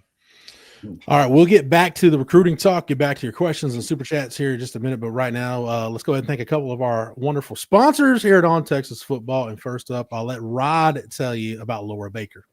Oh, yes. Happy to do it. We appreciate Laura Baker and her team for sponsoring our team here at On Texas Football. Laura and the Andy Allen team at Keller Williams can handle all of your real estate needs in the Austin area. Laura is not only a diehard Longhorn fan, but she is a longtime Austin real estate expert. So if you have any concerns or questions regarding real estate in Austin, hey, folks, do not hesitate. Reach out to Laura and her team today. 512-784-0505. That's 512-784-0505, or you can reach out at Laura at AndyAllenTeam.com. That's Laura at AndyAllenTeam.com. And now, Jerry, go ahead and let us know about our good friend, our sponsor of the recruiting breakdown here on the channel. That's our good friend, Mark Saunders. Yeah, when it comes to protecting all your stuff, wouldn't it be great to have one singular place that protects it all? I got your guy, Texas alum and Texas All-State agent Mark Saunders serves the Austin and Round Rock area and the entire state of Texas. That means he's the only insurance agent you'll need. Everything from your home, car, boat, to your motorcycle, RV, and an ATV. If you got one of those too, it's hunting season. Call Texas All-State agent Mark Saunders today in his office at 512-218-8571. Do what so many other On Texas Football community members have done the last 2.5 years, and that's give Mark Saunders a call for all your insurance needs, whether you're local, Austin or Round Rock, or the entire state of Texas. 512-218-8571. Guys, to kind of put a bow for, at least for the moment, on the Derek Cooper discussion, Jerry, I just think about over the last 20-ish years, you can go Adrian Peterson, Jamal Charles, Beanie Wells, Trent Richardson, just keep on going down the road. Guys that have been instant impact players for national championship contenders at running back. And that's still, to me, Jerry, that's still the one position where if somebody's going to play early, running back seems to be a position where guys tend to translate. It tends to translate a lot earlier. And especially now with a lot of those guys being early enrollees. That, I think, helps them in pass pro, learning a system, right? The easiest thing is to take the handoff, but there's also the things that come with the handoff, Marcus and Rod. It's learning to keep your eyes up on contact. So many guys get away in high school with dropping their eyes on first contact, and they're such great athletes, it doesn't matter. It matters for everything in college football. And I think that's where Cedric Baxter, a guy like Cedric Baxter, was so gifted coming out of high school. He wasn't the best runner, or close to the best actual runner as some kids in his class, just talent-wise. But, man, he had the instinctive goods for that position and the ability to pick up a system fast and was great in pass pro and had really good hands. So if you can get a young back, if you can handle the not dropping your eyes on first contact because you could get away with it on Friday nights and still go 80, if you can accelerate past that, you have a chance to be really good early on. Yeah. No doubt. Rocky P with Super Chat. Juan Reaver just signed his commitment paperwork. Obviously, on the imposter back in the day. That's awesome. Yeah. So we'll continue to get to your Super Chat. We got some Super Chats dealing with some CFP stuff, and we'll save those. We'll definitely get to those. But Jerry, Marcus and I and CJ, we talked about this earlier. So Marcus, again, if you got something out, feel free to chime in. Rod, sure. But Jerry, a lot of talk in the chat about the offensive line, just kind of what Texas did and didn't get done. It's a 3-man O-line class, and I like the 3 guys Texas has signed. But is this the position, Jerry, in this class where maybe if you ask Kyle Flood, maybe he might have done something different or just wanted to close better? Just what's your take on the O-line class? Wanted one more offensive tackle for sure. I mean, look, we're always going to be real here. I think Texas felt a true tackle away. And I think Turntine's a true tackle. I think Turntine can play anywhere, but I think he's a true tackle. Yeah. People get too caught up on height with him. He's 6'3" and 5'8", whatever he is. But he's got 82-inch wingspan, 10-inch hands. He's a tackle athlete for days. He's going to add his 35 pounds. He's 272 to 274. There's some people that say, why does he continue to lose weight? He hasn't. He lost weight last year. He went from 285 as a sophomore to 258, 260 during the season. He's been in the mid 270s all season long. He was 273, 274 when I was up there in October. So when he's talking about, does he weigh 258 again? No, he doesn't. He's a 610-pound squatter at 275-ish pounds. So what's he going to look like when he adds those 35 pounds? But I do think Texas wanted one more offensive tackle in this class. Everybody, we can all go relive history on, hey, should Texas have gone all in on Felix Ojo? I mean, I've never been a huge Ojo fan. He has upside as a talent, but I don't think he's nearly the number one prospect in America. I'll just say that. But they were trying to get the in-state guys. So, I mean, people can't have it every way. Like, we're not recruiting enough in-state players. We recruited why do we go after Ojo instead of going harder after putting all our eggs into the Honolulu basket? Well, you can't have it all. But Texas, I think, needed one more offensive tackle in this class. They like their freshman kids. See how many of those guys stick long enough to end up being really good. That's the Colemans. That's Jackson Christian. That's Nick Brooks. They like those guys, those freshmen. Yeah. And Rod, this goes back to something Jerry mentioned earlier. That's a position at Texas, talking about the offensive line. We haven't seen a ton of attrition to this point, but at some point it's going to be coming, and it may be this portal cycle where we see a decent amount of attrition there.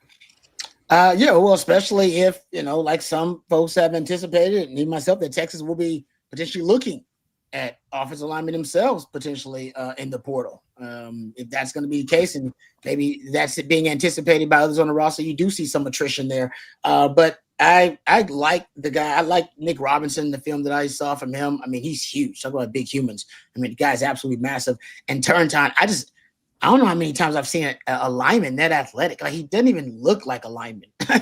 the way he moves out there. I mean, he is phenomenal. So I like him as a player too. So I think they're bringing in some good guys. But as Jerry's talked about, that takes time. The offensive line. I mean, those guys can't be expected to contribute right away unless you got a phenom or a prodigy like a Kelvin Banks on your hands. You really have that. I will say that Brandon Harris said Turntine has that Kelvin Banks disposition. Like he does. I mean, got that kind of that aura about him. That matters. Trust me. And so I do think you got some talent there, but I think Texas needs immediate upgrades. If we talk about all in on Arch, immediate upgrades on the O-line. So that might require some tough decisions.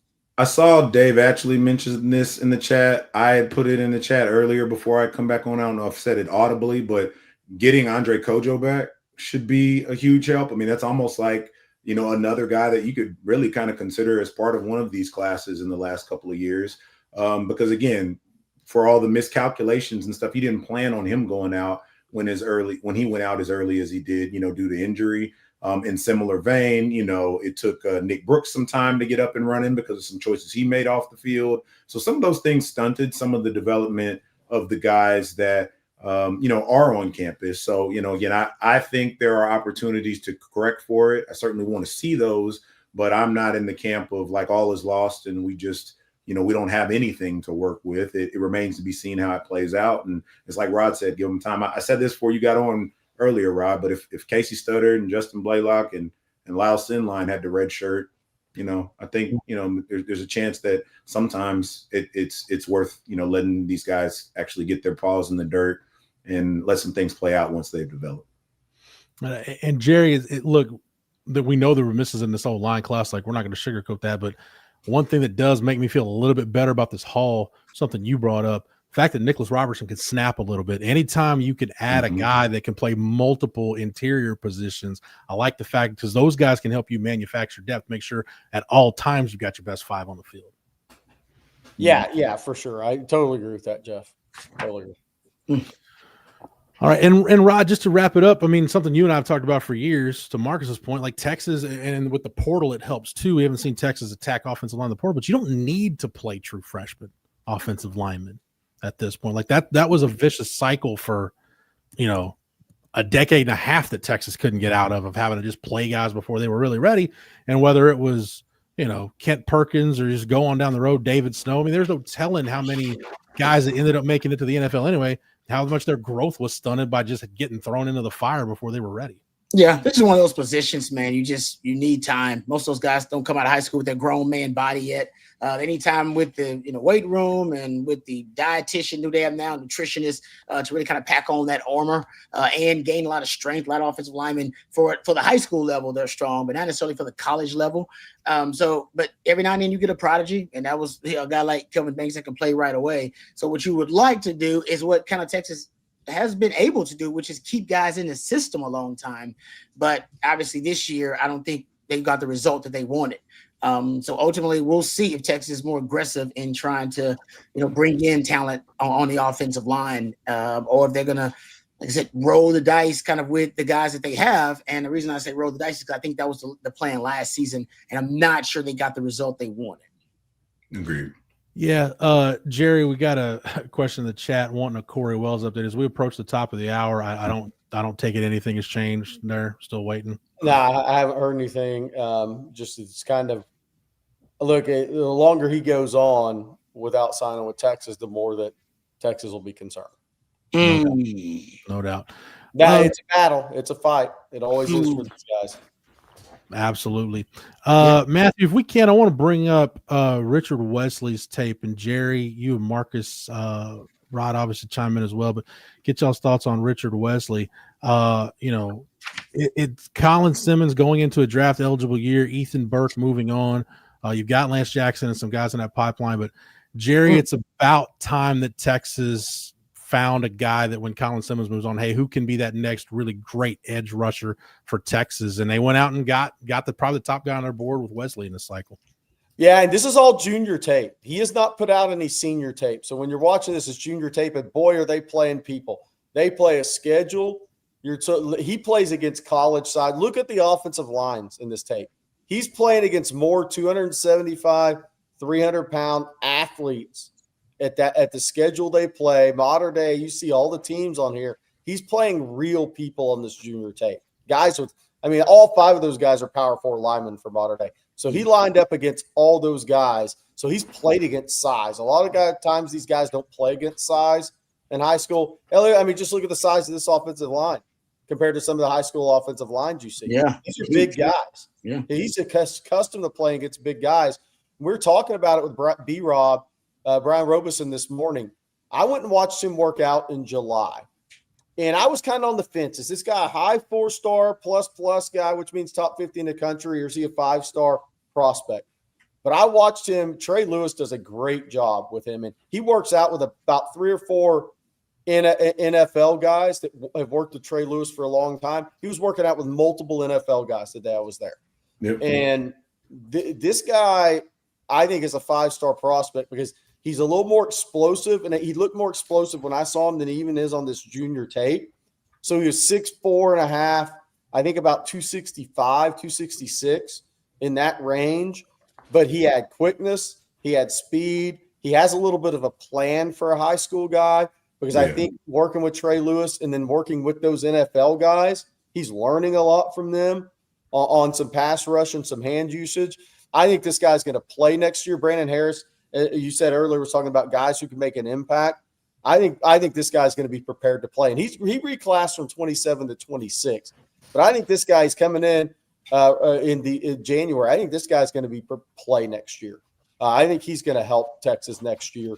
And I put him on the list. Micah Bukauskas, the punter, could be the first guy you see on the field, which sucks because that means you went 3 and out. But he could be the first guy in this class you see. I think Tyler Atkinson. I think Derek Cooper. I think Germaine Bishop. I have Richard Wesley circled as well. Obviously you're losing Ethan Burke. We'll see about any of that depth behind. Do all those guys return? But this guy physically and mentally is going to be ready to play next year and help Texas. Jerry, I'll say this real quick. And Rod, I think you'll appreciate this. Chat might flame me for it, and that's fine. Guys like this are why I continue to be excited about this class and some of the direction that, Texas football is taking. And at the end of the day, I want the guys that want to be here. And if you choose to sign elsewhere for whatever reason, you made that choice, and now you're the ops, right? Like now it's us against you, and I'm not worried about that. So I'm excited about a guy like him, and he gets to come into a room that has had some sustained success over the years. He's going to be coached well. He has a guy like Colin Simmons that he can, look to. Like I think the sky is the limit for someone like that, and he's set up nicely to be able to contribute early. Yeah, and what I like, I heard about him is that, and this is old school, that he walks around at times taking notes with a notepad and a pen. Wow. Old school.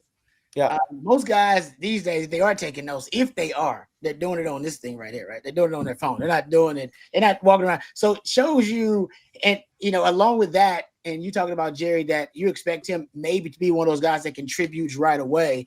He reclassified so he could be a part of the 26 class, and he's supposed to be a part of the 27 class.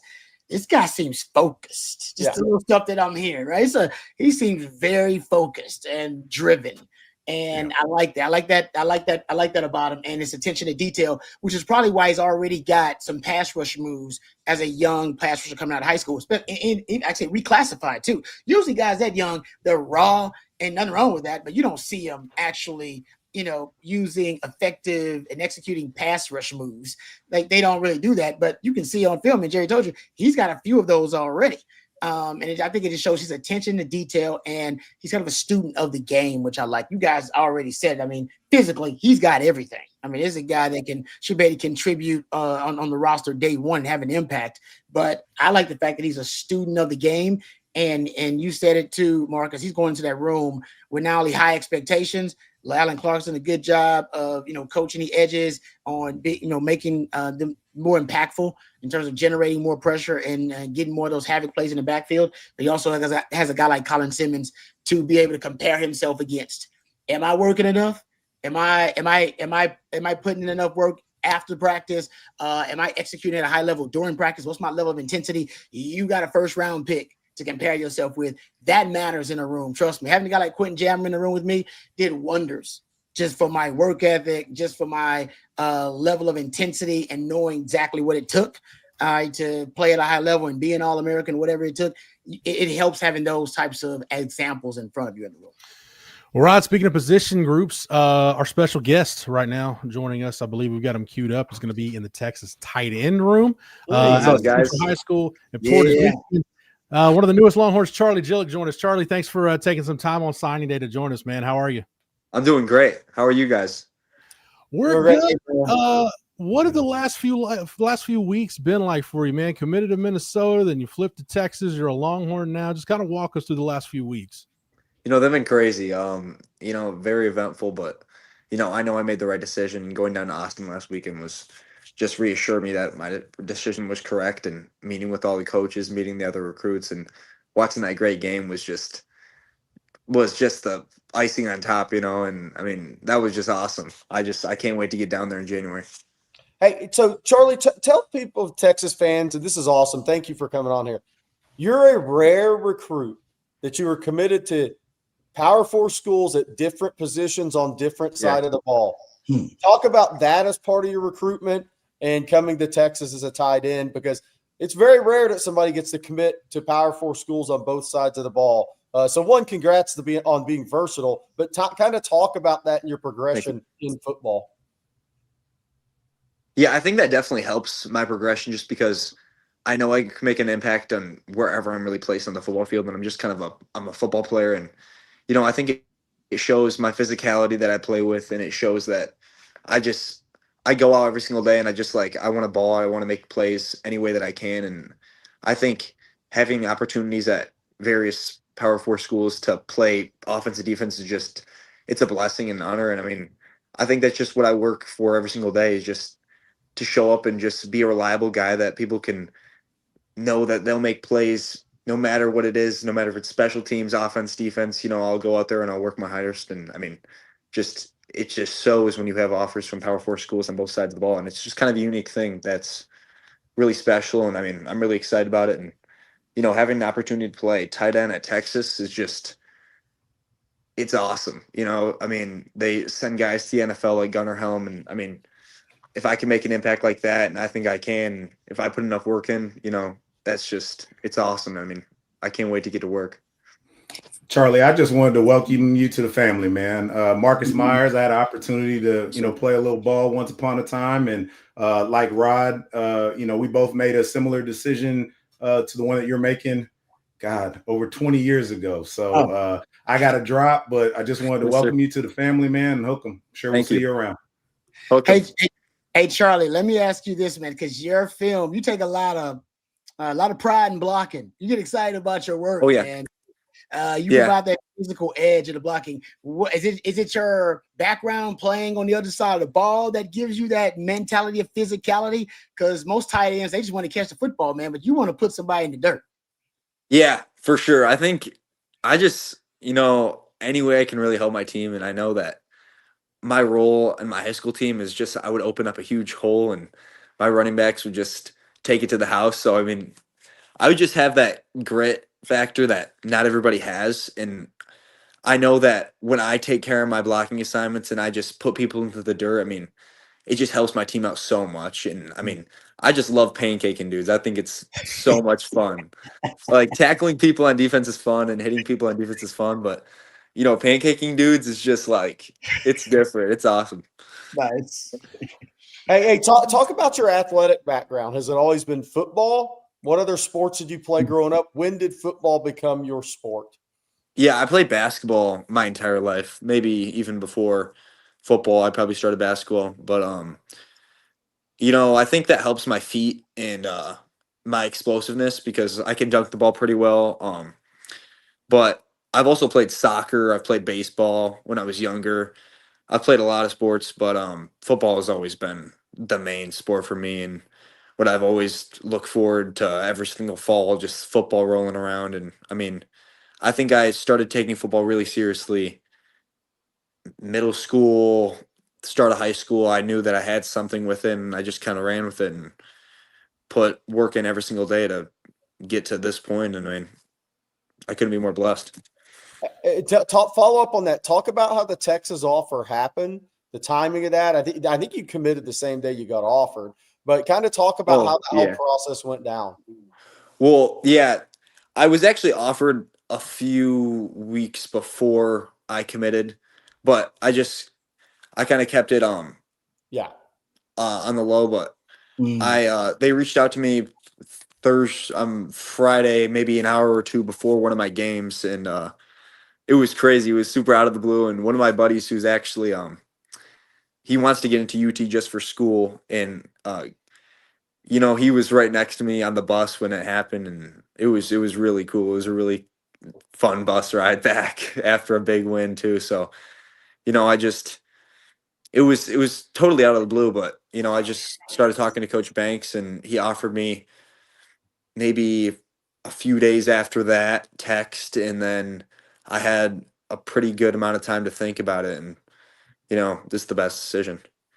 Charlie, I was talking to Jet Walker, I think the day after he got his Texas offer, and he was mentioning, he's like, hey, well, I already know Charlie. Like, we were talking to each other on the Minnesota visit. So I guess it helps to have at least one familiar face in the locker room with you.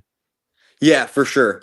Yeah, Jet's a cool guy. And it's just crazy how it worked out. We were on the same official visit at Minnesota, and then we crossed paths at Texas. And, I'm just surprised it didn't happen a little bit earlier for him just because he's already in Texas. But he's a really good player. He's when I watch his film, it's really exciting to watch, and I can't wait to set blocks for him for sure. Hey, Charlie, has Texas talked to you about how they want to utilize you and how they visualize utilizing your skill set on the offense? Yeah, they see me as an every down tight end, but more so a Y, just getting my hand in the dirt and running through somebody's face. And then also I can play in the passing game and I'll make plays. I obviously play in more run-heavy offense in high school, so it'll be a little bit of a change. But, I mean, I can't wait to get into the offense and shown what I can do in the pass game. But I mean, obviously I can do it just fine in the run game, but I'm just yeah. Nice. So for people that don't know, and look, I haven't been up there, but Portage just south of Kalamazoo, right? Yep. You're the first guy from Portage, Michigan, never commit to Texas. So for people that don't know, is that where you grew up? Is that where you've always been, or kind of your background as far as where you grew up? Yeah, I've always grew up in Portage. Yeah, it's kind of crazy. This area is kind of blown up. There's a bunch of good players. There's a kid cross town that's going to Notre Dame. There's some other kids in my county that's getting really good looks, but it's just kind of blowing up right now. And I think me and some of my other guys that are college prospects are just kind of setting the standard for some of the kids in my area and just showing that we can play good ball in Southwest Michigan. And it's really exciting for me. And just an hour ago at my signing day with all my friends and family, it's just really exciting because, I mean, everybody's in on this decision. Everybody's helped me get to this point in my career. And I mean, it just shows that if you put enough work in, I mean, good things will happen. People in the chat are saying there's good deer hunting and trout fishing up there. Are both those things true? Deer hunting, I know. I don't do deer hunting, and nobody really trout fishes. I guess that's more of a UP thing, or but there's not too much trout fishing. I bass fish and I pike, northern pike fish, but I don't really trout fish that often. But a bunch of my friends were just out, and a few of them shot something. But I think that's definitely a big thing up here, though. Charlie, when you get down here, we'll get you connected with Vic Schaefer, the women's basketball coach. If anybody knows where the good fishing spots are around campus, around town, it's Coach Schaefer. Charlie, real quick for you, awesome.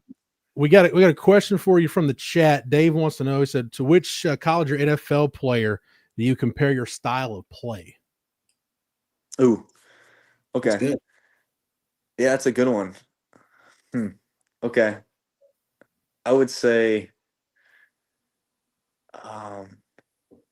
Blocking, maybe like Darnell Washington. Nice. Ooh, okay. And then pass catching. Okay, let me think. You already hit on it. There's a lot of Gunnar Helm there. There's a lot of Gunnar Helm there. Yeah. Okay. Gunnar Helm, pass catching. I would say that.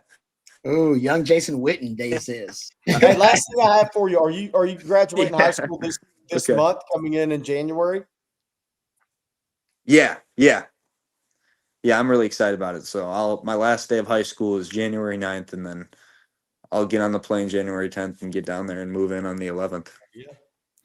Awesome. Well, Charlie, congratulations on becoming a Longhorn. Looking forward to getting you in the program, seeing you down on campus, and any final words, Charlie, for the Texas fans?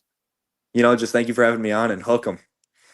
Welcome, buddy. Congratulations. Great to have you. Thank you. All right, Charlie Jillick, tight end from Central High Portage, Michigan, signing with Texas. Big thanks to him joining us, and big thank you to CJ Vogel. CJ helped put that together, so everything works out. All right, Jerry, as we're well past the top of the hour now. Sark, I'm pretty sure is rolling in the press conference as of right now. The news came down while we were interviewing Charlie. Corey Wells has flipped to Auburn. His brother flips from South Alabama to Auburn. So, Jerry, this defensive line class at one time, it looked pretty robust.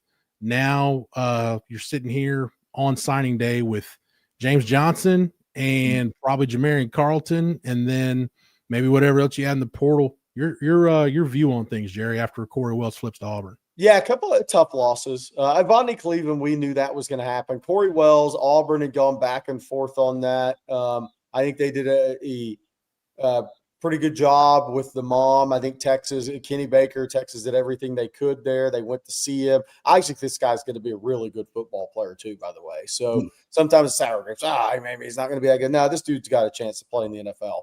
Yeah. He is a really talented kid whose best football's way out in front of him.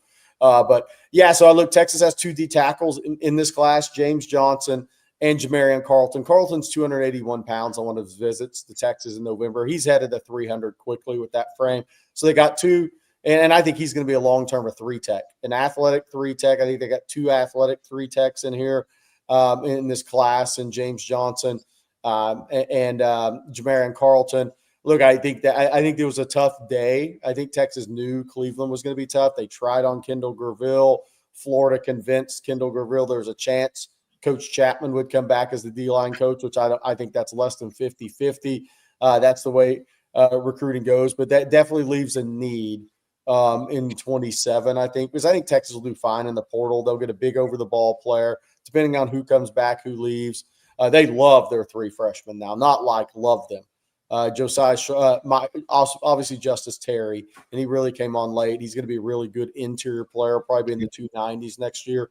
Myron Charles, even though he didn't get a lot of snaps, really came on in his redshirt year. Josiah Sharma has a chance to be a difference maker over the ball. They love that class. They're going to need to hit on a little extra in 27 on the defensive front, which I think nationally will be a better class than 26. I think 26 nationally for all these teams had a little less depth than it normally does at the high-end level, that defensive line on the surface for the guys they recruit. But I think 27 will be a better class nationally, and Texas will have to hit on it.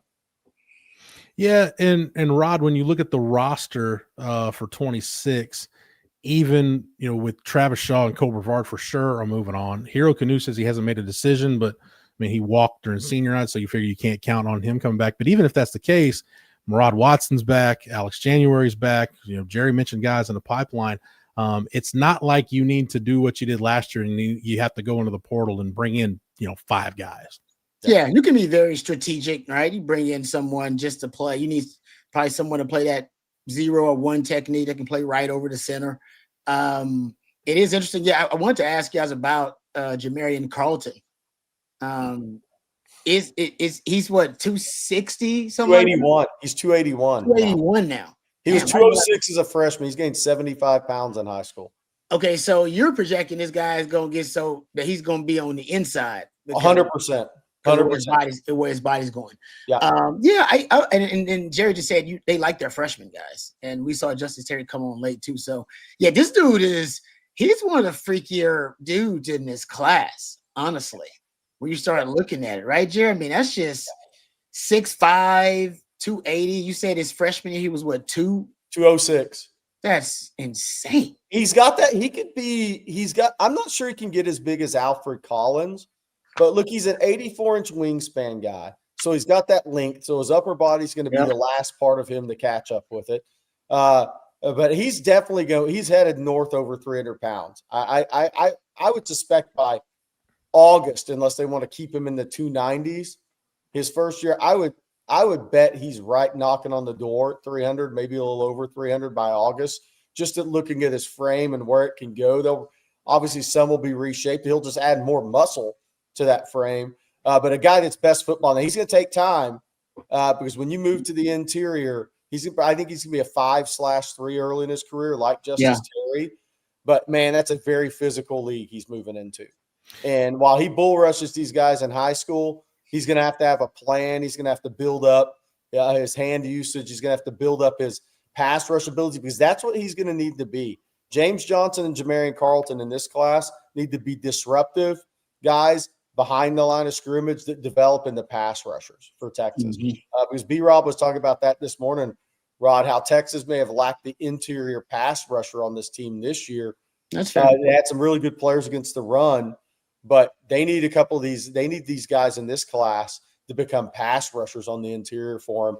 Because I do think Justice Terry will be that, obviously. Myron Charles has a chance to be that. Sharma's going to be an over-the-ball guy that's tough to move. But both these guys need to become pass rushers, but Carlton's going to go well over 300 pounds, I think. I'm not sure he's going to get the 330 like Collins, but I could see him 315-ish.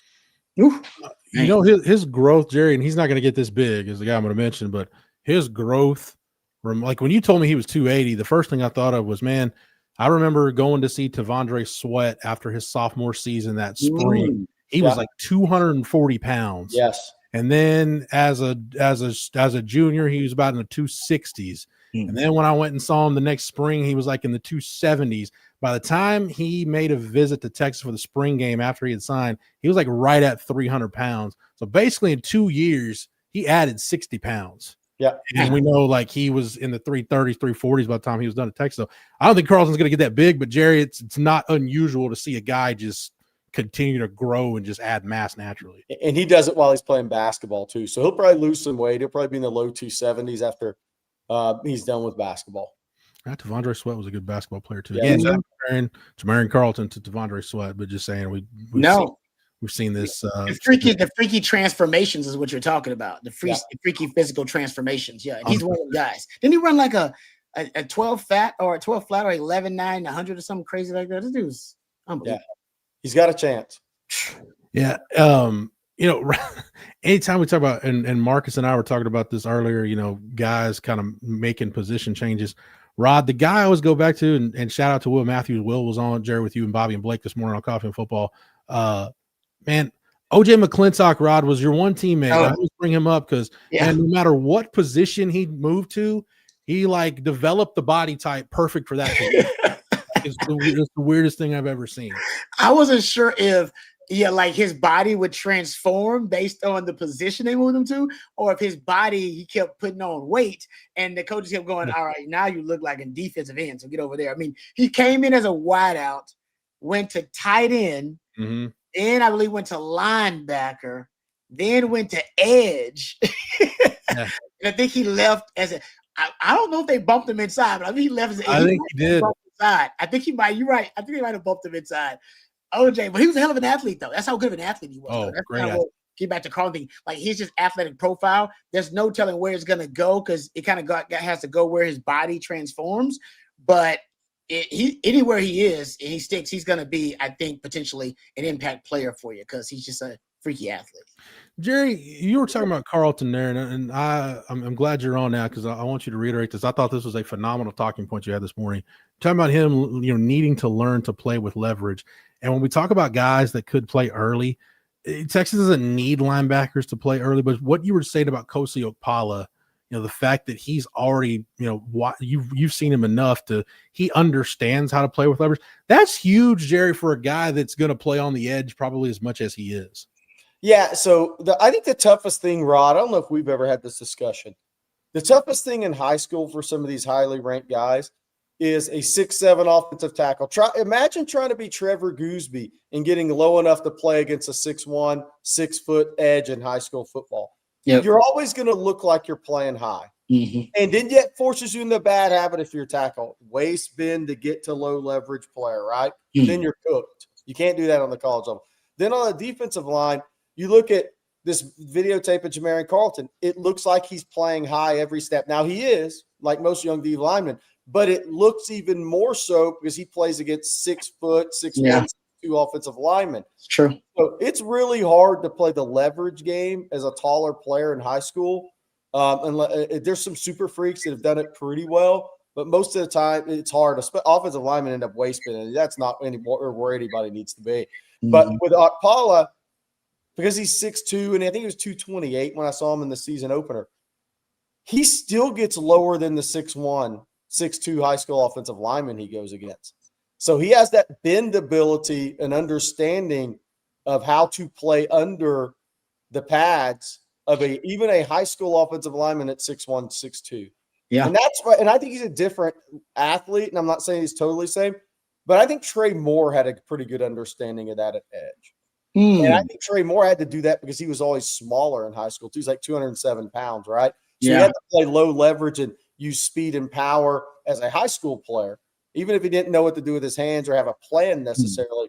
But that gives an Okpala, and I'm not saying he's going to play as a freshman, but that's going to give him a chance as a pass rusher because you kind of reverse it from high school to college. In college, who's he going to practice? A guy like Kosi Okpala going to practice against? 6'8" Trevor Gooseby, 6'7" Nick Brooks. I mean, how many of these guys are 6'6" and above now at the tackle position? If you're an edge rusher, you have an advantage because you're winning the leverage battle to start.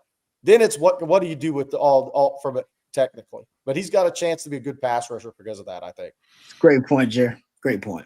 Yeah, and Cassius Howell was a 6'2" and change guy for A&M.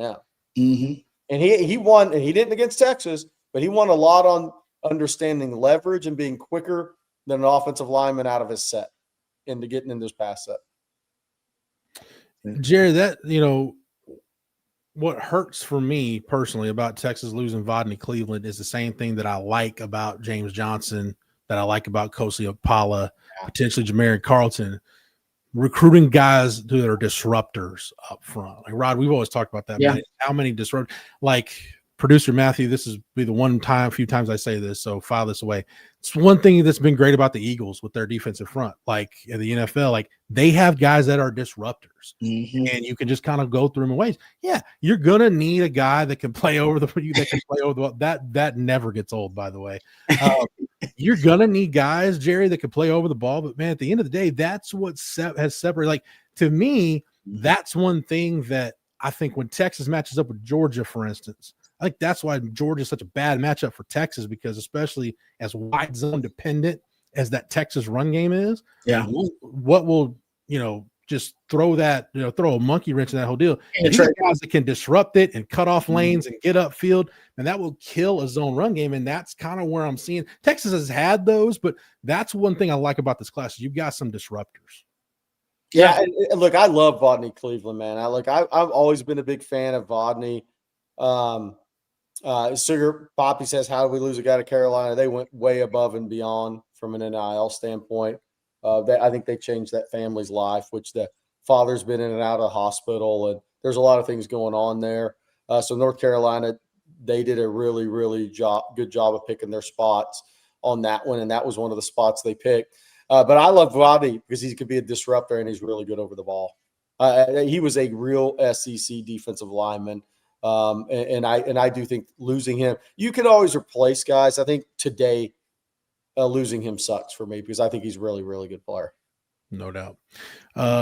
Real quick, Claudia in the chat, and Claudia, thank you for your contributions really all throughout the day.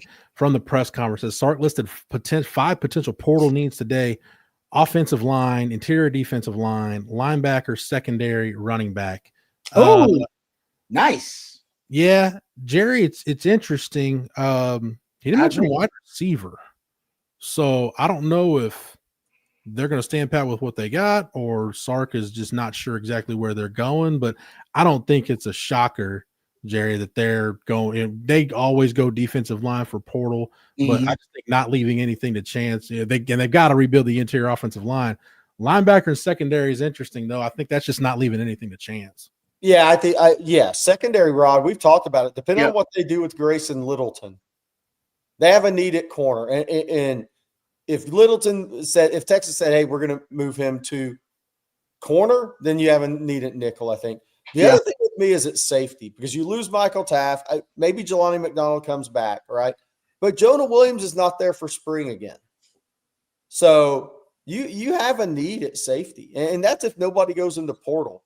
Because as much as I love Jonah Williams, the fact that he's not there for spring football every year makes it hard to count on him. So you've got to cover your butt, as talented as he is headed in next year at safety. So I think corner and safety, or nickel and safety, is going to be potential look for Texas. A linebacker, I see it. We've talked about it because, look, Anthony Hill's gone. You assume the other guys are back. Obviously, Trey Moore's gone. You don't know what Brad Spence is. Texas going to play him at edge? Or are they going to move him back to linebacker next year? I think there's a need for a linebacker, an experienced space player linebacker. I think Bo Barnes has a bright future. LaFowl should be back. Ty Anthony Smith's going to be an NFL football player. You have Tyler Atkinson coming in who's going to play a lot. But that still doesn't mean you don't need an experienced guy to play in space on that team at linebacker as well. Running back, look, if Trey Weiser goes pro, I think some other things could happen there. I think it makes a lot of sense because Derek Cooper's going to be a really good player. I think James Simon's going to be a really good player, but you need to have depth and versatility in your running back room. Obviously, we talked about interior offensive line, interior defensive line over the ball. I'd even see what happens at edge if there's a pass rusher in the portal, depending on if anybody leaves in the program right now. Oh, that's interesting. Yeah, I'll read this real quick, Rod, from CJ. Those of you that are just listening audio only, CJ is reporting from the press conference that in regards to the athletic profile of Germaine Bishop Jr., Sarkisian recalls the usage of wide receiver John Ross as a third down nickel at Washington and cornerback Adoree Jackson as a wide receiver at USC. In regards to his overall ceiling as a playmaker, Sarkisian said it's fortunate that they have been down this road before. Jerry, I get that. and I respect Sark's opinion. There's a reason why I'm sitting here and he's sitting there. But man, I feel like you almost have to have X number of touches for Germaine Bishop playing offense. Like I just got to have the ball in his hands. Yeah, Rod, I think this will work itself out when he gets to Austin. I think it'll work its way in the wide receiver. Yes. And I knew there's a bigger push now to play wide receiver than there ever has been.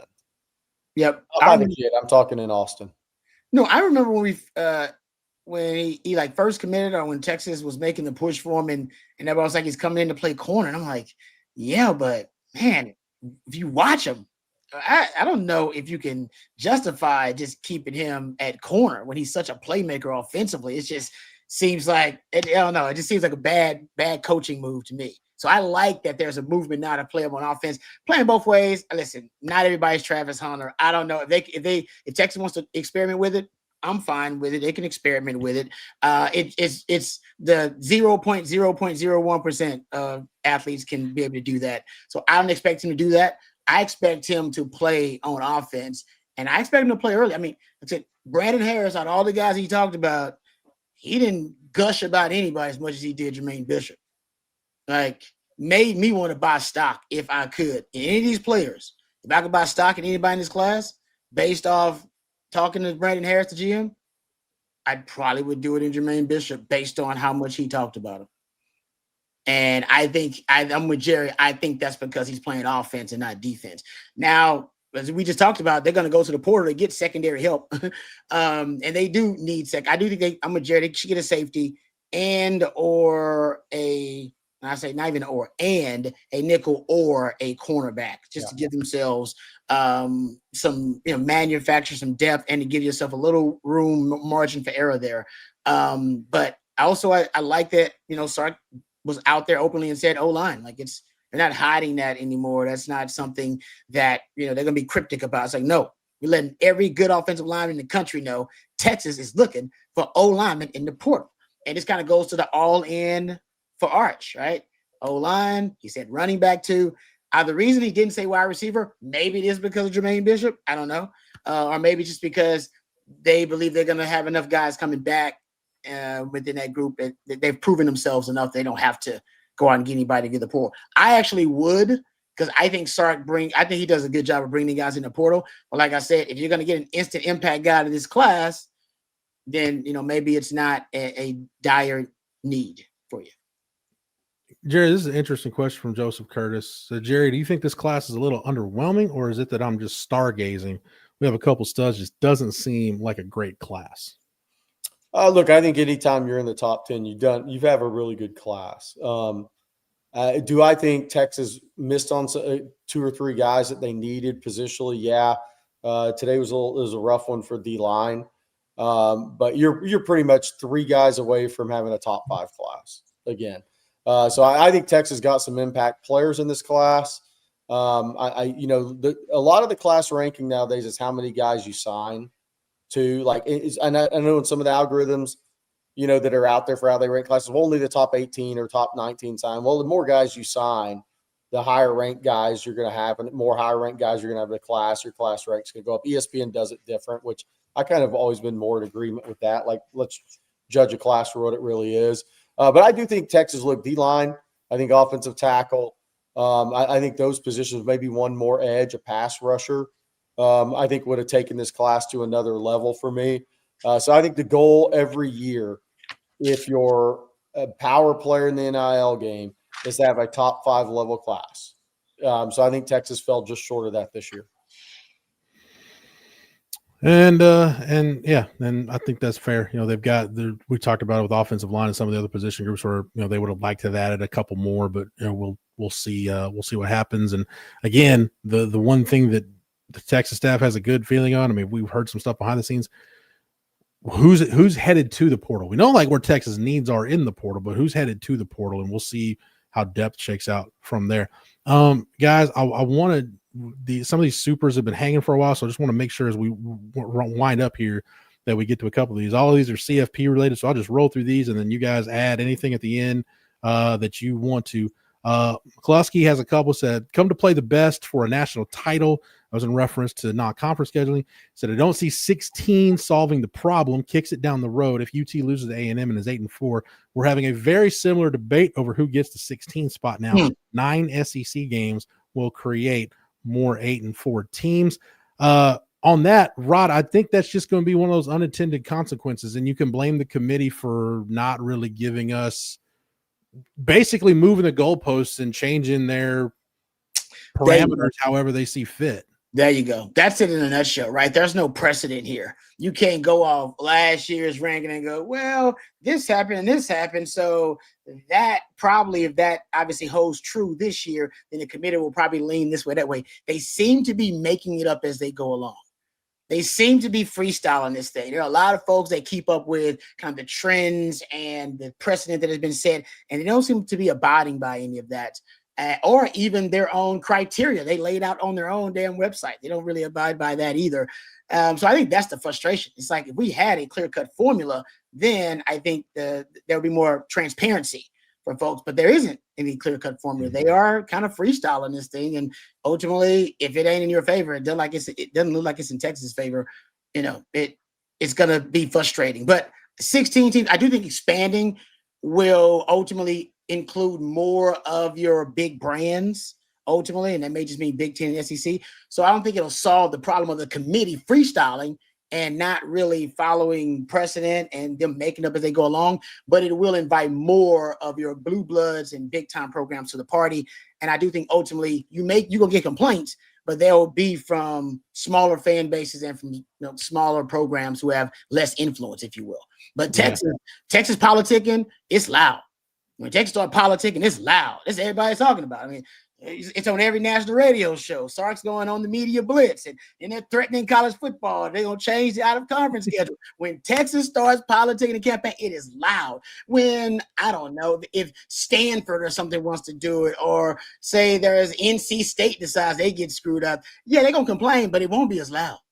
Texas gets really loud, and so will Michigan, and so will Alabama, and so will these blue bloods. So you'll get more of them in, and I think you'll get less of the loud complaining. But still, the committee is a joke.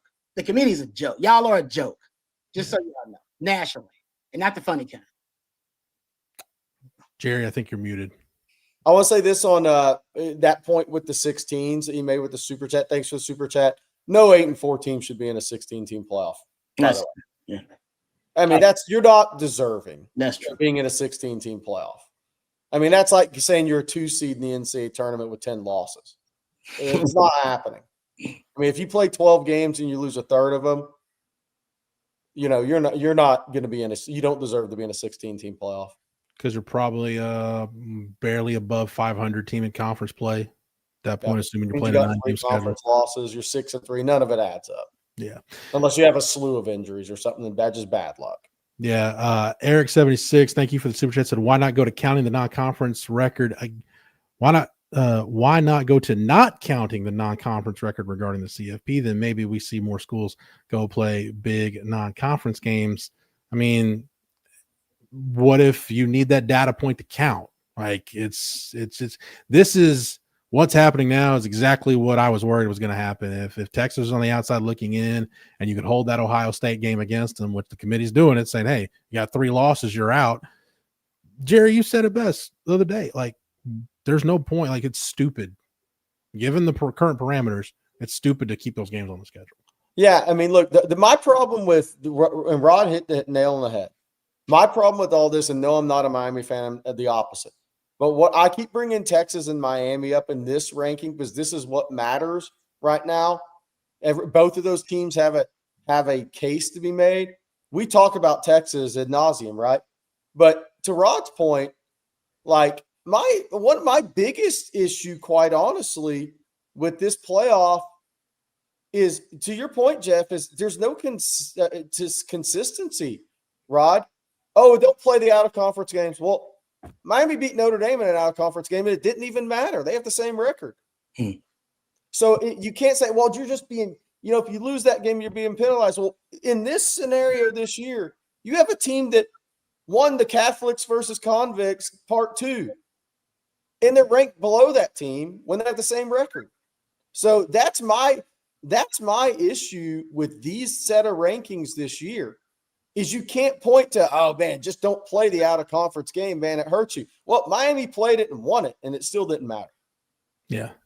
That's the problem I have is, like, it's the lack of consistency. And like Rod's point, that's not even going by their own criteria. Head-to-head, if you have the same record, didn't even matter in that scenario. Make that one thing make sense in this ranking. You can't do it. Nope. Eric76, thank you for the super chat. Billy Woods 7372, thank you for the super chat. Says switching gears with the masterminds on OTF, given the strength of schedule for 2026, what should we expect as a win-loss record? Hook 'em. I guess this is, boys. I guess this is the first time we're on the hook for win-loss predictions for next season. I gotta go look it up. Here's your schedule, guys. Here's chat for people don't have it in front of them. Texas State at home, Ohio State at home, UTSA at home. So Texas State and UTSA are much better teams than San Jose State, UTEP, and Sam Houston. So you're going to be challenged more in those games. But then Ohio State, you have Oklahoma neutral, at LSU, hello Lane Kiffin, at Missouri, at Tennessee, Peyton Manning versus Arch Manning, all the buildups for all this stuff, Arch and Baton Rouge. Arkansas, Florida at home, new coach. Mississippi State at home, that quarterback's going to be a problem in the SEC. Ole Miss at home, I don't know what the Pete Golding era looks like, but I'll take a wild guess. And then at A&M. So your schedule next year is tougher than it was this year. So here's the thing. Can you get 10-2 out of that schedule? Because that's a tough schedule. Yeah. Oh, man. I mean, you can. Tough road schedule. I mean, there's some tough road schedule. Tougher road schedule this year than next year versus this year. Yeah, going to Baton Rouge, to Knoxville. We'll see. Drink has made Missouri competitive, and then you go to Cal. I mean, you're going. It's similar to last year, Jerry, where you're going to arguably you got three of the very toughest places to play in the country, and you're going to three of them. Yeah, next year. So I don't know. I mean, a lot of orange in the stands in Knoxville, 2 different shades. That's going to be an interesting look.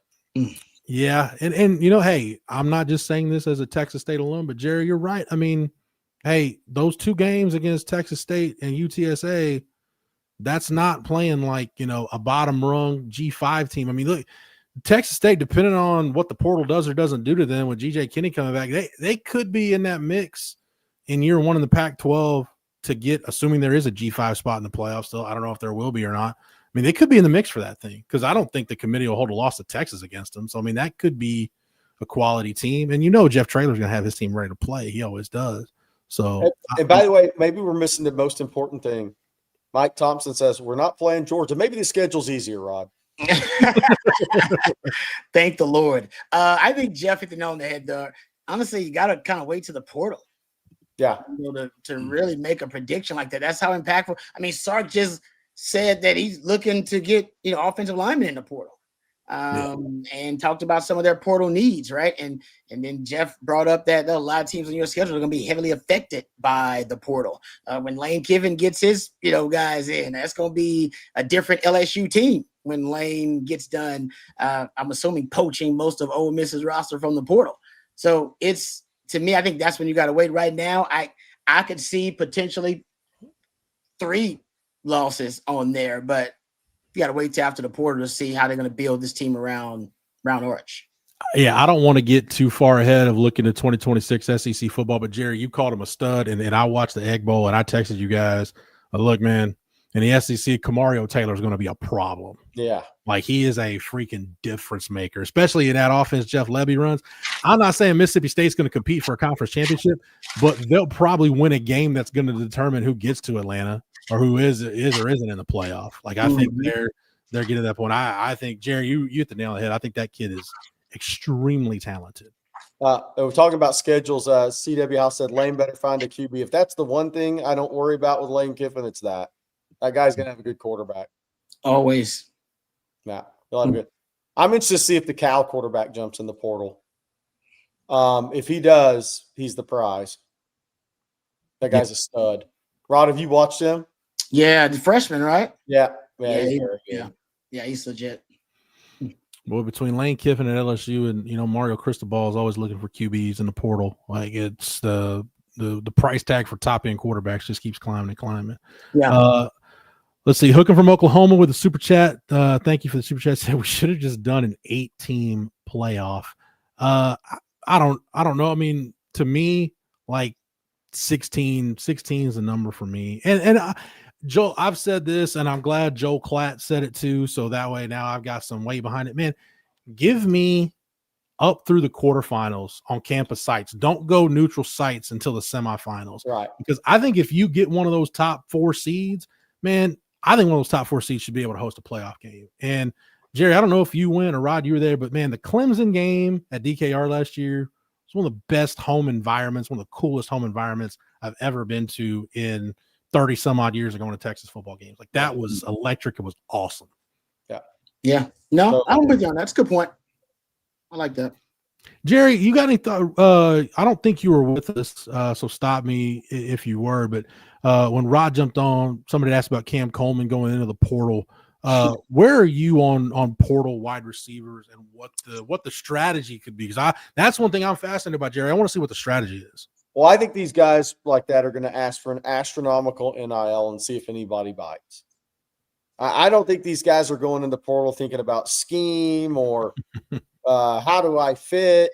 I think they're looking for massive bag, like need 2 or 3 bags because all of it can't fit in one. And I'm talking like $3-4 million. And I'm not saying how many guys can actually get that, but I think that's the ask is going to be astronomical. So that pushes people to decisions. Are you better getting 3 players and filling 3 positional needs for that money? I think you are, personally. I think you are. Would Texas Tech say David Bailey was worth it? Absolutely, they would say David Bailey was worth it. But here's one of the things I was talking about with wide receiver this morning is the injury factor is such an unknown. What does Oregon have tied up in Evan Stewart and DeCorian Moore? $2.5 million this year? A lot. They got 8 games total out of them. And they're still in the playoffs because they have a massive NIL roster. But they lost both of those guys to Evan Stewart before the season to a season-ending injury, and then DeCorian Moore tore up his knee during the season in practice. So there's a risky run with putting $3 or $4 million into one player. And if I'm Texas going into next year, I would use $3 million on 3 players at 3 different positions or 4 players at 4 different positions. Yeah. That's just me. Rod, it's interesting. While Jerry was running through that, all I kept thinking was, in the portal era, in the NIL era, where roster fluidity is something that everybody's dealing with. It's a year-to-year proposition, what your roster looks like. It almost becomes like when you get, and Jerry mentioned Oregon and saying it, when, with Arch Manning at Texas or Dante Moore at Oregon, like when you get that guy that you feel like, okay, this quarterback, Ohio State's in the same boat with Julian saying, when you get a guy that you feel like, okay, we can win a championship with this guy, it almost becomes like looking at it like an NFL quarterback on his rookie contract. Like, hey, we got to go all in while we got this window, and we got to pool our resources because this window is not going to be open very long. I know that the NFL's extrapolated out, but that sense of urgency to me is heightened. I think Texas is right there in one of those windows. There's no doubt. That's the Arch window.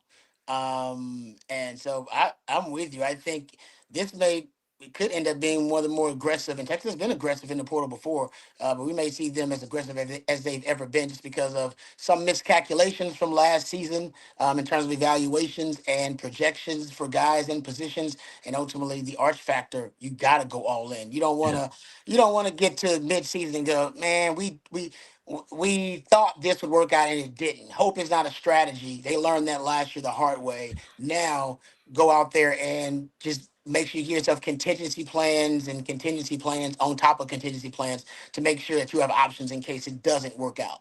Yeah. Jerry, I'm not going to put words in your mouth, but to me, if the choice is, hey, you can either have 2 interior offensive linemen for the cost of 1 wide receiver, even if it is Cam Coleman and Ryan Williams or somebody uber talented like that, I know where I'd spend my money, and it ain't on the wide receiver. No, not on one positional player for $3 million for me. I think Texas has enough talent on their roster right now to go. If you said, okay, you can have $3 million for 3 players or $3 million for 1 player, I'm going 3 players. I'm going to address 3 positions with that $3 million, if not 4. Yeah. Something else, Jerry, we haven't talked a ton about today, and we've got, a few minutes left here in our broadcast, but I'll bring this up. Actually, let's go ahead and read some of this from CJ from the press conference. Again, those of you on audio only, says Sarkisian said he's fascinated by Richard Wesley, who's 6'4", 245 and 16 years old. Also joked a bit about his summer cannonball commitment to Oregon. In my opinion, this is the place he always wanted to be. I know he had a bit of an awkward commitment there in the summer. Shout out to Dan Lanning for the cannonball celebration. And then Sarkisian was asked if quarterback Arch Manning has definitively said he will be coming back. Sarkisian said that he has not asked him yet. Quote, I feel pretty good about it, but we will see. Jerry, do you want to take a victory lap? Because while all the national pundits were talking about Arch in the 26th draft, I think of all of us here on the channel, you were the most vocal probably about Arch being back for 26. I'm not want to take a victory lap. I just want, because I thought it was more for clicks than reality. These people knew the Manning history. When they wrote those stories, they knew the Manning history. Mm-hmm. Somebody will have to convince me otherwise. They knew it's not hard to find the information that what Archie preferred for his sons, and that all the thinking. Just look at the way the Mannings handled the recruitment. Everything is process-driven, process-oriented. Starting 25 games as a college quarterback is a big deal, having 25 starts under your belt. Arch had 0 chance to do that this year. Manning family isn't rushing Arch to the NFL. That was never going to be a plan for them. He will go to the NFL when he's ready to be a player, not be a drafted player. Because Rod says it all the time. They don't really draft quarterbacks to develop anymore, not with the high picks. So when you go, you better be ready. 100%. We got a super chat. Baldfather Betts says, getting done with work. Did we flip anyone to us? No, Texas ended up, for those of you just joining us here towards the end of our coverage during the day, Texas loses Corey Wells to Auburn, loses Vodney Cleveland to North Carolina. Jerry, do you want to address, Brandon Harris mentioned it on LHN, and Sark even alluded to it, I think, in the press conference, that Texas isn't done in the early signing window. What do you think potentially is on the radar right now? Look, I think there's always the chance in recruiting that a guy who's currently in 27 reclassifies to 26. And so I think sometimes we think more, hey, who's out there that hasn't signed yet? While that's not a bad thought, let's start thinking about who's potentially in 27 that may reclass to 26. Because there's more of those guys every year that want to reclass.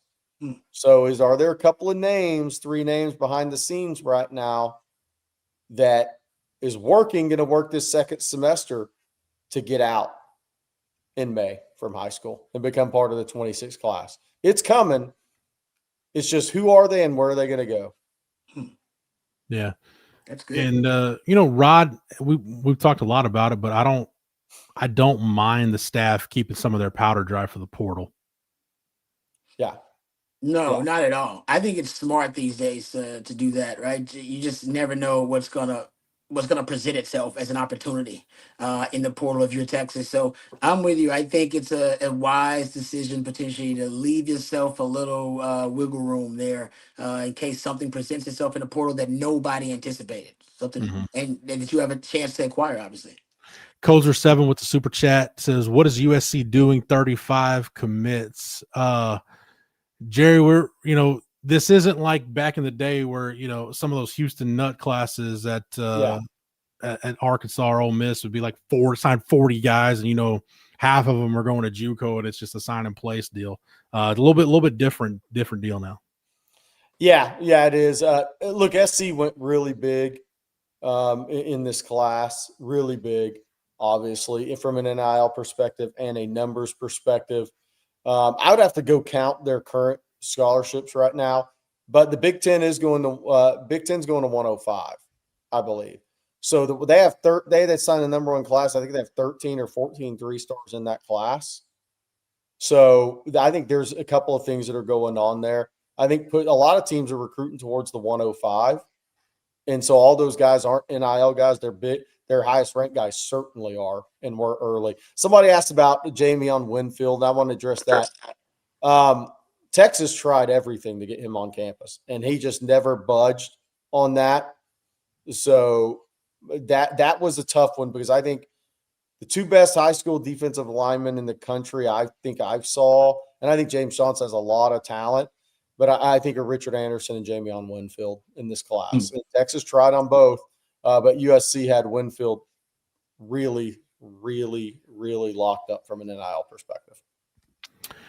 Rod B, as we start to wind down, your thoughts on the signing class and how it pairs with the previous classes Texas has. Again, we don't know what attrition is going to look like in the portal, but how do you like this class stacking it on top of what Sark and company have done the last couple of years? I do. I like it. I think at the top of it, you have some some guys who really can transform the program if they hit their ceiling, right? High level, Tyler Atkinson's of the world, Germaine Bishop, Bell, of course, in that conversation too. Some things are, I think, kind of confirming certain there are certain body types, certain skill sets, and certain traits they're looking for at particular positions, like linebacker. Seems like all the linebackers coming in, they have that ability to be a linebacker, but also rush off the edge. They want that multiplicity. Look at all the DBs they're bringing in. They're pretty much all kind of the same build. You're talking about 6 foot, 6'1", 6 foot, a little over that. Long, rangy guys who all can cover and that have position flexibility, which also kind of confirms that they're looking for positionless football on that back seven, guys that can move around and be movable chess pieces for them. I like that. Also, the running back. They're bringing in Derek Cooper. I think he's a high-level guy that could change that running back room for them too. And I think, obviously they're going to be looking for a guy in the portal, but he could also end up being someone who can contribute early for you, considering his dynamic ability. So I like the class. I know that they lost, a couple of guys on the defensive line that probably would have made the class a little bit better. And I understand Longhorn fans are frustrated with that, but whatever they don't get don't address, I should say, via this traditional recruiting, you definitely will see them address it in the portal. Jerry, you can piggyback on that, Jerry, but I'll also throw in a super chat from AJJ Sports if you want to comment on this. Is outside of the kids who flipped, who are you guys shocked from this cycle isn't a Longhorn on signing day? Oh, that's good. It's hard to be shocked because of NIL. It's hard to be shocked. If somebody values a prospect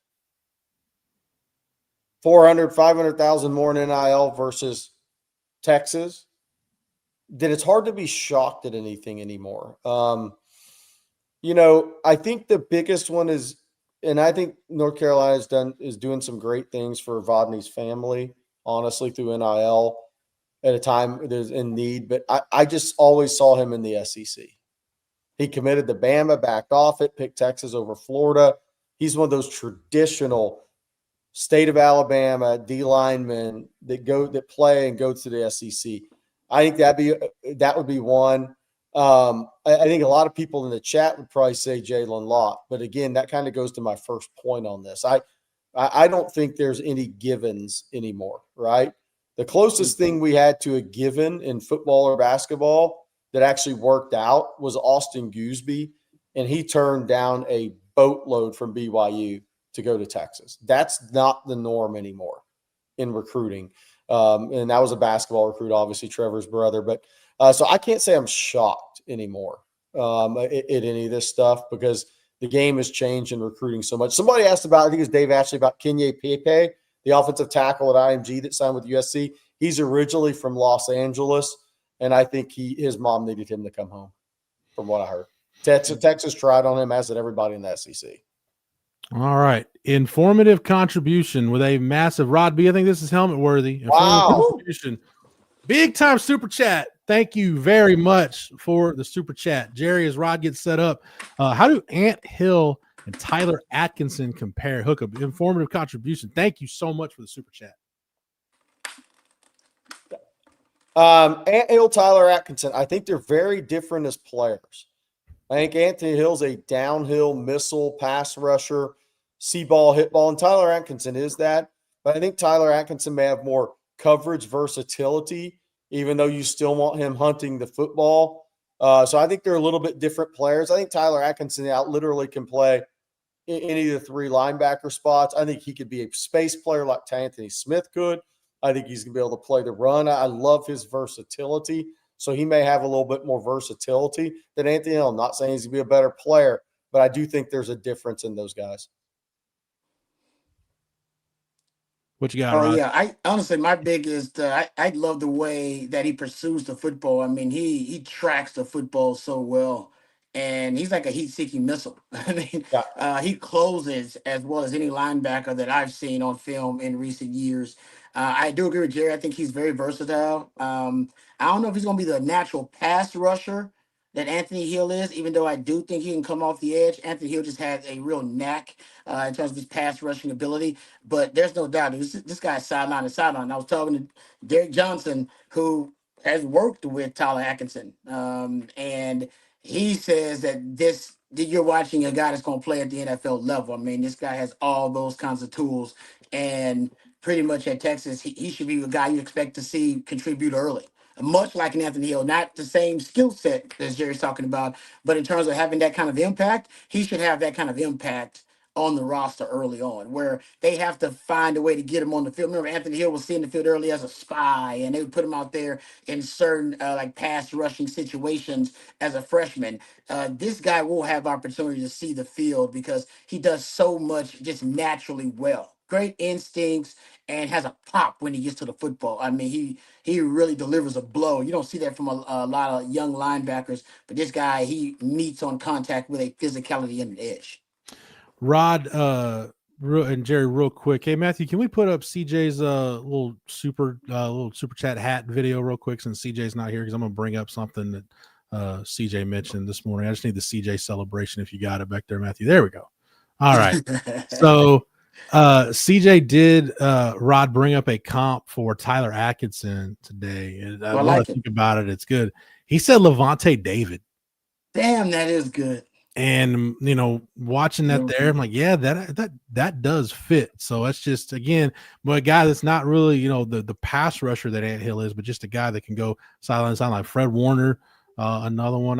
Jerry, it's just you don't. I mean, guys like this are guys that you look at that. I look at Tyler Atkinson the same way I looked at Jordan Hicks when Jordan Hicks got to Texas, and I see that dude's a multi-year starter. That is the quarterback of your defense, the heartbeat of your defense. Yeah, the comp you hope ends up being for him, and I'm not saying this is my comp, but what you hope it is C.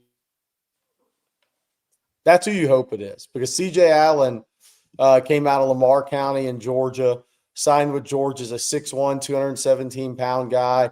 He's about 6'1", 233 now. He's got that versatility about him. You hope your best case scenario for Tyler Atkinson as a college player, he ends up being CJ Allen. Can I just throw out real quick some of the stats about this? His stats do seem like cartoonish, almost Wilt Chamberlain cartoonish in high school. I'm not joking, guys. He's got 500 career tackles at Grayson. Brandon Harris said he had 200 tackles in a season. He said he didn't believe the stat, thought the stat was wrong, had to go call his dad, and the dad had confirmed the stat that, oh, yeah, it was 200 tackles. How productive is that? How many games is he playing to get 200-some tackles? So this guy's a machine. I called him a T-1000. I don't know if you want to get the reference. Dude's a Terminator on the field, man. He's so productive. And I don't see any way he doesn't see the field early. I just would be really surprised if he doesn't see the field a little bit early for Texas. All right, Rod, you keep your helmet on, by the way. Yeah, Rod, keep the helmet on because Kozer 7 came through the super chat. Kozer 7, again, thank you for the super chat earlier. Kozer 7, thank you for this one. It says save funds for the portal, go all in for 26. The number one class has some experience for next year. Arch is ready, wide receiver room is ready. Get that O-line DB room going. The 27 season will have that number one class being juniors. So go all in to win a natty in 26. Jerry, that's something that I was going to bring up earlier as we wrap it up. I don't think we need to lose sight of the fact that, a lot of those guys that were in that freshman class last year, especially toward the end of the year, we know Grayson Littleton played most of the year, but Justice Terry was getting reps. Lance Jackson got reps. Cade Phillips was getting significant snaps in that wide receiver room. I mean, Dede McCutcheon played probably more than anybody in that room, even though we didn't see James Simon. Nick Brooks started games this year. I didn't think we'd see that. So, Nick Townsend scores a touchdown in the A&M game. So, yeah, I think that's one thing when we talk about the portal in this class, don't lose sight of the fact that you still got some really, really talented pieces in this program that you brought in this last year. Yeah, again, like if I'm looking at guys that will make this class, this number one class, stick as a number one class, Josiah Sharma, Myron Charles, James Simon, Smith Orogbo as a pass rusher. He got a little time this year. And you go down Bo Barnes, right? There's a lot of talent in this class that hasn't really hit the field yet. And Jonah Williams, right? He's got to dabble in the two sports, but at some point he's got to become a little more football focused to reach his talent level. But then Texas loves the offensive line kids. I mean, so if you get Devin Coleman, Jordan Coleman, Jackson Christian, Nick Brooks, if you walk away with 2 or 3 multi-year starters out of that group too, which I think it may be headed that direction if they have enough patience at Texas to learn one more year in the case of a lot of them, then this class will end up looking like a number one class in terms of draft picks. And I don't necessarily judge a number one class if you won a national title or not, but I'm talking how many of these guys were hits as starters, significant contributors, starters, and future NFL draft picks. They have a lot of those guys in this class, and a lot of them we haven't seen yet. You got anything to add, Rod?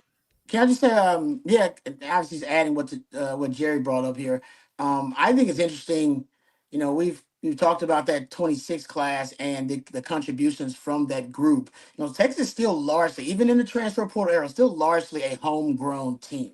Like still largely, most of their roster, the starts this year came from homegrown talent. They will bring in, of course, portal acquisitions, but they want them to be impact guys. And those are ways they supplement the roster. So talking about that 26 class and the 27 class, Sark still largely wants to be a homegrown model built off traditional recruiting and development as opposed to going to the portal. I do believe this cycle, though, he may be the most aggressive he's been in the portal. We shall see. Kind of going with the all-in philosophy, right? All in for Arch in 2026. And I like that. I think you should, as a program, do that. Considering we don't know, how many years, and we assume this is going to be Arch's last year. If he picks up where he left off this past season in the last 5 games, man, you got a chance to win every game if he's going to play at that kind of level. But you got to put the pieces around him. All right, guys, we're planning on wrapping up with the super chats. Keep coming in. Daryl with the super chat. Thank you very much. Says, will CJ Baxter be on this team next year? Whether he is or not, guys, he's just got to get healthy. I don't know what else there is to say. He's got to get right physically. Yeah, I think I think CJ Baxter's got a decision to make if being at Texas, as much as he loves Texas and as much as I love him as a leader, is that's actually best for him, guys? Or does he need to kind of go somewhere that he can get more time? Mm-hmm. Because he's got, that's a major knee injury he hasn't come back from, and normally it takes 1.5 years at least to come back from that. But I think he's got a tough decision to make, Rod, is what's the best place for him, especially – you just never know what the rest of his football career is going to look like. If it's me and I'm him, I think really hard about having to go to a UCF or something, getting a little more NIL run, but getting on the field consistently. Yeah. No, I'm with you. I think it's definitely an option that he needs to look at, right, overall. And if you're Texas, unfortunately, and I think he knows this too, Texas has to look at the reality that they can't count on CJ Baxter to be productive and to contribute in the run game. It'd be great. I mean, you always say, hope is not a strategy. So you hope for the best as a coach, but you plan for the worst. And I think ultimately they're going to plan on stockpiling their running back room. And we don't know what's going to happen with Trey Wisner. If Trey Wisner comes back, it's probably going to make it even more difficult for CJ Baxter to see the field, because I think not only they may bring in somebody via the portal, but you may have one of these young guys end up stepping up and getting some of those reps too. So hopefully it ends up being a running back room where they have options. I'm not sure CJ Baxter, needs to be one of those options if it's not the best thing for him as a player. Yep. Jerry, we have talked about this, but High Definition Sport 7405. Thank you for the super chat. Has a super chat said, after losing Corey Wells and losing every DT in this class except one, where do they pivot in this class? Can't keep up with the Band-Aid D line. Jerry, I think you said it best earlier. You go on to 27. Yeah, well, Texas has 2 in this class. There's 2 in this class. Jamarian Carlton's 281 pounds. He was recruited as an interior defensive lineman. That's what he's going to be. So James Johnson and Jamarian Carlton, they have 2 the year after getting 3. So look, they got to get an over-the-ball player in the portal, I think, for that role. And we'll see where else it goes from there. But they need to go right back and get 3 in 27. These are real battles in the SEC on the defensive line. Real big boy battles. And they need to get 3 next year in 27 high school class. All right. You got a couple more super chats real quick to power through. Jonah Williams enthusiast. Thank you for the super chat. Said, Jeff, we need a video about your card collection. What's your favorite? I don't think anybody needs to see that, but real quick, Rod, I'll show you this. I want to see it. I've got a new project that I'm trying to get autographs of every Longhorn that's been a first round pick. Not easy, but got Ray Clay a little bit ago. So wow. So how'd you get Ray Clay? Where was he at? Where'd you see Ray Clay at? Apparently Ray Clay's living in Katy. If you just send him a nice crisp $5 bill and a card, he'll send it back. So that means a little Ray Clay autograph. I got it. Jerry, you'll like this one too. A little Steve Atwater sent that off. Man. Yeah. The neck roll. Other than that, though, nobody needs to see that. But yeah, no. Where does Steve Atwater live? Outside of Colorado, kind of Denver area. That makes sense. That guy probably hits boulders for breakfast. I'm sure he does. Good Lord, he did like a truck back in the day. But Jonah Williams enthusiast, I appreciate it. Thank you very much.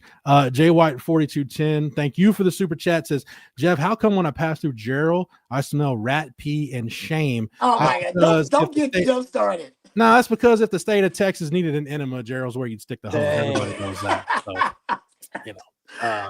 what are you? I don't even know what you. Jeff used to do a radio show with Craig Way, and I swear every day he would take a shot at Gerald every day. Anytime I get a chance, I always say, hey, if you want to know, Gerald and Florence is on FM 487. It's separated by 13 miles. Once you start to leave Florence, you're getting close to Gerald when you see like the meth labs and the outhouses. Like, that's how you know you're getting close. So. Classed it up a little bit, but it still is what it is. Don't say that again. The Oregon fans like Joe Z might get excited. That is his wheelhouse, isn't it? I hope he's on the chat. By the way, Joe Z, if you want, Jerry, are you on the live stream tonight with CJ and I? Yeah. So yes, we're gonna do a little. We'll be getting out of there about the time Virginia Texas basketball starts, which that game should be played in the high 80s, 90s if they're making threes.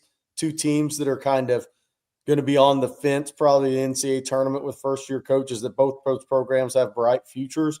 But that should be a hell of a fun basketball game in terms of style of play. Ryan Odom likes to get up and down. Matas is going to have to watch his butt in foul trouble. This is the best shot blocking team in the country, one of the top 3. Should be a fun game in Austin tonight. And Rod, I know you've had a busy day, but thank you for your contributions, sir. Your work, your hard work does not go unnoticed. And Team Matai, our last super chat here, says, thanks for the great reporting and insights today, fellas. Hey, Matthew behind the scenes. Thank you, Matthew, for doing this all afternoon, and Blake doing it this morning while he was muted, which we all know he is. Thank you guys for making it happen behind the scenes. Jerry, Bobby, Rod, CJ, Marcus Myers, Tony Hills popped in, Brian Roberson popped in, Will Matthews popped in. Jerry, I don't think I left anybody out, did I? Was that everybody? Uncle Vic Schaefer popped in today. Coach Schaefer did pop in. Yes, AJ Joe Sports. Rumor has it Blake is still muted. I think that's true. Thanks to all our sponsors that came through today. Everybody that sponsored our coverage here over on Texas Football. Just again to reiterate, CJ, Jared, and I will be on the live stream coming up a little after 7, so about 3 hours from now. We'll be recapping it. Thanks, everybody, so much for the super chats, for your participation all day. We greatly, greatly appreciate it. And take a little break and come back and do it here in a few hours as we wrap up National Signing Day. For Matthew behind the scenes, for Rod, for Jerry, for Bobby, Blake, CJ, Tony and Marcus, Coach Schaefer, everybody that popped in today, Will, B-Rob, for everybody. Charlie Jillick also, thanks for popping in. One of the newest Longhorns, thank you for popping in today. And thanks everybody for supporting what we're doing here at OTF and for your participation in the chat. For everybody associated with On Texas Football, I'm Jeff Howe. Thank you guys so much for watching and listening. And until next time, hook 'em. Hook 'em.